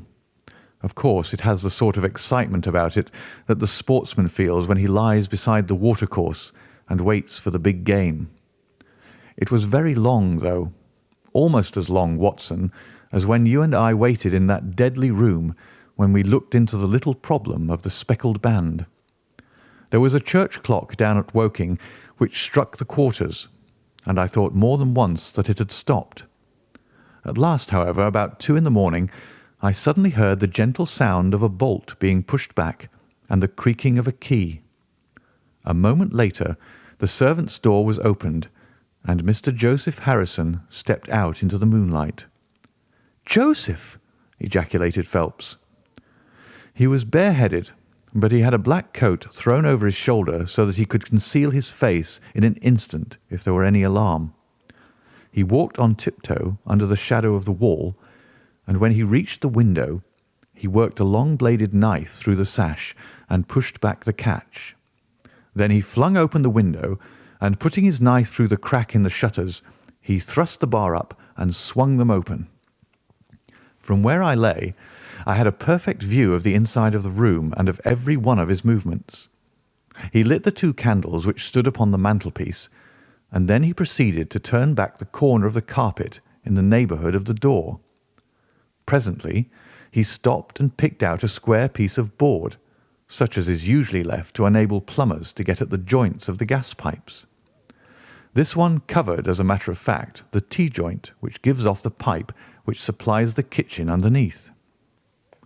Out of this hiding place he drew that little cylinder of paper, pushed down the board, rearranged the carpet, blew out the candles, and walked straight into my arms as I stood waiting for him outside the window. Well, he has rather more viciousness than I gave him credit for, has Master Joseph. He flew at me with his knife, and I had to grasp him twice and got a cut over the knuckles before I had the upper hand of him. He looked murder out of the only eye he could see with when we had finished, but he listened to reason and gave up the papers. Having got them, I let my man go, but I wired full particulars to Forbes this morning. If he is quick enough to catch his bird, well and good, but if, as I shrewdly suspect, he finds the nest empty before he gets there, why, all the better for the government. I fancy that Lord Holdhurst, for one, and Mr. Percy Phelps, for another, would very much rather that the affair never got as far as a police court. "My God!" gasped our client.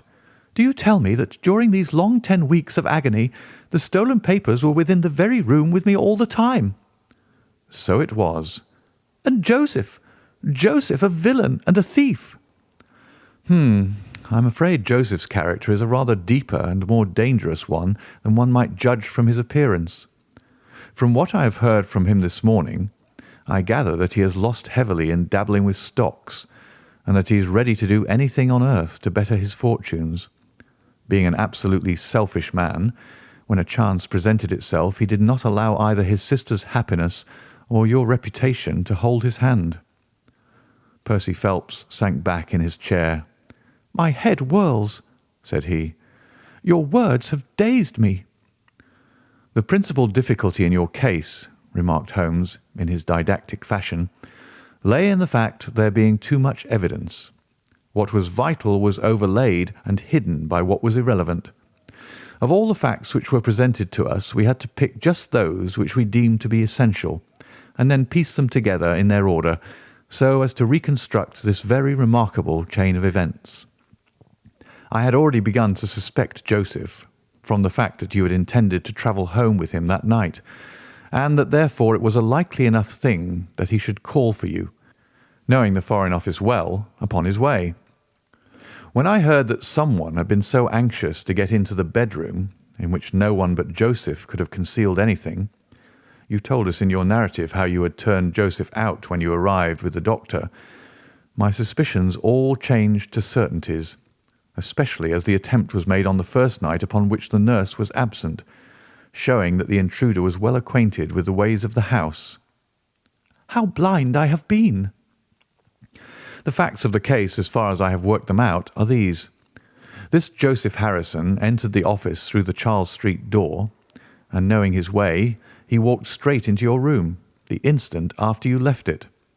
Finding no one there, he promptly rang the bell, and at the instant that he did so, his eyes caught the paper upon the table. A glance showed him that chance had put in his way a state document of immense value, and in an instant he had thrust it into his pocket and was gone. A few minutes elapsed, as you remember, before the sleepy commissionaire drew your attention to the bell, and those were just enough to give the thief time to make his escape. He made his way to Woking by the first train, and having examined his booty and assured himself that it really was of immense value, he had concealed it in what he thought was a very safe place, with the intention of taking it out again in a day or two and carrying it to the French embassy, or wherever he thought that a long price was to be had. Then came your sudden return. He, without a moment's warning, was bundled out of his room, and from that time onward there were always at least two of you there to prevent him from regaining his treasure. The situation to him must have been a maddening one. But at last he thought he saw his chance. He tried to steal in, but was baffled by your wakefulness. You remember that you did not take your usual draught that night. I remember. I fancy that he had taken steps to make that draught efficacious, and that he quite relied upon you being unconscious. Of course, I understood that he would repeat the attempt whenever it could be done with safety. Your leaving the room gave him the chance he wanted. I kept Miss Harrison in it all day so that he might not anticipate us. Then, having given him the idea that the coast was clear, I kept guard as I have described. I already knew that the papers were probably in the room, but I had no desire to rip up all the planking and skirting in search of them. I let him take them, therefore, from the hiding-place, and so saved myself an infinity of trouble. Is there any other point which I can make clear? Why did he try the window on the first occasion, I asked, when he might have entered by the door? In reaching the door, he would have to pass 7 bedrooms. On the other hand, he could get out onto the lawn with ease. Anything else? You do not think, asked Phelps, that he had any murderous intention? The knife was only meant as a tool. It may be so, answered Holmes, shrugging his shoulders. I can only say for certain that Mr. Joseph Harrison is a gentleman to whose mercy I should be extremely unwilling to trust. Adventure 11. The Final Problem.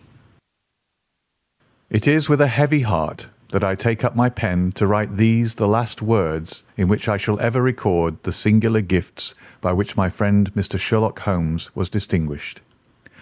In an incoherent, and as I deeply feel, an entirely inadequate fashion, I have endeavoured to give some account of my strange experiences in his company, from the chance which first brought us together, at the period of the study in scarlet, up to the time of his interference in the matter of the naval treaty, an interference which had the unquestionable effect of preventing a serious international complication.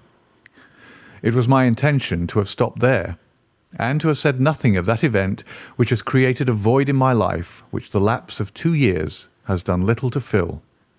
My hand has been forced, however, by the recent letters in which Colonel James Moriarty defends the memory of his brother, and I have no choice but to lay the facts before the public exactly as they occurred. I alone know the absolute truth of the matter, and I am satisfied that the time has come when no good purpose is to be served by its suppression. As far as I know, there have been only 3 accounts in the public press. That in the Journal de Genève on May 6, 1891, the Reuters dispatch in the English papers on May 7th, and finally the recent letter to which I have alluded. Of these, the first and second were extremely condensed, while the last is, as I shall now show, an absolute perversion of the facts. It lies with me to tell for the first time what really took place between Professor Moriarty and Mr. Sherlock Holmes. It may be remembered that after my marriage and my subsequent start in private practice, the very intimate relations which had existed between Holmes and myself became to some extent modified. He still came to me from time to time when he desired a companion in his investigation, but these occasions grew more and more seldom, until I find that in the year 1890 there were only 3 cases of which I retain any record. During the winter of that year and the early spring of 1891, I saw in the papers that he had been engaged by the French government upon a matter of supreme importance, and I received 2 notes from Holmes, dated from Narbonne and from Nîmes, from which I gathered that his stay in France was likely to be a long one. It was with some surprise, therefore, that I saw him walk into my consulting room upon the evening of April 24th. It struck me that he was looking even paler and thinner than usual. "Yes, I have been using myself up rather too freely," he remarked in answer to my look rather than to my words. "I have been a little pressed of late. Have you any objection to my closing your shutters?" The only light in the room came from the lamp upon the table at which I had been reading. Holmes edged his way round the wall, and flinging the shutters together, he bolted them securely. "You're afraid of something?" I asked. "Well, I am." "Of what?" "Of air guns." "My dear Holmes, what do you mean?" "I think that you know me well enough, Watson, to understand that I am by no means a nervous man. At the same time, it is stupidity rather than courage to refuse to recognize danger when it is close upon you. Might I trouble you for a match?" He drew in the smoke of his cigarette as if the soothing influence was grateful to him. "I must apologize for calling so late," said he, "and I must further beg you to be so unconventional as to allow me to leave your house presently by scrambling over your back garden wall." "But what does it all mean?" I asked. He held out his hand, and I saw in the light of the lamp that two of his knuckles were burst and bleeding. "It is not an airy nothing, you see," said he, smiling. "On the contrary, it is solid enough for a man to break his hand over. Is Mrs. Watson in?" "She's away upon a visit." "Indeed. You are alone?" "Quite." "Then it makes it easier for me to propose that you should come away with me for a week to the Continent." "Where?" "Oh, anywhere. It's all the same to me." There was something very strange in all this. It was not Holmes's nature to take an aimless holiday, and something about his pale, worn face told me that his nerves were at their highest tension. He saw the question in my eyes, and putting his fingertips together and his elbows upon his knees, he explained the situation. "You have probably never heard of Professor Moriarty," said he. "Never." "Aye, there's the genius and the wonder of the thing," he cried. "The man pervades London, and no one has heard of him. That's what puts him on a pinnacle in the records of crime.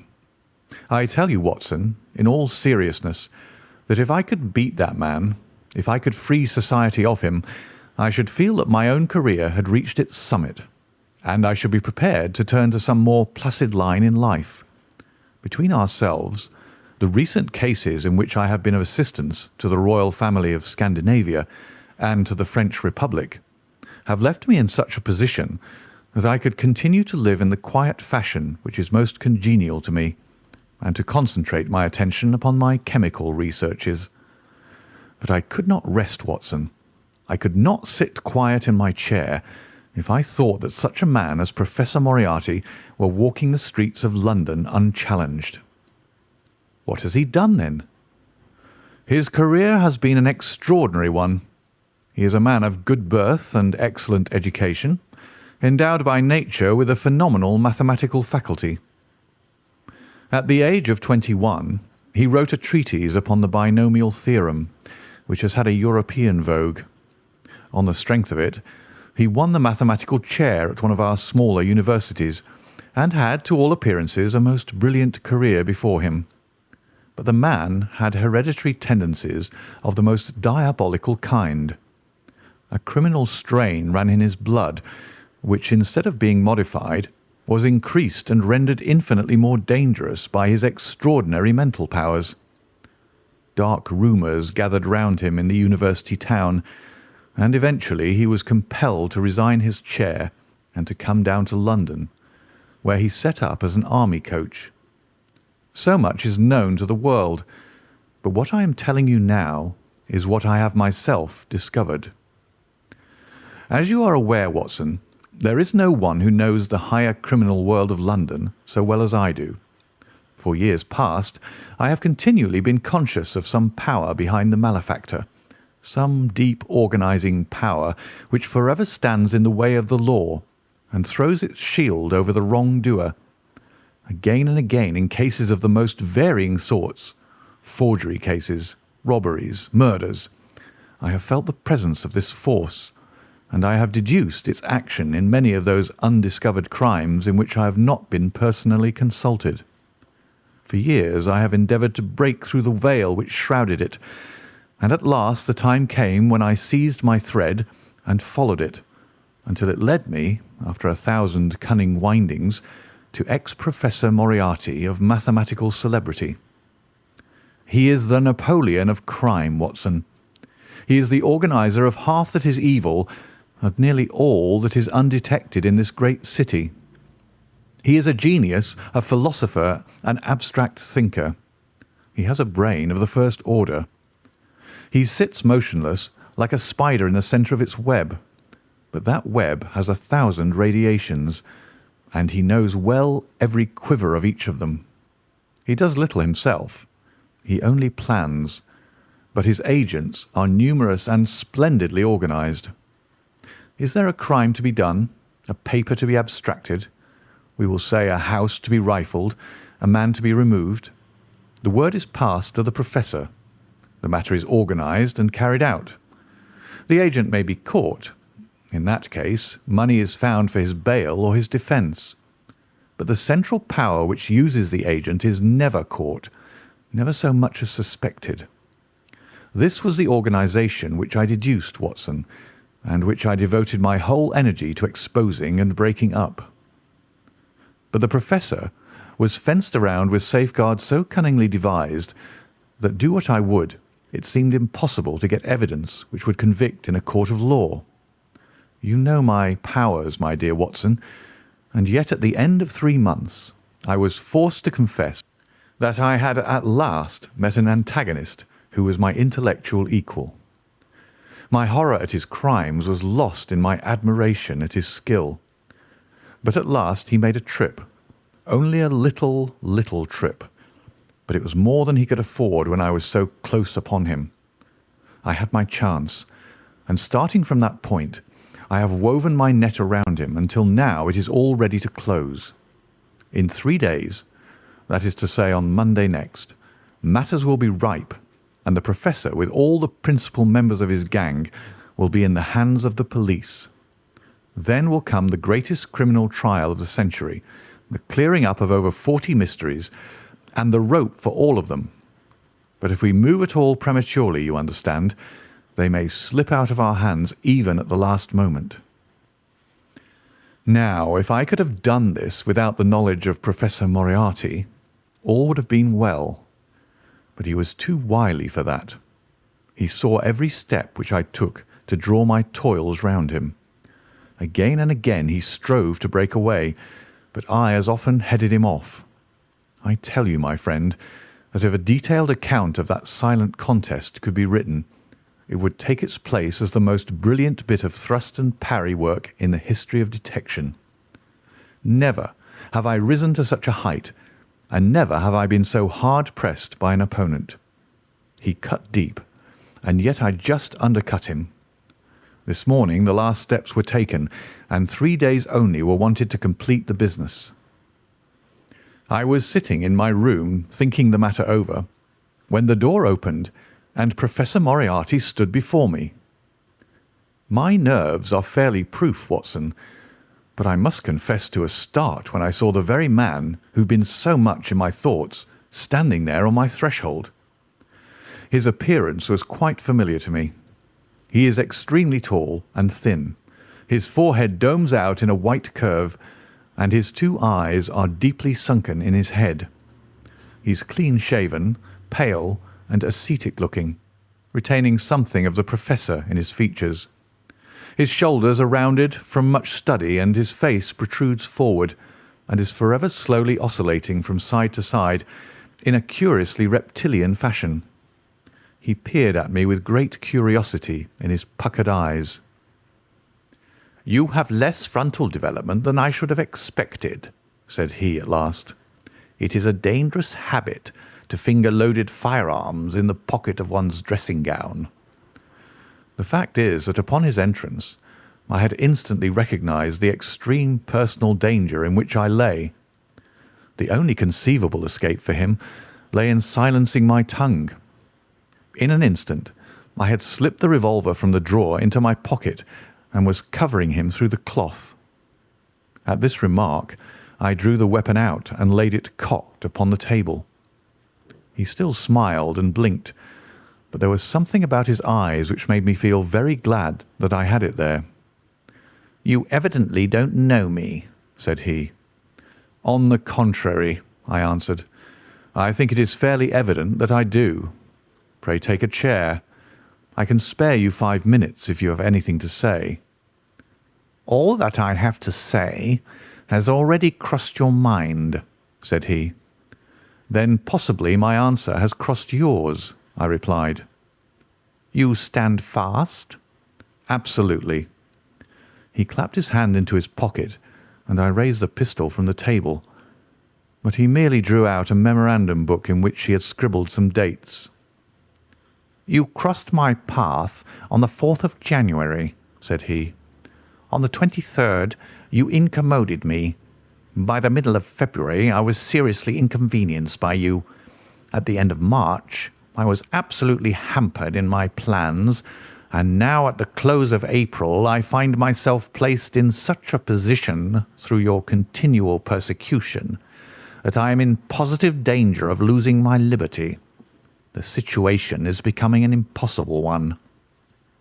"Have you any suggestion to make?" I asked. "You must drop it, Mr. Holmes," said he, swaying his face about. "You really must, you know." "After Monday," said I. "Tut, tut," said he. "I am quite sure that a man of your intelligence will see that there can be but one outcome to this affair. It is necessary that you should withdraw. You have worked things in such a fashion that we have only one resource left. It has been an intellectual treat to me to see the way in which you have grappled with this affair, and I say unaffectedly that it would be a grief to me to be forced to take any extreme measure. You smile, sir, but I assure you that it really would." "Danger is part of my trade," I remarked. "That is not danger," said he. "It is inevitable destruction. You stand in the way not merely of an individual, but of a mighty organization, the full extent of which you, with all your cleverness, have been unable to realize. You must stand clear, Mr. Holmes, or be trodden underfoot." "I am afraid," said I, rising, "that in the pleasure of this conversation I am neglecting business of importance which awaits me elsewhere." He rose also and looked at me in silence, shaking his head sadly. "Well, well," said he at last, "it seems a pity, but I have done what I could. I know every move of your game. You can do nothing before Monday. It has been a duel between you and me, Mr. Holmes. You hope to place me in the dock. I tell you that I will never stand in the dock. You hope to beat me. I tell you that you will never beat me. If you are clever enough to bring destruction upon me, rest assured that I shall do as much to you." "You have paid me several compliments, Mr. Moriarty," said I. "Let me pay you one in return when I say that if I were assured of the former eventuality, I would, in the interests of the public, cheerfully accept the latter." "I can promise you the one, but not the other," he snarled, and so turned his rounded back upon me and went peering and blinking out of the room. That was my singular interview with Professor Moriarty. I confess that it left an unpleasant effect upon my mind. His soft, precise fashion of speech leaves a conviction of sincerity which a mere bully could not produce. Of course, you will say, why not take police precautions against him? The reason is that I am well convinced that it is from his agents the blow will fall. I have the best proofs that it would be so. "You've already been assaulted?" "My dear Watson, Professor Moriarty is not a man who lets the grass grow under his feet. I went out about midday to transact some business in Oxford Street. As I passed the corner which leads from Bentinck Street onto the Welbeck Street crossing, a two-horse van, furiously driven, whizzed round and was on me like a flash. I sprang for the footpath and saved myself by the fraction of a second. The van dashed around by Marylebone Lane and was gone in an instant. I kept to the pavement after that, Watson, but as I walked down Vere Street, a brick came down from the roof of one of the houses and was shattered to fragments at my feet. I called the police and had the place examined. There were slates and bricks piled up on the roof preparatory to some repairs, and they would have me believe that the wind had toppled over one of these. Of course, I knew better, but I could prove nothing. I took a cab after that and reached my brother's rooms in Pall Mall, where I spent the day. Now I have come round to you, and on my way I was attacked by a rough with a bludgeon. I knocked him down, and the police have him in custody, but I can tell you with the most absolute confidence that no possible connection will ever be traced between the gentleman upon whose front teeth I have barked my knuckles and the retiring mathematical coach, who is, I dare say, working out problems upon a blackboard 10 miles away. You will not wonder, Watson, that my first act on entering your rooms was to close your shutters, and that I have been compelled to ask your permission to leave the house by some less conspicuous exit than the front door. I had often admired my friend's courage, but never more than now, as he sat quietly checking off a series of incidents which must have combined to make up a day of horror. "You'll spend the night here?" I said. "No, my friend. You might find me a dangerous guest. I have my plans laid, and all will be well. Matters have gone so far now that they can move without my help as far as the arrest goes, though my presence is necessary for a conviction. It is obvious, therefore, that I cannot do better than get away for the few days which remain before the police are at liberty to act. It would be a great pleasure to me, therefore, if you would come on to the Continent with me." "The practice is quiet," said I, "and I have an accommodating neighbour. I should be glad to come." "And to start to-morrow morning?" "If necessary." "Oh, yes, it is most necessary. Then these are your instructions, and I beg, my dear Watson, that you will obey them to the letter, for you are now playing a double-handed game with me against the cleverest rogue and the most powerful syndicate of criminals in Europe. Now listen. You will dispatch whatever luggage you intend to take by a trusty messenger, unaddressed, to Victoria tonight. In the morning you will send for a hansom, desiring your man to take neither the first nor the second which may present itself. Into this hansom you will jump, and you will drive to the Strand end of the Lowther Arcade, handing the address to the cabman upon a slip of paper, with a request that you will not throw it away. Have your fare ready, and the instant that your cab stops, dash through the arcade, timing yourself to reach the other side at 9:15. You will find a small brougham waiting close to the curb, driven by a fellow with a heavy black cloak tipped at the collar with red. Into this you will step, and you will reach Victoria in time for the Continental Express. Where shall I meet you? At the station. The second first-class carriage from the front will be reserved for us. The carriage is our rendezvous, then? Yes. It was in vain that I asked Holmes to remain for the evening. It was evident to me that he thought he might bring trouble to the roof he was under, and that was the motive which impelled him to go. With a few hurried words as to our plans for the morrow, he rose and came out with me into the garden, clambering over the wall which leads into Mortimer Street, and immediately whistling for a hansom, in which I heard him drive away. In the morning I obeyed Holmes's injunction to the letter. A hansom was procured with such precaution as would prevent its being one which was placed ready for us, and I drove immediately after breakfast to the Lowther Arcade, through which I hurried at the top of my speed. A brougham was waiting with a very massive driver wrapped in a dark cloak, who, the instant that I had stepped in, whipped up the horse and rattled off to Victoria Station. On my alighting, there he turned the carriage and dashed away again without so much as a look in my direction. So far all had gone admirably. My luggage was waiting for me, and I had no difficulty in finding the carriage which Holmes had indicated, the less so as it was the only one in the train which was marked "Engaged." My only source of anxiety now was the non-appearance of Holmes. The station clock marked only 7 minutes from the time when we were due to start. In vain I searched among the groups of travellers and leave-takers for the lithe figure of my friend.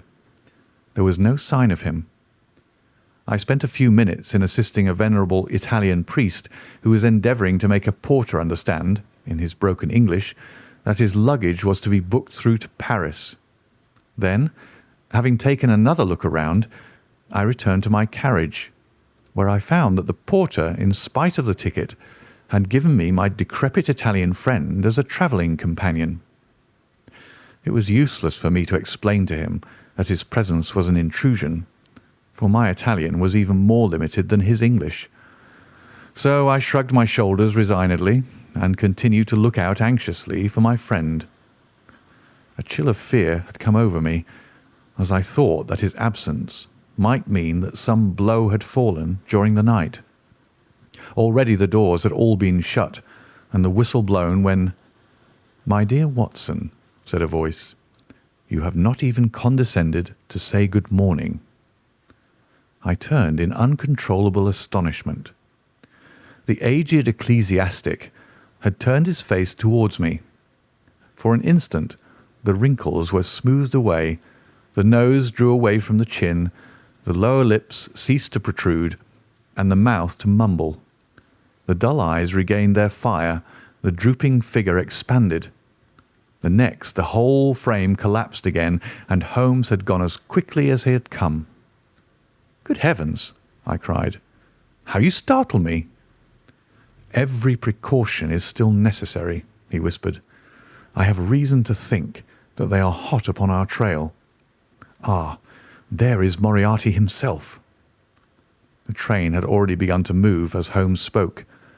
Glancing back, I saw a tall man pushing his way furiously through the crowd and waving his hand as if he desired to have the train stopped. It was too late, however, for we were rapidly gathering momentum, and an instant later had shot clear of the station. "With all our precautions, you see that we have cut it rather fine," said Holmes, laughing. He rose and, throwing off the black cassock and hat which had formed his disguise, he packed them away in a handbag. "Have you seen the morning paper, Watson?" "No." "You haven't seen about Baker Street, then?" "Baker Street?" "They set fire to our rooms last night. No great harm was done." "Good heavens, Holmes, this is intolerable." "They must have lost my track completely after their bludgeon man was arrested. Otherwise, they could not have imagined that I had returned to my rooms. They have evidently taken the precaution of watching you, however, and that is what has brought Moriarty to Victoria." "You could not have made any slip in coming?" "I did exactly what you advised." "Did you find your brougham?" "Yes, it was waiting." "Did you recognize your coachman?" "No." "It was my brother Mycroft. It is an advantage to get about in such a case without taking a mercenary into your confidence. But we must plan what we are to do about Moriarty now. As this is an express, and as the boat runs in connection with it, I should think we've shaken him off very effectively." "My dear Watson, you evidently did not realize my meaning when I said that this man may be taken as being quite on the same intellectual plane as myself. You do not imagine that if I were the pursuer I should allow myself to be baffled by so slight an obstacle. Why, then, should you think so meanly of him? What will he do?" "What I should do." "What would you do, then?" "Engage a special." "But it must be late." "By no means. This train stops at Canterbury, and there is always at least a quarter of an hour's delay at the boat. He will catch us there." "One would think that we were the criminals. Let us have him arrested on his arrival." "It would be to ruin the work of 3 months. We should get the big fish, but the smaller would dart right and left out of the net. On Monday we should have them all. No, an arrest is inadmissible." "What then?" "We shall get out at Canterbury." "And then?" "Well, then we must make a cross-country journey to Newhaven, and so over to Dieppe. Moriarty will again do what I should do. He will get on to Paris, mark down our luggage, and wait for 2 days at the depot. In the meantime we shall treat ourselves to a couple of carpet-bags, encourage the manufacturers of the countries through which we travel, and make our way at our leisure into Switzerland via Luxembourg and Basel. At Canterbury, therefore, we alighted, only to find that we should have to wait an hour before we could get a train to Newhaven. I was still looking rather ruefully after the rapidly disappearing luggage van which contained my wardrobe, when Holmes pulled my sleeve and pointed up the line. "All ready, you see," said he. Far away, from among the Kentish woods, there rose a thin spray of smoke. A minute later, a carriage and engine could be seen flying along the open curve which leads to the station. We had hardly time to take our place behind a pile of luggage when it passed with a rattle and a roar, beating a blast of hot air into our faces. "There he goes," said Holmes, as we watched the carriage swing and rock over the points. "There are limits, you see, to our friend's intelligence. It would have been a coup de maître had he deduced what I would deduce and acted accordingly." "And what would he have done had he overtaken us?" "There cannot be the least doubt that he would have made a murderous attack upon me. It is, however, a game at which two may play. The question now is whether we should take a premature lunch here or run our chance of starving before we reach the buffet at Newhaven." We made our way to Brussels that night and spent 2 days there, moving on upon the third day as far as Strasbourg. On the Monday morning, Holmes had telegraphed to the London police, and in the evening we found a reply waiting for us at our hotel. Holmes tore it open, and then with a bitter curse hurled it into the grate. "I might have known it," he groaned. "He has escaped." "Moriarty?" "They have secured the whole gang with the exception of him. He has given them the slip. Of course, when I had left the country there was no one to cope with him, but I did think that I had put the game in their hands. I think that you had better return to England, Watson." "Why?" "Because you will find me a dangerous companion now. This man's occupation is gone. He is lost if he returns to London. If I read his character right, he will devote his whole energies to revenging himself upon me. He said as much in our short interview, and I fancy that he meant it. I should certainly recommend you to return to your practice." It was hardly an appeal to be successful with one who was an old campaigner as well as an old friend. We sat in the Strasbourg salle à manger, arguing the question for half an hour, but the same night we had resumed our journey and were well on our way to Geneva. For a charming week we wandered up the valley of the Rhone, and then branching off at Leuc, we made our way over the Gemmi Pass, still deep in snow, and so by way of Interlaken to Meiringen. It was a lovely trip, the dainty green of the spring below, the virgin white of the winter above, but it was clear to me that never for one instant did Holmes forget the shadow which lay across him. In the homely Alpine villages or in the lonely mountain passes, I could tell by his quick glancing eyes and his sharp scrutiny of every face that passed us that he was well convinced that, walk where we would, we could not walk ourselves clear of the danger which was dogging our footsteps.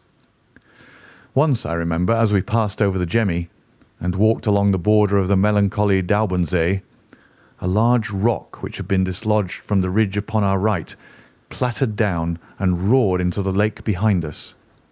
In an instant Holmes had raced up onto the ridge and, standing upon a lofty pinnacle, craned his neck in every direction. It was in vain that our guide assured him that a fall of stones was a common chance in the springtime at that spot. He said nothing, but he smiled at me with the air of a man who sees the fulfilment of that which he had expected. And yet, for all his watchfulness, he was never depressed. On the contrary, I can never recollect having seen him in such exuberant spirits. Again and again he recurred to the fact that if he could be assured that society was freed from Professor Moriarty, he would cheerfully bring his own career to a conclusion. "I think that I may go as far as to say, Watson, that I have not lived wholly in vain," he remarked. "If my record were closed tonight, I could still survey it with equanimity. The air of London is the sweeter for my presence. In over 1,000 cases I am not aware that I have ever used my powers upon the wrong side. Of late I have been tempted to look into the problems furnished by nature rather than those more superficial ones for which our artificial state of society is responsible. Your memoirs will draw to an end, Watson, upon the day that I crown my career by the capture or extinction of the most dangerous and capable criminal in Europe. I shall be brief and yet exact in the little which remains for me to tell. It is not a subject on which I would willingly dwell, and yet I am conscious that a duty devolves upon me to omit no detail. It was on the 3rd of May that we reached the little village of Meiringen, where we put up at the Englischer Hof, then kept by Peter Steiler the elder. Our landlord was an intelligent man and spoke excellent English, having served for 3 years as waiter at the Grosvenor Hotel in London. At his advice, on the afternoon of the 4th, we set off together with the intention of crossing the hills and spending the night at the hamlet of Rosenlaui. We had strict injunctions, however, on no account to pass the falls of Reichenbach, which are about halfway up the hill, without making a small detour to see them. It is indeed a fearful place. The torrent, swollen by the melting snow, plunges into a tremendous abyss, from which the spray rolls up like the smoke from a burning house. The shaft into which the river hurls itself is an immense chasm, lined by glistening coal-black rock and narrowing into a creaming, boiling pit of incalculable depth, which brims over and shoots the stream onward over its jagged lip. The long sweep of green water, roaring forever down, and the thick flickering curtain of spray, hissing forever upward, turn a man giddy with their constant whirl and clamour. We stood near the edge, peering down at the gleam of the breaking water far below us against the black rocks, and listening to the half-human shout which came booming up with the spray out of the abyss.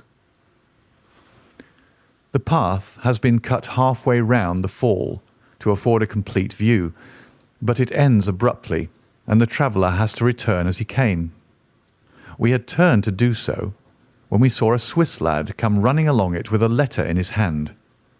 It bore the mark of the hotel which we had just left, and was addressed to me by the landlord. It appeared that within a very few minutes of our leaving, an English lady had arrived who was in the last stage of consumption. She had wintered at Davos Platz, and was journeying now to join her friends at Lucerne, when a sudden hemorrhage had overtaken her. It was thought that she could hardly live a few hours, but it would be a great consolation to her to see an English doctor, and if I would only return, etc. The good Steiler assured me in a postscript that he would himself look upon my compliance as a very great favour, since the lady absolutely refused to see a Swiss physician, and he could not but feel that he was incurring a great responsibility. The appeal was one which could not be ignored. It was impossible to refuse the request of a fellow countrywoman dying in a strange land. Yet I had my scruples about leaving Holmes. It was finally agreed, however, that he should retain the young Swiss messenger with him as guide and companion, while I returned to Meiringen. My friend would stay some little time at the fall, he said, and would then walk slowly over the hill to Rosenlaui, where I was to rejoin him in the evening. As I turned away, I saw Holmes with his back against a rock and his arms folded, gazing down at the rush of the waters. It was the last that I was ever destined to see of him in this world. When I was near the bottom of the descent, I looked back. It was impossible from that position to see the fall, but I could see the curving path which winds over the shoulder of the hill and leads to it. Along this a man was, I remember, walking very rapidly. I could see this black figure clearly outlined against the green behind him. I noted him, and the energy with which he walked, but he passed from my mind again as I hurried on upon my errand. It may have been a little over an hour before I reached Meiringen. Old Steiler was standing at the porch of his hotel. "Well," said I, as I came hurrying up, "I trust that she is no worse." A look of surprise passed over his face, and at the first quiver of his eyebrows my heart turned to lead in my breast. "You did not write this?" I said, pulling the letter from my pocket. "There is no sick Englishwoman in the hotel?" "Certainly not," he cried. "But it has the hotel mark upon it. Ha! It must have been written by that tall Englishman who came in after you had gone. He said—" But I waited for none of the landlord's explanations. In a tingle of fear, I was already running down the village street and making for the path which I had so lately descended. It had taken me an hour to come down. For all my efforts, 2 more had passed before I found myself at the fall of Reichenbach once more. There was Holmes' Alpine stock, still leaning against the rock by which I had left him. But there was no sign of him, and it was in vain that I shouted. My only answer was my own voice reverberating in a rolling echo from the cliffs around me. It was the sight of that Alpine stock which turned me cold and sick. He had not gone to Rosenlaui then. He had remained on that 3-foot path, with sheer wall on one side and sheer drop on the other, until his enemy had overtaken him. The young Swiss had gone too. He had probably been in the pay of Moriarty, and had left the 2 men together. And then what had happened?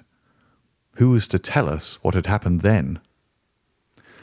I stood for a moment or two to collect myself, for I was dazed with the horror of the thing.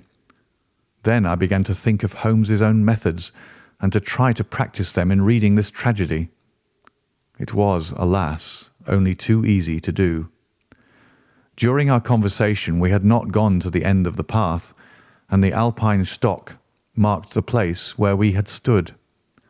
The blackish soil is kept forever soft by the incessant drift of spray, and a bird would leave its tread upon it. 2 lines of footmarks were clearly marked along the farther end of the path, both leading away from me. There were none returning. A few yards from the end the soil was all ploughed up into a patch of mud, and the branches and ferns which fringed the chasm were torn and bedraggled. I lay upon my face and peered over with the spray spouting up all around me. It had darkened since I left, and now I could only see here and there the glistening of moisture upon the black walls, and far away down at the end of the shaft the gleam of the broken water. I shouted, but only the same half-human cry of the fall was borne back to my ears. But it was destined that I should after all have a last word of greeting from my friend and comrade. I have said that his Alpine stock had been left leaning against a rock which jutted onto the path. From the top of this boulder the gleam of something bright caught my eye, and raising my hand I found that it came from the silver cigarette case which he used to carry. As I took it up, a small square of paper upon which it had lain fluttered down onto the ground. Unfolding it, I found that it consisted of 3 pages torn from his notebook and addressed to me. It was characteristic of the man that the direction was as precise and the writing as firm and clear as though it had been written in his study. "My dear Watson," it said, "I write these few lines through the courtesy of Mr. Moriarty, who awaits my convenience for the final discussion of those questions which lie between us. He has been giving me a sketch of the methods by which he avoided the English police and kept himself informed of our movements. They certainly confirm the very high opinion which I had formed of his abilities. I am pleased to think that I shall be able to free society from any further effects of his presence, though I fear that it is at a cost which will give pain to my friends, and especially, my dear Watson, to you. I have already explained to you, however, that my career had in any case reached its crisis, and that no possible conclusion to it could be more congenial to me than this. Indeed, if I may make a full confession to you, I was quite convinced that the letter from Meiringen was a hoax, and I allowed you to depart on that errand under the persuasion that some development of this sort would follow. Tell Inspector Patterson that the papers which he needs to convict the gang are in Pigeonhole M, done up in a blue envelope and inscribed Moriarty. I made every disposition of my property before leaving England and handed it to my brother Mycroft. Pray give my greetings to Mrs. Watson, and believe me to be, my dear fellow, very sincerely yours, Sherlock Holmes. A few words may suffice to tell the little that remains. An examination by experts leaves little doubt that a personal contest between the two men ended, as it could hardly fail to end in such a situation, in their reeling over, locked in each other's arms. Any attempt at recovering the bodies was absolutely hopeless, and there, deep down in that dreadful cauldron of swirling water and seething foam, will lie for all time the most dangerous criminal and the foremost champion of the law of their generation. The Swiss youth was never found again, and there can be no doubt that he was one of the numerous agents whom Moriarty kept in his employ. As to the gang, it will be within the memory of the public how completely the evidence which Holmes had accumulated exposed their organisation, and how heavily the hand of the dead man weighed upon them. Of their terrible chief, few details came out during the proceedings, and if I have now been compelled to make a clear statement of his career, it is due to those injudicious champions who have endeavoured to clear his memory by attacks upon him whom I shall ever regard as the best and the wisest man whom I have ever known. Thanks for watching. If you enjoyed this, please subscribe here to get more books and support the channel. It really does help. Here are some ideas for what to read next.